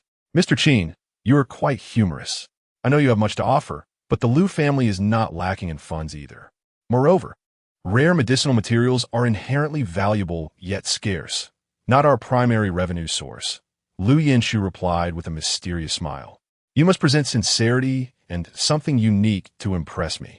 Qin Feng stroked his chin, pondering for a moment before stating, You have indeed come to the right person. How so? Lu Yinshu asked, her expression one of intrigue. I possess a talent that others cannot match, and I can assure you that throughout Jiangnan province, and even the entirety of Long Country, only I can satisfy your needs. Miss Lu, Qin Feng replied, unfazed. Is that so? Lu Yanshu's beautiful eyes narrowed slightly as she instinctively glanced at Qin Feng's lower half, a sudden realization causing a blush to grace her cheeks. Do you really claim to be the best in Long Country? Is that not a tad presumptuous? Not at all, Qin Feng said with a confident smile. Lu Yinshu blinked, feeling a sudden urge to chastise him for being lewd. Yet she found herself quite fond of this side of him. She tentatively inquired, When do you plan to demonstrate your talent? Anytime you wish, perhaps even now? Qin Feng suggested casually. Now. Lu Yanshu's expression shifted slightly as she glanced around, realizing they were at the entrance of Baikeatang, bustling with people, many of whom recognized her. Mr. Qin, are you in such a hurry? I'm not very experienced in such matters in the car, she replied, her voice tinged with hesitation. In the car? Qin Feng echoed, now puzzled. Lu Yanxue initially thought that Qin Feng was somewhat upset, and she quickly changed her tone. All right, it's not impossible to do it in the car, but we need to find a secluded place. This bustling area is certainly not suitable. As she said this, her delicate face turned crimson. Only then did Qin Feng realize and chuckle. Miss Lu, where did your thoughts wander? You can't possibly think that my mention of skills refers to bedroom prowess, can you? Isn't it? Lu Yanxue widened her beautiful eyes, looking at Qin Feng with a naive expression. I was referring to alchemy. I am an alchemist and one of the top-tier ones in the Dragon Kingdom, Qin Feng declared, patting his chest. As long as you can provide me with the necessary herbs, I can concoct a beauty elixir, entirely natural without any additives. One single pill can ensure that Miss Lu retains her youthful appearance of 18 forever.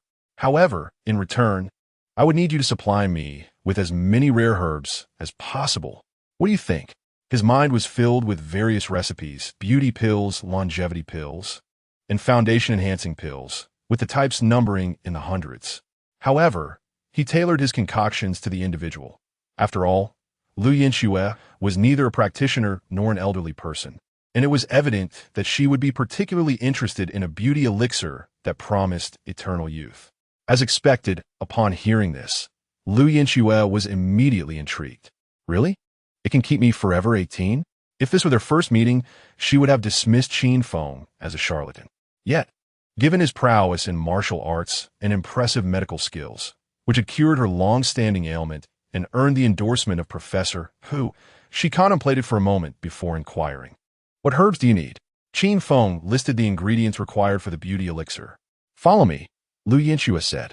After parking the car, she pulled Qin Feng into the Baijiao Hall, leading him directly to the reception room on the top floor of the shopping mall, where she personally retrieved all the herbs Qin Feng required from the pharmacy.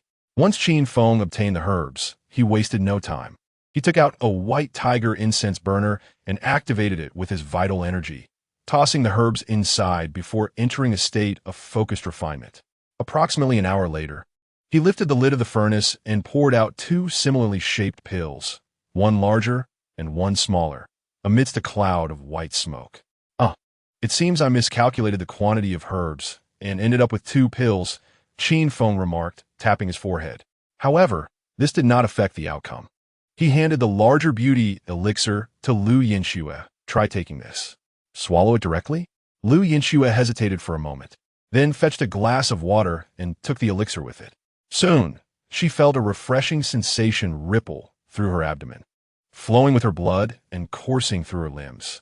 This exquisite feeling was almost beyond words. Only two could aptly describe it. Delightful. Qin Feng found a small mirror and handed it to Lu Yanxue. Let us see the results. Lu Yanxue glanced into the mirror, and her beautiful eyes widened in disbelief. The reflection mirrored her own face perfectly, yet it appeared flawless and luminous, free of any impurities except for 2 moles. The faint freckles that had once adorned her cheeks had completely vanished. She could hardly believe that the person in the mirror was truly herself. Chapter 58. The Beauty Elixir. After a prolonged moment of astonishment, Lu Yinxue gradually regained her composure and confirmed that the exquisite visage reflected in the mirror indeed belonged to her.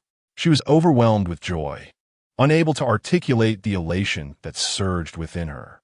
"Mr. Qin, you are truly remarkable," Lu Yinxue exclaimed, her excitement palpable as she gazed at Qin Feng. "You have restored me to the beauty of my 18-year-old self. In return, I promise to grant you a wish.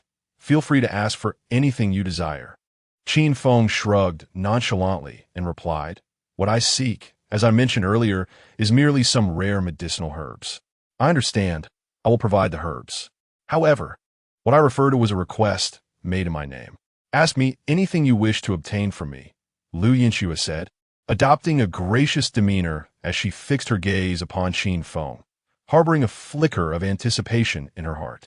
Qin Feng smiled gently and remarked, "Aside from the herbs, I truly have no further demands of Miss Lu.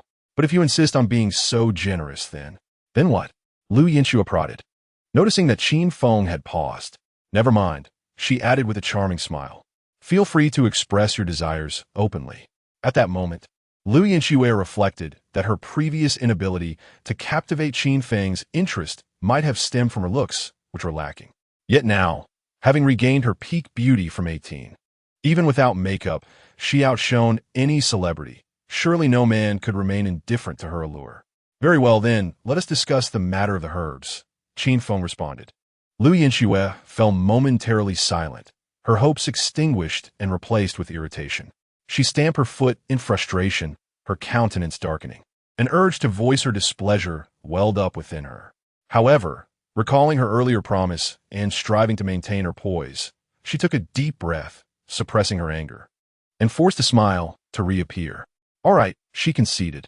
Qin Feng glanced at the time and suggested, "Miss Lu, it is getting late. Perhaps you could prepare in the meantime. And when the herbs are ready, give me a call, and I will come to collect them." "Understood," Lu Yinxue replied tersely, her demeanor noticeably cooler. Yet, Qin Feng paid little mind to her attitude. After exchanging pleasantries, he took his leave.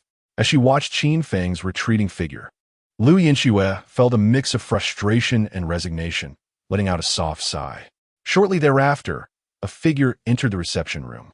If Qin Feng were present, he would surely recognize Professor Hu, the esteemed Western medicine expert she had encountered last time in Handu, reputed to be the most formidable physician in Jiangnan province. On this occasion, Professor Hu was clad not in a white coat, but in a Zhongshan suit, exuding an air of classic sophistication. Following his exposure to Qin Feng's profound knowledge of traditional Chinese medicine, he had been inspired to delve into this ancient practice. Currently serving as an honorary consultant at Baiketang, while simultaneously aiding Lu Yinxue in her endeavors. Miss Professor Hu greeted her, but upon catching sight of Lu Yinxue's face, he was momentarily taken aback. "Miss, how have you suddenly appeared so youthful?"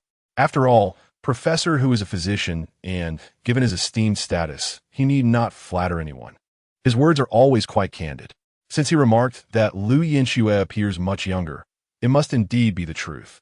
Unfortunately, Lu Yinxue remains enveloped in her recent disappointment. Lacking enthusiasm, she pouted and said, "Mr. Qin came by earlier, seeking rare medicinal materials.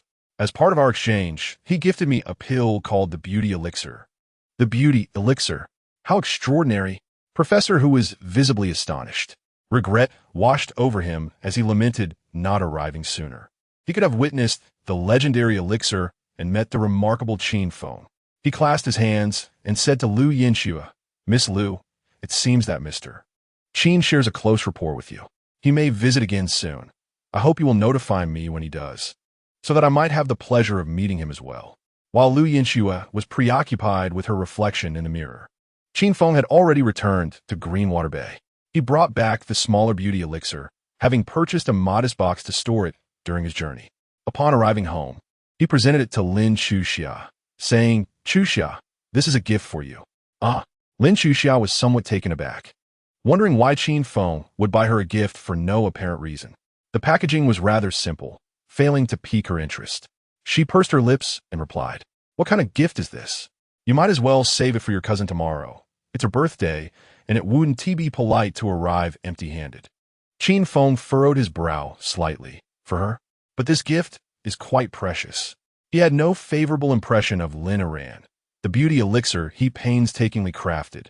Although smaller in size, possessed remarkable beautifying properties. Parting with it for a girl he barely knew was indeed a difficult proposition. Since our uncle has been so kind to us, we ought to present a more valuable gift for his daughter's birthday. Would you truly feel comfortable offering something cheap? Lin Chuxia stated earnestly. All right then, Qin Feng conceded, nodding in agreement. Since you have prepared a gift, you should represent us at the banquet tomorrow.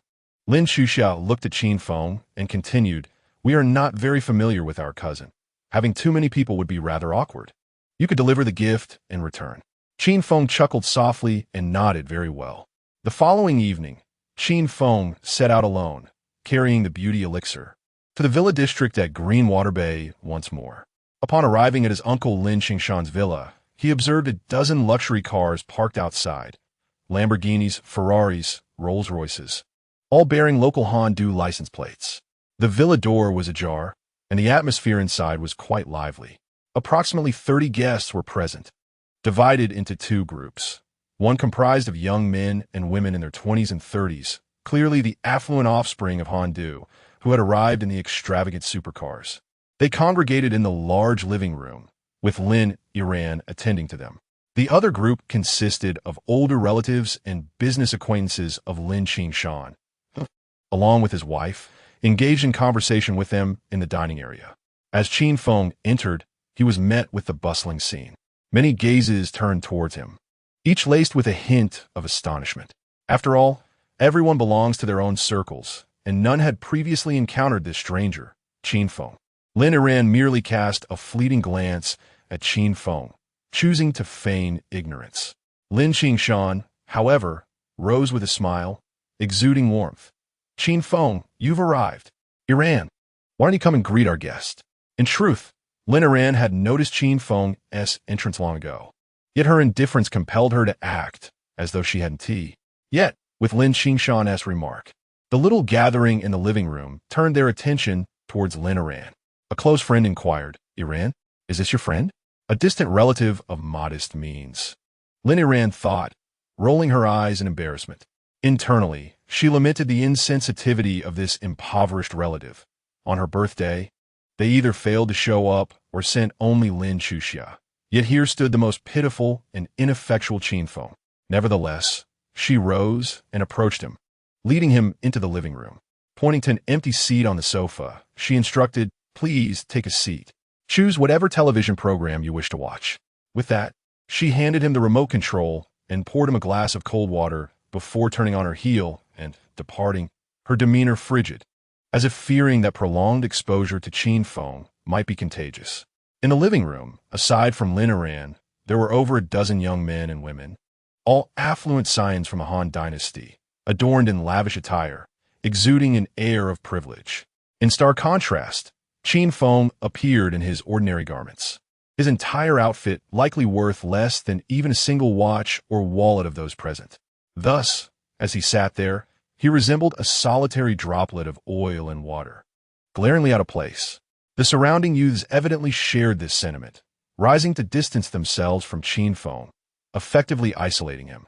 Yet, Qin Feng remained unfazed, casually reclining on the sofa, indulging in snacks from the coffee table, absorbed in his preferred television show.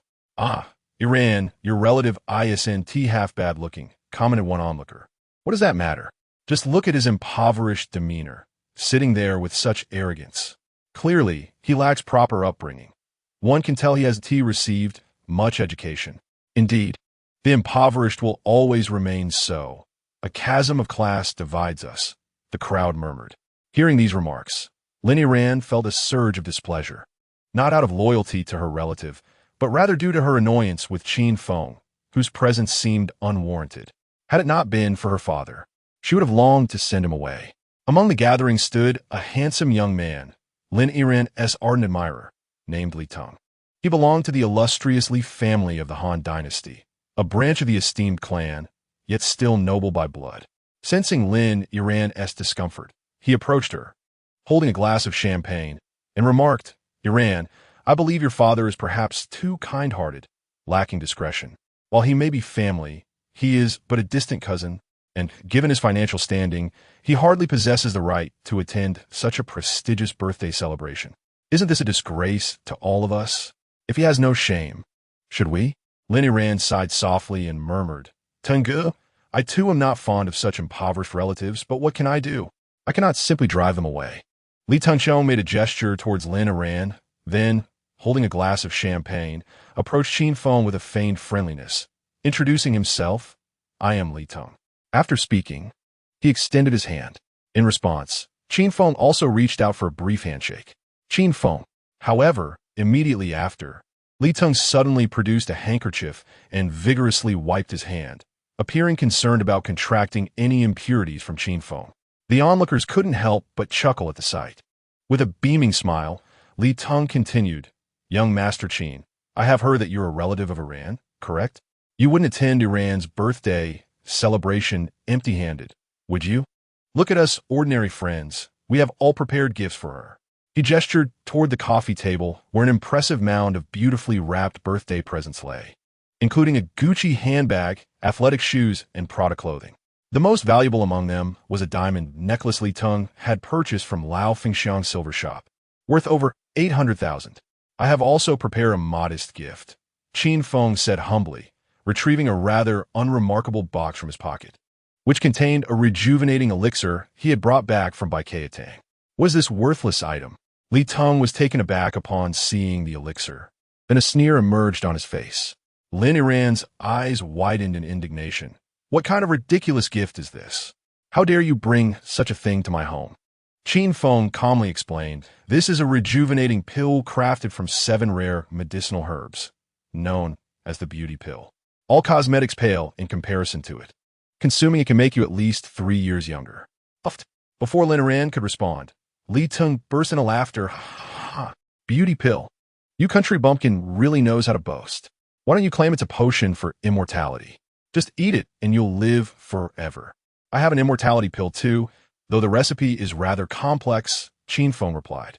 "Are you kidding me? Do you think we are fools?" Li Teng regarded Qin Feng with disdain. "This pathetic thing is merely rolled out of mud." Lin Iran, feeling utterly humiliated, rushed over to Lin Qingshan and complained, "Dad, look how this poor relative has insulted me." "What happened?" Lin Qingshan, bewildered, immediately rose to follow his daughter. Upon seeing the humble packaging Qin Feng presented, he was momentarily speechless. However, considering Qin Feng's feelings, he said, "Iran, this cannot possibly be mud. It must be a local specialty from Jiangzhou. Regardless, it is a token of Qin Feng's goodwill. You should accept it." "I refuse." Lin Iran's stance was resolute. "Accept it." Lin Qingshan's tone grew firmer. After all, as the head of the family, he could indulge in minor matters, but the ultimate decision-making authority rested with him. Lin Iran bit her lip and accepted Qin Feng's gift, only to immediately toss both the packaging and the elixir into the trash can before the eyes of everyone present. "I do not require such worthless gifts," she declared with a stern expression, enunciating each word. Her actions satisfied many onlookers, yet Lin Qingshan's face darkened considerably. He understood that the gift held no substantial value, yet it was a gesture of goodwill, and to discard it so callously was rather hurtful to one's pride. Observing this, Qin Feng let out a gentle sigh and remarked, "This elixir, while not priceless, could easily fetch 1 billion in the market. To cast it into the garbage is rather ungrateful." Chapter 60. Brazen words. Qin Feng had never intended to present the beauty-enhancing elixir to Lin Iran. It was only at Lin Chuxia's insistence that he did so. The fact that Lin Iran had so carelessly discarded it left Qin Feng feeling quite displeased. "Ha ha ha! Did you just say this trash could sell for 1 billion? Li Teng laughed heartily. A companion chimed in, "You must be referring to ghost money. Why not boldly claim it's worth 1 trillion? Lin Iran's expression soured as she coldly retorted, "I understand that your family may be impoverished and unable to afford gifts. You needn't shy away from stating it directly. I won't hold it against you. However, To present me with refuse and then claim it's worth $1 billion. Does such nonsense amuse you? We are individuals of high society and cannot be deceived by your lowly fabrications. Qin Feng did not retort. He stood up and said, "This gift was a token of goodwill for my family. Whether you accept it or not, the sentiment remains. I shall take my leave. Enjoy yourselves." He courteously bid farewell and made his way towards the villa's entrance, while the onlookers regarded him with cold stares. Only Lin Qingshan's eyes flickered with a hint of pity, wishing to see Qin Feng off, but he was restrained by his wife. Soon, Lin Qingshan composed himself, realizing that Qin Feng's behavior was excessive. His daughter's lack of understanding was one thing, but for Qin Feng to spout such nonsense about a mere clay pill being worth $1 billion was absurd. Did he truly believe the wealthy to be fools? If one's poverty is a matter of circumstance beyond their control, then a life built on deceit surely reflects a character deeply flawed. Li Teng, brimming with arrogance, sipped his champagne. "Iran, this impoverished relative of yours should never return." "That would be for the best," he remarked. Lin Iran snorted in response. The group continued to feast and drink, the earlier incident having no impact on their revelry. Various fruits and beverages were discarded into the trash, and the beauty-enhancing elixir slowly dissolved in the alcohol, releasing a faint medicinal fragrance that permeated the villa, yet went unnoticed by all. As time passed, guests began to depart, leaving only Li Teng to assist in tidying the living room. Li Teng shared a unique rapport with Lin Iran. Though their relationship had yet to be formally defined, their connection was evidently more intimate than that of mere friends, existing in a stage of mutual attraction. Lin Iran is the cherished jewel of the Lin family. Not only does Lin Qingshan dote on her, but even the elder of the Lin family holds this granddaughter in great affection. With her prestigious education, she epitomizes a woman of exceptional quality.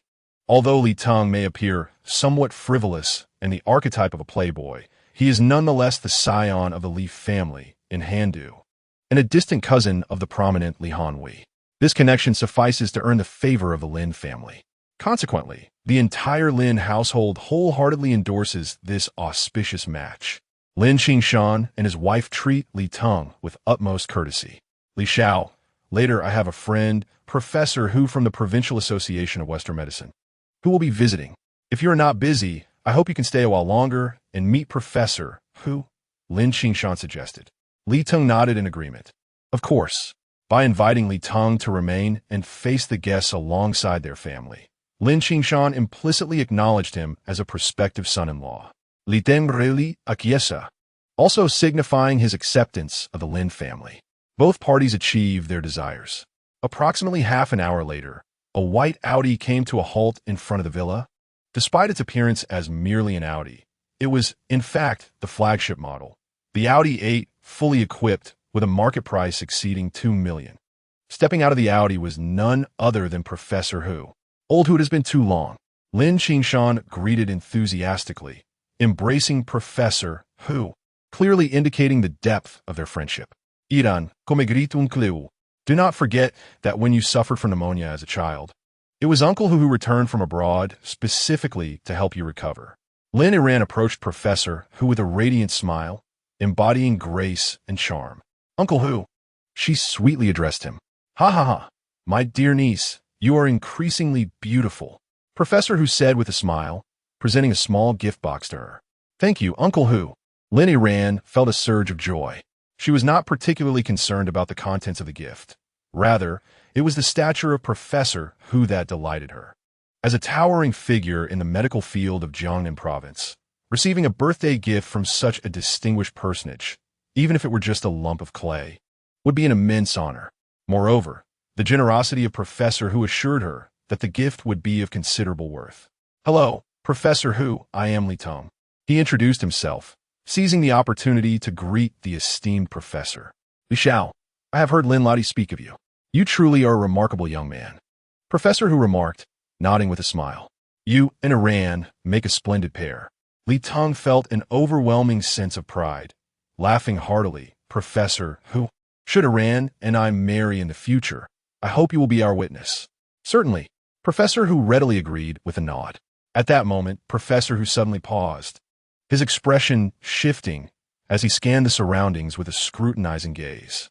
He inhaled deeply a few times and murmured, "Have any of you noticed a particularly fragrant aroma?" Everyone exchanged puzzled looks, failing to comprehend Professor Hu's words. They glanced around in confusion. Li Teng then suggested, "Could it be the fruit in the trash is spoiled? I'll take out the garbage." He stood up and walked toward the trash bin, preparing to dispose of it. Just then, Professor Hu exclaimed, "Wait." He dashed to the trash bin, seized it, and without regard for his image, began rummaging through its contents. After turning everything inside out, he finally spotted at the bottom of the bin a beauty elixir, soaked in liquor, nearly disintegrated into mere residue. Professor Hu was instantly filled with a mixture of joy and sorrow. The joy stemmed from the astonishing discovery of a miraculous pill, while the sorrow arose from the realization that it had been soaked in alcohol and was evidently rendered useless. Who could have done this?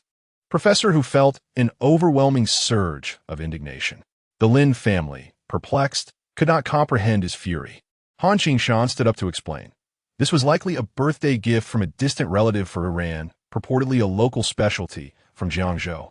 However, my daughter didn't fancy it and simply discarded it. Professor Hu was left embarrassed. "Lin, do you have any idea what this is?" The fellow claimed it was a beauty elixir, promising to rejuvenate me by 3 years, ensuring eternal youth and beauty. It all sounded dubious. Who would dare consume such an item of uncertain origin? Lin Iran scoffed. At that moment, Lin's mother added, "Old Lin, you should be cautious about today's events. Never let that impoverished relative back into our home, especially that scoundrel named Qin Feng." Professor Hu, initially skeptical, recognized that despite the elixir's resemblance to a genuine miracle cure, the Lin family's stature suggested they were unlikely to encounter such treasures. However, upon hearing the name Qin Feng, he was suddenly struck with clarity. In Chapter 61, Regrets of Lin Iran, Professor Hu wiped the sweat from his brow as a thought flashed through his mind. He had not anticipated that the esteemed Qin physician was related to his longtime friend, Lin Qingshan. Moreover, the Lin family's disdain for Qin Feng was evident, indicating a poor relationship between them. Consequently, Professor Hu swiftly altered his perspective towards the Lin family. With a cold smirk, he remarked, "Such a precious item, discarded like refuse. You truly lack discernment." "Old Hu, are you jesting?" Lin Qingshan's expression shifted, his smile becoming strained. "When have I ever joked?" Professor Hu shook his head and continued, "Over the past few days, I have been delving into traditional Chinese medicine at Baijiao Hall, and tonight, I witnessed Miss Lu Yanshu of the Lu family consume a beauty elixir identical to this one. Remarkably, she experienced a reversal of aging. Her visage swiftly restored to the pinnacle of her 18-year-old self. You are all aware of Miss Lu's beauty. To say she was a national treasure in her youth would be no exaggeration." Before the astonished gazes of the crowd, Professor Hu expressed his regret. "Miss Lin had the same opportunity, yet you failed to recognize its value, discarding such a priceless beauty elixir as if it were mere trash. I scarcely know how to convey my disappointment in you." This last statement was sincere. Faced with the Lin family's foolishness in disregarding a treasure, he found himself at a loss for words. It was perplexing to him that he could not even meet Qin Feng. Yet the Lin family had expelled him as a poor relative, vowing never to allow him back. Lin Iran was utterly astonished, stammering, "Could it be that this pill is truly worth over 100 million? Over 100 million? What a farce." Professor Hu suddenly reprimanded her. Lin Iran couldn't help but breathe a sigh of relief, thinking that if it weren't worth $1 billion, then the loss wouldn't be significant. However, Professor Hu's next statement struck her like a thunderbolt. The beauty-enhancing elixir is priceless in the market. How could it possibly be acquired for a mere 100 million? In my view, even 10 or 20 billion would not suffice, as it would undoubtedly be snatched up in frenzy. What? Upon hearing this figure, Lin Qingshan and his wife also changed countenance. "Alas, alas, you truly lack discernment." Professor Hu shook his head and sighed. He then turned to leave, resolutely deciding that it was time to end this 2-decade-long friendship. With a resounding clap, as Professor Hu departed and closed the villa's door, Lin Iran could no longer maintain her composure. She sank to the ground, wearing a bewildered expression, her heart laden with profound regret. Li Ting awkwardly found himself at a loss for words, especially since he had previously encouraged her. Lin Qingshan, seething with rage, exclaimed, "Look at the mess you've created. Just because Qin Feng hails from the countryside, you looked down upon him and misconstrued his good intentions. Now, prepare to wallow in regret." At this moment, Lin's mother stepped forward in defense, saying, "Old Lin, your words are excessively harsh." "How are they harsh? Someone gifted our daughter a birthday present worth 10 billion. And this ungrateful girl tossed it into the trash. What a waste of 10 billion. Lin Qingshan lamented, filled with frustration. 10 billion is certainly no small sum. If it were true, I would feel the sting as well. But the crux of the matter is there really that much? Lin's mother, possessing a high level of education, managed to regain her composure. We are well aware of the character of your relatives. If this were in the past, when your third brother was still alive, presenting a gift worth 10 billion would have been inconceivable. But now, having fallen to such a state, who would believe they could still produce 10 billion? Li Ting wholeheartedly agreed, stating, "I believe Annie makes a valid point. Moreover, Professor who is quite advanced in years. It is plausible he may have misjudged the situation.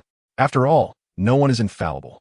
A mere clay pill valued at 10 billion is something I cannot bring myself to believe. Furthermore, these obscure items, even if devoid of nourishment, might be toxic. How can one consume them so carelessly?" Having said this, Li Ting comforted Lin Iran, "Do not be disheartened. This incident is not our fault. Tomorrow, I shall take you out for a stroll to lift your spirits." Lin Iran nodded, though she appeared unbothered. The thought of having missed an opportunity with someone 3 years her junior filled her heart with profound regret and sorrow. As Qin Feng departed from Lin Qingshan's villa, he did not head straight home, but instead made his way to the lakeside, where he sat cross-legged to meditate for 2 hours. By the time he returned, it was already deep into the night. Lin Chuxia and Jiang Wan had both retired for the evening. In the ensuing days, life unfolded with remarkable tranquility. Each day, Qin Feng ventured out under the pretense of taking a walk, heading to the lakeside to practice, often remaining there for an entire day. Though he had changed his location, it was inevitable that he would still be found by old Chun and his granddaughter, Chunxing. Despite his advanced age, Elder Chun possesses a rather thick skin. Upon realizing that Qin Feng is no ordinary individual, he dedicates his days to lingering at the site of Qin Feng's cultivation, awaiting his appearance, and persistently attaching himself to Qin Feng. Occasionally, Qin Feng, though somewhat exasperated, would offer a few casual pointers.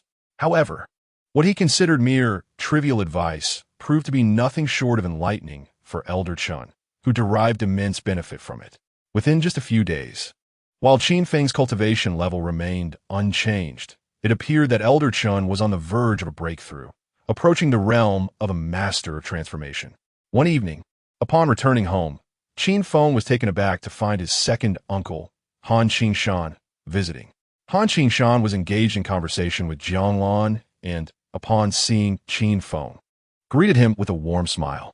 "Qin Feng," he began, "I wish to apologize on behalf of Iran for the unpleasantness at her birthday banquet. She has been rather thoughtless." Qin Feng, unfazed by the incident, simply nodded and replied, "It's quite all right."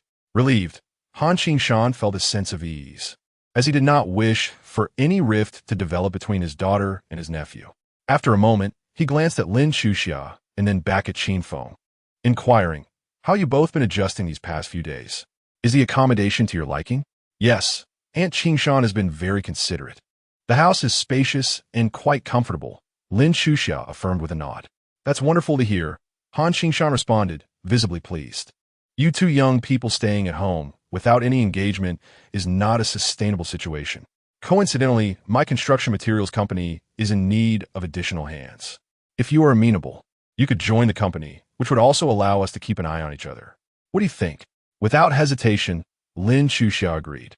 She was a remarkably self-reliant individual who had previously supported herself and her mother during a challenging period in Jiangzhou through her own labor.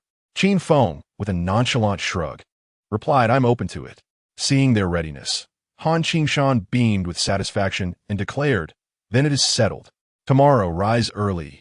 and I will have Iran take you to the company to arrange suitable positions for you." With that, he took his leave. The following morning, after the two had awoken and were seated at the dining table for breakfast, they received a phone call from Lin Iran. "Why are you still upstairs? I'm already waiting for you downstairs." Her impatient voice echoed through the receiver.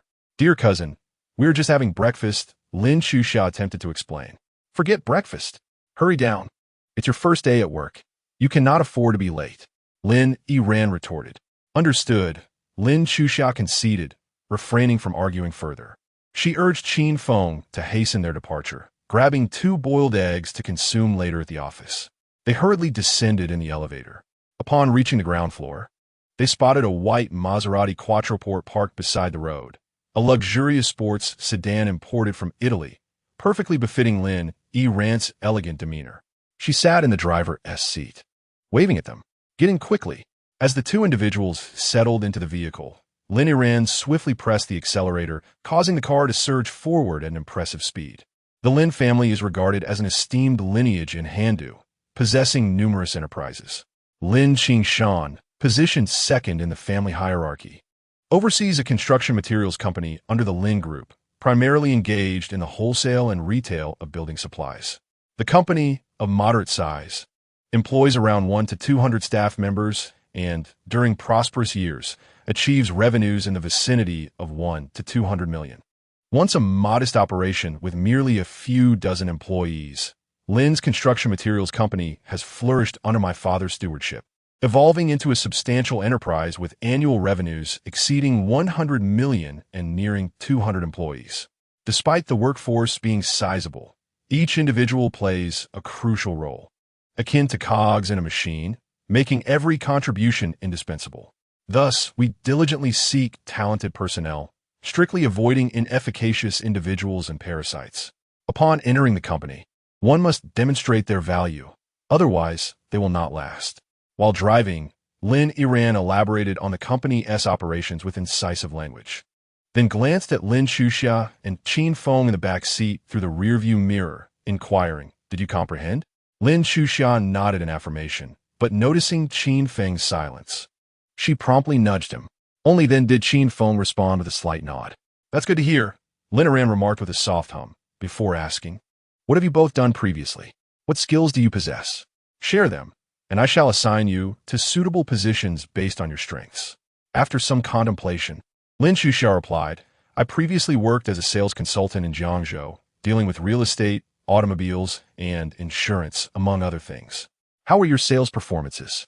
"Average, I suppose," she humbly stated.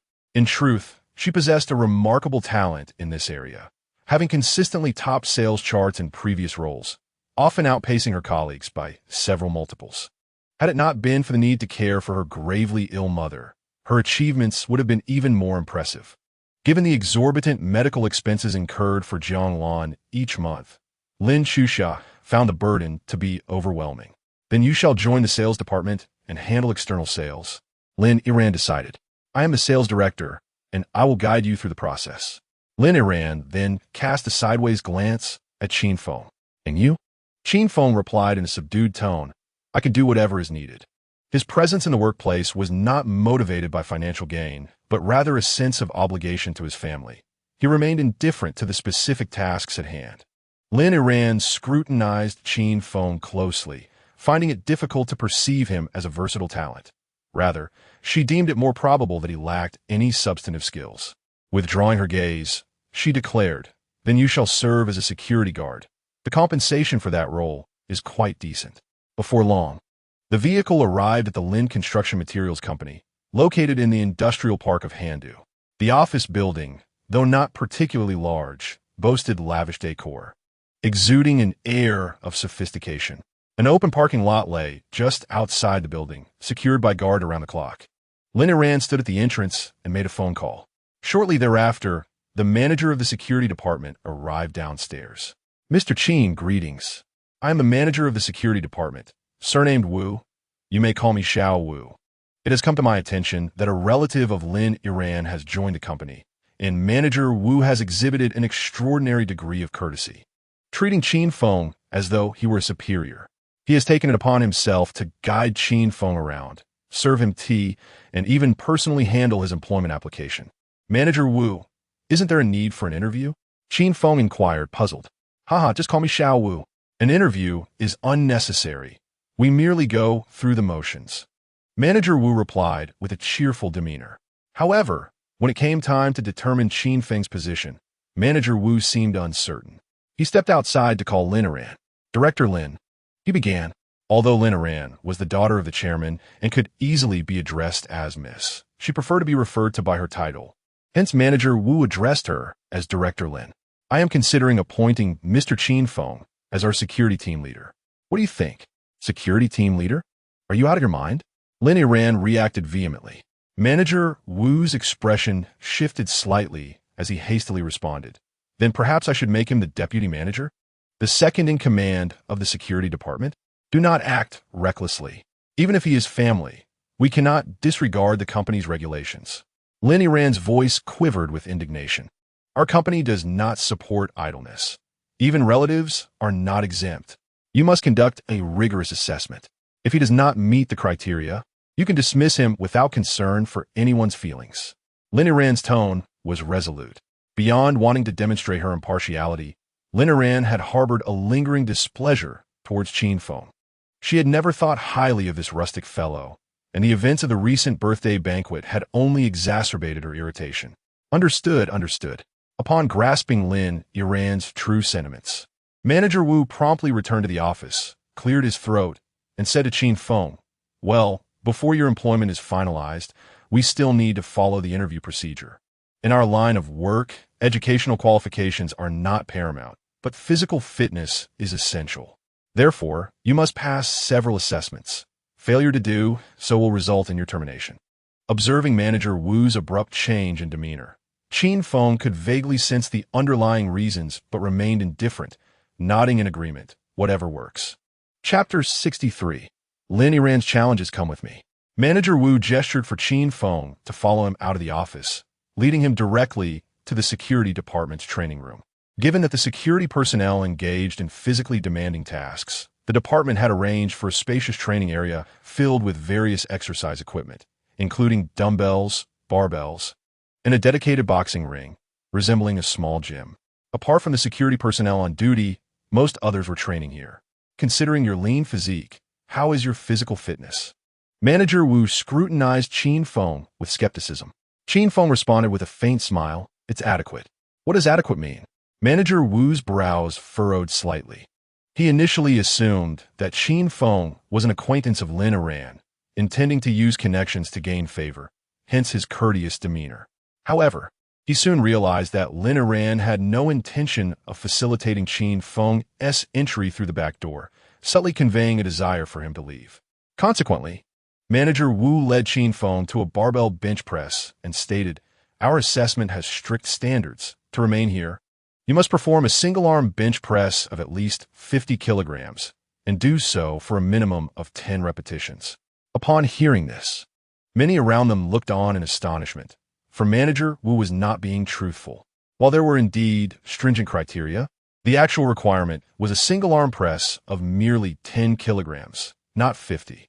This discrepancy of 40 kilograms, totaling an 80-kilogram difference when accounting for both sides, was considerable. Even for a strong man, lifting a single arm of 50 kilograms would be quite strenuous. Manager Wu was deliberately placing obstacles in Qin Feng's path, hoping to see him leave. Those present understood the situation but remained silent, for they were all there to earn a living and did not wish to offend the department head. They felt a wave of sympathy for the poor lad. Many expected Qin Feng to back down, yet to their surprise he shrugged and chuckled. 50 kilograms is too easy. Let us add some more and make it 100. You must be joking, Manager Wu replied with a smirk, deliberately not allowing Qin Feng a chance to backtrack. He promptly assisted in loading the weights, placing 5 20-kilogram plates on each side, and then said, now it's your turn. Be careful not to crush yourself. If you do, I won't be liable. At this moment, several others gathered to witness the spectacle. They had been training for years, and the most they had managed was 40 kilograms. Yet here was someone attempting to lift 100 kilograms. Remarkable indeed. Under the watchful eyes of the crowd, Qin Feng reclined on the bench, grasping the barbell with one hand, effortlessly lifting the fully loaded barbell overhead. Incredible! The entire training room erupted in astonishment, a chorus of shocked exclamations filling the air. Within mere seconds, Qin Feng completed 10 repetitions with one hand and then stood up. Is that sufficient? Manager Wu was left speechless, utterly astonished that someone who appeared so frail could exhibit such strength. After a moment of disbelief, he nodded, acknowledging, "You have passed the first test. But do not celebrate prematurely. Another challenge awaits you." He then made a phone call. Approximately 10 minutes later, a towering figure clad in a security uniform, standing at 6 feet 3 inches and brimming with muscle, entered the room. "Old Zhang, you finally arrived. We have a newcomer here who wishes to join us. According to protocol, you must face off in a match. If he defeats you, he can start working," Manager Wu announced. "What?" Old Zhang was taken aback, about to protest, but then noticed Manager Wu signaling him fervently to remain silent. He acquiesced with a nod and turned to Qin Feng, saying, "Indeed, there is such a custom. You will step onto the platform, and we shall have a match." In truth, this so-called custom was fabricated. Old Zhang's combat prowess was unparalleled in the security department. If he were second, none would dare claim the first position, and even the combined strength of others could not rival his. This arrangement was merely to set Qin Feng up for failure, ensuring he would depart. "Young man, if you are afraid, you may choose to concede," Manager Wu remarked, patting Qin Feng on the shoulder. With a calm smile, Qin Feng replied, "It's fine, I will try my best not to harm you." "Ha ha! You certainly have a bold tongue." Manager Wu laughed heartily. "Then go ahead." Under Manager Wu's direction, Qin Feng and Old Zhang ascended the stage in succession, standing at opposite ends, locked in a mutual gaze. Standing at 1.8 meters tall, Qin Feng was not particularly short, indeed taller than many. Yet, in the face of the towering 1.9-meter-old Zhang, he appeared almost childlike. No one placed their bets on Qin Feng. "Go ahead and make the first move," Old Zhang encouraged, thumping his chest. "I do prefer you to strike first. I fear my blow might be too forceful," Qin Feng replied coolly. Such bravado! The remark irked Old Zhang, who clenched his fists and, with a sudden motion, launched a powerful punch toward Qin Feng. However, just half a meter away, he abruptly halted, expecting Qin Feng to be frightened and retreat. To his surprise, Qin Feng stood firm, not even flinching. Could he be a fool? Old Zhang pondered anxiously. At that moment, Manager Wu shouted from the sidelines, "Old Zhang, don't embarrass us." Understanding the implication, Old Zhang took a deep breath and resolved to strike decisively to defeat Qin Feng. He unleashed another punch, this time with unrestrained force, the wind from his strike rushing toward Qin Feng. Initially intending to counter with his internal energy, Qin Feng reconsidered, deeming it excessively harsh against an ordinary opponent. Instead, he raised his hand to deflect the blow. Old Zhang was immediately jolted back by the recoil, stumbling 5 or 6 steps, nearly losing his balance on the stage. Qin Feng remained steadfast, as unmoving as a pine tree. Old Zhang, not a fool, recognized that Qin Feng's prowess far surpassed his own, revealing an unfathomable depth of skill. His fighting spirit dwindled to nothing. How could he dare to advance? "Old Zhang, what are you dawdling for? Strike! Hit him hard!" Manager Wu shouted from below. Yet, Old Zhang stood paralyzed, his face pale. If not for the desire to retain his job, he would have been inclined to kneel before Qin Feng and apologize. Sensing Old Zhang's predicament, Qin Feng, wishing to ease the tension, gently suggested, "How about we call a draw?" "Yes, yes," Old Zhang responded with unexpected relief, quickly turning to Manager Wu and exclaiming, "Manager Wu, this young man is truly exceptional. Keeping him would greatly benefit our company." Upon hearing this, Manager Wu's expression darkened, unable to suppress a curse in his heart. What a situation! Chapter 64. Eating What You Will. Faced with such an outcome, Manager Wu was at a loss for tears. Yet he could not afford to slap himself in the face. Reluctantly, he scribbled his approval on Qin Feng's employment application. "Since you have joined the company, you are now under my command and must adhere to my every directive, understood?" Manager Wu glanced at Qin Feng, tossing him a nearly fitting security uniform. before assigning him to stand guard at the security booth in the company's parking lot. It was the height of May, and the city was notorious for being one of the four major furnace cities of the Han Dynasty. Under the blazing sun, the outdoor temperature soared to nearly 40 degrees Celsius. Not only was it unbearable for humans, but even the flora and fauna seemed on the brink of wilting. To make matters worse, the air conditioning in the security booth was broken, rendering the task of standing guard in such conditions the most arduous and taxing of all. Manager Wu's intention in placing Qin Feng there was unmistakable. Let us see how long you can endure this scorching sun. A sly grin spread across Manager Wu's face. Seated alone in the booth, Qin Feng felt the oppressive heat, each breath a searing reminder of the temperature. However, being a cultivator on the verge of the foundational stage, he effortlessly channeled his inner energy, creating an imperceptible barrier of wind around him that shielded him from the external heat. With no other duties to attend to, this job proved to be rather leisurely, allowing Qin Feng the opportunity to practice in silence. This Manager Wu, though somewhat eccentric and difficult to approach, was not entirely unkind. He had assigned him a rather comfortable post. Qin Feng mused to himself. Were this thought to reach Manager Wu's ears, it might very well provoke a fit of rage. An hour later, two graceful figures emerged from the company's entrance, one in front of the other. The one leading the way was Lin Iran, with Lin Chuxia trailing closely behind, carrying two briefcases along with Lin Iran's personal belongings, resembling a dutiful attendant. Lin Iran paid no heed to the station Qin Feng, proceeding directly to the car, while Lin Chuxia followed swiftly. Upon noticing Qin Feng, she halted, scrutinizing him before inquiring, "Are you hot?" "Not too bad," Qin Feng replied with a calm shrug. Lin Chuxia surveyed the booth's facilities, noting the absence of air conditioning amidst such sweltering heat. And the heavy uniform Qin Feng was clad and made her brow furrow slightly. "Wait here," she said, promptly placing the briefcases and Lin Iran's belongings in the Maserati before dashing across the street to a convenience store. She returned with a chilled bottle of cola and an ice cream. "Is this for me?" Qin Feng asked, somewhat taken aback as he looked at Lin Chuxia. She rolled her eyes in response. "Take it if you want. If not, I'll keep it." "Yes, please." Qin Feng beamed, gratefully accepting the cola and ice cream. Although he didn't truly feel the heat, the thoughtful gesture from Lin Chuxia in this unfamiliar setting brought him a comforting sense of appreciation. She intended to converse a bit longer, but upon being urged by the increasingly impatient Lin Iran waiting in the car, she quickly cut the conversation short, offering him a brief farewell. "I just arrived today. My cousin said she would take me out to familiarize myself with the business. See you later." Upon finishing her words, Lin Chuxia swiftly turned and returned to the car, departing with Lin Iran. As the vehicle journeyed towards the partner company, Lin Chuxia pressed her lips together, contemplating whether to request Lin Iran to reassign Qin Feng to a different position.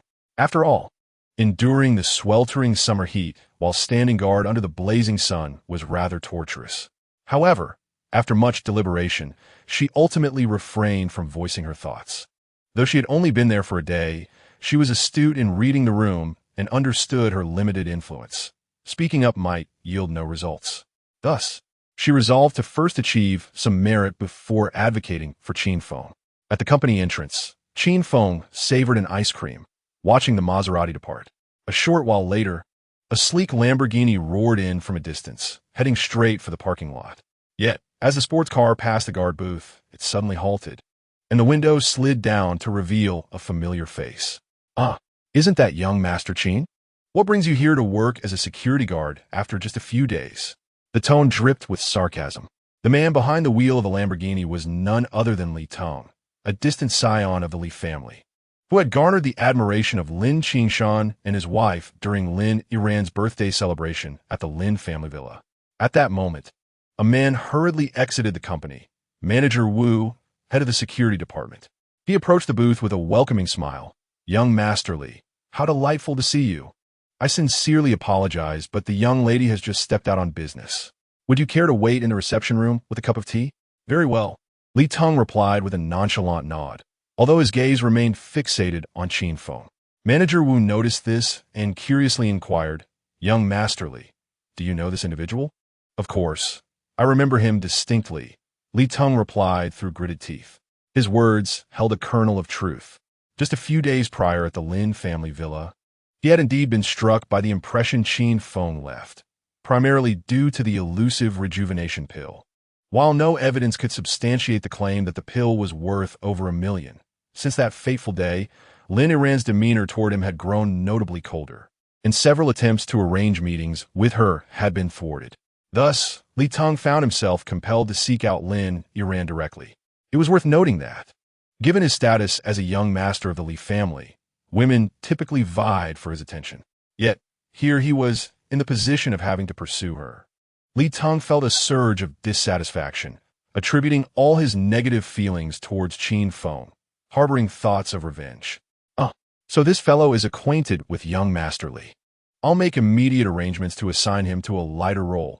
Manager Wu's expression shifted slightly as he hastened to make a call for an alternate arrangement. However, Li Teng interjected, "No need for that. I find this arrangement quite satisfactory. Let him remain on duty here. I wish to see just how long he can endure." Manager Wu nodded repeatedly, internally sweating bullets. He thought to himself about how Qin Feng had managed to upset not only the young lady, but seemingly earn the ire of Li Teng as well. This country bumpkin was courting trouble, and it was truly a recipe for disaster. Manager Wu couldn't help but feel a twinge of apprehension for Qin Feng's predicament. Chapter 65. The accusation. Li Xiao, allow me to escort you to the reception room, Manager Wu respectfully stated. There is no need. I'm well aware of the way. I shall proceed on my own, Li Teng replied, opening the door and exiting the vehicle, tossing the car keys to Wu. Please park the car for me. Understood. Wu nodded affirmatively. With that, Li Teng strode through the company's entrance, while Manager Wu, clutching the car keys, settled into the driver's seat of the Lamborghini. His hands gripping the steering wheel, an exhilarating thrill coursing through him. After all, this was a supercar worth several million. The price alone could purchase a residence in Handu. Such opulence was beyond the reach of ordinary individuals. Seizing this rare opportunity, Manager Wu was determined to relish the experience of maneuvering this affluent young master's toy. Thus, instead of parking immediately, he drove the Lamborghini around the parking lot, savoring the performance of this extraordinary vehicle. However, in a moment of distraction, a loud crash echoed as the front of the Lamborghini collided with a wall. Manager Wu hurriedly exited the car to inspect the damage, only to find that the front bumper had been severely deformed and a significant portion of the paint had been scraped off. Oh no! Panic washed over him, his complexion shifting drastically. He feared that a year's worth of work might be in vain. Just as beads of sweat began to form on his brow, he suddenly recalled Qin Feng, who was stationed at the guard post, and an idea struck him. He turned and raced toward the booth. At that moment, Qin Feng sat within the booth, his eyes gently closed, quietly cultivating his energy. He had paid little mind to Li Teng's earlier mockery, dismissing it as mere barking. For he had even vanquished a master from the Li family. Li Hanhui, the young master of the Li clan, would bow in fear before him, rendering it unnecessary to engage with someone as insignificant as Li Teng. Qin Feng, assist Li Xiao in parking the car. I suddenly have pressing matters to attend to, Manager Wu announced as he arrived, tapping on the glass window, tossing the car keys to Qin Feng, and after offering a few hurried instructions, swiftly departed. Though puzzled, Qin Feng accepted the keys and exited. Upon locating the Lamborghini parked not far away, he discovered the vehicle had indeed collided with the wall, and his brow furrowed slightly in concern. What has transpired? Just as Qin Feng pondered this, two individuals approached from behind. The man in the lead exuded an air of menace, his countenance cold and severe. It was none other than the owner, Li Teng. Damn it, you scoundrel. You've ruined my car. Li Teng seethed. Qin Feng turned to regard him, responding coolly, This is not my concern. I have only just arrived. What of it? Just because you've recently arrived, does that grant you license to err? Manager Wu interjected sharply, standing beside Li Teng. Do you have any idea how much Li Xiao's Lamborghini is worth? 8 million. Even a minor scrape could incur repairs costing hundreds of thousands. You've managed to crash Li Xiao's car into a wall. prepare to face financial ruin. Li Teng narrowed his eyes, his tone somber. How do you intend to compensate for this? This matter does not pertain to me. Qin Feng replied indifferently. Surely you possess a dashcam? If you wish to ascertain who damaged your vehicle, a glance at the footage will clarify the matter. You're truly unyielding until faced with dire consequences, Li Teng scoffed. He stormed to the car, activating the dashcam to review the footage. Manager Wu's expression shifted dramatically as he hurriedly interjected, "Young Master Li, do not waste your breath on this scoundrel. It was indeed him. He refuses to admit it. Let's call the police directly. Do you not see that I am gathering evidence? I must find proof to ensure he cannot deny it," Li Teng declared with fervor. Before long, Li Teng located the surveillance footage from the collision, revealing that it was not Qin Feng behind the wheel, but rather Manager Wu himself. "You?" Li Teng's icy gaze swiftly turned to Manager Wu. Wu's complexion paled, and he clasped his hands together in a gesture of contrition, repeatedly apologizing, "Young Master Li, I assure you, it was unintentional." Li Teng narrowed his eyes in contemplation. Although the vehicle was newly purchased, he was not particularly concerned, as it was merely a few million. The Li family possessed ample wealth, and replacing it would pose no great challenge. His fury stemmed from having been misled by Manager Wu into believing that Qin Feng was responsible for the damage, thus prompting him to seek retribution. Raising his gaze to Qin Feng, Li Teng asserted, "I have reviewed the footage. It was indeed you. How despicable of you to act in such a cowardly manner, committing a wrong and yet refusing to acknowledge it. Do not even think of denying it." Manager Wu, seizing the moment, attempted to assert his authority. To prevent Qin Feng from fleeing, he swiftly called for security personnel to surround him from all sides. "Young Master Li, this fellow is merely a poor relative of the young lady. I doubt he can afford to cover your repair costs. I suggest we take him to the police station," Manager Wu proposed with a sneer. Indeed, Li Teng nodded in agreement. In response, Qin Feng's expression darkened slightly as he retorted, "You think to ensnare me with such base tactics? Do you take me for mere clay to be molded?" Just as his words fell, a luxurious Maybach 62 entered the parking lot, and emerging from it was Lin Qingshan, the chairman of Lin's construction company. Noticing the gathering crowd, Lin Qingshan furrowed his brow and alighted to inquire about the situation. "Young Master Li, it is indeed our company's fault. After all, Qin Feng is my nephew. He is new to this place, and I hope you will not hold it against him too harshly." Lin Qingshan approached Li Teng with utmost politeness, suggesting, "How about this? You proceed with the repairs, and the company will cover the costs." Li Teng smirked slightly. "Uncle, I do not concern myself with the money. These sums are trifles to me. My primary issue lies with this individual's refusal to admit his wrongdoing. Such an attitude is unacceptable." Lin Qingshan nodded in acknowledgement. "Young Master Li, I will apologize on his behalf. Will that suffice?" Given that Li Teng was still pursuing Lin Aran, he could not be overly harsh on her father, thus reluctantly acquiescing to let the matter slide for the time being. "You are fortunate this time. Your uncle has interceded for you. Next time, I shall not be so lenient." With a stern warning, Li Teng turned to depart. Han Qingshan then approached Qin Feng, patting him on the shoulder. "How careless of you. This time, your second uncle has your back, but you must be more cautious in the future." "Second uncle, Qin Feng began to explain, but Han Qingshan interrupted, "Enough. Go about your business. I have a meeting to attend."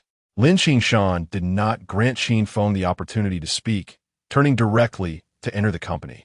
While internally sighing with disappointment over Qin Feng's demeanor, he mused that this young man still lacked a sense of responsibility, not resembling a malleable talent at all.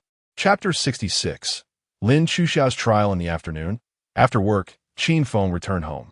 It was still relatively early, and Lin Chuxiao had not yet returned from the business department. Thus, Qin Feng took his mother-in-law, Jiang Lan, out for a stroll by the lakeside in his wheelchair, allowing her to breathe in the abundant spiritual essence of the surroundings. Subsequently, he employed silver needles to massage Jiang Lan's legs, continuously stimulating the nerve endings, gradually restoring sensation to her limbs. "Mother, it won't be long before you can walk again and no longer need this wheelchair," Qin Feng reassured Jiang Lan. She nodded with a warm smile. "Qin Feng, how did you find your day at your second uncle's company?" It was all right, Qin Feng replied, withholding the truth and merely offering a vague response. In reality, he was not in need of money. Several bank cards held an almost inexhaustible balance, ensuring that even if Lin Chuxia and Jiang Lan never worked again, they would live comfortably. However, he was uncertain how to convey this to them. Besides, his second uncle, Lin Qingshan, had good intentions. Thus, Qin Feng planned to work for a few days before feigning being targeted as a reason to resign from the construction materials company, regaining his freedom. This was also the reason he had not reacted directly to the slanders from Li Teng and Manager Wu. As evening approached and darkness began to fall, Lin Chuxia finally returned home, her body weary. Her complexion was pallid, and she appeared quite distressed as she approached Qin Feng and inquired, "Qin Feng, did you get into trouble today? My cousin found out about it and scolded me, saying you caused the company to incur losses of over $1 million. Lin Chuxia had indeed suffered an undeserved misfortune. Accompanying Lin Iran in business dealings, she had learned that her fiancé's Lamborghini had been damaged. Without investigating the truth, Lin Iran had angrily confronted Lin Chuxia, dragging her into the reprimand. Qin Feng sighed. I told you I was framed.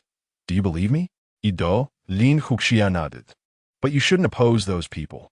They are high and mighty, while we are merely ordinary individuals, especially since we are under their roof.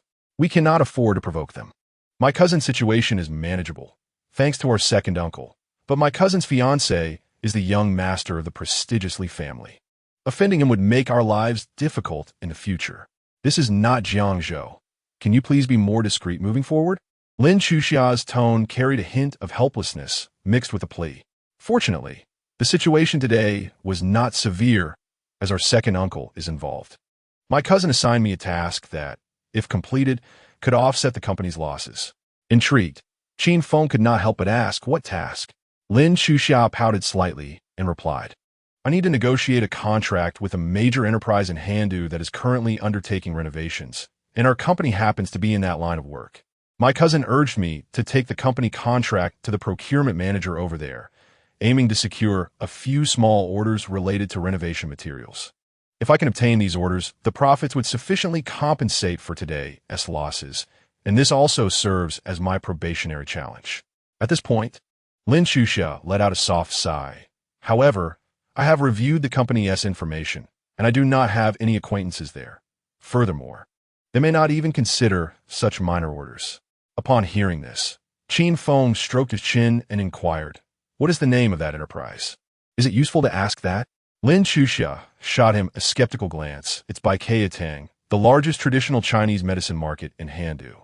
Upon hearing this, Qin Feng's face broke into a subtle smile. He had originally planned to seek assistance from Liu Yinxue or the Yi family to facilitate the matter. But as it turned out, this was essentially a property of the Liu family. A mere introduction would suffice. Here's the plan. Before you head to Baikei tomorrow, give me a call. I will accompany you and help you secure this order. You? Lin Chuxia gazed at Qin Feng in surprise, her eyes filled with skepticism. The following day, during the lunch break, Qin Feng met up with Lin Chuxia, and the two of them took a taxi to Baikei. Upon arriving at the entrance, however, Lin Chuxia stood still. Why aren't you going in? Qin Feng asked, puzzled. Lin Chuxia rolled her eyes and replied, we don't know anyone here, and it's such a large enterprise. How could they possibly care about us insignificant individuals? We might get thrown out immediately. I sought help from a senior in my university group yesterday, and he is willing to make an introduction. He'll be here shortly. Let us wait. Approximately 10 minutes later, a Mercedes-Benz pulled up at the entrance of Baikei. From a vehicle emerged a composed man, around 27 or 28 years old, named Fangwen. He was Lin Chuxia's senior from university, who had once been infatuated with her, but upon learning of her family's misfortunes, he distanced himself and pursued other wealthy young ladies on campus. Now, seeing the girl he once admired, Fangwen felt his heart race. With a smile, he said, Chuxia, it's been 3 years. You've become even more beautiful. And this is Fangwen looked at Qin Feng in surprise. This is my brother-in-law, Qin Feng. Lin Chuxia introduced. Oh, hearing this, Fangwen felt slightly relieved, as he had thought Qin Feng was Lin Chuxia's partner. He continued, Chuxia, It's wise of you to seek me out. Bai Tang is a major enterprise with countless salespeople vying for collaboration daily. If you're to enter directly, you would be ejected within 10 minutes.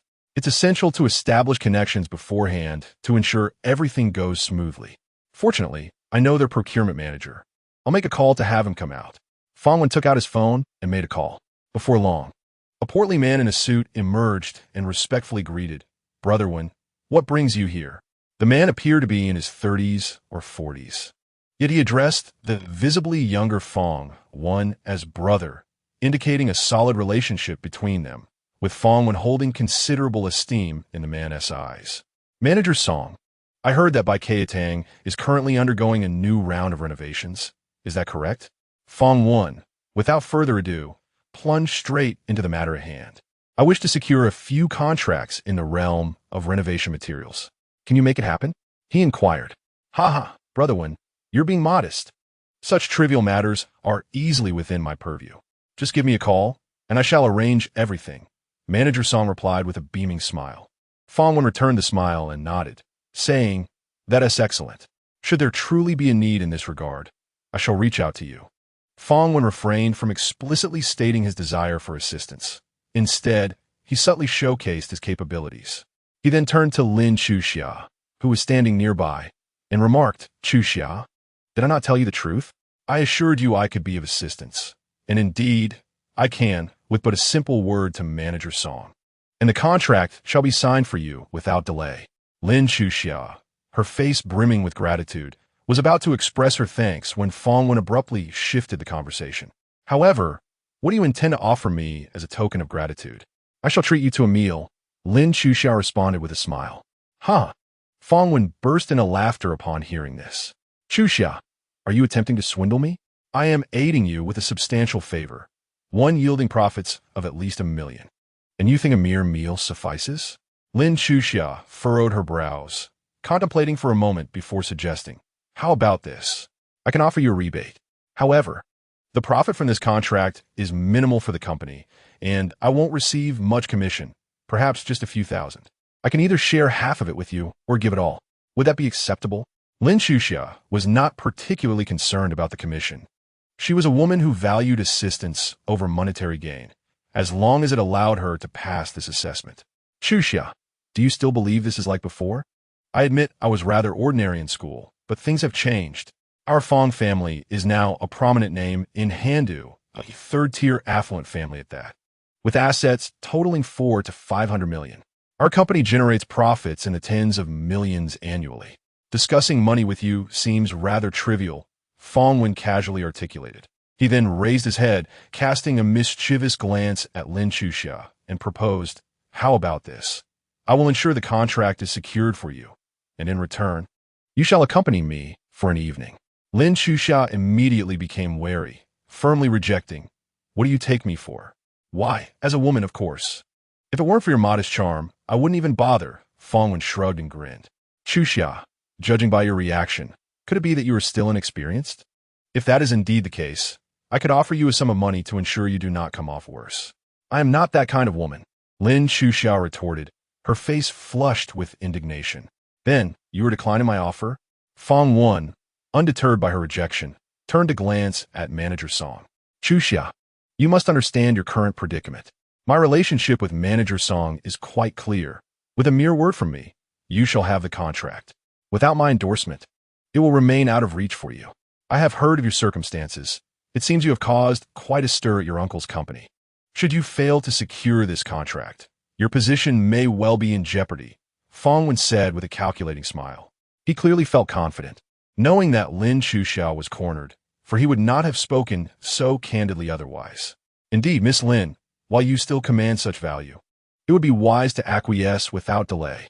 A woman's youth is fleeting, and in a few years, even if you wish to barter your body for favors, no one will be inclined to accept your trade. Manager Song, standing nearby, offered his words of encouragement. Lin Chuxia bit her lip, her delicate face flushed with humiliation, caught in a tumult of conflicting emotions. Just then, Qin Feng approached, speaking softly. Chuxia, do not pay heed to these two fools. Simply seek out Miss Liu, for she will undoubtedly approve your proposal. Ha ha ha. Before Lin Chuxia could respond, Feng Wen erupted into laughter, gesturing towards Qin Feng. Chuxia, I never imagined your brother-in-law to be so dim-witted. Do you truly believe Miss Liu is someone easily accessible to people like you? Indeed, even I must schedule an appointment to meet with the young lady and wait for at least half an hour, Manager Song concurred. And what if I do manage to meet her? Qin Feng replied with a wry smile. Even if you do, it would be futile. Manager Song, arms crossed and standing beside Feng Wen, declared smugly, even if Miss Liu consents, the final approval of the proposal rests with me, as per company protocol. Do you grasp my meaning? At that moment, a white Bentley glided into view, halting before the entrance of Baiketang. The first to emerge was a leg adorned in crystal high heels, followed by a figure of ethereal beauty, her visage nearly flawless. Such exquisite beauty evoked a twinge of inferiority even within Lin Chuxia. The goddess in question was none other than Lu Yinxue. Lu Yinxue, already a paragon of beauty, appeared even more youthful, having consumed the rejuvenating elixir crafted by Qin Feng, reverting to the pinnacle of her 18-year-old self. Every person around her, even her own parents, could not help but express admiration upon seeing her. Huh? Mr. Qin? Upon catching sight of Qin Feng standing at the entrance of Baiketang, Lu Yinxue's eyes sparkled, her face breaking into a radiant smile as she glided towards him. Qin Feng, however, feigned ignorance of her presence and addressed Manager Song directly. I am afraid I do not quite comprehend your point. Ha ha ha, what a fool. Manager Song laughed heartily, stating, let me be frank. Although Miss Liu holds a high position, she cannot oversee every matter. Many affairs are better managed by those directly in charge. For instance, the procurement of construction materials is entirely my domain. I dictate which company is chosen. That is my privilege. Even Miss Liu cannot intervene. Even if fortune smiles upon you and Miss Liu approves the proposal, should I withhold my consent, you will still face setbacks. Upon hearing this, Qin Feng feigned surprise, nodding. So, are you not being duplicitous? Indeed, I am unapologetically duplicitous. If you possess the audacity, go ahead and lodge a complaint. I fear not. As Manager Song continued, his confidence swelled, culminating in a self-satisfied grin. To be candid, Miss Liu cannot sway me. I heed only Brother Wen's directives.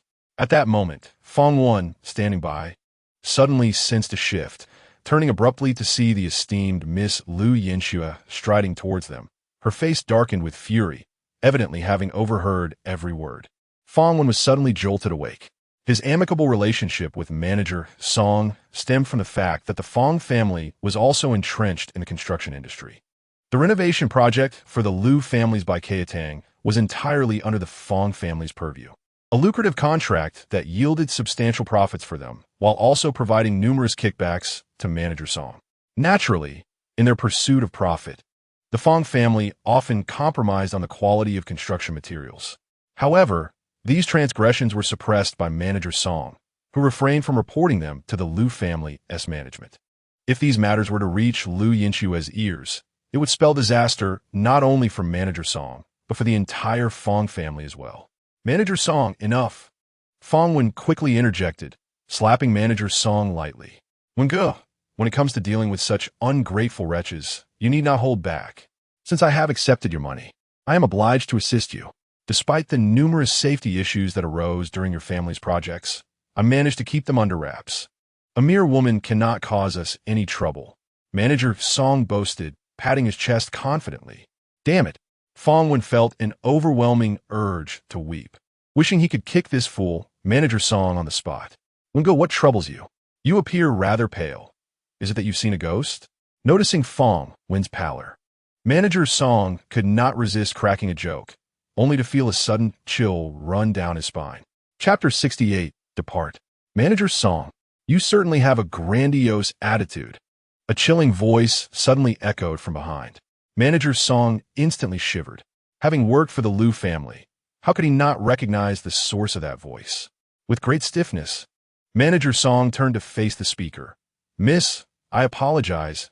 I was merely speaking nonsense. Do not speak so lightly. Your tone does not convey jest. Lu Yinxue replied with a cold smirk. How about this? I will promptly report to my father and appoint you as the president of Baikatang, while I serve as your assistant. Miss, please do not jest. Even Manager Song, despite his foolishness, understood the impossibility of such a scenario. Slap. Liu Yinxue approached and delivered a resounding slap to Manager Song's face, her voice low and menacing. You treacherous scoundrel. If it were not for Mr. Qin today, I would not have seen your true colors. Having received the slap, Manager Song dared not utter a word, kneeling in supplication. Get out. From this moment forth, you are blacklisted by the Liu Group. Furthermore, I shall inform all the corporations within the Handed Chamber of Commerce to impose comprehensive sanctions against you. Liu Yinxue articulated each word with precision. Manager Song's countenance shifted dramatically, his spirit plummeting into despair.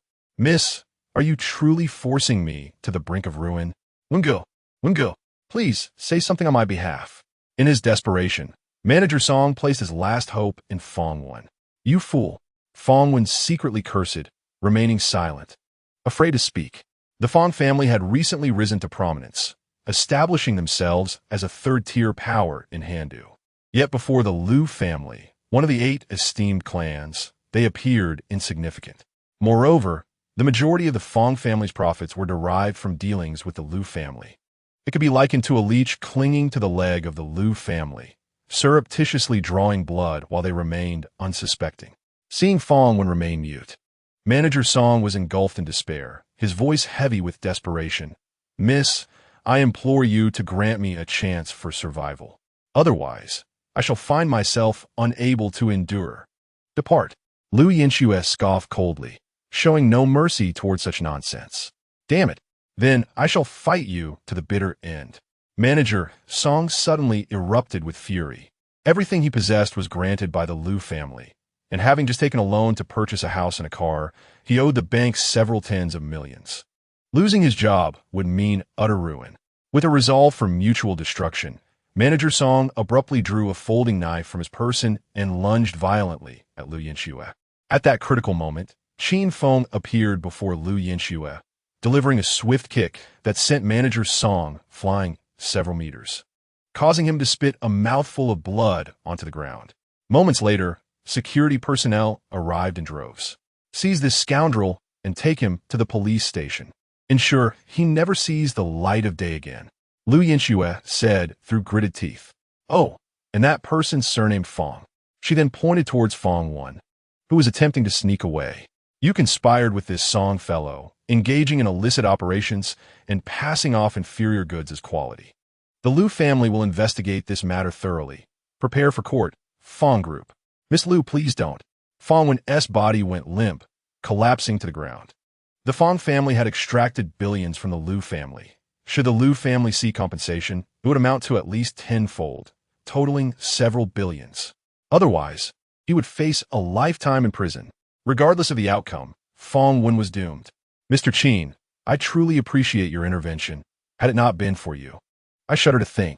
Once the 2 men were taken away, Liu Yinxue smiled brightly, sincerely thanking Qin Feng. I wish to repay your kindness. May I have the opportunity to do so? In truth, Liu Yinxue's gratitude for Qin Feng was not born today.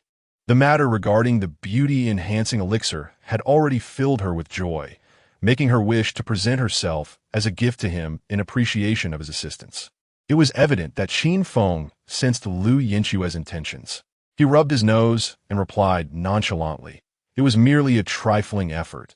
There is no need for formality. However, if you insist on repaying me, perhaps you could assist me with a form?" Qin Feng glanced at Lin Chusha beside him. At that moment, Liu Yinxue also turned her gaze towards her and inquired, "Miss Lin, are you interested in pursuing some business collaboration with the Liu family?" Lin Chusha nodded, feeling somewhat humbled in the presence of this young lady from the Liu family. "Let me take a look." Liu Yinxue reached for the contract in Lin Chusha's hands, nodding in agreement. "Very well, but the contract requires some modifications. Let us discuss it inside." With that, Liu Yinxue led the 2 into the Baikatang, arriving at the meeting room, where she first poured them a cup of tea, then picked up a pen and began making notes and amendments on the contract. There were no significant issues aside from this amount.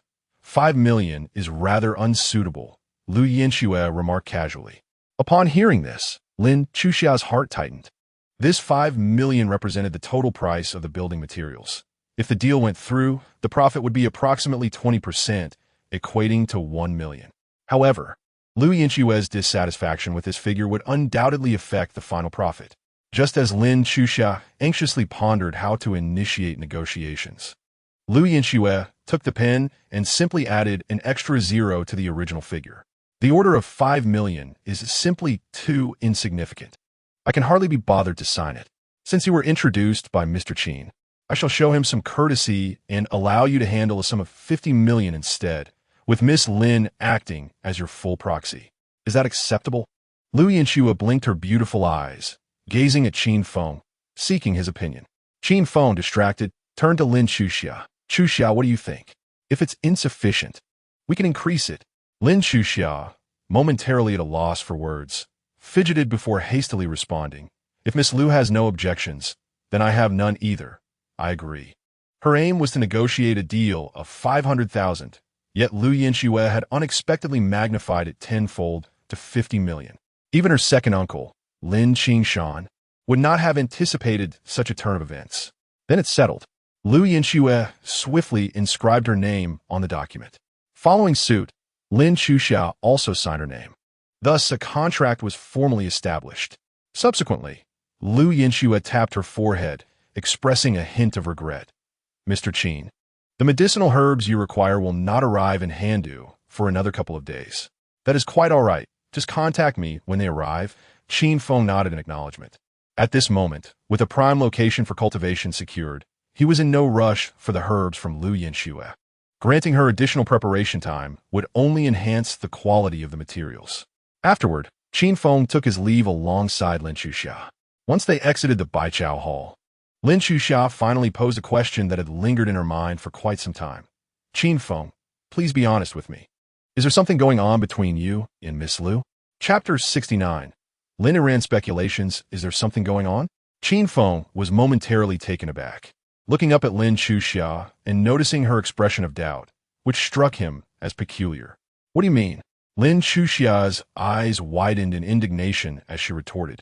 How can you even ask? Miss Lu has been unreasonably kind to you. Haven't you done something behind the scenes that you're aware of? Qin Feng ran a hand through his hair, pondering that he had seemingly done nothing wrong. Chuxia, you've misunderstood. There's nothing between Miss Lu and me. We merely know each other. It's a casual acquaintance, not even friends.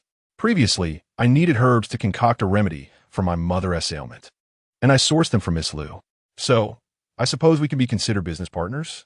Upon hearing Qin Feng's explanation, Lin Chuxia rolled her eyes dramatically.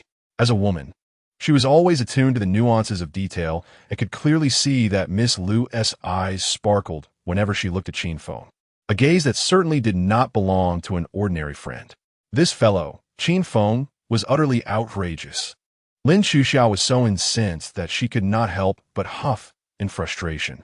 However, in the next moment, she found herself taken aback, realizing that her anger stemmed from nowhere at all. Although Qin Feng was technically still her brother-in-law, a family member, her sister had been murdered by enemies 3 years prior. It was impossible for her to have any claim on Qin Feng. So, why was she feeling this way? Thus, Lin Chuxia adjusted her emotions and turned to Qin Feng, saying, I apologize for meddling. Although you are my brother-in-law, under the current circumstances, you are entitled to the freedom of love. Thank you for today. Lin Chuxia's tone was earnest, yet tinged with a hint of estrangement, as she walked away with a resolute demeanor. Qin Feng could not help but let out a soft sigh. Alas, this girl. After concluding his duties, Qin Feng returned to the company, resuming his post in the parking lot. This task was rather effortless for him and provided ample time for personal cultivation. Meanwhile, Lin Chuxia returned to the company with a business agreement secured from Baikeatang. Soon, news of her acquisition of a substantial order worth 50 million stirred excitement throughout Lin's building materials company, leaving everyone astounded. It is noteworthy that the company's market valuation was modest, with annual profits hovering around 100 million. Lin Chuxia's order had effectively elevated the company's performance by 10%. Coincidentally, that afternoon, Lin Qingshan, as the chairman, convened a meeting of middle management to strategize the company's objectives for the year. Originally, this meeting was exclusive to managers and above. Yet Lin Qinshan made an exception by specifically inviting Lin Xuxia to join the assembly. This new employee, Lin Xuxia, is my niece, and I do not shy away from acknowledging familial ties. Despite being my relative, her capabilities are remarkable. She has only been with us for 2 days and has already negotiated a 50 million order from Baikatang. Our company is currently experiencing a financial crisis, and the performance of the business department has been disappointing. Had it not been for Lin Xuxia's order, we would likely have faced an even graver predicament. It can be said that Lin Xuxia is our company's savior. With that, Lin Qinshan led the applause. The others followed suit, and the meeting hall was soon filled with a chorus of clapping, eliciting joy from all present. However, not everyone shared in the celebration. The business director, Lin Iran, felt discontented. As the head of the business department, she bore direct responsibility for the company's lackluster performance. She had previously attempted to establish a partnership with Baikatang, but her own company's weaknesses rendered her efforts futile. Lin Xuxia had been sent to negotiate the orders specifically to undermine her. If Lin Xuxia failed, it would provide a pretext for both her and Qin Feng to be dismissed. Yet, not only had Lin Xuxia succeeded, but she had done so with remarkable finesse. This left the entire business department, particularly Lin Iran, feeling deeply humiliated and acutely aware of the impending threat to her position as business director. As the meeting progressed, Lin Iran excused herself, citing health concerns, and left the conference room. In the corridor, she called Li Tong to discuss the situation. Is it possible? How could your distant cousin secure an order from Baikatang? I accompanied you there last time, and Miss Liu was exceptionally harsh, leaving even me feeling embarrassed. Indeed, it is perplexing. However, the agreement bears Miss Liu's autograph, leaving one with no choice but to believe it. Lin Iran gritted her teeth and spoke with evident dissatisfaction. At that moment, Li Tong suddenly had a flash of insight. I just remembered the purchasing manager at Baichao Hall has the surname Song. This person is quite greedy, taking bribes and adept in various schemes. Your cousin must have gone to seek out that Mr. Song. But my cousin's family is very poor. How could they afford to pay him? Lin Iran furrowed her brow. Women do not necessarily need money. Your cousin is quite attractive. If she just spent some time with Mr. Song, wouldn't that suffice? Li Tong remarked, appearing to understand the situation. I never considered it that way. Lin Iran suddenly realized. Your cousin's character is quite deplorable. Using such tactics for an order is no different from a courtesan. Li Tong shook his head, saying, if this were to leak out, the entire Lin family would lose face. Indeed, Lin Iran exclaimed, stamping her foot. Tengu, please help me find evidence. Once I have proof, I will expose her, ensuring her disgrace and banishment. In the following days, Qin Feng, apart from his duties at work, returned to Lushui Bay during his leisure time. He would sit by the lakeside, practicing the void body refining technique, greedily absorbing the spiritual energy of heaven and earth. He gathered a significant amount of spiritual energy, storing it within himself, and during the day, while on duty, he would discreetly refine this energy into his own cultivation. Unbeknownst to him, his cultivation level had improved considerably. Simultaneously, old Qin from the Qin family brought his granddaughter, Chun Xing, nearly every day to practice. Whenever they encountered Qin Feng, they would proactively greet him, and the grandfather and granddaughter would encircle Qin Feng like eager students seeking knowledge from a learned teacher. Occasionally, when they faced difficulties during their practice, they would immediately approach Qin Feng for guidance. At first, Qin Feng would respond to each inquiry, but as the interruptions became frequent, he grew increasingly impatient. Thus, he said, enough. You two should stop. I also need to cultivate and do not have time to always address your rudimentary questions. If you wish to learn, you must provide me with some rare medicinal herbs. Confronted with Qin Feng's refusal, Chun Xing fumed. How can you be like this? Do you know who my grandfather is? He is honoring you by seeking your advice. I do not require your respect. Qin Feng replied calmly, eyes closed. Chun Xing, still indignant, attempted to argue further. Old Chun grasped his granddaughter's arm and, with a smile, said, Mr. Qin, so you require rare medicinal herbs? Coincidentally, I possess a century-old Changbai ginseng, a gift from an elder leader from the imperial capital. However, I have hesitated to consume it over the years. I am willing to give the ginseng to you, Mr. Qin, but in exchange, you must assist me in breaking through to the next level of mastery. Upon hearing this, Qin Feng opened his eyes, regarded old Chun, and immediately released his spiritual sense, scanning old Chin's martial prowess and physical condition. Nodding, he said, "Your talent is average, but you have a long history of cultivation, providing you with a solid foundation. The opportunity to break through is quite substantial. Bring me the ginseng, and I will help you achieve your breakthrough." "Excellent." Mr. Chun appeared exceedingly agitated and promptly addressed Chen Xing, instructing her, "Xing, you are swift of foot. Hasten to the bedside cabinet and retrieve the ginseng." "Grandfather!" Chen Xing exclaimed, her beautiful eyes widening in disbelief. We practitioners of martial arts understand that transcending to the realm of mastery is no trivial matter.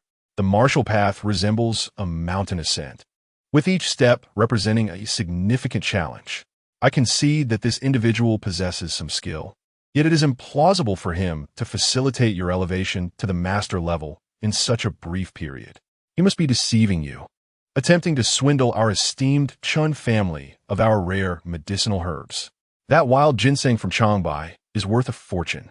Before Chen Xing could finish her protest, Mr. Chen's voice turned stern. "Quickly fetch it. This is your grandfather's command." At once, Chen Xing dared not utter another word. After casting a glare at Qin Feng, she swiftly returned to the Chun family's villa. Approximately 10 minutes later, she reappeared at the lakeside, carrying a box containing the ginseng. However, Chen Xing was not alone. She was accompanied by a dozen formidable Chun family guards clad in uniforms, along with a powerful figure possessing the strength of a half-step master. This individual was not a member of the Qin family, but had been hired at a handsome salary to oversee the security of the villa, specifically to protect Mr. Chun and Chen Xing. "Master," the chief guard reported, "the young lady just informed me that such simplicity is impossible in this world. This fellow must be deceiving you." After speaking, he turned to Qin Feng and scoffed, "You are remarkably audacious to attempt to deceive the venerable elder of the Chun family. I am uncertain what kind of enchantment you have cast upon him, but I shall keep a close watch on you, should you fail to deliver. Do not blame me for being ungracious." "Silence," Mr. Chun interjected, turning to Qin Feng and bowing slightly. "Mr. Qin, I apologize for my subordinate's insubordination. It is of no concern. I pay little mind to barking dogs." Qin Feng replied nonchalantly, seated upon the ground. "You." The chief guard's fury surged, his desire to strike manifest. After all, he was a half-step master, quite renowned within the martial arts community. The Qin family had engaged him as a chief guard, a position of respect even among the family members. To be dismissed as a mere barking dog by this interloper was infuriating. "I will keep my eyes fixed upon you." Unable to act against Mr. Chen directly, the chief guard pointed to his own eyes, glaring ominously at Qin Feng. Qin Feng remained unfazed. He opened the box, confirming the ginseng's authentic century-old age and its abundant spiritual essence, then revealed a faint smile of satisfaction. "Excellent. I shall now proceed." In the next moment, Qin Feng appeared before Mr. Chun as if he had materialized from thin air. Mr. Chun, caught off guard, felt Qin Feng's hand rise, pressing firmly upon the crown of his head. With a resounding slap, Qin Feng channeled his true energy, infusing a tremendous surge of vitality into Mr. Chen's body, causing him to shudder violently, his mind momentarily blank. "How dare you?" The chief guard's eyes widened in fury as he rushed forward to rescue Mr. Chun, bringing his men along. "Wait!" Chen Xing suddenly intervened. "The young man does not seem to be harming my grandfather." I saw old Chen being pressed down by Qin Feng, yet his face bore no signs of pain. Rather, his complexion appeared vibrant, and his spirit seemed increasingly invigorated. It turned out that Qin Feng's vital energy had not inflicted harm upon old Chun, but rather flowed entirely into his run and do meridians, aiding him in breaking through several critical acupoints.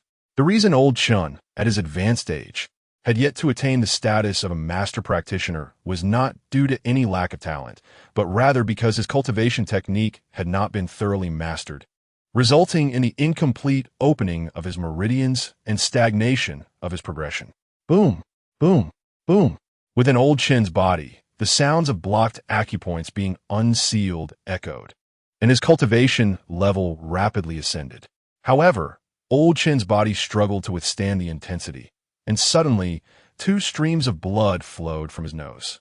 Witnessing this, Qin Feng temporarily withdrew, saying, "Old Qin, your body is too frail. It would be wise to cease for now. Your current level is half a step to mastery, which is commendable. If you wish to force a breakthrough, I can continue, but it may pose a danger to you." Upon hearing this, old Qin's expression changed dramatically. Although he felt his cultivation advancing at an unprecedented rate, a leap that would be hard to achieve in a decade, he was now more desirous of mastery than ever and refused to relent. "Mr. Qin, I implore you to proceed. I assure you, should any mishap occur, it is my misfortune alone. It will not implicate you in the slightest. This wild ginseng is also yours." With those words, Qin Feng felt reassured. He nodded, and the power in his palm surged significantly. Boom! With a resounding burst of energy, the last few obstructed acupoints within Old Qin were forcefully unblocked. Immediately afterward, Old Qin was propelled backward, landing on the grass, motionless. "Grandfather! Old man!" Seeing this scene, Chen Xing and the steward rushed over. However, before they could reach Old Qin, he suddenly awoke, his previously murky eyes becoming clear in an instant. He then stood up, surrounded by a visible, cocoon-like aura of energy. "Grandfather, you have broken through!" Chen Xing exclaimed, her eyes widening in disbelief. The steward of the Qin family was equally taken aback, struck dumb, as though he had seen a ghost. "Indeed, I have broken through. Ha ha!" Old Qin nodded, unable to contain his excitement, and laughed heartily towards the heavens. Chapter 71. The Accident After a Moment of Stunned Silence. The steward of the Qin family clasped his fist towards Qin Feng and said, "Mr. Qin, I apologize for my earlier rudeness. I too wish to break through." "Is that possible?" "Certainly," Qin Feng replied, nodding. He quickly scanned the steward with his divine sense and said calmly, like Old Qin, "I can assist you in breaking through to mastery in a mere minute, provided you offer me a rare medicinal herb." Upon hearing this, the steward's face lit up with excitement. He swiftly calculated in his mind the value of such a rare herb and considered where he might procure it. Although he may not have the wealth of Old Qin, after years of hard work, he had accumulated some assets. With sufficient funds and determination, he believed he could acquire one.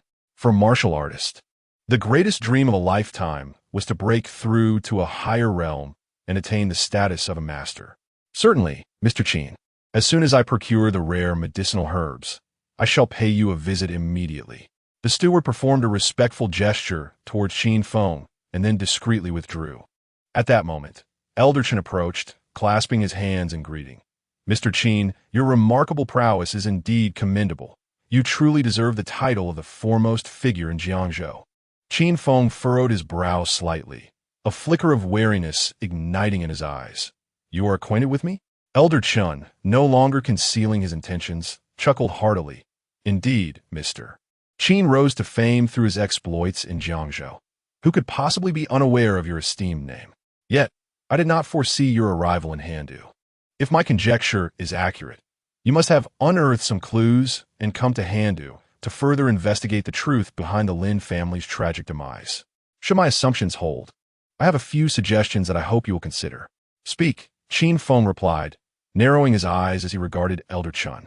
This Elder Qin hails from the illustrious Qin clan, one of the 8 prominent families, and having resided in Handu his entire life, he possesses unparalleled familiarity with the region. Although Qin Feng's strength is formidable, he remains a stranger here.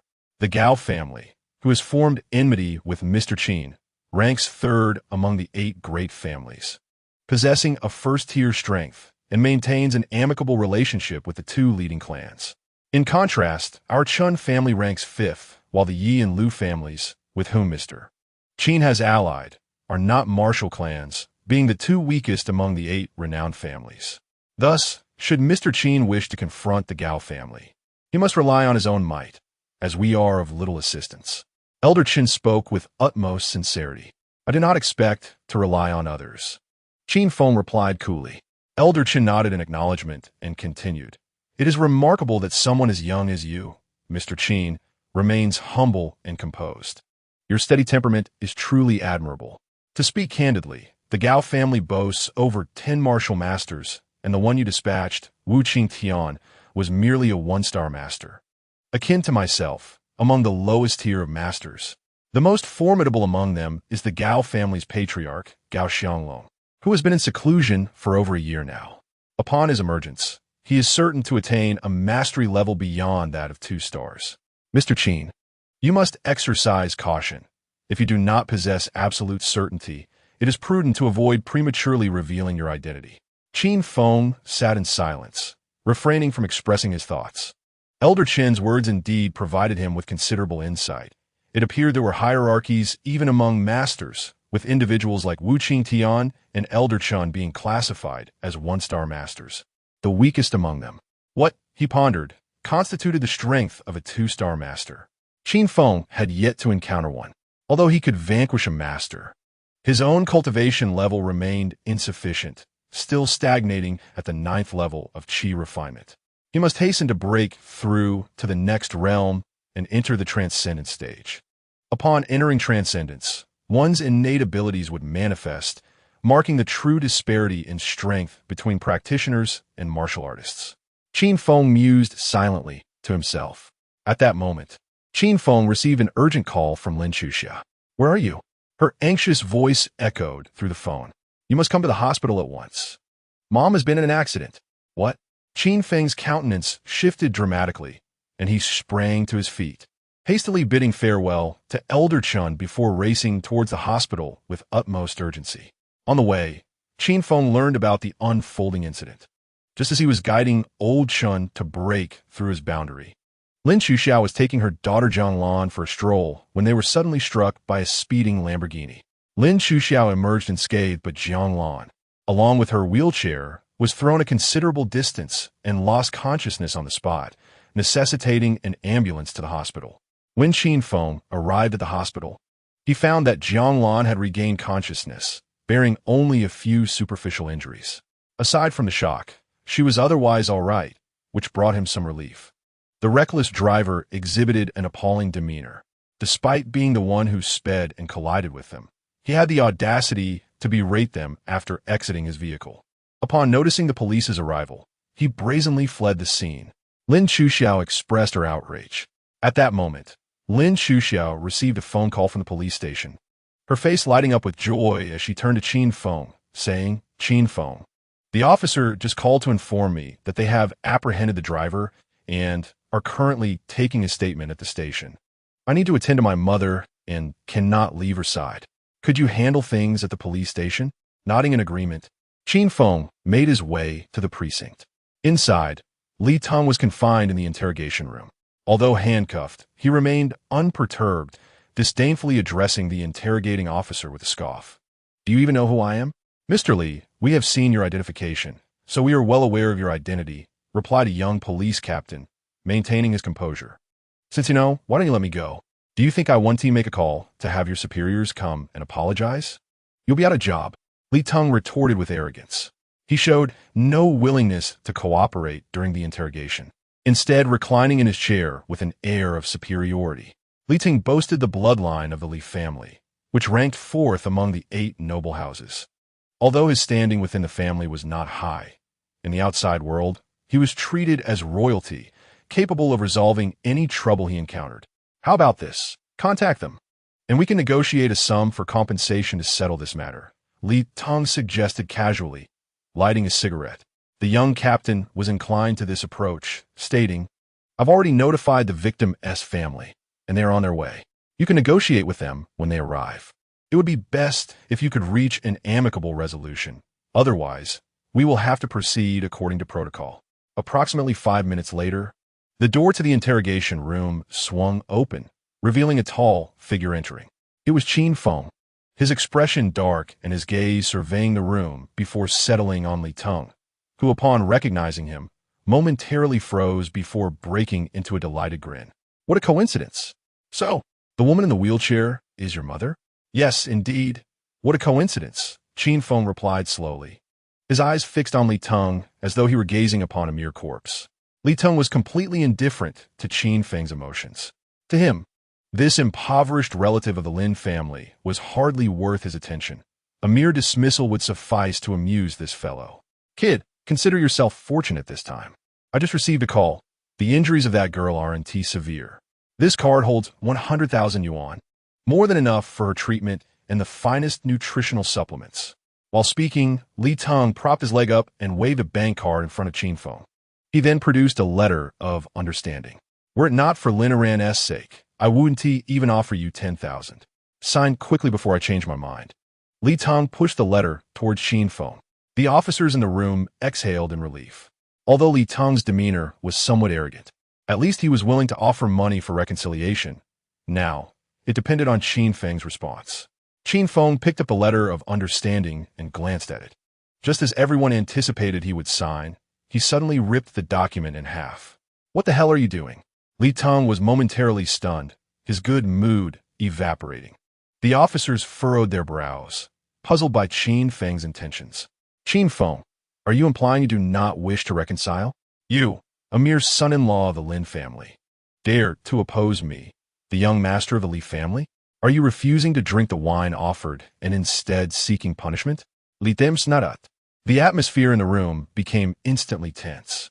Hearing this, the captain of the patrol stepped closer to Qin Feng and said, Mr. Qin, the other party has offered money for reconciliation. This is the best outcome at present. Reconciliation benefits everyone. Otherwise, provoking this young master of the Li family, given their influence in Handu, will ultimately lead to your own misfortune. The captain's words held truth.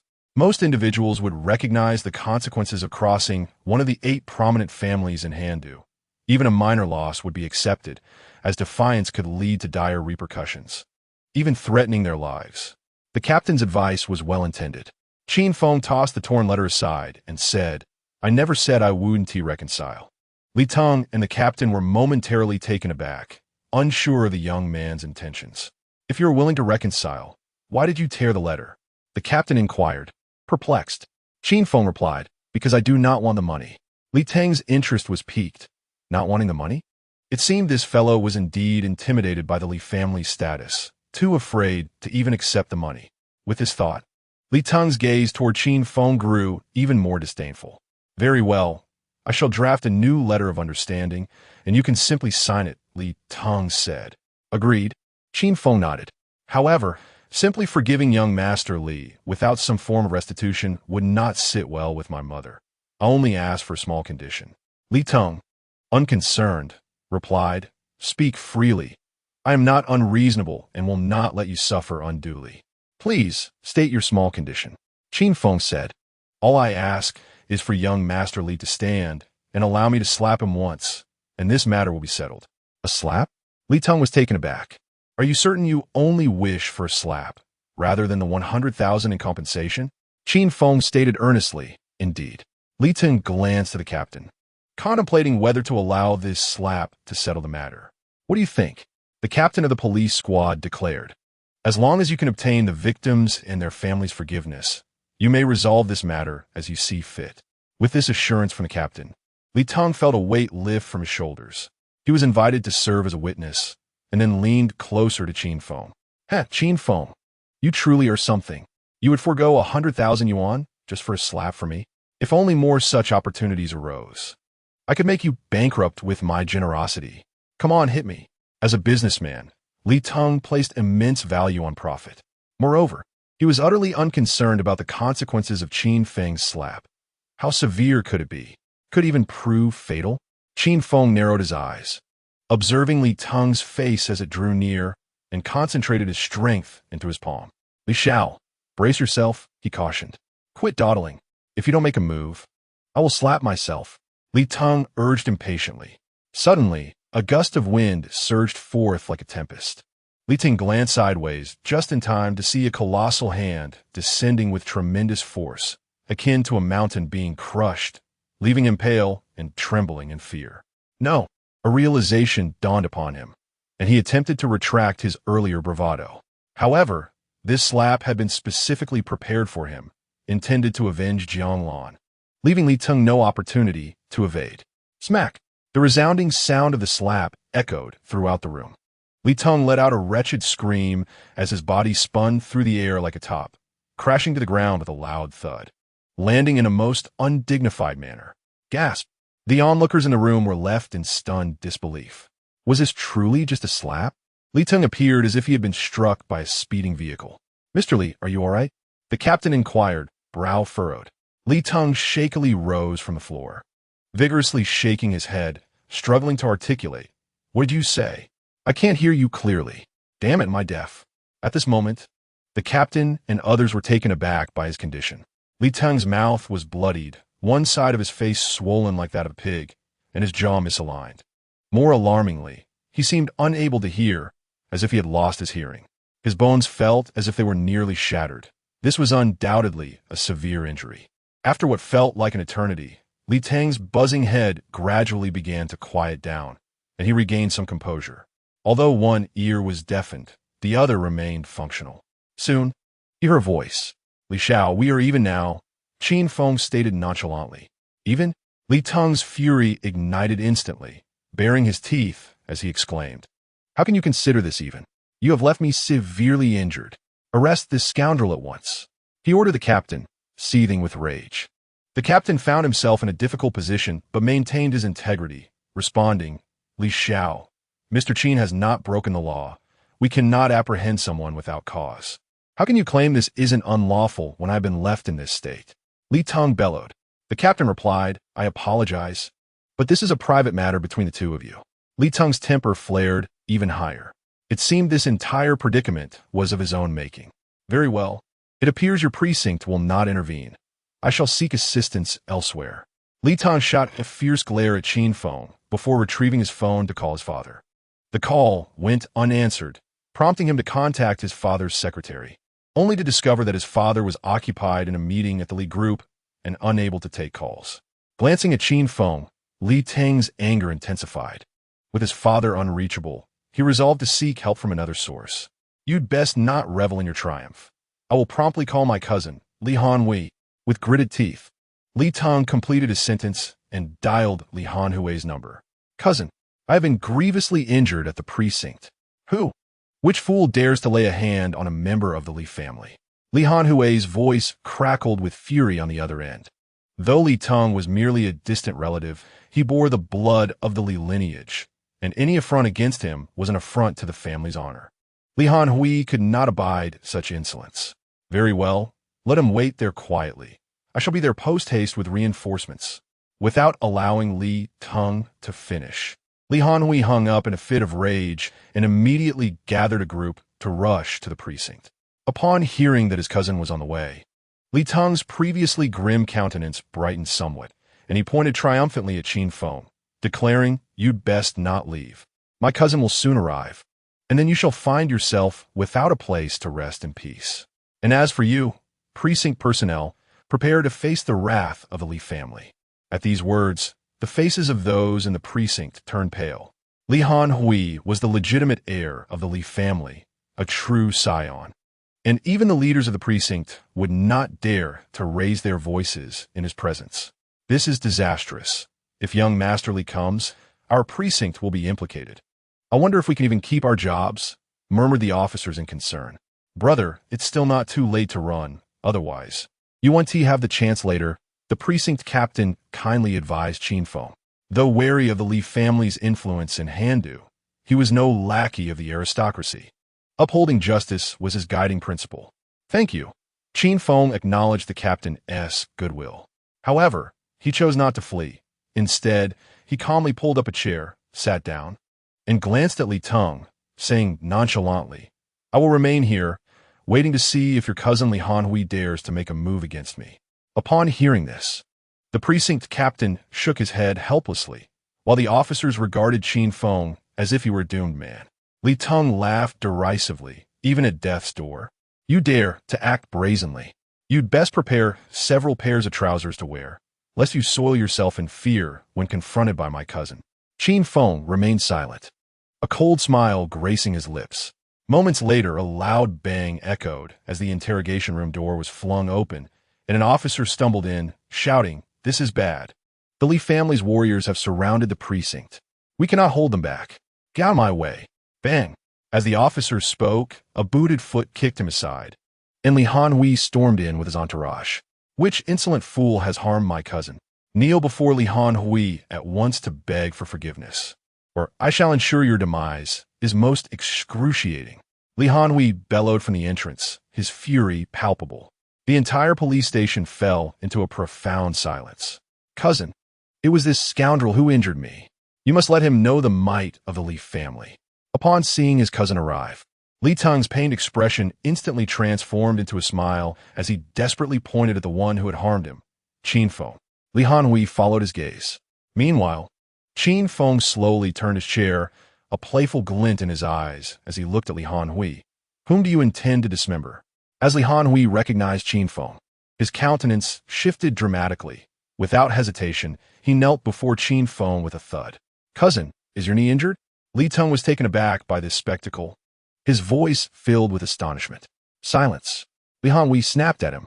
In the next moment, under the astonished gazes of those present, he turned to Qin Feng and said, "Brother Qin, I was unaware that my younger cousin had offended you. He is just a child and does not understand. I apologize on his behalf. Might you consider sparing him this time?" Li Hanhui was genuinely terrified.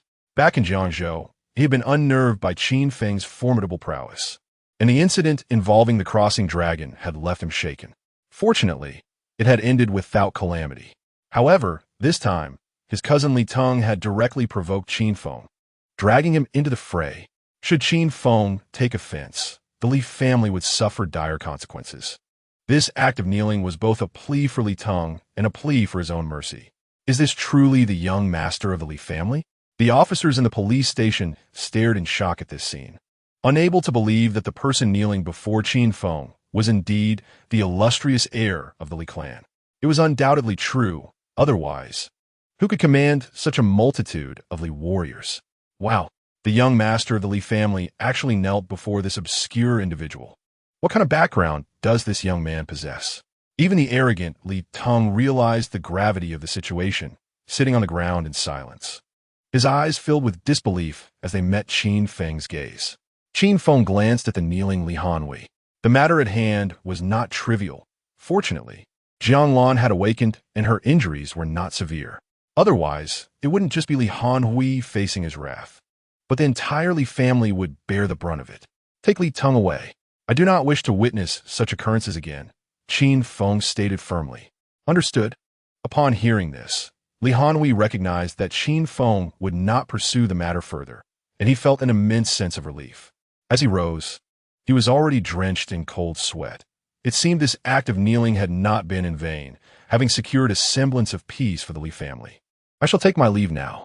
Li Hanhui dared not meet Qin Feng's eyes and hastily ordered his men to bring a stretcher to carry the injured Li Teng away. Until Li Hanhui departed the police station, the officers remained in a daze, perceiving it as though they had just awakened from a dream. Their demeanor toward Qin Feng, seated calmly in his chair, became markedly more respectful. Inside an ambulance, Li Hanhui settled Li Teng and glanced at him. Li Teng's large eyes were wide open, his face betraying his discontent. "Brother, our Li family ranks fourth among the 8 distinguished clans of Handu. Even if that bumpkin possesses some skill, does that warrant kneeling before him? Are you still my cousin? How have you fallen so low?" Li Hanhui, upon hearing those words, felt a surge of indignation with nowhere to direct it, and impulsively struck Li Teng. After venting some of his fury, he scolded, "You fool! You almost brought disaster upon the Li family. How dare you provoke Qin Feng? He comes from Jiangzhou.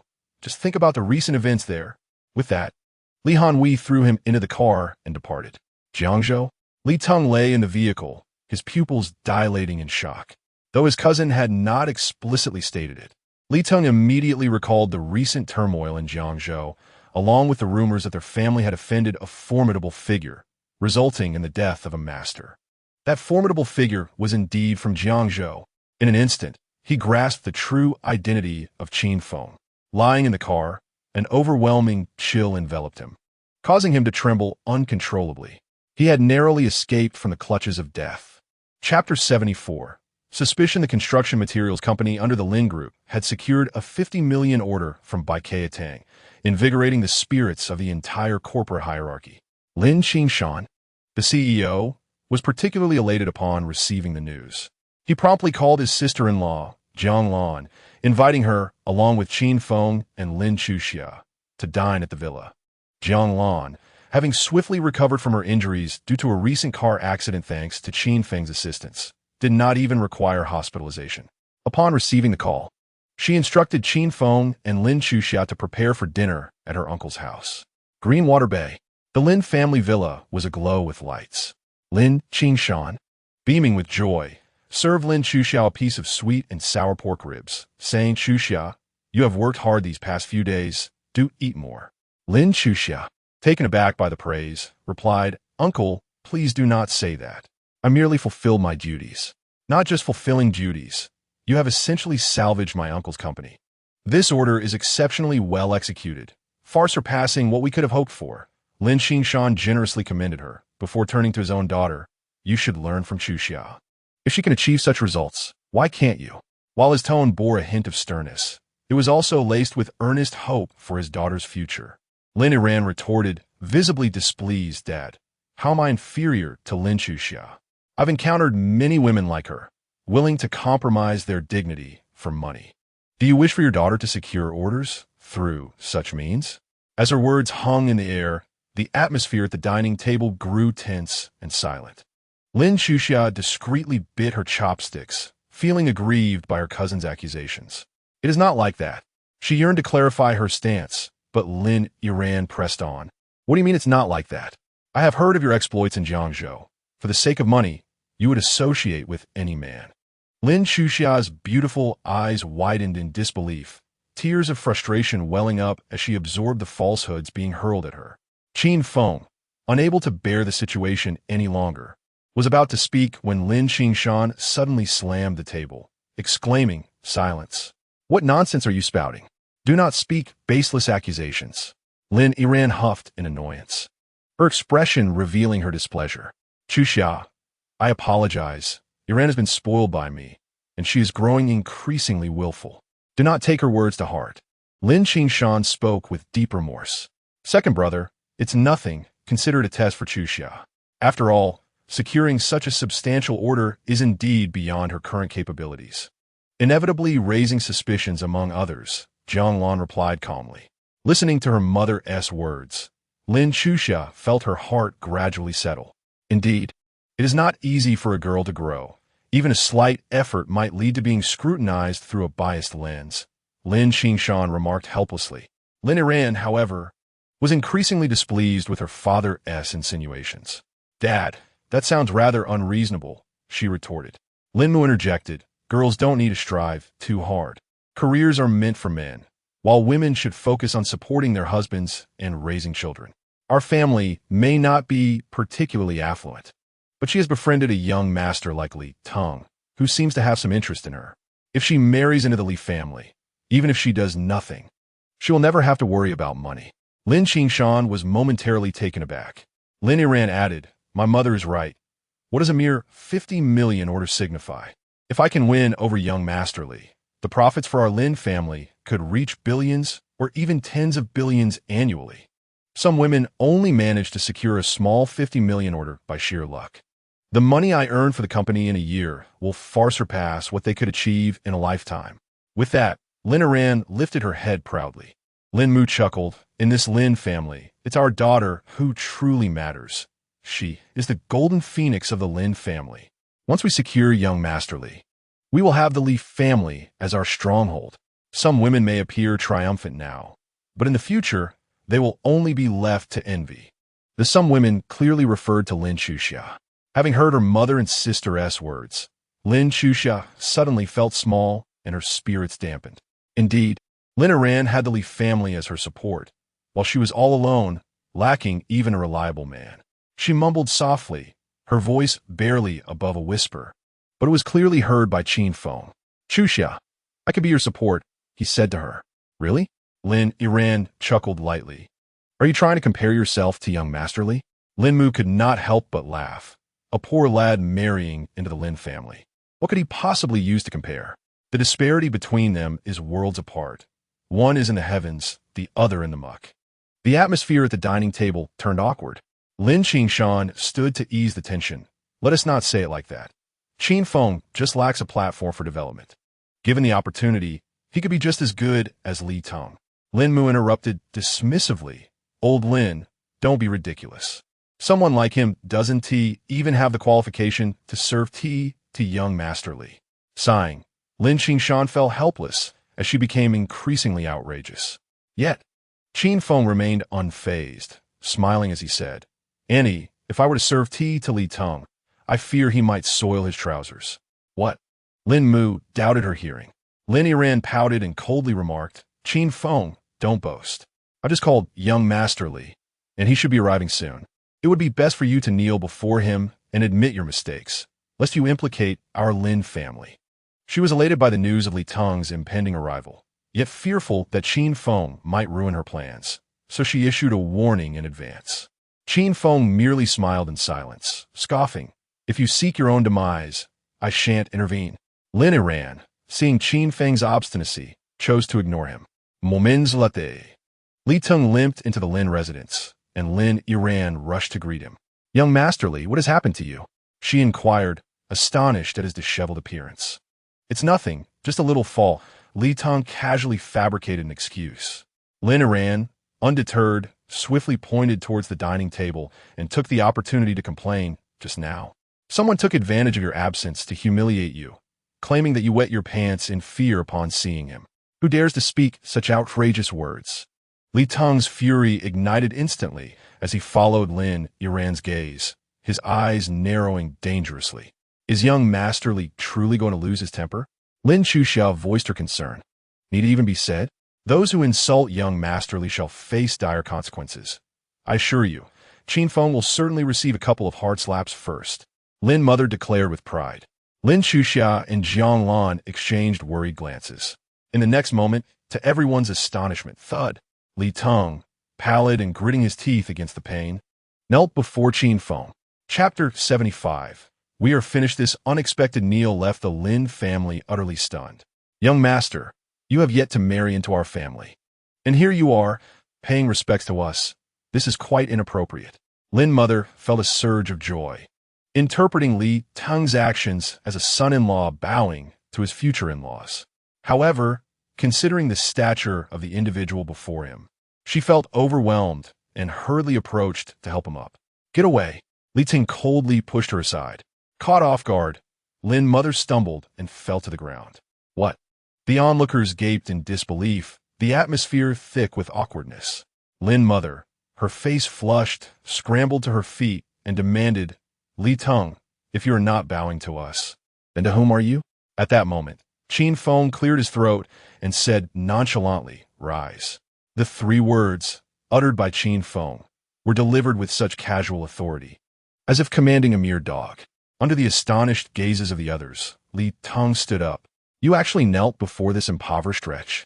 Lin Mother's eyes widened in disbelief, her anger boiling over. Lin Qingshan, Lin Yiran, and even Jiang Lan were equally incredulous. A scion of the prestigious Li family, albeit a collateral branch, with noble blood coursing through his veins, was debasing himself before a pauper.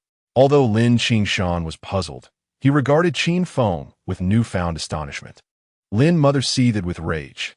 Lin Yiran was so incensed that she nearly ground her teeth to dust and furiously questioned Li Tong. Have you taken drugs? Losing your senses? Why do you grovel before Qin Feng like a mere servant? Li Tong shot her a cold glance and retorted, Are you all unaware of who Mr. Qin truly is? Lin Yiran, furiously incredulous, scoffed. Who is he? Isn't he merely a poor, unremarkable son-in-law, adopted by the Lin family, lacking both wealth and status?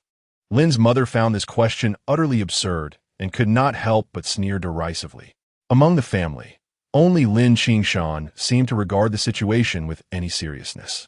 Curiosity about Qin Feng's identity compelled him to glance at the young man seated beside him, leading him to question Li Tong with perplexity.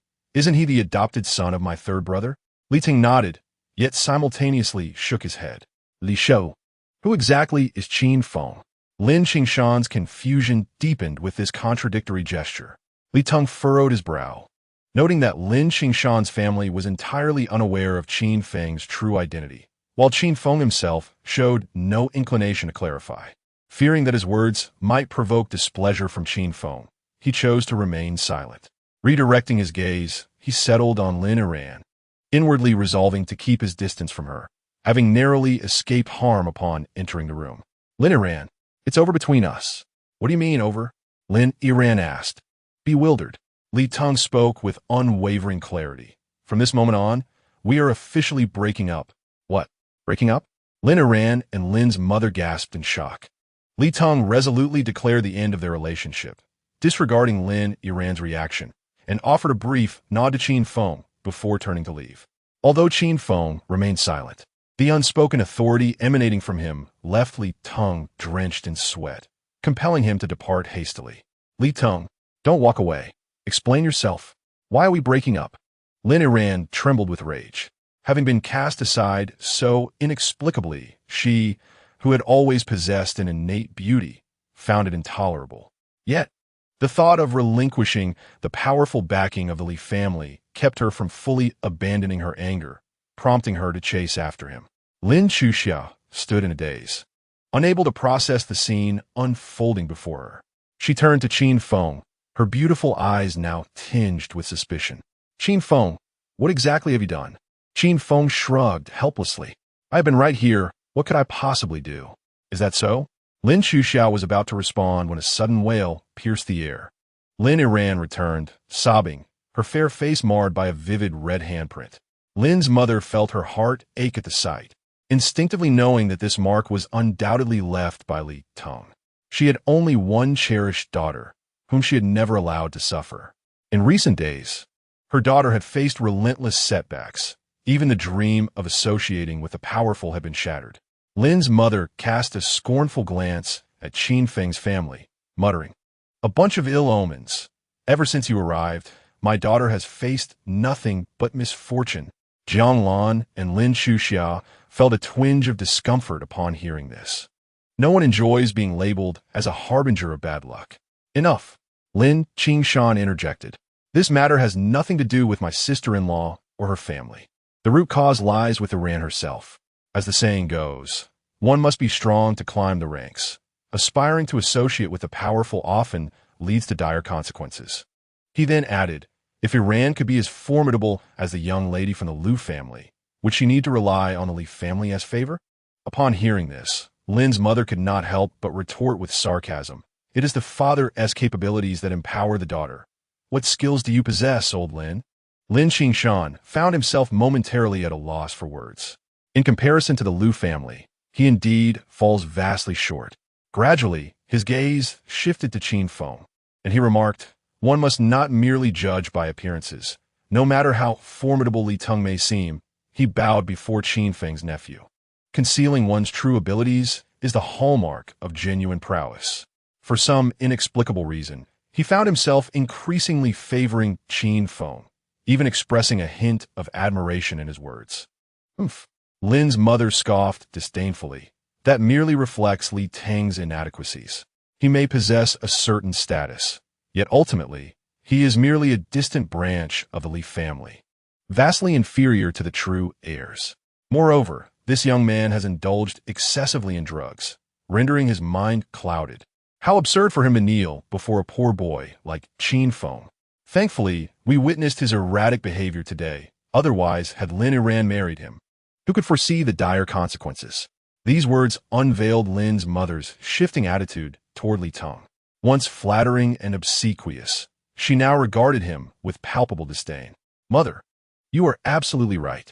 Lin Iran wiped away her tears and, through stifled sobs, declared, today, I have come to see Li Teng for who he truly is.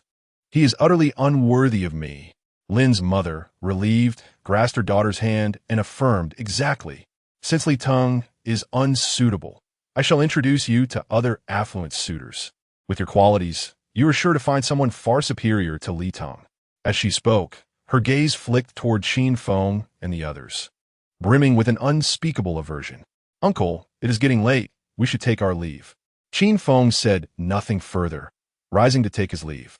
Lin Qingshan sighed helplessly, glancing at his wife and daughter, finding it unwise to retain them, and offered a gentle admonition, "Be careful on your journey home."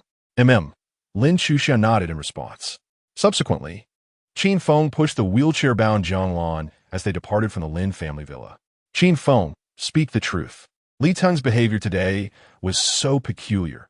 Did you secretly seek help from Lu Yinxue at the police station?" Lin Qingshan questioned on their way back. "Relying solely on a woman is hardly an achievement," she added. Qin Feng hesitated momentarily before responding leisurely. "You are overthinking. This matter has no connection to Lu Yinxue. If not for the assistance of the esteemed Miss Lu, would Li Teng have groveled before you?" Lin Qingshan remained unconvinced. Qin Feng shrugged helplessly. "I cannot say for certain. Perhaps Li Teng truly has lost his senses due to excessive drug use. By the way, it's best for you to keep your distance from him to avoid his erratic behavior, causing you harm." Lin Qingshan paused in surprise. Could it be that Li Teng truly was ill? "Qingshan, Qin Feng's words are meant for your benefit. Heed them," Jiang Lan interjected.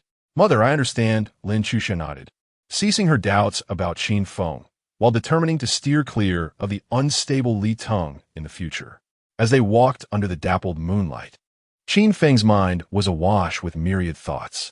It was not that he wished to withhold information from Qingshan. Rather, the path of vengeance remained unfinished, and the current circumstances were still intricate. Ahead lay a potential maelstrom, and it was best to keep Jiang Lan and Lin Qingshan out of its reach, allowing them to lead a tranquil and stable life for the time being. After all, some matters are safer for them to remain oblivious to. The following day, Qin Feng and Lin Qingshan commenced their employment at the building materials company, although the previous night had been marred by a disagreement with Lin's mother and daughter. It did not hinder their commitment to work. After all, it was their uncle, Lin Qingshan, who had graciously arranged for their positions.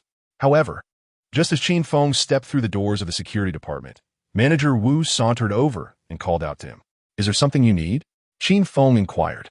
With his hands clasped behind his back, Manager Wu tilted his head, regarding Qin Feng with an air of superiority, and declared, "There is indeed something, a notice of your termination." Instantaneously, the employees of the security department gathered around, astonished. Qin Feng had only recently joined the company, and, as a relative of the Lin family, he was under the protection of the esteemed Lin Qingshan. Last time, when he had incurred damages exceeding 1 million on Li Teng's vehicle, it was Lin Qingshan who intervened on his behalf. How could he be dismissed so abruptly? What is the reason for this? Qin Feng asked calmly.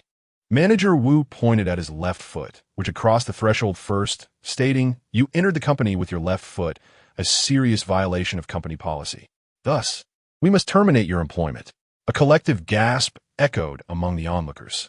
To be dismissed for entering with one's left foot seemed like a mere internet joke. Yet here it was manifesting in reality.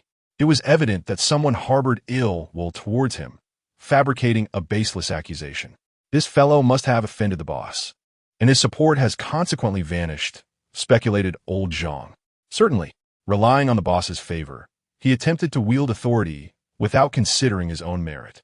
"Such a character deserves to be dismissed," chimed in another, eliciting a chorus of mockery from the security department staff. Upon hearing the absurd grounds for his termination, Qin Feng felt a wave of incredulity wash over him. He recognized that this was a deliberate act instigated by Lin Charan, a reflection of her pettiness, starkly contrasting her father-esque character. Coincidentally, Qin Feng had no desire to remain in the position and was uncertain about how to broach the subject with Lin Qingshan. Manager Wu's decision to dismiss him inadvertently aligned with his own wishes. "Then, farewell," Qin Feng said, unfazed, as he turned away with a smile.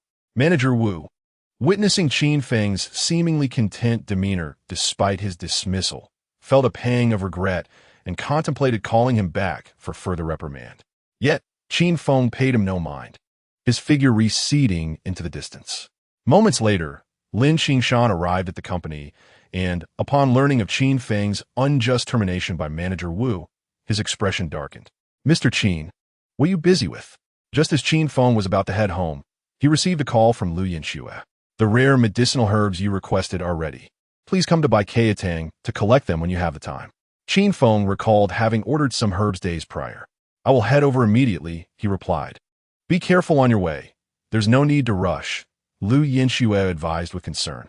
Qin Feng chuckled helplessly, ended the call, and proceeded directly to Baikatang.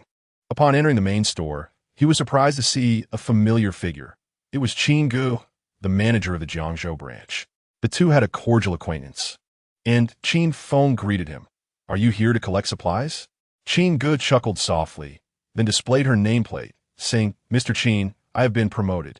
I am now the manager of the headquarters. The news of her promotion indeed took Qin Feng by surprise.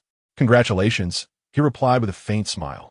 Perhaps it is thanks to you, Mr. Qin, that the young lady chose to elevate my position, Qin Gu remarked, her expression reflecting her own puzzlement regarding the promotion, which she speculated might be linked to Qin Feng. After all, he was the one who had brought in significant clientele. However, Qin Feng seemed indifferent to this notion. Qin Gu continued, I am in charge of your batch of medicinal herbs. They are in my office. Shall we go take a look? Certainly, Qin Feng nodded in agreement. Following Qin Gu to the manager's office, he observed the spacious and airy room, though its vastness rendered it somewhat desolate. The office conditions at the headquarters are indeed exceptional, he commented as he surveyed the surroundings. Indeed, but with such privileges come increased responsibilities. I find myself so busy that I hardly have time to slack off. Qin Gu lamented, seemingly struggling to adjust to her recent transfer. Qin Feng smiled wryly. Then his gaze fell upon a desk laden with rare medicinal herbs. After inspecting them one by one, he remarked, these herbs are all in good order. The Lu family's methods are truly remarkable. They managed to procure such a quantity of rare herbs within just 2 days. Of course, I personally went out to acquire these. Those who possessed these herbs, upon hearing the Lu family was in need, offered them without hesitation. This prestigious reputation is more effective than anything else, Qin Gu explained. Qin Feng was taken aback. He had not anticipated that these rare herbs were handled by Qin Gu herself. Although the Lu family was renowned in Jiangnan, it was no small feat for a young woman to gather so many herbs in such a short span of time. You have worked hard, Qin Feng said as he completed the handover, extending his hand in gratitude. Qin Gu graciously accepted the handshake, stating, no need for thanks. It is my honor to serve you, Mr. Qin. As Qin Feng held her delicate hand, he suddenly sensed something unusual. There was a fluctuation of true energy emanating from within Qin Gu. Was he mistaken? Doubting his perception, he focused his mind and attempted to probe her. However, his unspoken inquiry was met with a mysterious force that repelled and bounced back his spiritual energy. How peculiar, Qin Feng mused silently. To think that even his spiritual energy could be resisted. Mr. Qin, is there something on your mind? Qin Gu inquired, noticing his momentary pause with a hint of curiosity. Nothing at all, Qin Feng replied with a calm smile, releasing her soft hand. Nevertheless, as he regarded her, his expression subtly shifted. This woman, sharing his surname, was no ordinary individual. Her strength was truly unfathomable. Chapter 77. No more than 3 hours upon their first encounter, Qin Feng had not perceived anything unusual about Qin Gu. Yet, after their interaction, he realized she was far from an ordinary person. It was rare for someone to possess fluctuations of true energy. Especially during his attempt to probe her, he found that even his spiritual energy could be thwarted. The woman before him instantly captured Qin Feng's attention. Mr. Qin, now that the handover is complete, my task is fulfilled. However, the young lady would like to meet with you. Qin Gu seemed oblivious to Qin Feng's discreet observation of her and continued with her previous conversation. Very well, let's meet her. Qin Feng nodded in agreement. It was only fitting to greet her before taking the medicinal herbs. Inside Lu Yinxue's room, Qin Gu led Qin Feng in. Mr. Qin has arrived, she announced. Lu Yinxue, who was brewing tea, promptly invited Qin Feng to sit upon noticing his entrance. She then handed him a cup of fragrant tea and said to Qin Gu, you may go about your business. Qin Gu nodded and departed. As he watched Qin Ji's retreating figure, Qin Feng lifted the teacup but refrained from drinking. Instead, he quietly inquired, Are you aware of this person's background? Lu Yinxue was momentarily taken aback and replied, "Why do you ask?" With earnestness, Qin Feng responded, "I just noticed that she is not an ordinary individual. Her presence near you might harbor ulterior motives." A laugh escaped Lu Yinxue's lips at his words. "Why are you so suspicious?" "Rest assured, I am well aware of Qin Ji's background. It is not as you suspect." Qin Feng was slightly surprised. "You know, would you be willing to share?" Lu Yinxue shook her head. "No, that would intrude upon her privacy. Moreover, if you were to ask her, she would not disclose anything." At this, Qin Feng felt increasingly convinced of Qin Ji's extraordinary nature, especially since even the eldest daughter of the Lu family concealed her identity. She is indeed remarkable. Hence, I wish to glean some information from you. Mr. Qin, I too am quite exceptional. Why is it that you do not show me the same interest as you do for a mere shopkeeper? Lu Yinxue gazed at him with a hint of reproach. Seeing her expression, Qin Feng hastily sipped his tea to steady his nerves and said, "I appreciate your assistance in procuring the herbs. If there is nothing else, I shall take my leave." He set down the teacup and prepared to rise. "Wait a moment," Lu Yinxue called out. "Why the haste? Who said I had nothing to discuss with you?" "What is it?" Qin Feng asked. "Accompany me on a date." Lu Yinxue fixed her gaze on him intently. "That is out of the question," Qin Feng rejected outright. Lu Yinxue, however, was unperturbed, eyeing him as if she had already secured her victory. "If you accompany me on a date, I will reveal to you Qin Ji's background." "Very well." Upon hearing this condition, Qin Feng ceased his refusals but proposed a condition of his own. "I shall accompany you, but for no more than 3 hours." Lu Yinxue gasped in surprise. 3 hours? My goodness, how could you possibly endure that long? She cast a mischievous glance towards Qin Feng's lower half. Qin Feng felt at a loss for words. He quickly added another stipulation. "The outing is acceptable. Indulging in food and entertainment is fine, but nothing beyond that." Lu Yinxue raised an eyebrow playfully. "Are you truly afraid I might devour you?" "Fear not. I am not yet inclined to explore your specialties. The reason I request your company on this date is that my family has been incessantly pressuring me for marriage. It has become quite tiresome. Just pretend to be my boyfriend for an encounter with my family, and once that is accomplished, I shall divulge Qin Ji's secrets." Qin Feng was again at a loss for words. Using someone else's privacy as a bargaining chip is rather inappropriate, don't you think? Do you not enjoy hearing such tales? Indeed, Qin Feng had no further objections and acquiesced. "Very well, let us proceed. I shall assist you in your preparations." Lu Yinxue eagerly seized Qin Feng's hand and pulled him towards the door. "What preparations?" Qin Feng inquired. "At the very least, you should change that layer of skin. I recently saw a Gucci suit that would suit your physique perfectly and isn't too expensive," Lu Yinxue remarked. Qin Feng shook his head, replying, "No need. I am quite content as I am." He was indifferent to the cost. What mattered was that his current attire fit him well, and he had grown accustomed to it. Showing no inclination to change. "My family has discerning tastes. How can I appease them without a more respectable appearance?" Lu Yinxue said, her brow slightly furrowed. "It's all right. One should not judge solely by appearances, even if I may seem shabby in the eyes of others. Is it not true that a young lady like yourself has taken an interest in me? Who is interested in you?" "How annoying," Lu Yinxue retorted, her face flushing a deep crimson like a ripe apple. Qin Feng chuckled softly. "I was merely jesting. No need to take it to heart. Nevertheless, you have a point.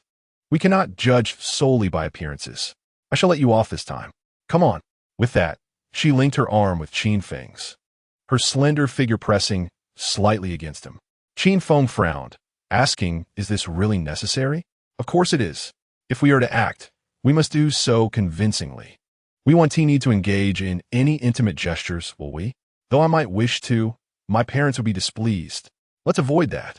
"No, I merely wish to remind you that this request is beyond mere frivolity. Should you insist, I will refuse," Qin Feng stated with meticulous seriousness. At the Lu family estate, nestled within the opulent villa district of Handu, such ancient and charming courtyards were a rarity. The estate spanned the size of 2 football fields, designed in a garden style. Bamboo groves provided shade. The small pond shimmered with ripples, and a melodious birdsong filled the air, embodying the understated luxury of a unique Jiangnan-style courtyard.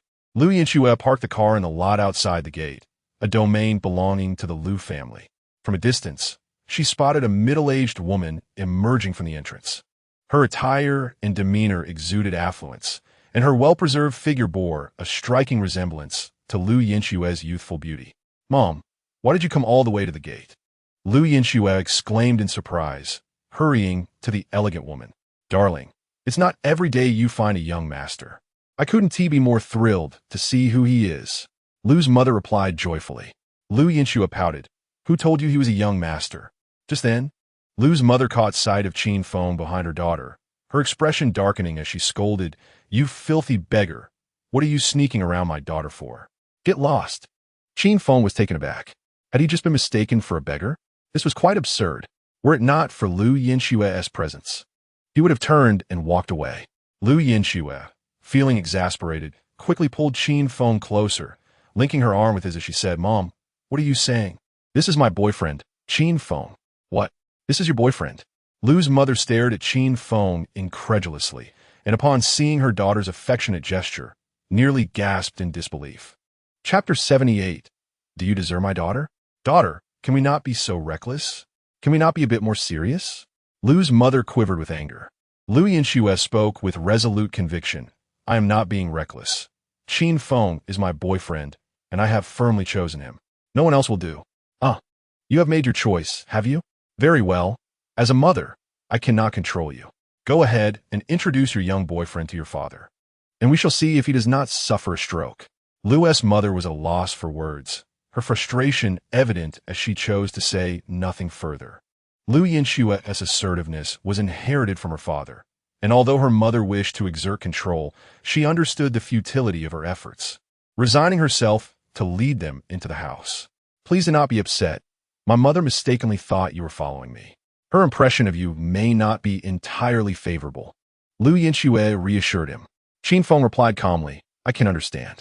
He perceived himself merely as a tool, aware that once 3 hours had elapsed, he would no longer be associated with the Lu family, thus deeming it unnecessary to delve too deeply into the matter.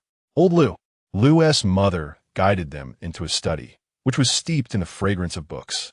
Qin Feng casually surveyed the room, noting not only the assortment of books and scholarly artifacts, but also numerous antiques, a mix of genuine and counterfeit. A middle-aged man stood at the table, diligently composing calligraphy. Upon hearing Lu's mother's voice, he lifted his head. His square face exuded an aura of authority befitting a man of high station. This man was none other than Lu Feng, the head of the Lu family. Upon seeing his daughter, Lu Yinxue, the formidable demeanor of Lu Feng dissipated, replaced by an expression of indulgence. "Shui, you have returned," Lu Feng exclaimed in a booming voice. However, Qin Feng detected something in his tone that made him furrow his brow slightly. At that moment, Lu Feng noticed him and inquired, "Who is this young man?" "Father, this is my boyfriend, Qin Feng." Lu Yinxue proudly introduced him to her father. Lu Feng scrutinized Qin Feng, noting his plain attire and the absence of any sign of wealth. Moreover, there was no prominent family named Qin in the entire Han capital, which led him to feel disappointment in his daughter's choice of boyfriend. "Please, have a seat," Lu Feng said coolly. Once Qin Feng was seated, Lu Feng directly queried, "Qin Feng, do you believe you are worthy of my daughter?" Upon hearing this question, Qin Feng responded with measured composure. "In what regard do you mean, uncle?" Lu's mother chuckled at this boldness. "You truly dare to compare? Tell me, how many people are in your family? What assets do you possess? What is your net worth?" Qin Feng replied candidly, "There are 3 people in my family, no assets to speak of, and I am uncertain of my worth." Lu Feng scoffed. "My family comprises hundreds, and our Baiketang medicinal group spans the entirety of Jiangnan province. Its assets are beyond measure. Do you think there is any basis for comparison?" Qin Feng remained silent. "My daughter holds a doctorate in traditional Chinese medicine. What is your educational background?" Lu Feng pressed on. Qin Feng continued his silence, unsure how to respond. He lacked a doctoral degree, yet his experience in medicine was certainly not inferior to that of a doctoral candidate in traditional Chinese medicine. Seeing that Qin Feng could not even muster a response, Lu Feng's expression darkened. He then glanced at his daughter and sighed. "You lack qualifications in every respect. Surely, You must possess some skill. Lu Yinxue nudged Qin Feng, urging him to speak. At her prompting, Qin Feng slowly replied, I excel in medicine, have a respectable proficiency in martial arts, and possess some knowledge of feng shui. Enough. What nonsense is this? Lu's mother interjected, cutting him off. That is indeed my area of expertise, Qin Feng affirmed. Mother Lu cast a disdainful glance at him before turning to Lu Feng. Old Lu, take a look at this boy. Lu Feng shook his head in disappointment. If he could master even one of those claims, it would indeed be remarkable. To rattle off so many is nothing but fabrication. Swear, it's not that I want to criticize you, but your boyfriend is truly disappointing. He is clearly an uneducated fool. Do not associate with him any longer. Lu Yinxue quickly interjected. Dad, Qin Feng is truly capable. Seeing his daughter so stubbornly oblivious, Lu Feng's expression darkened, and he felt a surge of anger rising within him. At that moment, Qin Feng unexpectedly spoke up. Uncle, it would be wise not to become agitated. Your liver condition has worsened, and should your temper flare, it could pose a grave threat to your life. It is best to seek treatment promptly. What? Upon hearing this, Lu Feng's last shred of goodwill towards Qin Feng evaporated, and he laughed in anger. You little rascal, are you cursing me? Mother Lu chimed in with disapproval. Stop spouting nonsense. Old Lu is perfectly healthy. Don't make wild claims just to prove your worth. The Lu family does not welcome such a charlatan. Leave at once. Though the elderly couple did not believe him. Every word Qin Feng uttered was met with steadfast conviction by Lu Yinxue. Her expression shifted as she realized her father's liver was indeed in trouble. Dad, when was the last time you had a checkup? Humph, I am in the prime of my life, perfectly healthy, and have no need for examinations. What is this nonsense? Girl, at this point, you still wish to defend this boy? Lu Feng said sternly. No, Dad. You should really listen to Qin Feng and go to the hospital for an examination. Lu Yinxue implored anxiously. With a loud clap of his hands on the table, Lu Feng bellowed. I do not need an examination. You will break up with this unreliable boy immediately. Your mother has already arranged a blind date for you, and you will meet him tomorrow.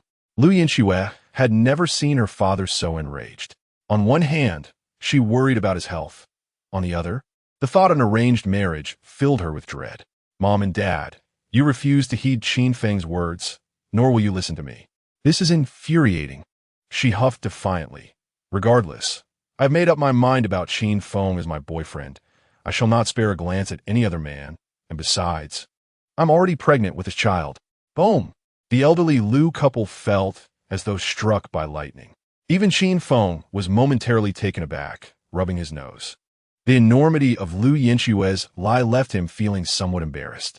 Fearing that the misunderstanding would escalate, he opened his mouth to explain. However, Lu Feng did not afford him the opportunity. With wide eyes filled with fury, he shouted, You unfilial daughter, and you, worthless scoundrel, get out of my sight this instant. Dad, I am not your dad. Lu Feng's voice turned cold as he bellowed, summoning the family steward and several martial artists to the doorway. Throw them out. Immediately. Right now. Lu Feng roared in anger, seeing her father so furious that he even summoned the family's martial artists to expel her and Qin Feng. Lu Yinxue dared not provoke him further. Qin Feng gently advised her, It is best not to provoke your father into a rage at this moment. Upon witnessing the situation, Lu Yinxue hastily departed with Qin Feng. This infuriates me. As he watched the two exit, Lu Feng's anger simmered, leaving him unable to find solace in either sitting or standing, his countenance dark and brooding as he paced restlessly. Suddenly, he clutched his waist and was seized by a violent cough, expelling a pool of fresh blood. Blood! Lu Mama's complexion shifted dramatically. Old Lu, you've coughed up blood. Chapter 79. Bring Qin Feng back instinctively. Lu Feng extended his hand to catch the blood, feeling its warmth, and upon lowering his gaze, he was confronted by a vivid crimson pool. Instantly, his face drained of color. I thought I was in good health. What could possibly be wrong? Despite overseeing a medicinal herb enterprise, Lu Feng possessed only a rudimentary understanding of medicine and hesitated to draw conclusions hastily. Quickly, he sat down heavily in a chair and instructed Lu Mama, Fetch Professor Hu Wanbang. Lu Mama, not daring to delay, promptly dialed the phone to summon Huan Bang, who was at Bai Kaitang. A few minutes later, Professor Hu arrived at the Lu residence, wasting no time as he immediately approached the patient. After a brief examination, he declared, "This is internal bleeding, quite serious. Which organ is affected?" Lu Feng gritted his teeth, demanding an answer. Further examination is necessary. Professor Hu opened his medical kit and reassured, "Old Lu, bear with it. Once I identify the root cause, I can treat you." With a furrowed brow, Lu Feng endured the discomfort. Meanwhile, Lu Mama, anxious, urged, "Please, be swift." Professor Hu did not hesitate. Internal bleeding is a critical condition that can be fatal without prompt treatment. After his assessment, he looked at Lu Feng, his expression suddenly paling. "Old Hu, have you discerned something? Speak up." Lu Mama pressed. Professor Hu's brow furrowed deeply, seeming reluctant to divulge the truth.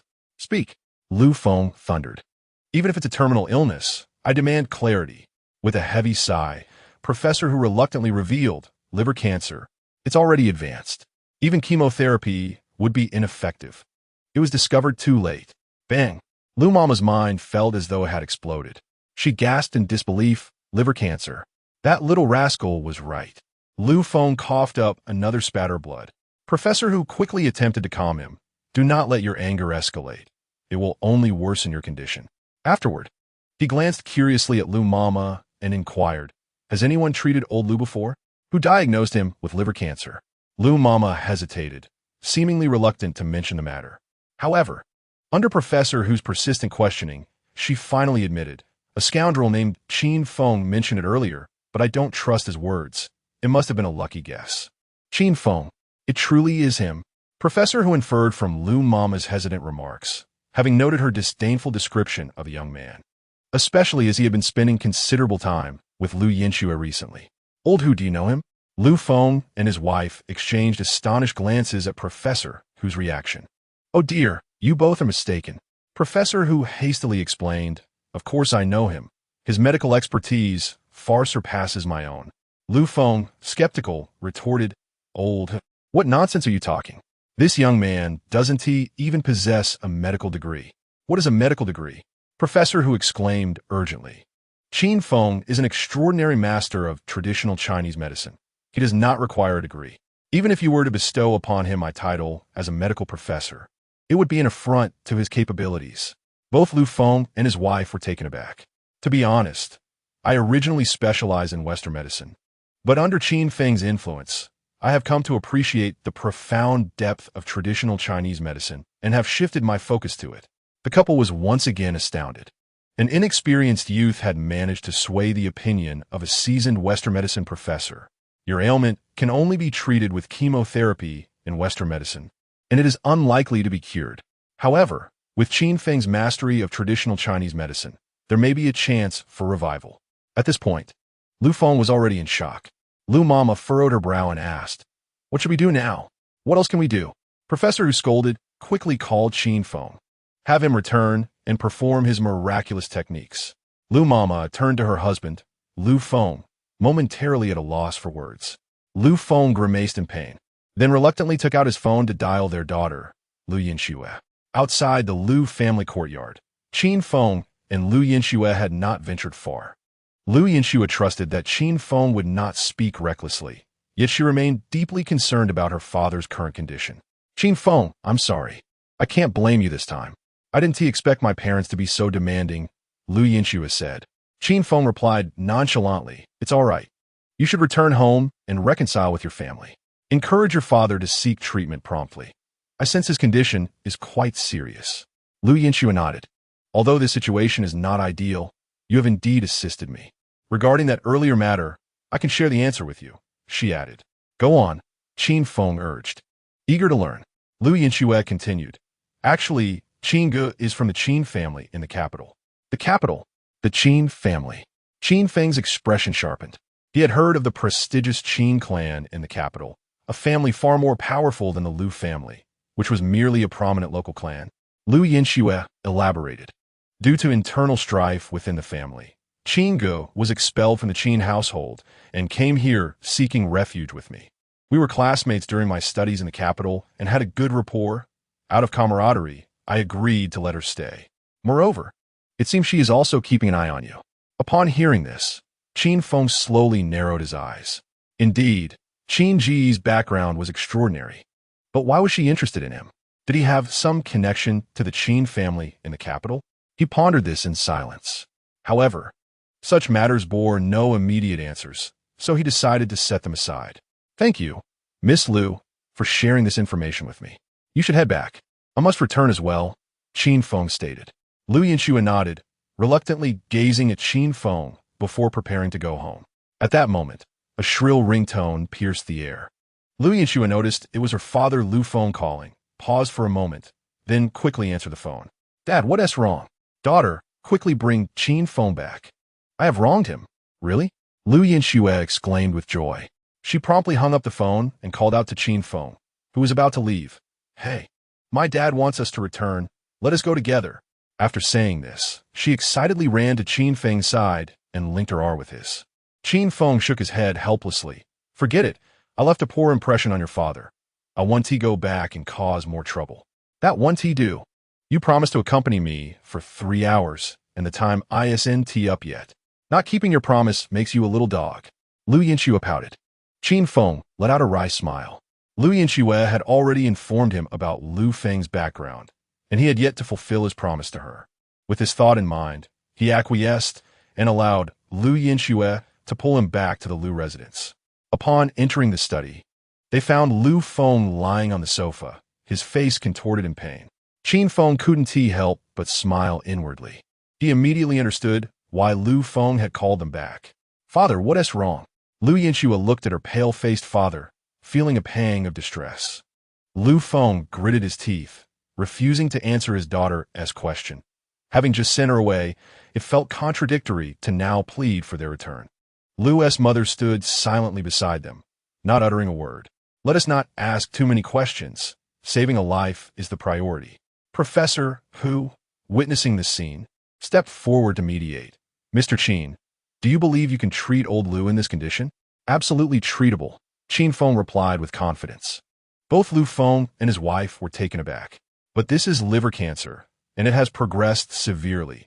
Even advanced medical technology struggles to keep up.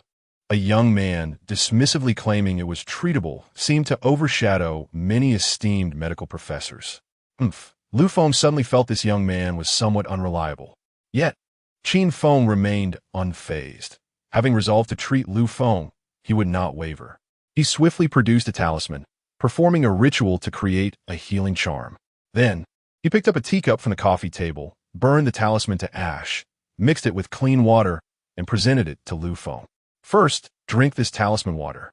Lu Feng furrowed his brow, looking incredulously at the cup of talisman water. Lu's mother questioned, this mystical nonsense can heal? Trust the capable, doubt the incapable. Old Lu, if you truly wish to heal, do not question Mr. Qin, Professor Hu advised. Fine, I'll drink it. Lu Feng gritted his teeth, determined that since he had chosen Qin Feng for treatment, he could no longer harbor doubts. He steeled himself and swallowed the cup of talisman water. That didn't seem to help, Lu Feng said, still in evident pain. Qin Feng smiled calmly and produced silver needles. What you just consumed was merely preparatory. The actual treatment begins now. As he spoke, he concentrated a surge of genuine energy into the silver needle and pierced it toward Lu Feng's acupoints. An intangible force accompanied the needle, penetrating the acupoints. Lu Feng gasped. So cold. As Qin Feng continued to administer the needles, he remarked, Uncle, your physique is indeed robust. You must have consumed quite a few nourishing medicinal herbs in your time. Hearing this, Lu Feng was astonished. How did you know?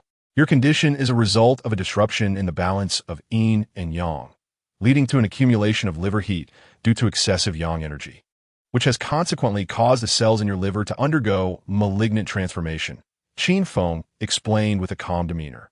Upon hearing this, both Lu Feng and his wife were taken aback, no matter how hard they tried to fathom it.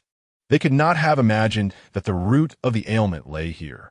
Professor Hu, upon hearing these words, felt as if enlightenment had struck him, promptly pulling out his notebook to jot down the insights. He then focused intently on Qin Feng's treatment process, fearing he might miss any detail. As Qin Feng administered the final needle, the talisman water that Lu Feng had previously consumed was instantaneously activated, sending a refreshing sensation coursing through his internal organs and radiating throughout his entire body, ultimately converging at the crown of his head. Lu Feng suddenly felt the excruciating pain in his liver dissipate, replaced by an unprecedented lightness in his body. "Old Lu, your complexion has returned to normal," Lu Mama exclaimed joyfully. "Does your liver still hurt?" "It doesn't hurt," Lu Feng replied, waving his hand. He then stood up, his entire being illuminated with vitality. Lu Mama gazed at Qin Feng in astonishment. "Have you truly cured, old Lu?" Qin Feng smiled gently. "Annie, if you're still concerned, you may have Professor who conduct another examination." With that, he approached the desk and began to write with a brush. Seeing her father's condition improve, Lu Mama eagerly insisted that Professor who check again. Shortly thereafter, the results of the examination confirmed that everything had returned to normal. While they had harbored doubts about Qin Feng's words, the validation from Professor who instilled unwavering confidence in them. Lu Yinxue, witnessing this scene, felt an exhilarating rush within. Not only had Qin Feng healed her father's affliction, but he had also substantiated his prowess. Overcome with excitement, she dashed towards Qin Feng, clenched her tiny fists, and exclaimed, "You are amazing." In a spontaneous gesture, she planted a kiss on Qin Feng's cheek. As Qin Feng felt the soft touch of her lips against his face, he was momentarily taken aback. Even after the kiss, a lingering coolness remained on his cheek. The scene did not escape the notice of Lu Feng and his wife, whose expressions suddenly shifted. "You have gone too far," Qin Feng murmured softly to Lu Yinxue. Fidgeting with the hem of her clothing, Lu Yinxue pouted, "I couldn't help myself." Qin Feng shook his head in exasperation. "However, your action has indeed breached our agreement." "Yes, what shall we do for violating the agreement?" Lu Yinxue replied with a mischievous smile. Taking a deep breath, Qin Feng slowly responded, "It will require additional compensation." Lu Yinxue stamped her foot in disappointment. "Old Lu," Lu Mama pulled Lu Feng aside, casting a glance at Qin Feng and Lu Yinxue. "Look at that impudent girl. So unreserved, it's infuriating." Clearing his throat, Lu Feng remarked, "Let us not dwell on that. Qin Feng has cured me. His medical expertise is indeed remarkable. Old Hu is right. He is an extraordinary practitioner of traditional Chinese medicine." Lu Mama shook her head. "An extraordinary practitioner is still just a practitioner. He can merely treat ailments. If our daughter were to marry him, what assistance could he offer to the vast Lu family enterprise? If anyone truly deserves her, it would be Master Li Han Hui from the Li family. I shall call him to visit you. You should consider it." Mother Lu stepped aside to make a phone call. Qin Feng approached, holding a prescription. "Uncle, although your chronic ailment has been alleviated, your body will likely become weak for a while and requires proper care. This is the prescription I've prepared. If you adhere to it for a month, you shall recover completely," he stated. Lu Feng accepted the prescription but did not rush to examine it, setting it aside for the moment. "Uncle, I must apologize on behalf of the misunderstanding earlier. Without you, I fear my illness would have been difficult to treat." Lu Feng expressed with gratitude. "There is no need for formality," Qin Feng replied with a serene smile. "Tell me, what reward do you desire? As long as it lies within my capacity, I shall gladly fulfill it," Lu Feng inquired with a smile. Before Qin Feng could respond, Lu Yinxue, brimming with anticipation, interjected, "Dad, he's my boyfriend.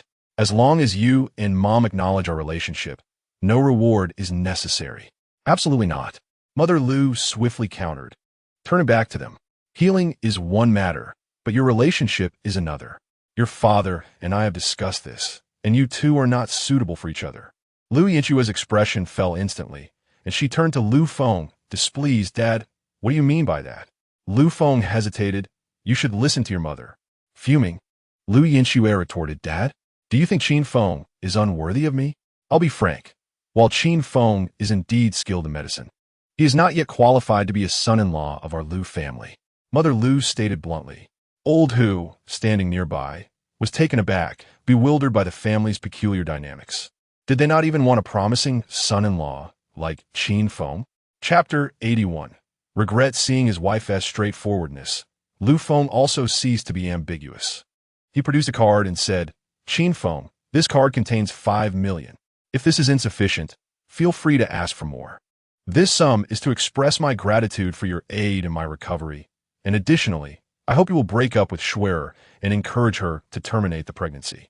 You two are, indeed, not well suited for one another."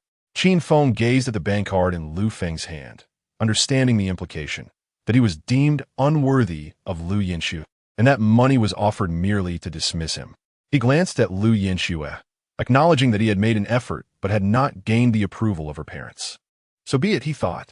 Qin Feng did not say anything further.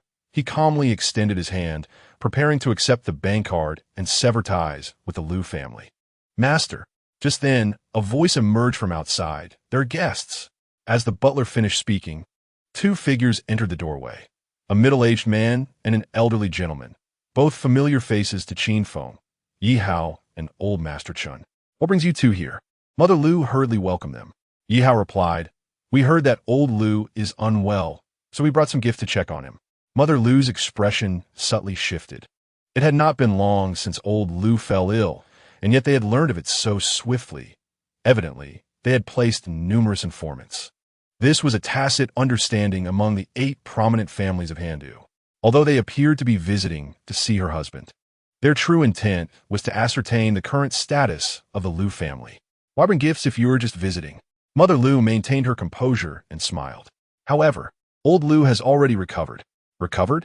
Yi Hao and old Master Chun exchanged glances, their expressions reflecting disbelief. Was their visit truly in vain? Was Lu Feng genuinely ill, or merely feigning sickness? Old Master Chun inquired with suspicion.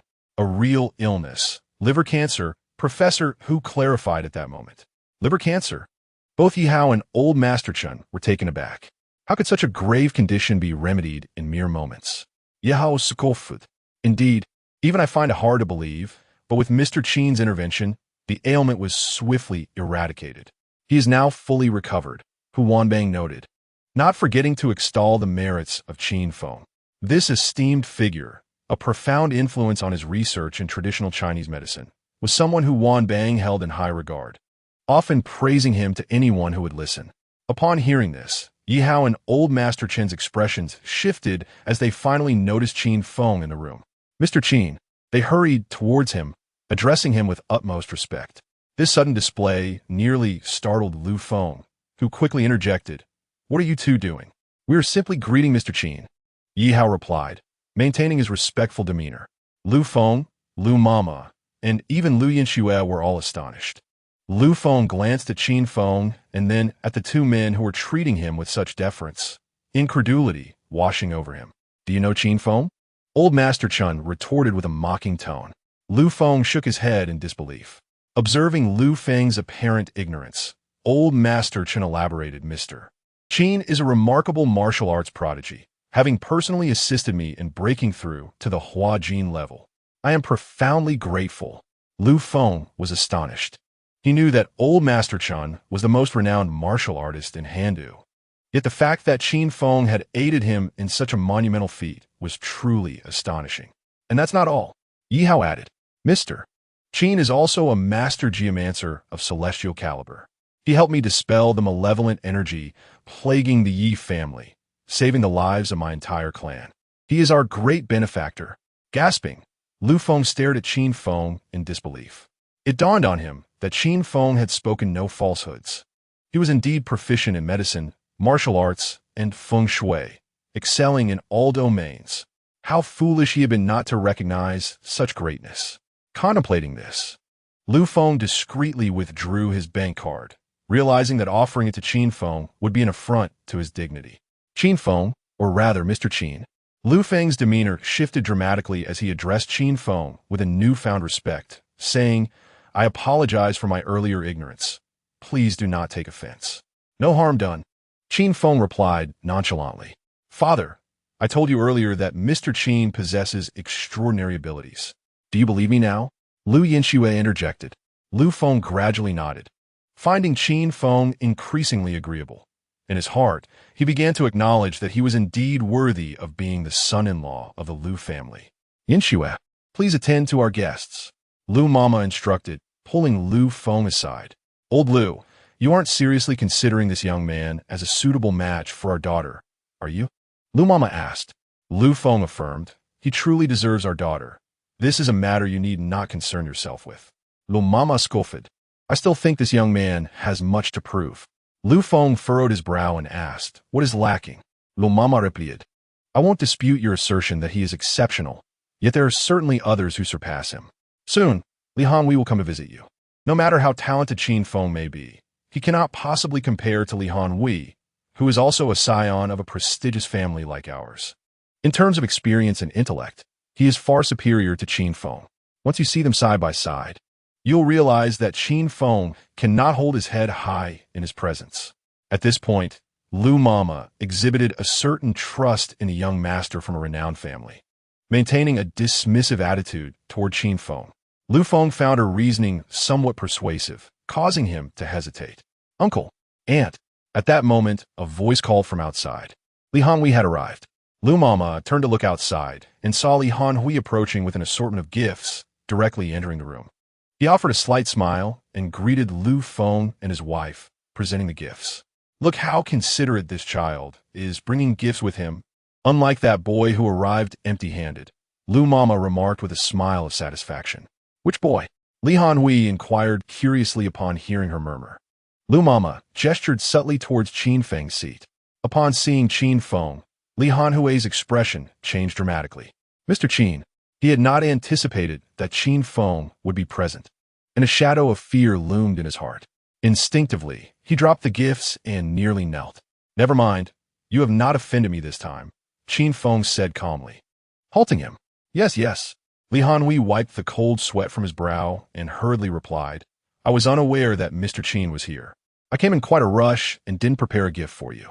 I will visit you again next time. Uncle, Aunt, I must take my leave.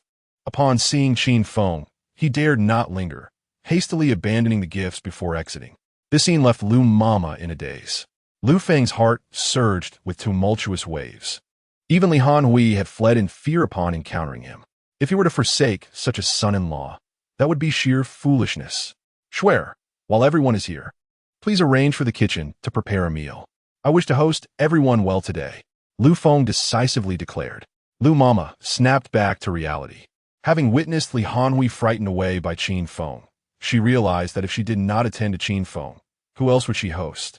It dawned on her, and her expression shifted in an instant as she smiled at Qin Feng, saying, Please have a seat. I will go prepare the meal. No need. Qin Feng glanced at the time, noting that 3 hours had elapsed. I have matters to attend to and must take my leave. With that, he departed without uttering another word, his demeanor somewhat aloof. Why has he left? Did we inadvertently offend him? Lu Feng, fearing the loss of this son-in-law, felt a twinge of anxiety at Qin Feng's coldness. He immediately gestured for his daughter to chase after him. Lu Yanxue understood the situation, realizing that if Qin Feng wished to leave, she could not stop him, and she shook her head helplessly. Witnessing this exchange, Lu Mama's heart tightened in distress. They had driven away such an outstanding son-in-law, and now it was too late for regret. Some rejoice while others lament. Witnessing this scene, Old Qin couldn't help but chuckle inwardly. The Lu family seemed oblivious to the opportunity at hand. It was as if they were leaving it wide open for me. My Qin family must seize this chance. I must diligently facilitate a match between my granddaughter and Qin Feng. In doing so, I could draw this true dragon into the Qin family. Qin Feng's apparent indifference towards the Lu family was not due to disdain, but rather a matter of circumstance. He merely engaged in a charade. If he were to genuinely become a son-in-law of the Lu family, he would be at a loss for what to do. Even in his hasty departure, he inadvertently assisted Lu Yanxue. Ding-ling-ling. As Qin Feng was on his way home, a jarring ringtone suddenly pierced the air. It was a call from Lin Chuxia. Qin Feng answered, Chuxia, what is it? On the other end, Lin Chuxia was silent, only sobbing uncontrollably. Qin Feng had never seen her cry with such despair. His heart ached with concern, prompting him to rush out in search of Lin Chuxia. Chapter 82. Boss Long. Upon returning to the city, Qin Feng was unaware of Lin Chuxia's whereabouts and felt an overwhelming sense of urgency. He shouted, Where are you? Tell me. Lin Chuxia startled by his outburst, finally managed to stammer, "Wanqing Building. Wait for me," knowing the location. Qin Feng hung up and made a beeline for Wanqing Building. This commercial office tower stood impressively tall, housing numerous companies, including several well-known enterprises that occupied most of the office space. Upon his arrival, he spotted Lin Chuxia in a distant corner at the base of the building, crouched down and weeping. "Chuxia." Qin Feng approached her and gently tapped her shoulder. Upon hearing his voice, Lin Chuxia looked up, her tear-streaked face and reddened eyes evoking deep sympathy. Qin Feng retrieved a pack of tissues from his pocket and tenderly wiped away her tears before inquiring about the situation. Lin Chuxia hesitated to speak, and anticipating her reluctance, Qin Feng feigned a phone call to Jiang Lan, intending to relay the matter to her. This prompted Lin Chuxia to finally open up. "I received instructions from Lin Iran to meet with Boss Long regarding a potential collaboration. I thought it might be a promising opportunity, but to my dismay, as soon as he saw me, he lewdly suggested that if we were to discuss business, I must first spend the night with him." Qin Feng could no longer contain his anger upon hearing this. Business is business. If one is not interested in collaboration, they should speak plainly. What did it mean to coerce someone into bed from the outset? Lin Chuxia continued, "I rejected his advances. Yet he berated me for pretending to be pure, calling me a mere streetwalker. Do you understand? I could tolerate those insults. But when he claimed that my family runs a brothel, I had never been so humiliated." Boom! Qin Feng's fury surged to its peak. That Boss Long had gone too far in humiliating her family. This had thoroughly crossed the line of Qin Feng's patience. "Wait here," he said coldly, striding toward the office building. Lin Chuxia quickly grabbed his arm. "Are you planning to confront Boss Long?" "Qin Feng, do not leave. No matter how much suffering I endure, I can bear it, but that Boss Long is not to be trifled with. He could leave you severely injured. Do you understand? Ever since your return, Mother has often smiled. If anything were to happen to you, she would be heartbroken." Qin Feng was momentarily taken aback, the words piercing his heart. After a brief pause, he couldn't help but let out a cold laugh. "That Boss Long deserves to be punished. I have returned precisely to ensure that you no longer suffer. Not even the slightest injustice shall be tolerated. Wait for me here. In 3 minutes, I shall summon Boss Long to kneel and apologize to you." With that, Qin Feng stormed towards the security building. At the entrance, a security guard blocked his path, demanding, "What do you want?" Qin Feng replied, icily, "I am here to see Boss Long." The guard scoffed dismissively, "See Boss Long? A third of this office building belongs to his company, and I am one of his subordinates. If you wish to meet him, you need an appointment. If you are looking for trouble, I advise you to get lost before I have to deal with you." Sensing the hostility emanating from Qin Feng, the guard's demeanor was far from friendly. "Fine, I shall oblige." Qin Feng replied in a low voice, and with a swift kick, a resounding thud echoed as the guard was sent flying several meters, crashing to the ground, unconscious. Where did this wild brat come from, daring to lay hands on one of Brother Long's men? With a clatter, the other security guards quickly mobilized, each one a robust figure. While they claimed to be the building's security, most were actually henchmen under Brother Long's command, known for their ferocity in a brawl. "I seek only Boss Long. I have no quarrel with you. If you wish to avoid being unintentionally harmed, I suggest you step aside." As Qin Feng advanced, he cast a cold glance at the dozen or so guards converging on him. How audacious! This is Brother Long's territory. No young upstart can run amok here. Brothers, cripple his arms and legs and throw him out. A group of guards lunged at him. These men were seasoned fighters, more formidable than ordinary security personnel, and with their presence, no one dared to stir trouble. However, today they had encountered a formidable adversary. Seeing that the guards could not be dissuaded, Qin Feng ceased any further dialogue. His aura coalesced, filling the hall with an icy, murderous intent.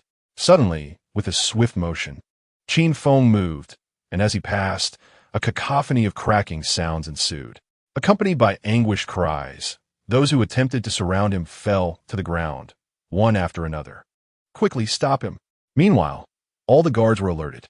In an instant, 50 or 60 strong men surged forth, attempting to block Qin Feng's path. Yet at that moment, he resembled a lion charging into a flock of sheep, unstoppable as the guards were struck with terror. Bang! At that moment, a room on the upper floor of the office building was abruptly breached from the outside. A security guard stumbled in, shouting, "Brother Long, run! A powerful martial artist has set his sights on you." Sitting casually at his desk, smoking a cigarette, Boss Long snorted disdainfully. What nonsense! No matter how formidable this so-called martial artist is, he will have to lie prostrate before me. Suddenly, Boss Long inhaled sharply, unable to suppress a shiver. The temperature in the room plummeted to freezing, extinguishing even the cigarette in his mouth.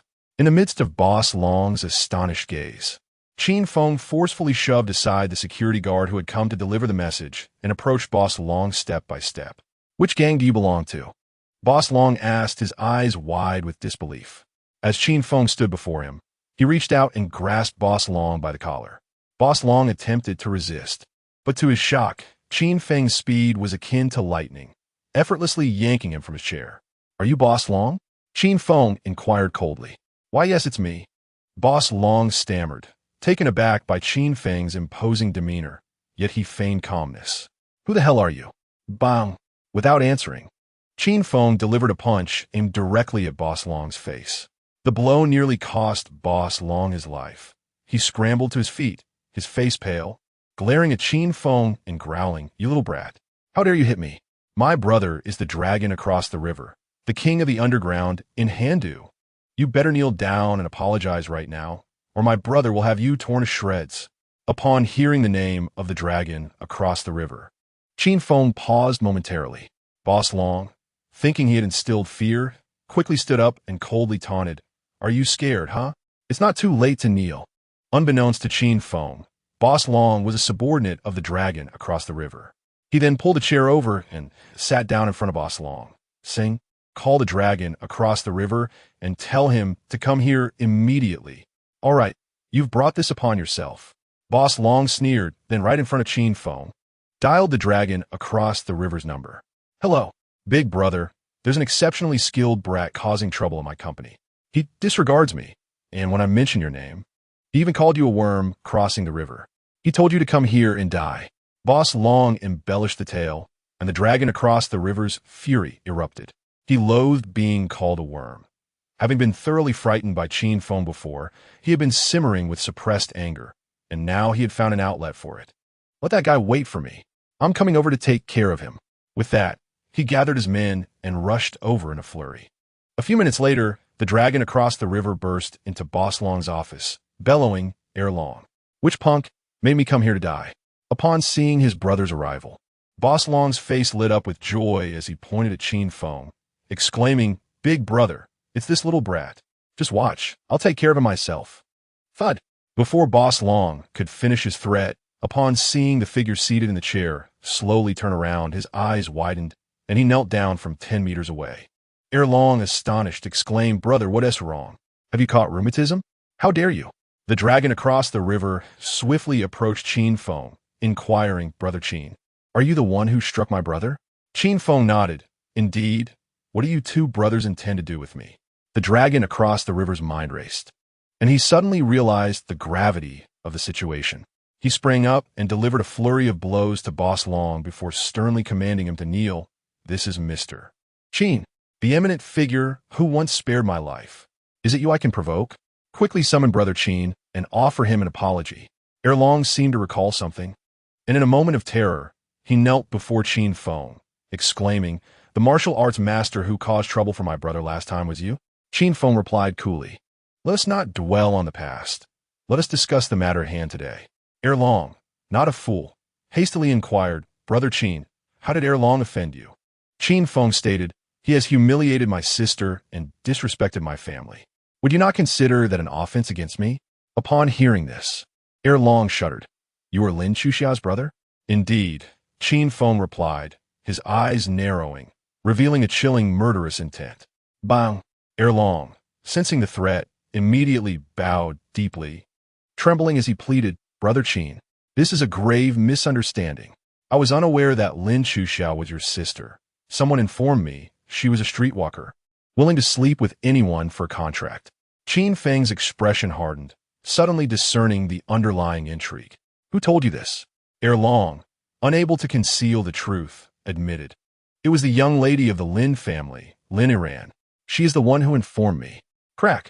As Erlong's words fell, Qin Feng crushed the table with his grip. Lin Iran. Hiss. Erlong, witnessing this, gasped and quickly said, Brother Qin, I recognize my error. I shall go and prostrate myself before Miss Lin to apologize. Will that suffice? Qin Feng nodded. She is downstairs. Whether she forgives you depends on your attitude. Understood. I shall earnestly seek Miss Lin's forgiveness. At the entrance of Wanqing building, Lin Iran's Maserati came to a halt. She had come to assess the situation, likely believing Lin Chuxia had already pleased Boss Long. Next would be the signing of the contract. This time, it was not Lin Chuxia who would sign, but rather Lin Iran herself. To her, Lin Chuxia was merely a tool, a pawn in her game. Oh!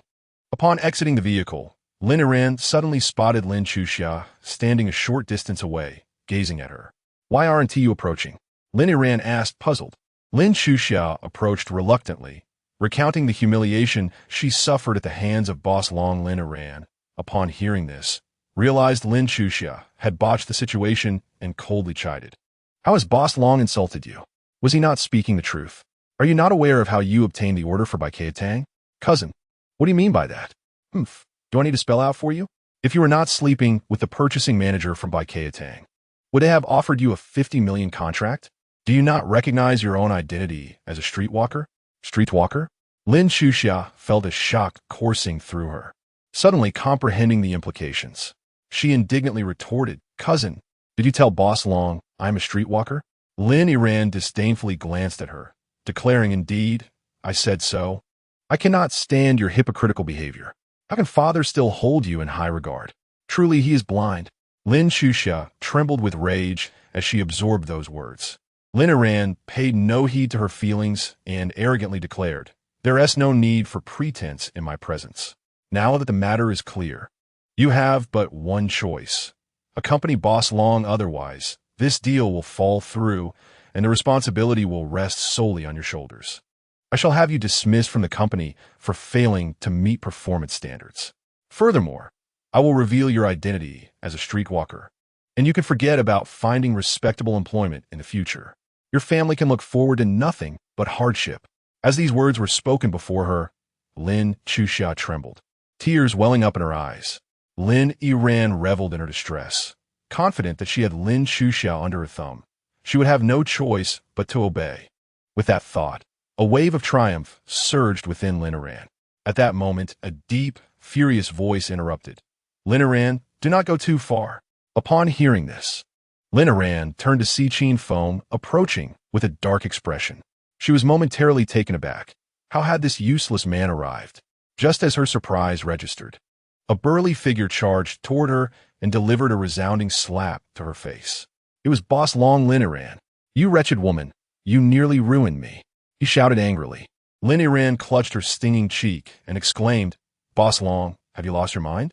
Ignoring her, Boss Long knelt before Lin Chuxia, bowing deeply and knocking his head on the ground. When he lifted his head, his forehead was already stained with blood, but he seemed unfazed. Miss Lin, the things I said were all at Lin Iran's behest.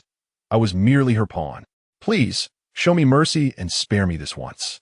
If you refuse to forgive me, I will continue to bow until you do. Lin Chuxia, witnessing the once arrogant Boss Long now begging for her forgiveness, was taken aback. It was indeed Lin Iran who had orchestrated this, yet she felt overwhelmed by the sight of a powerful man kneeling before her in apology. I forgive you. Please stop bowing. Lin Chuxia quickly urged. Instantly relieved, Boss Long sprang to his feet and thanked her.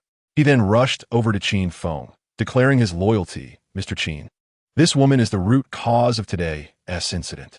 Keeping her around is a disaster. I intend to toss her into the river to feed the fish. What do you think? Lin Iran's face turned ashen with fear. Chapter 84. An invitation from old Qin. Lin Iran understood Boss Long's background. He was a brother of the infamous overlord, both notorious figures in the underworld, and taking a life was an easy feat for them. Boss Long, I am the eldest daughter of the Lin family. You cannot treat me this way.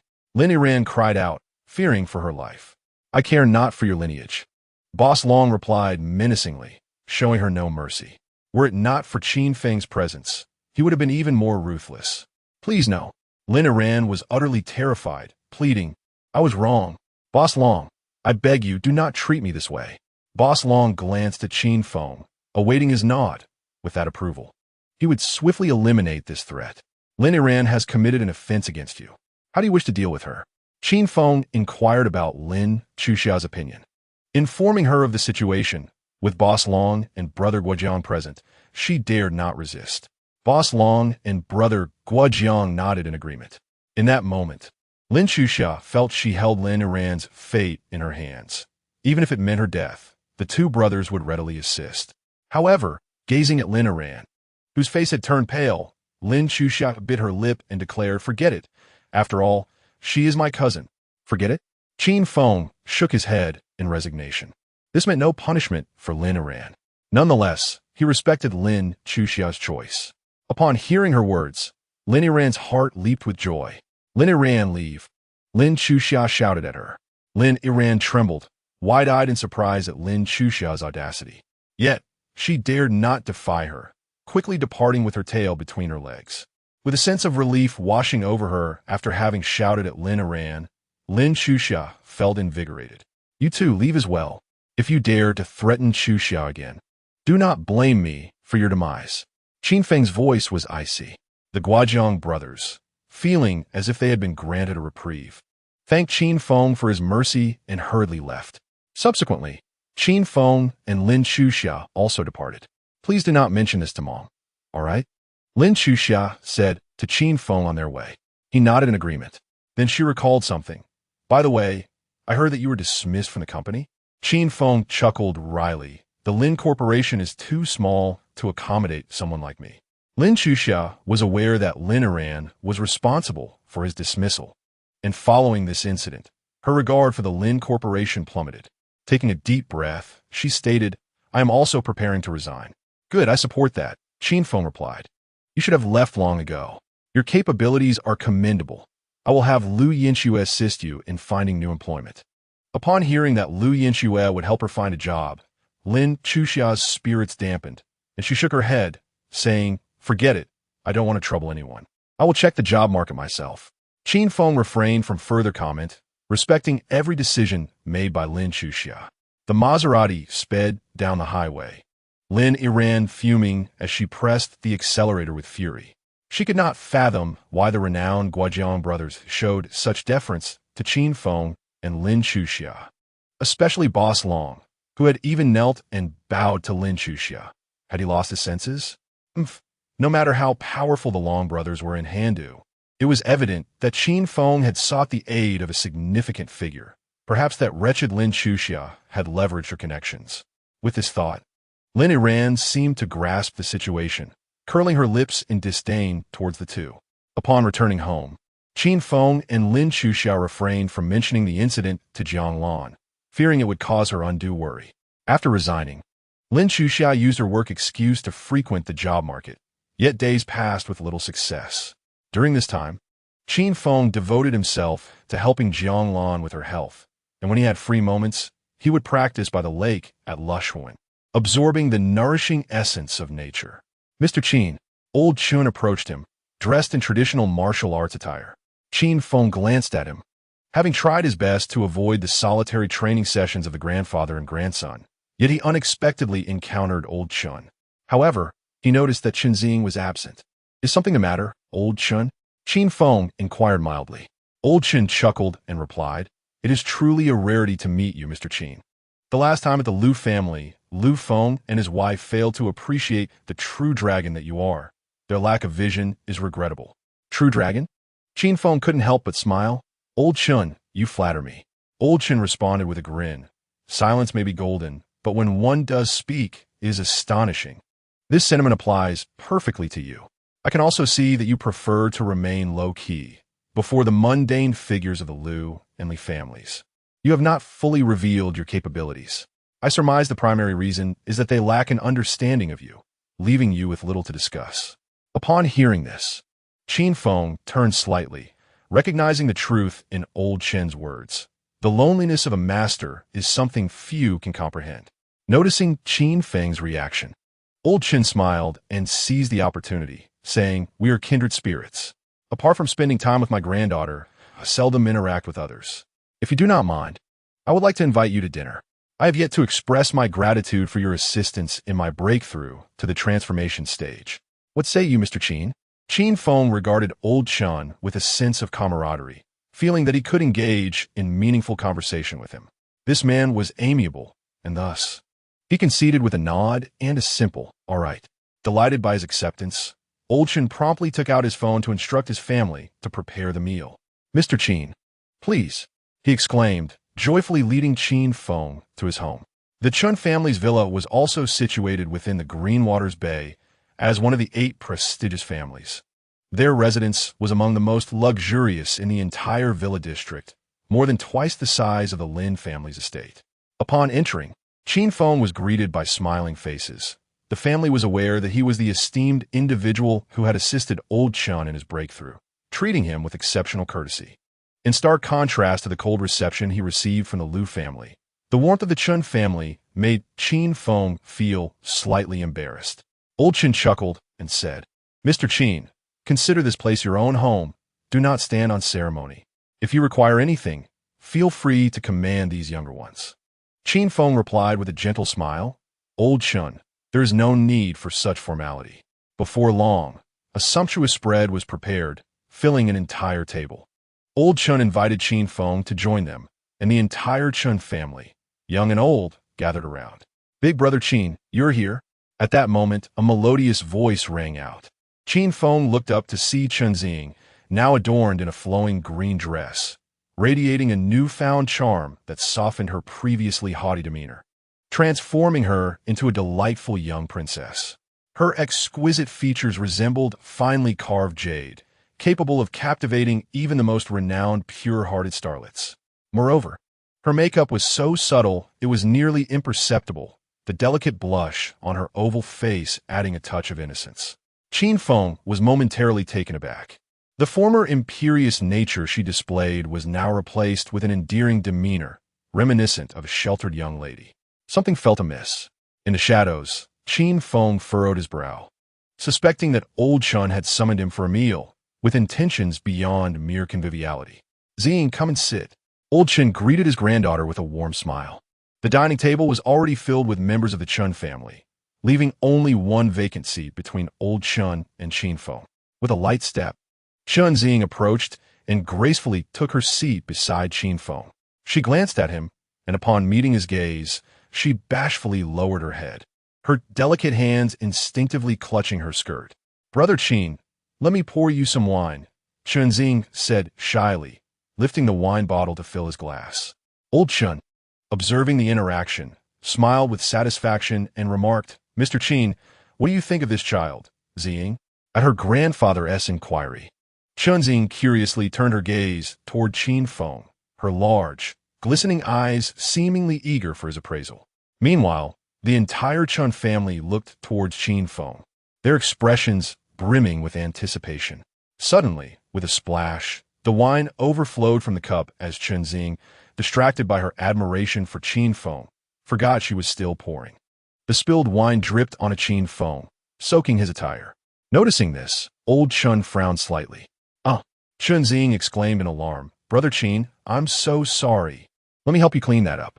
She quickly removed a handkerchief from her wrist and began to dab at Qin Feng's damp trousers, her delicate fingers inadvertently brushing against a sensitive area.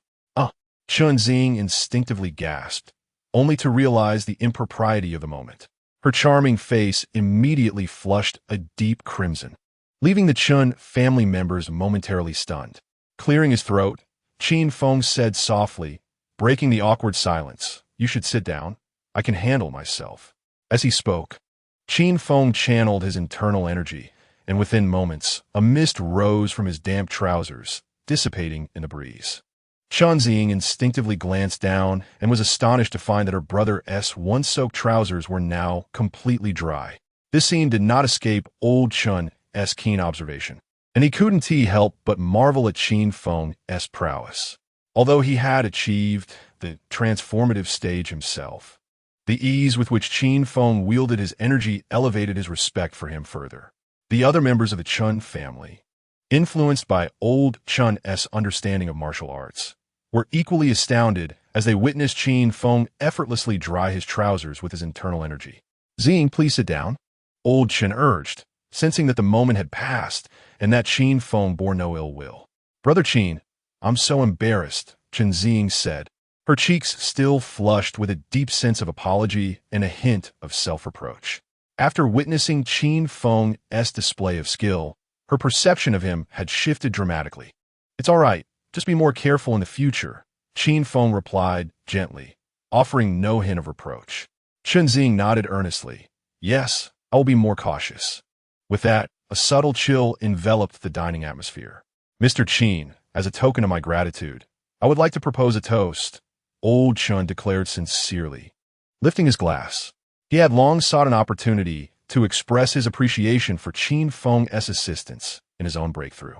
However, Qin Feng remained still, casting a glance at the unusually obedient Qin Zing today, and then turning his attention to old Qin. He remarked, "There is no rush to drink this cup of wine, for the matter of assisting you is trivial. Moreover, you must candidly inform me, aside from expressing gratitude, what other intentions do you have in inviting me to dinner? I'm not one to beat around the bush." Old Qin, with an awkward smile, replied, "I have been rather presumptuous.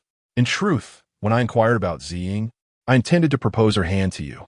Upon hearing this, Qin Feng touched his nose, realizing that his earlier intuition was indeed correct. Old Qin's motives extended beyond mere hospitality. "Mr. Qin, Zing is a remarkable girl. Marrying her would not be a loss for you," old Qin continued, now speaking openly and without reservation. "The members of the Liu family may not recognize your true worth, but I do. To speak candidly, I am currently nurturing Zing as an heir. She is exceptionally gifted and will one day inherit the Qin family's legacy. By becoming a son-in-law of the Qin family, no one will dare to underestimate you. I wholeheartedly support this notion," a middle-aged man at the table proclaimed boldly. "Mr. Qin and Ziying are perfectly matched and will undoubtedly lead the Qin family to greatness." Though Qin Feng was initially unaware of his identity, the man's words signified an acknowledgement of his standing. "However, Mr. Qin, you need not harbor excessive concerns. Once Ying inherits the Qin family's enterprise as her partner, you shall naturally wield power within the Qin family. Even if our child bears your surname, I would have no objections," old Qin continued. "If such sentiments were to be made public, it would undoubtedly astonish many. The Qin family, one of the 8 esteemed families, would be offering their granddaughter to Qin Feng, effectively bestowing the entire family upon him." Qin Feng was momentarily taken aback, looking at old Qin. "Is this truly your belief?" Old Qin laughed heartily. "Indeed, I am fully aware that I would willingly entrust the Qin family to you, for only in this manner can the Qin family thrive and reach greater heights." Upon hearing this, a significant portion of the Qin family struggled to comprehend the rationale behind such a decision. Yet, Qin Feng could not help but acknowledge old Qin's astuteness. He was indeed thinking long-term, understanding that entrusting the Qin family to him would ensure its prosperity for generations to come. "But Mr. Qin, are you still hesitant? Our Qin family is not inferior to the Liu family. Those 2 mediocre individuals from the Liu family know nothing. Furthermore, my granddaughter Zing is in no way inferior to that Liu Yinxue." Qin Feng furrowed his brow. The excellence of Liu Yinxue was evident, and while Qin Zing, at a young age, exhibited signs of mastery, her merits could indeed rival those of Liu Yinxue. The conditions offered by the Qin family for him to become their son-in-law would be difficult for any other man to refuse. Who could resist such temptation? Yet, Qin Feng outright declined. "Old Qin, I appreciate your family's goodwill, but my wife and child have barely been laid to rest, and my vendetta remains unavenged. Matters of the heart are not to be considered at this time." Qin Feng spoke slowly. Upon hearing this, both old Qin and Qin Zing could not help but feel their expressions darken. The multitude awaiting Qin Feng's entrance into the Qin family also experienced an unprecedented sense of disappointment, yet there was nothing they could do. After all, Qin Feng bears a profound grudge against the extermination of his family. They cannot impose their will upon him. The atmosphere in the room swiftly turned somber. "Elder Qin, Miss Ziying, I have come to see you." At that moment, A voice suddenly echoed from outside the door. Chapter 86. Young Master Gao. As the voice resonated, a tall and robust young man entered, exuding an air of confidence and vigor as he walked. He held a beautifully crafted gift box in his hands and, in just a few strides, approached the gathering. Young Master Gao, you've arrived just in time. We were in the midst of dining. Please join us. Upon seeing this young man, a member of the Qin family vacated his seat to invite him to sit, indicating his distinguished status. This man was none other than Gao Xiang, the young master of the Gao family, ranked third among the 8 great families. Brother Xiang, thank you. Gao Xiang smiled, unreservedly taking a seat as if he were returning to his own home. Just as he was about to greet Elder Qin, his gaze abruptly fell upon Qin Xing, who was seated beside him, and his eyes widened with admiration. Xing, you look stunning today. Qin Xing paid him little heed, her demeanor towards this young Master Gao being somewhat aloof. Gao Xiang was her suitor and had made his affections known on multiple occasions. After being rebuffed, he frequented the Qin residence under the pretense of visiting Elder Qin, all the while seeking to ingratiate himself with the family in hopes of winning Qin Xing's heart. His arrival was met with eager offers of seating, showcasing his influence within the Qin household. Elder Qin, being a sagacious man, had long perceived the young man's intentions but chose not to confront him directly, given his notable status. However, today felt different. Hello, Elder Qin, Gao Xiang greeted, noticing Qin Xing's indifference. Ah, yes, Elder Qin replied coolly, narrowing his eyes slightly. Gao Xiang, you've visited the Qin family numerous times. Is there something you wish to discuss? Speak freely, and I shall take the lead on this matter today. Gao Xiang was momentarily taken aback by Elder Qin's tone, which seemed to suggest he was about to unveil the truth. He then cheerfully responded, Elder, you are truly perceptive. I knew I couldn't conceal anything from your keen eyes. In truth, I have come not only to pay my respects but also to see Xing because I have developed a deep fondness for her. Furthermore, my father has expressed that if I cannot bring a remarkable girl like Xing into the Gao family, I shall not be welcomed home. Elder Qin smiled at this remark. Gao Xiang may appear to be a brawny youth, yet no heir from the 8 great families is truly naive. His apparent bluntness is laced with cunning. His flattery towards both Elder Qin and Qin Xing was subtle yet effective, and under normal circumstances, Elder Qin would have found it quite agreeable. However, today was different. Looking at Gao Xiang, Elder Qin slowly remarked, while I appreciate your father's affections towards Xing, I regret to inform you that I cannot advocate for you in this matter today. Gao Xiang's expression shifted slightly as he inquired, Elder Qin, could you clarify your stance?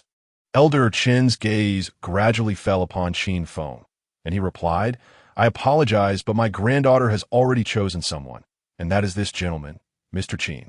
Mr. Qin? As Gao Xiang followed the direction of his gaze, he discovered, to his surprise, that a young man of similar age was seated beside Qin Xing. Qin Xing was extraordinarily captivating today, and he had been so engrossed in her allure that he had overlooked the presence of this ordinary young man, Qin Feng. Was this the grandson-in-law designated by old Master Qin? Gao Xiang mused to himself in disbelief. What a joke. This impoverished-looking fellow is worthy of Qin Xing? Although such thoughts crossed his mind, Gao Xiang concealed his disdain in front of the Qin family, instead wearing a slight smile that projected magnanimity. He approached Qin Feng directly, offering a polite smile as he introduced himself. Mr. Qin, it is a pleasure to meet you. I am Gao Xiang, from the esteemed Gao family of the 8 great families. With that, he extended his hand in a gesture of goodwill. Qin Feng, however, merely extended his hand in a nonchalant manner, stating, Qin Feng. He offered no further introduction, as he held little interest in Gao Xiang. At that moment, as Gao Xiang grasped Qin Feng's hand, a smirk of mockery crept across his lips.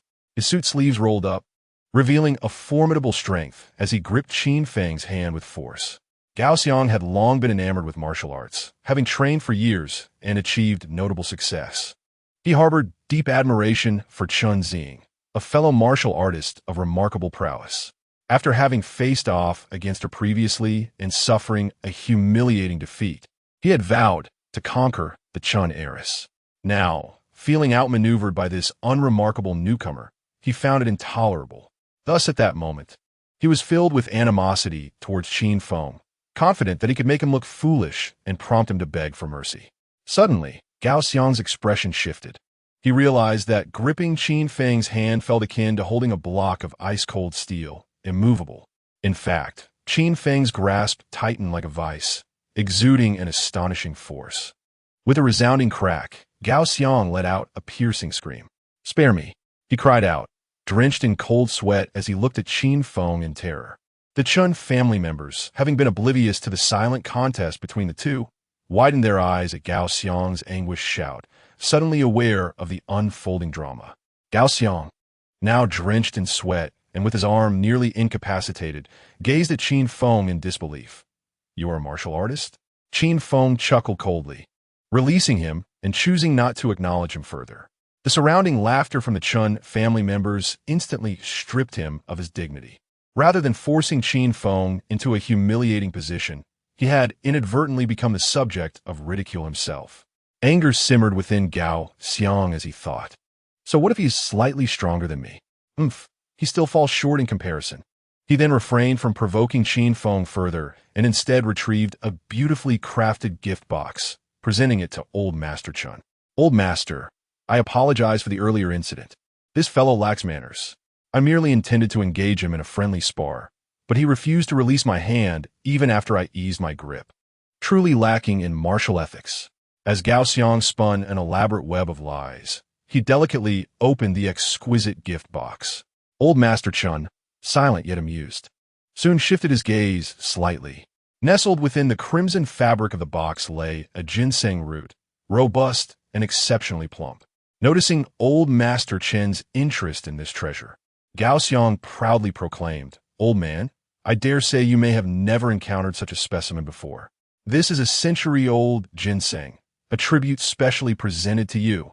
Old Master Chen fixated intently on the ginseng and inquired, "That must have cost quite a fortune, did it not?" Gao Xiang chuckled, "Oh, come now.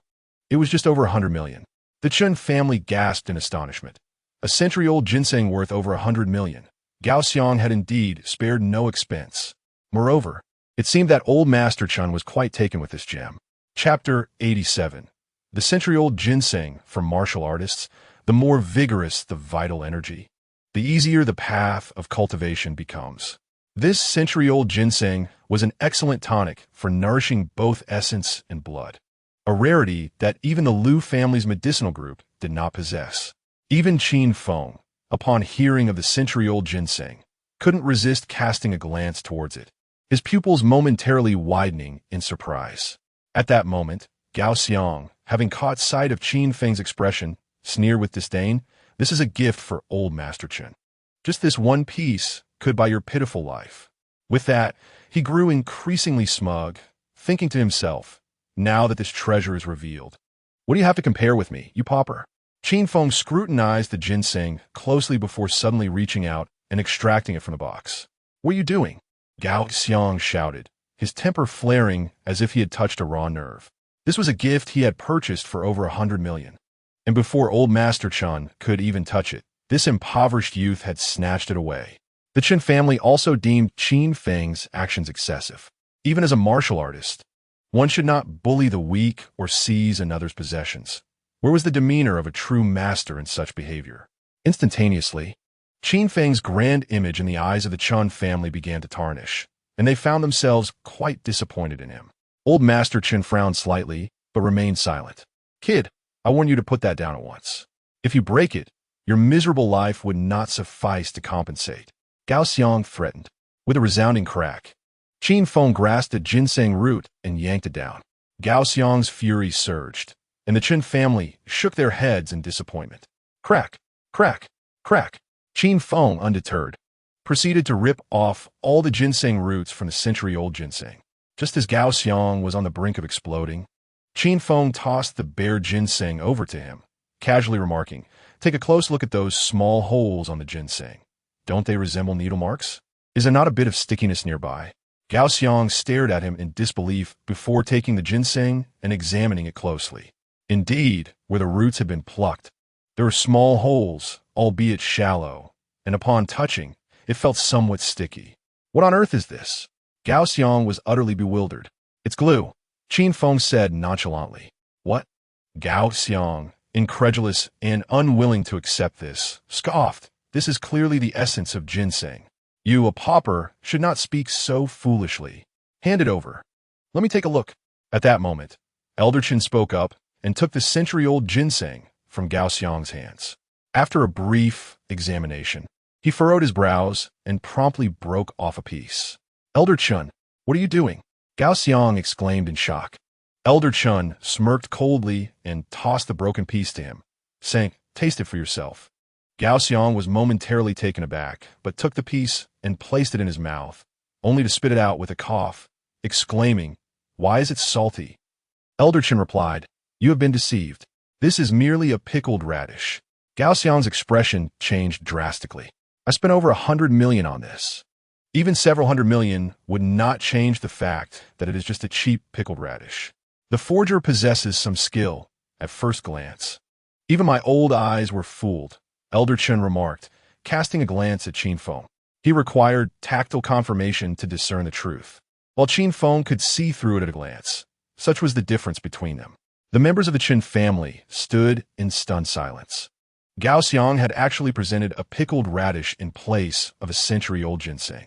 Had it not been for Qin Feng's keen perception, the Qin family would have accepted his gift and become the subject of ridicule. In that moment, they realized their earlier misjudgment of Qin Feng. He indeed possessed remarkable abilities. Gao Xiang, I appreciate your intentions, but you may take this pickled radish back with you, Elder Chun stated nonchalantly. Gao Xiang's countenance darkened instantly. He understood that Elder Chun was issuing an eviction order, leaving him extremely displeased. How could the century-old ginseng he purchased for over 100 million turn out to be a mere pickled radish? Oomph. I never expected you, Elder Chun, to lack discernment. Or perhaps you simply look down upon me, Gao Xiang, and wish to protect this impoverished youth instead? Gao Xiang huffed disdainfully. Elder Chun remained silent. He had no obligation to defend Qin Feng, nor did he need to flatter Gao Xiang over a pickled radish. It was what it was. Very well. You managed to deceive the Chun family, which speaks to your cleverness. But mark my words, for the humiliation you've caused me. I will ensure you regret ever coming into this world, Gao Xiang declared angrily, pointing a finger at Qin Feng as he made his threats. He then gathered his pickled radish and departed from the Qin family. A group of unperceptive individuals insisted on calling the century-old ginseng a pickled radish. Elder Chun, witnessing this, shook his head in disappointment with a sigh. As for Gao Xiang's threats as he left, Qin Feng paid them no heed, completely indifferent. With a commotion stirred, Qin Feng found no desire to linger at the Chun residence any longer. Elder Chun, I take my leave, Qin Feng announced, preparing to exit. Brother Qin, please stay for a meal before you go, Chen Xing quickly urged him. Qin Feng replied, Thank you for the hospitality. I'm already quite full. Elder Chun felt a pang of guilt. Qin Feng's appetite had been spoiled by Gao Xiang's rudeness. Mr. Qin, please wait, he called out, stepping forward to address Qin Feng. Regarding today's events, I may have acted rashly. However, I noticed your keen interest in rare medicinal herbs, particularly century-old ginseng. Qin Feng nodded in acknowledgement, not denying it. Elder Qin continued, Such herbs are indeed quite rare. However, this evening, there will be an auction in the Han City district organized by the Jinlong Auction House. This is a reputable establishment known for rare medicinal herbs. You might wish to try your luck there. After speaking, Old Chen handed the address to Qin Feng. Instantly intrigued by the Jinlong Auction House, Qin Feng expressed his gratitude and departed from the Qin residence. His pursuit of rare medicinal materials was currently fervent. Yet he understood that such treasures were often elusive, contingent upon fortune. He hoped for a stroke of luck that evening. With no financial worries at present, the wealth seized from the 4 prominent families of Jiangzhou amounted to approximately 2 billion. With such resources, there was little he could not acquire. As evening descended, the streets became increasingly crowded, and the entrance of the Jinlong Auction House buzzed with a steady flow of visitors. The day's auction had commenced, attracting numerous individuals, predominantly affluent and influential, with scant appearances from the ordinary populace. Just as Qin Feng was about to enter, a familiar voice called out from behind him. Turning around, he found himself face to face with Gao Xiang, the young master of the Gao family. No wonder the voice had seemed familiar. Upon noticing Qin Feng, Gao Xiang sneered. So it's you, a pauper daring to attend the auction. Do you even have the qualifications? Chapter 88. The fragmented jade. Qin Feng was taken aback to see Gao Xiang here once more. The man seemed to haunt him. Choosing to ignore him, Qin Feng strode directly into the auction house. The Jinlong auction house hosted 4 auctions each year, each featuring a plethora of treasures of varying worth. It was particularly popular among the wealthy collectors of Handu, who seldom missed such opportunities. Others came in hopes of unearthing rare gems amidst the offerings. Upon entering, Qin Feng found the venue already bustling with attendees. After paying the deposit, he received his bidding paddle and casually selected a seat. Groups of 3 or 4 gathered, animatedly discussing various topics. As Gao Xiang entered, he immediately drew attention. The Gao family's prominence in Handu was well known, with numerous companies relying on their influence. Wealthy executives and managers flocked to curry favor. Relishing the elevated status, Gao Xiang's gaze swept the room until it landed on Qin Feng, who sat solitary in a corner, eliciting a mocking smile. Has young Master Gao come across some intriguing news? One inquired. Indeed, your insights are renowned. Might you share the details of the auction SPC, our assistants? Curiosity rippled through the crowd. The presence of a person of Gao Xiang's stature at the auction suggested he was privy to insider information. Otherwise, he would not be present for trivial items. Gao Xiang sipped his tea, replied nonchalantly, Even if I were to tell you, it would be of no consequence. It is not something you could afford. The crowd discerned that Gao Xiang was indeed aware of the coveted items, but was unwilling to divulge, prompting disappointed laughter in response. Of course, anything young Master Gao desires would surely be beyond our means. Though Qin Feng held no interest in Gao Xiang, he gleaned valuable information from the conversation taking place.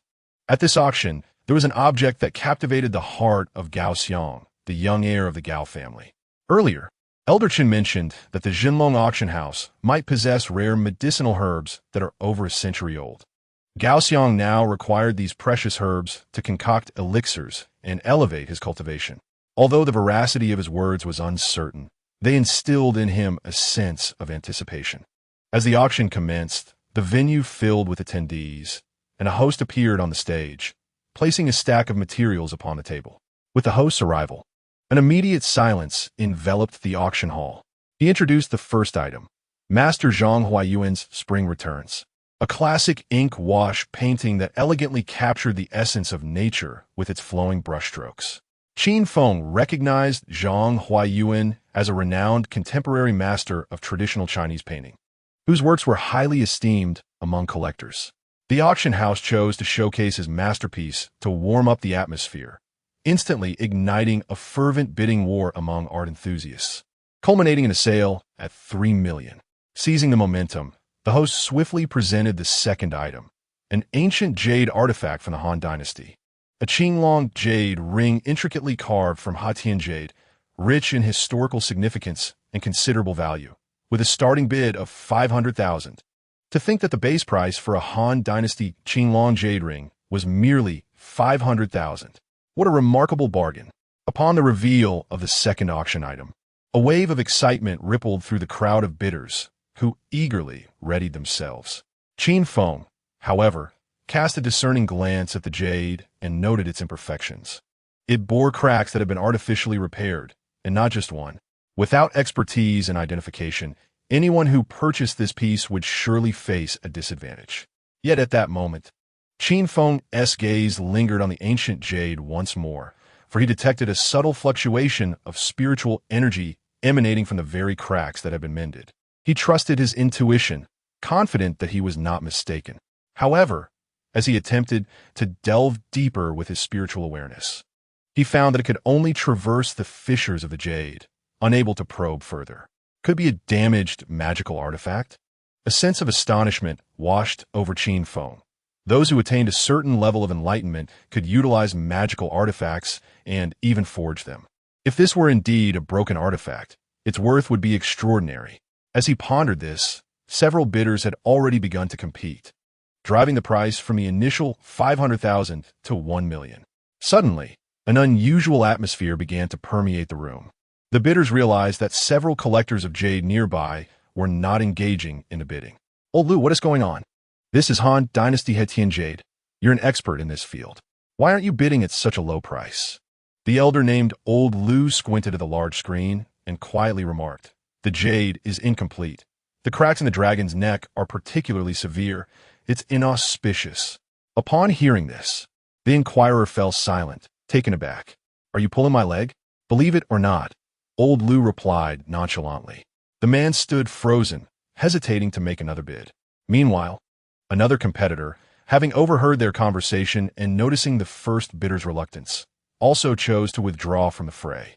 Suddenly, the bidding at the auction became sparse. Whispers of the crowd began to circulate. It turned out to be a piece of flawed jade. No wonder it was so inexpensive. Flawed jade? How outrageous! I'd already bid 130,000, and now you tell me it is a flawed piece. The last bidder was furious. Those around him could not help but revel in his misfortune. Zhang, you ought to be more discerning in the future. Where does one find a bargain like this? Gao Xiang chuckled from his side. Upon hearing the mockery, Zhang's anger flared, but when he realized it was the young master of the Gao family, he refrained from expressing his ire. He dared not provoke this esteemed gentleman. Can I withdraw my bid? Zhang pleaded pitifully towards the host. The host shook his head. It was the auction house's rule that a deposit had to be paid before entry, meant to prevent disturbances. To bid and then refuse to pay would be a waste of time, as everyone's time is precious. This is disastrous. I'm at a significant loss. Zhang's face darkened. He had deposited 1 million before entering, and should he withdraw, that sum would be forfeited. However, spending 130,000 on a piece of flawed jade was hardly worthwhile. Regardless of his choice, he felt he would be at a loss. 130,000. Going once, is there any further bidding? The host called, following procedure. The crowd snickered, all aware of the situation. To bid further would be foolish. 130,001. At that moment, a voice from the corner suddenly rang out. Who is bidding? All present paused, turning towards the sound, and they beheld a young man, dressed in plain attire, looking rather unremarkable. This young man was Qin Feng. His gaze was fixed upon the piece of flawed jade. Chapter 89. Let each rely on their own abilities. Where did this fellow emerge from? A savior. Zhang's spirits soared. Finally, someone had taken the hot potato off his hands. How could he not be thrilled? He almost felt compelled to embrace Qin Feng in gratitude. The others in attendance were equally bewildered, casting curious glances at Qin Feng. At that moment, a derisive laugh broke the silence. Humph. Utterly ignorant and yet dare to participate in an auction. Poor is just poor. The speaker was none other than Gao Xiang. As he spoke, the audience fell silent. Observing Gao Xiang mock the young man, those who flattered him could not help but join in the ridicule directed at Qin Feng. Even Zhang, sensing the tide, chuckled. I thought it was someone important. Turns out it's just a poor lad taking my bid. One look at his shabby appearance reveals his lack of sophistication. Unperturbed by Gao Xiang's scorn, Qin Feng replied coolly, this so-called ignorant poor lad is certainly better off than young Master Gao, who spent over 100 million on a salted radish. A collective gasp echoed through the crowd. Astonished looks directed at Gao Xiang. Spending over 100 million on a salted radish? Was he out of his mind? Yet, no one dared to voice this thought. Gao Xiang, incensed by Qin Feng's remarks, retorted, that was ginseng. Ginseng. Indeed, ginseng. As young Master Gao claims it to be. Take it home and present it to your esteemed father. Qin Feng replied with a light-hearted smile. At this moment, Gao Xiang's countenance had turned an inky black. How audacious this fellow was, daring to offend even young Master Gao. An ignorant pauper, likely unaware of who the esteemed Gao Xiao is. Indeed, he would probably not even comprehend how he met his demise. Young Master Gao need not stoop to the level of such riffraff. This individual was nothing more than a mere buffoon, although many present were advocating for Gao Xiang. His gaze towards Qin Feng had grown increasingly frigid, subtly revealing a glimmer of murderous intent. The auction continued. Qin Feng successfully acquired the Qinglong jade ring for the sum of 1,300,001. After obtaining it, he rubbed his fingers across the surface of the ancient jade, causing a fine powder to disperse. The artificially repaired cracks gradually revealed themselves. Next, Qin Feng attempted to probe it with his spiritual consciousness, but, as before, his awareness could not penetrate. He could not help but wonder what was obstructing his spiritual insight. Was it that his cultivation was insufficient, rendering his consciousness inadequate to perceive it? If that were indeed the case, the value of this ancient jade would be even more astonishing. Subsequently, Qin Feng tried to condense some spiritual energy to see if he could stimulate it. But in the next moment, his expression changed drastically. The spiritual energy from his body surged toward the ancient jade as if it were a dam bursting. Alarmed, Qin Feng hastily discarded the jade, only to cautiously retrieve it again. This object greedily consumed his spiritual energy like a famished beast. Had he not acted promptly, all the energy he had painstakingly cultivated would have been siphoned away. Seeing that foolish lad, it seemed he had just realized he had been duped. Perhaps he wanted to discard it, but feeling the sting of having spent over $1 million, he picked it up again. This fellow might very well be a nouveau riche from somewhere. There was no need to pay him any mind. After retrieving the ancient jade, Qin Feng carefully stowed it away, continuing to observe the auction items, eager to discover what other extraordinary treasures might be presented. However, the subsequent auction items, though valuable, failed to pique his interest. Unbeknownst to him, the auction had reached its climax. The grand finale was upon them. In an instant, the large screen in the auction house displayed a medicinal herb. What could this be? It appeared to be He Shou Wu. Look, the subtitles are appearing. Goodness. A century-old He Shou Wu, a celestial herb. The entire auction house erupted in excitement. It was said that consuming this could extend one's lifespan. Not only could it prolong life, but the 1,000-year-old Ganoderma and century-old He Shou Wu were also remarkably effective in treating ailments that current medical science struggles to resolve. This was an exceedingly rare treasure. Hey, is the century-old He Shou Wu you are auctioning off genuine? Amidst the fervor, someone raised a question. Manager Zhang was the first to respond. Yes. Please do not deceive us with a counterfeit. Is this truly a century-old He Shou Wu? In response to the crowd's inquiries, the host cleared his throat, gesturing for silence, and then stated, with the esteemed reputation of Zhenlong Auction House as a guarantee, it is unequivocally authentic. Rest assured and bid with confidence. The century-old He Shou Wu has a starting price of 100 million. 100 million. Upon hearing this base price, the exuberant crowd was suddenly doused with cold water. Although all present were affluent individuals, for some, parting with 100 million felt akin to a grievous loss. I bid 110 million. Just as the onlookers gazed longingly at this treasure while grappling with their financial constraints, a bold voice rang out, instantly becoming the focal point of the gathering. The bidder was none other than the young scion of the Gao family, Gao Xiang. He had arrived with prior knowledge that the Paisida, our assistants at tonight's Zhenlong auction house, was a century-old He Shou Wu, and he had come solely for this treasure. As Gao Xiang made his bid, the room fell silent. Even if someone wished to contest, none dared to challenge the Gao family. Their prestigious status and formidable financial prowess rendered any competition futile. To bid against him would be tantamount to self-degradation. 120 million. A tranquil voice broke the silence, and every attendee could hear it distinctly in the hushed auction hall. Instantly, everyone turned to locate the source of this audacious challenge. It was him. As the crowd recognized the challenger, their eyes widened in astonishment. The one bidding against Gao Xiang was none other than Qin Feng, while the rest hesitated to bid out of respect for the Gao family stature. They were taken aback that someone dared to confront them, and not a member of the 8 prominent clans at that.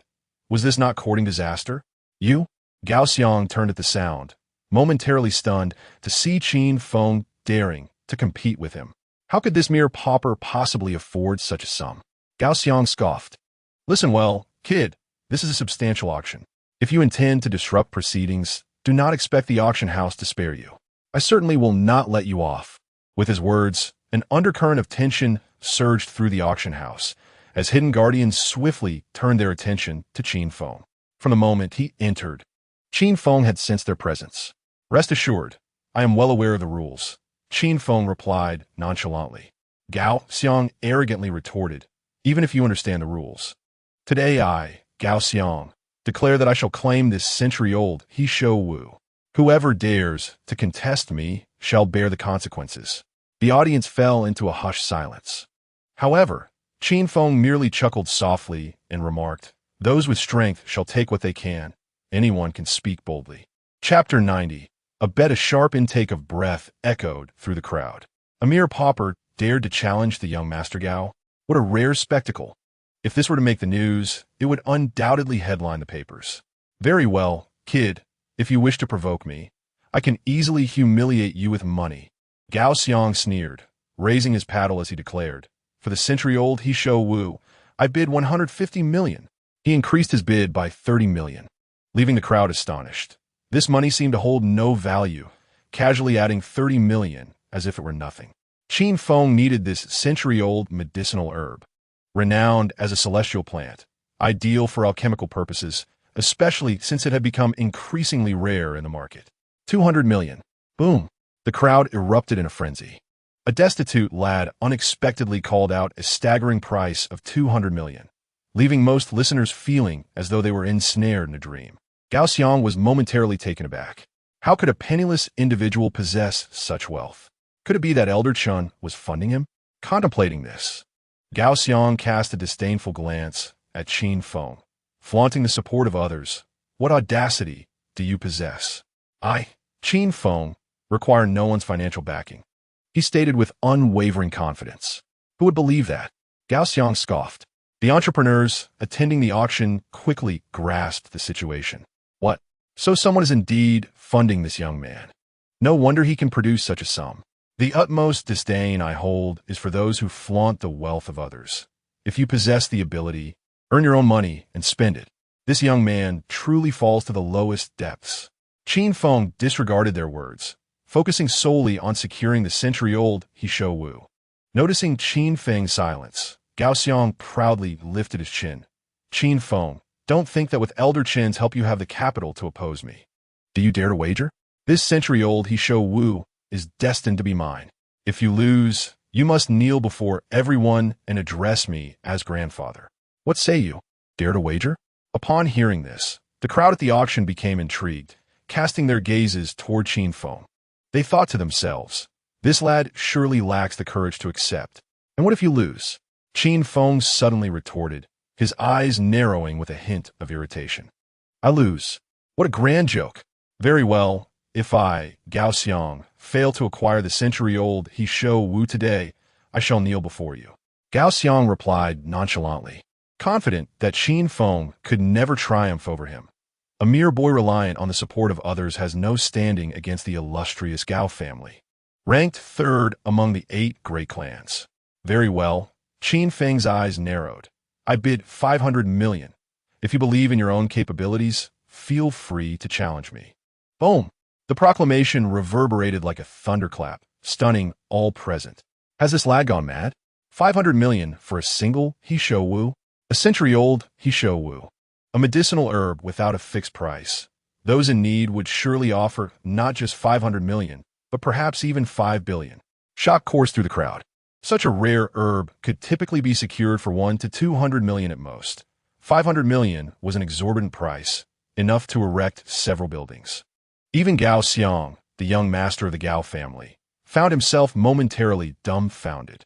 The Gao family is wealthy, but parting with 500 million would require considerable resolve. After all, such funds should not be squandered. This herb was essential for Qin Feng, as it would serve perfectly as a primary ingredient for crafting spiritual elixirs, drawing upon its earthly essence. 550 million. Gao Xiang gritted his teeth and added an additional 50 million. 550 million, not a penny more. Qin Feng chuckled coldly. "Young Master Gao, if you're short on funds, do not grit your teeth and add to your bid. Simply speak, and I can lend you the money." Hiss! The crowd was taken aback. The esteemed young master of one of the 8 great clans, the Gao family, was being bested by a penniless youth. Furthermore, he was being mocked, something unprecedented. The onlookers at the auction shifted their gazes toward Qin Feng. The scornful derision in their eyes had transformed into astonishment. "I suspect he is merely causing a disturbance. Where is the person in charge?" Gao Xiang, with a countenance marred by displeasure, fell into a moment of silence before promptly summoning the head of the auction house. "The host, poised on the stage, prepared to intervene.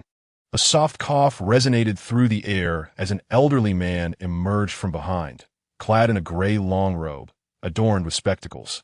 His gaunt visage and slender frame reminiscent of a scholarly sage. Master Ru. Upon the sight of this venerable figure, astonishment washed over the crowd. This man was none other than Yang Hongru, the enigmatic head of the Jinlong auction house, often referred to as Master Ru. It was said that a patriarch from one of the 8 prominent families had inadvertently offended a significant figure, finding no assistance from anyone until Master Ru intervened to rectify the situation. The truth of this tale remained unverified, yet his origins were shrouded in mystery. Who dares to cause disruption here? Yang Hongru inquired. Gao Xiang immediately pointed at Qin Feng, exclaiming, "It is he. I suspect this lad lacks the funds to participate in the bidding and is deliberately causing chaos." Yang Hongru nodded sleepily. He had been personally overseeing this substantial transaction and had already discerned much of what transpired. His reason for stepping forward was the myriad of enigmatic traits surrounding Qin Feng, presenting him with an opportune moment for a face-to-face encounter. "Young Master Gao has bid 550 million. What is your offer?" Yang Hongru directly questioned Qin Feng, advancing towards him, prompting the crowd's gaze to shift in his direction. In response to Yang Hongru's scrutinizing inquiry, Qin Feng remained composed, replying, "Always one more than him." Upon hearing this, Yang Hongru's expression remained inscrutable as he coldly remarked, 500 million in cash would occupy half a room. How should I trust that you possess such wealth? Demand immediate payment." Someone shouted from the crowd. Yang Hongru shook his head, clearly deeming such a course of action inappropriate. As the auction was not yet concluded, and the final outcome remained uncertain, Yang Lao, just expel him. This lad surely does not possess such funds. Gao Xiang scoffed from the sidelines. Yang Lao had personally taken the stage to challenge him, eager to see how this fool would continue his charade. A mere clown destined to be unmasked. At that moment, Qin Feng retrieved a bank card from his wallet and presented it to Yang Hongru. Yang Hongru initially intended to inquire about its significance, but upon observing the unique patterns on the black card, his pupils constricted in surprise. Even in the dim light of the venue, the intricate designs on the card were unmistakably clear.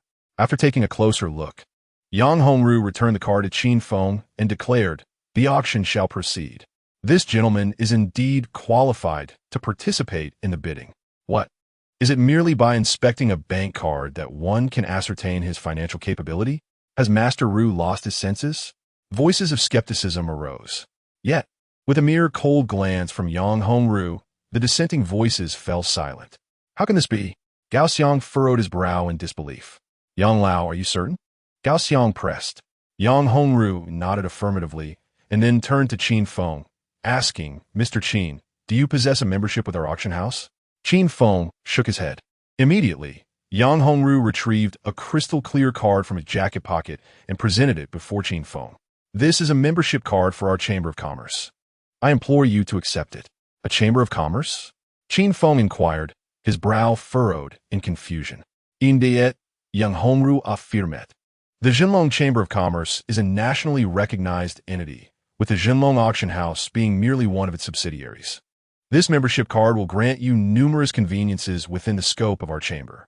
Simply input the URL on the card, and you will comprehend its benefits. I apologize for any offense caused earlier.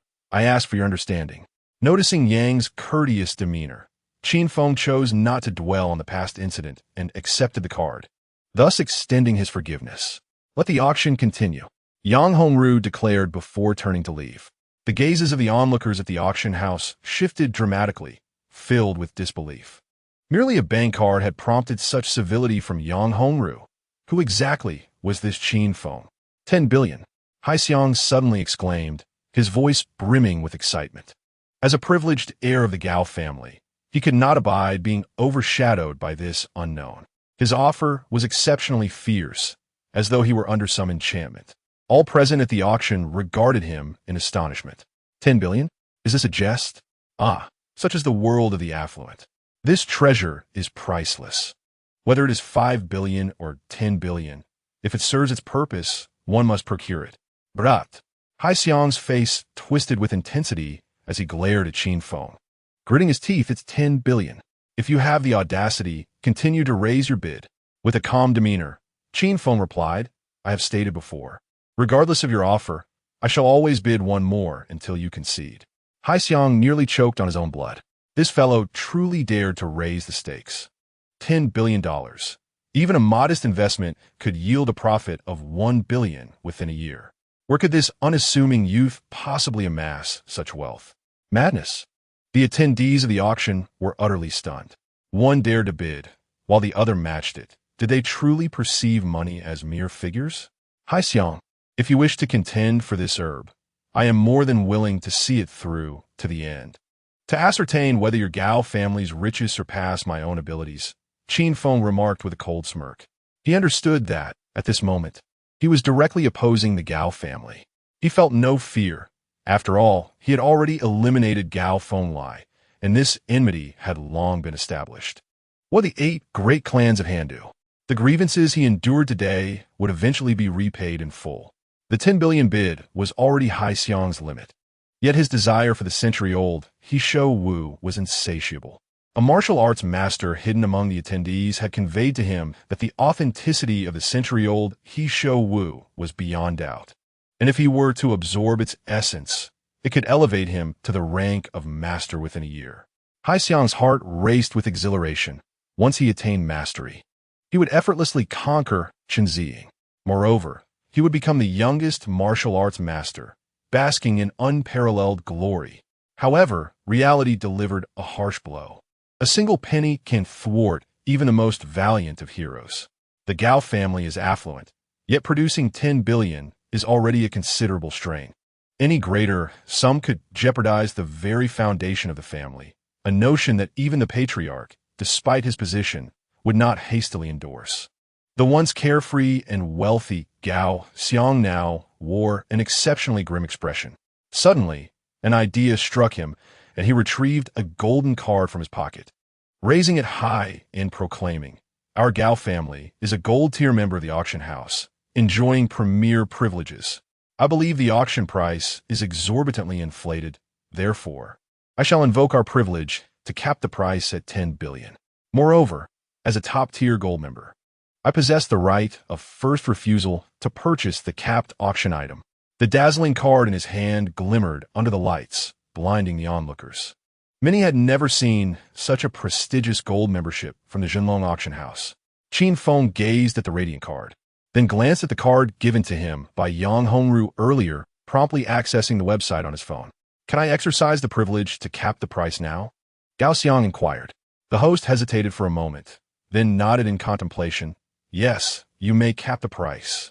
Gao Xiang erupted into triumphant laughter, then mockingly directed his words at Qin Feng. Boy, observe clearly. I am the gold member here. Something money cannot buy. This is a symbol of status. What can a pauper like you contest against me? Kneel before me and call me grandfather. The crowd couldn't help but think, indeed. Wealth allows one to act with impunity. However, just as Gao Xiang basked in his triumph, Qin Feng let out a cold chuckle and revealed his own diamond membership card. I just glanced at the membership website of Jinlong Auction House. Your gold membership is inferior to my diamond membership. You have the right to cap the price, but you do not have the authority to purchase the auction item before a diamond member. The auction house erupted in chaos. This auction was nothing short of sensational, a roller coaster of emotions. Gao Xiang felt a surge of blood rise in his throat. What is this diamond membership? Isn't my gold membership the pinnacle? Gao Xiang questioned in indignation. The host, upon seeing the card in Qin Feng's hand, felt a tidal wave of shock. He had not anticipated that the card given to him by Master Ru was indeed a diamond membership. This was the true apex of membership cards. Calm down, Gao. While the gold membership is indeed elite within the auction house, there exists a mysterious diamond membership that supersedes it, the host swiftly clarified. Upon hearing the host's official confirmation, the crowd was utterly astounded. Gao Xiang was momentarily tempted to smash the auction house, but recalling Master Ru's enigmatic background, he hesitated to voice his thoughts. So, the one bidding on the century-old He Shou Wu is this impoverished lad. Good heavens! If I hadn't witnessed it with my own eyes, I would scarcely believe it. Qin Feng glanced at the card in his hand, surprised by Yang Hongru's courtesy. He graciously accepted this favor. Gao Xiang's face flushed crimson with fury. A martial arts master indeed. A treasure capable of elevating one to the status of a martial arts master has been brazenly seized by a destitute young man. The surrounding whispers were particularly grating to the ears. He decided to leave, having failed to acquire the century-old medicinal herb. He felt he could no longer remain in this place, and with his head bowed, he promptly departed. Wait a moment. At that instant, Qin Feng's voice wafted from behind him. Gao Xiang, have you forgotten our wager? Gao Xiang inhaled sharply, his body trembling involuntarily. Chapter 92. Murder and Robbery, a wager? What wager? Gao Xiang questioned, confusion etched on his face. Qin Feng sneered. The esteemed young master of the Gao family dares to renege on a promise? Are all members of your family such scoundrels? Onlookers exchanged incredulous glances at Qin Feng. Had this young man lost his senses? Winning was one thing, but to demand Gao Xiang kneel was utterly reckless. They failed to consider their own standings in comparison to Gao Xiang's. Most scoffed at Qin Feng's audacity, while a few recognized the young man's worth.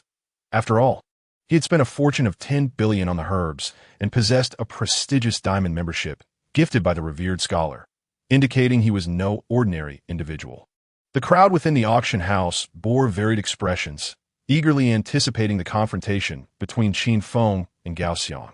Just then, the century-old He Shou Wu was presented before Qin Feng, and upon payment, the auction transaction was swiftly concluded. Ladies and gentlemen, the last item has unfortunately sustained damage. Thus the auction will now conclude. The host announced before departing. Was it truly over? Regular patrons knew that even after the auction's end, the house typically remained open for a while longer.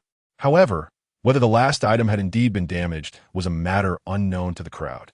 Yet, they were all aware that in this situation, the Jinlong auction house aimed to provide Gao Xiang with an opportunity to save face while simultaneously distancing itself from the matter, especially considering it involved the illustrious Gao family.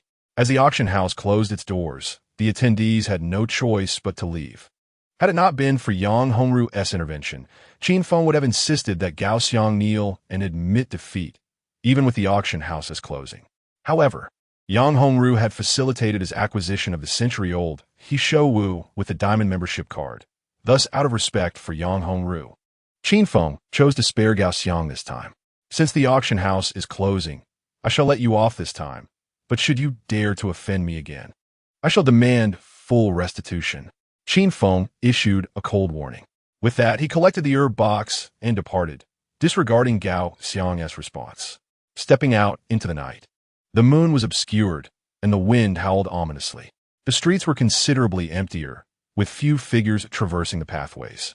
After a brief wait, Qin Feng hailed a taxi back to Greenwater Bay. During the journey, he closed his eyes in meditation, appearing as though he were asleep. At that moment, the driver suddenly relinquished the steering wheel, drew a gun, and with a sinister smile, turned to face Qin Feng, pulling the trigger directly at his forehead. Bang! D! At the sound of the gunshot, Qin Feng's eyes sprang open, a glint of cold light flashing within them, as an invisible wave of energy enveloped him, causing the bullet to be deflected. What? The driver's eyes widened in shock. As he stood in a moment of daze, Qin Feng swiftly extended his hand and seized the assailant's wrist, applying a forceful grip that resulted in a sharp crack as the wrist broke. The firearm immediately fell into Qin Feng's possession.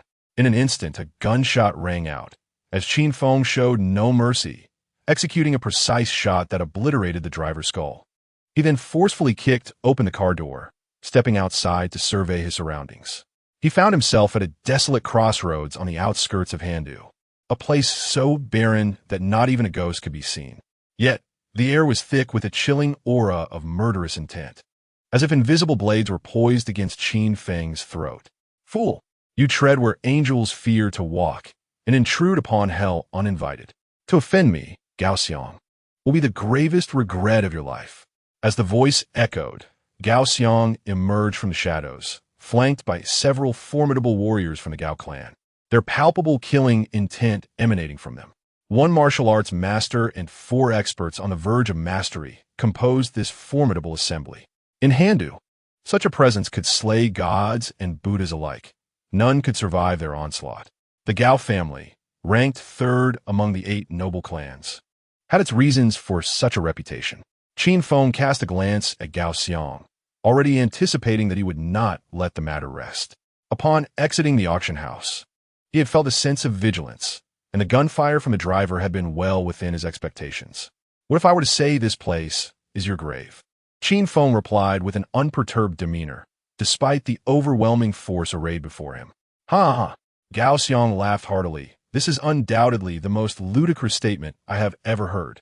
Boy, although you managed to evade Wen's gunfire, proving you possess some degree of skill, I stand here with a master and 4 semi-masters. Killing you would be as effortless as crushing an ant. Hand over the century-old medicinal herbs, and I may consider granting you a complete corpse. Upon hearing this, Qin Feng retrieved the herbs and placed them in his pocket, then turned his gaze toward the imposing Gao warriors. Kill me? With these few worthless opponents? He responded nonchalantly. Bang! The group of warriors erupted in fury, their collective aura intensifying, causing a chilling wind to whip through the desolate surroundings, evoking a sense of dread. This yellow-haired brat dares to call us trash. Today, I shall teach you a lesson, shouted a middle-aged man, stepping forward, his true energy coalescing like a tempest, transforming into a blur as he charged toward Qin Feng. With a mighty fist, he struck, the sound of his attack creating a resonant disturbance in the air. Such power could pulverize a stone into dust, an unstoppable force. Suddenly, Qin Feng countered with a punch, producing a resounding thud. The opponent's strength was instantly neutralized by Qin Feng's might.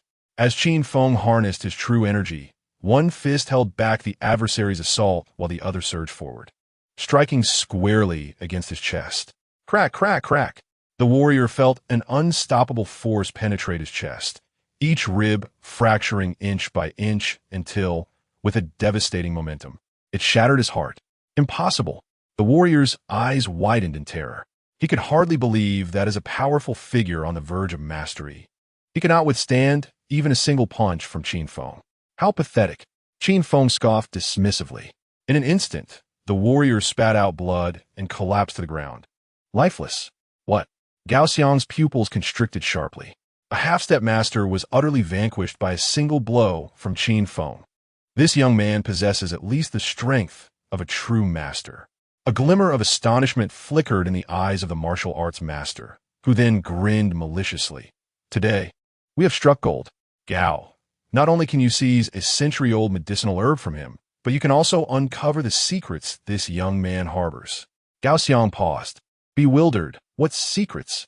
The martial arts master revealed a greedy expression, saying, given his remarkable cultivation at such a young age, do you truly believe he has not encountered fortuitous events? In an instant, enlightenment dawned upon Gao Xiang. Eliminating Qin Feng today would yield significant benefits.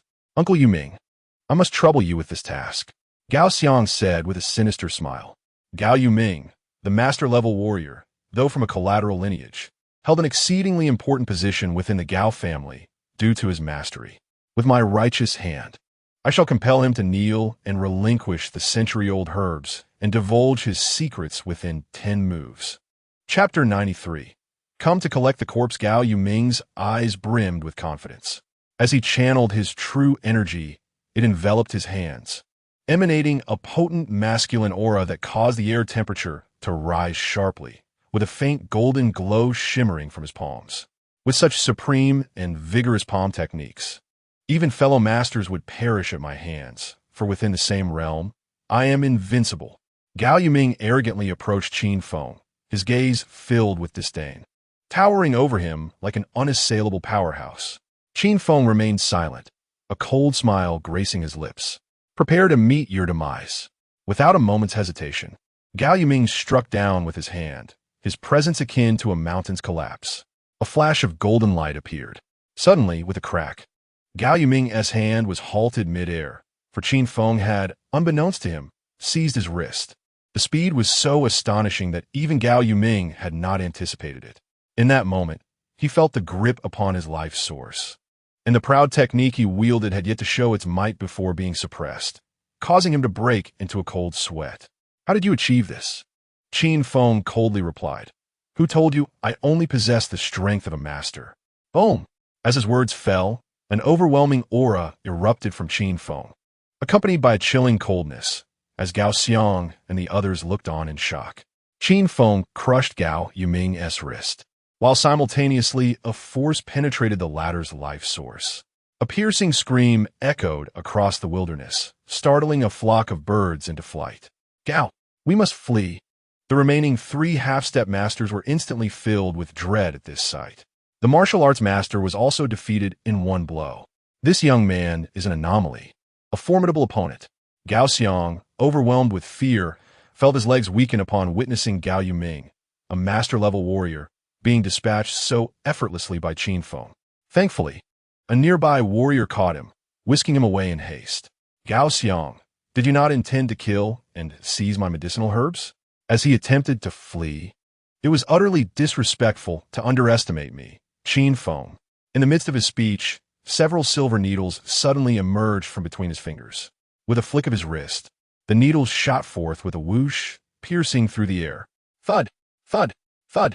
The 3 martial artists who were escorting Gao Xiang immediately felt their legs go numb and collapse to the ground. Damn it, perish! Simultaneously, the 3 martial artists found themselves incapacitated by Qin Feng's silver needles, their legs devoid of sensation, rendering them unable to stand. They hastily drew their automatic pistols and unleashed a barrage of gunfire towards Qin Feng. Swish! Swish! Swish! Qin Feng, with his feet gracefully executing the 8 trigrams and Tai Chi steps, moved like an ethereal being, effortlessly evading the incoming bullets. What? The 3 half-step masters turned ashen, unable to fathom how Qin Feng could emerge unscathed from the hail of bullets. Bang! Bang! Bang! Before they could recover from their shock, Qin Feng drew the pistol he had seized from the vehicle and fired 3 shots, instantly eliminating the 3 half-step masters. In their final moments, they attempted to marshal their true energy in defense, but the silver needles embedded in their legs not only sealed their acupoints but also confined their true energy, leaving them no time to gather their strength before being struck down. Huh? They're all dead. Gao Xiang glanced around, and upon realizing he was the sole survivor, terror gripped him. 4 half-step masters and 1 legitimate master had all been vanquished by Qin Feng. In that moment, Gao Xiang looked at Qin Feng with eyes filled with dread, but then, recollecting something, he viciously declared, Qin Feng, I am the direct descendant of the Gao family. If you dare to kill me, the Gao family will pursue you to the ends of the earth. Threatening me? Qin Feng replied with a cold smile, pressing the gun to Gao Xiang's forehead. Repeat what you just said. Gao Xiang trembled, the heated muzzle of the gun aimed at his head, the acrid scent of gunpowder igniting every nerve in his body. If Qin Feng truly dared to pull the trigger, his life would be forfeit. Gao Xiang, who believed himself ruthless enough in his deeds, had not anticipated encountering someone even more formidable. Terrified, he quivered, unable to utter a word. Kneel, Qin Feng commanded. With a thud, Gao Xiang trembled and knelt before Qin Feng. I had already spared you once and warned you that should you err again, there would be consequences. It appears you have not heeded my words. If you wish to live, fulfill our earlier wager immediately. Gao Xiang's eyes widened in fury, his fingers clawing deep grooves into the ground. He yearned to resist, but with the gun pressed to his head, no one would dare defy him, especially in this desolate wilderness, where neither heaven nor earth would respond to his cries. What was intended as an ambush to eliminate Qin Feng had instead become his own grave. At this juncture, the dignity of Gao Xiang, the esteemed young master of the Gao family, was utterly shattered. Bang! He bowed his head in reverence towards Qin Feng, not daring to lift it, and trembled as he implored, Qin Feng, I call you grandfather. Grandfather, could you possibly spare me? Observing the once proud scion of a distinguished family kneeling before him. Begging pitifully, Qin Feng felt no satisfaction, merely snorted derisively. Worthless. As he stepped onto Gao Xiang's back, the weight of his foot felt like a mountain, instantly crushing him to the ground.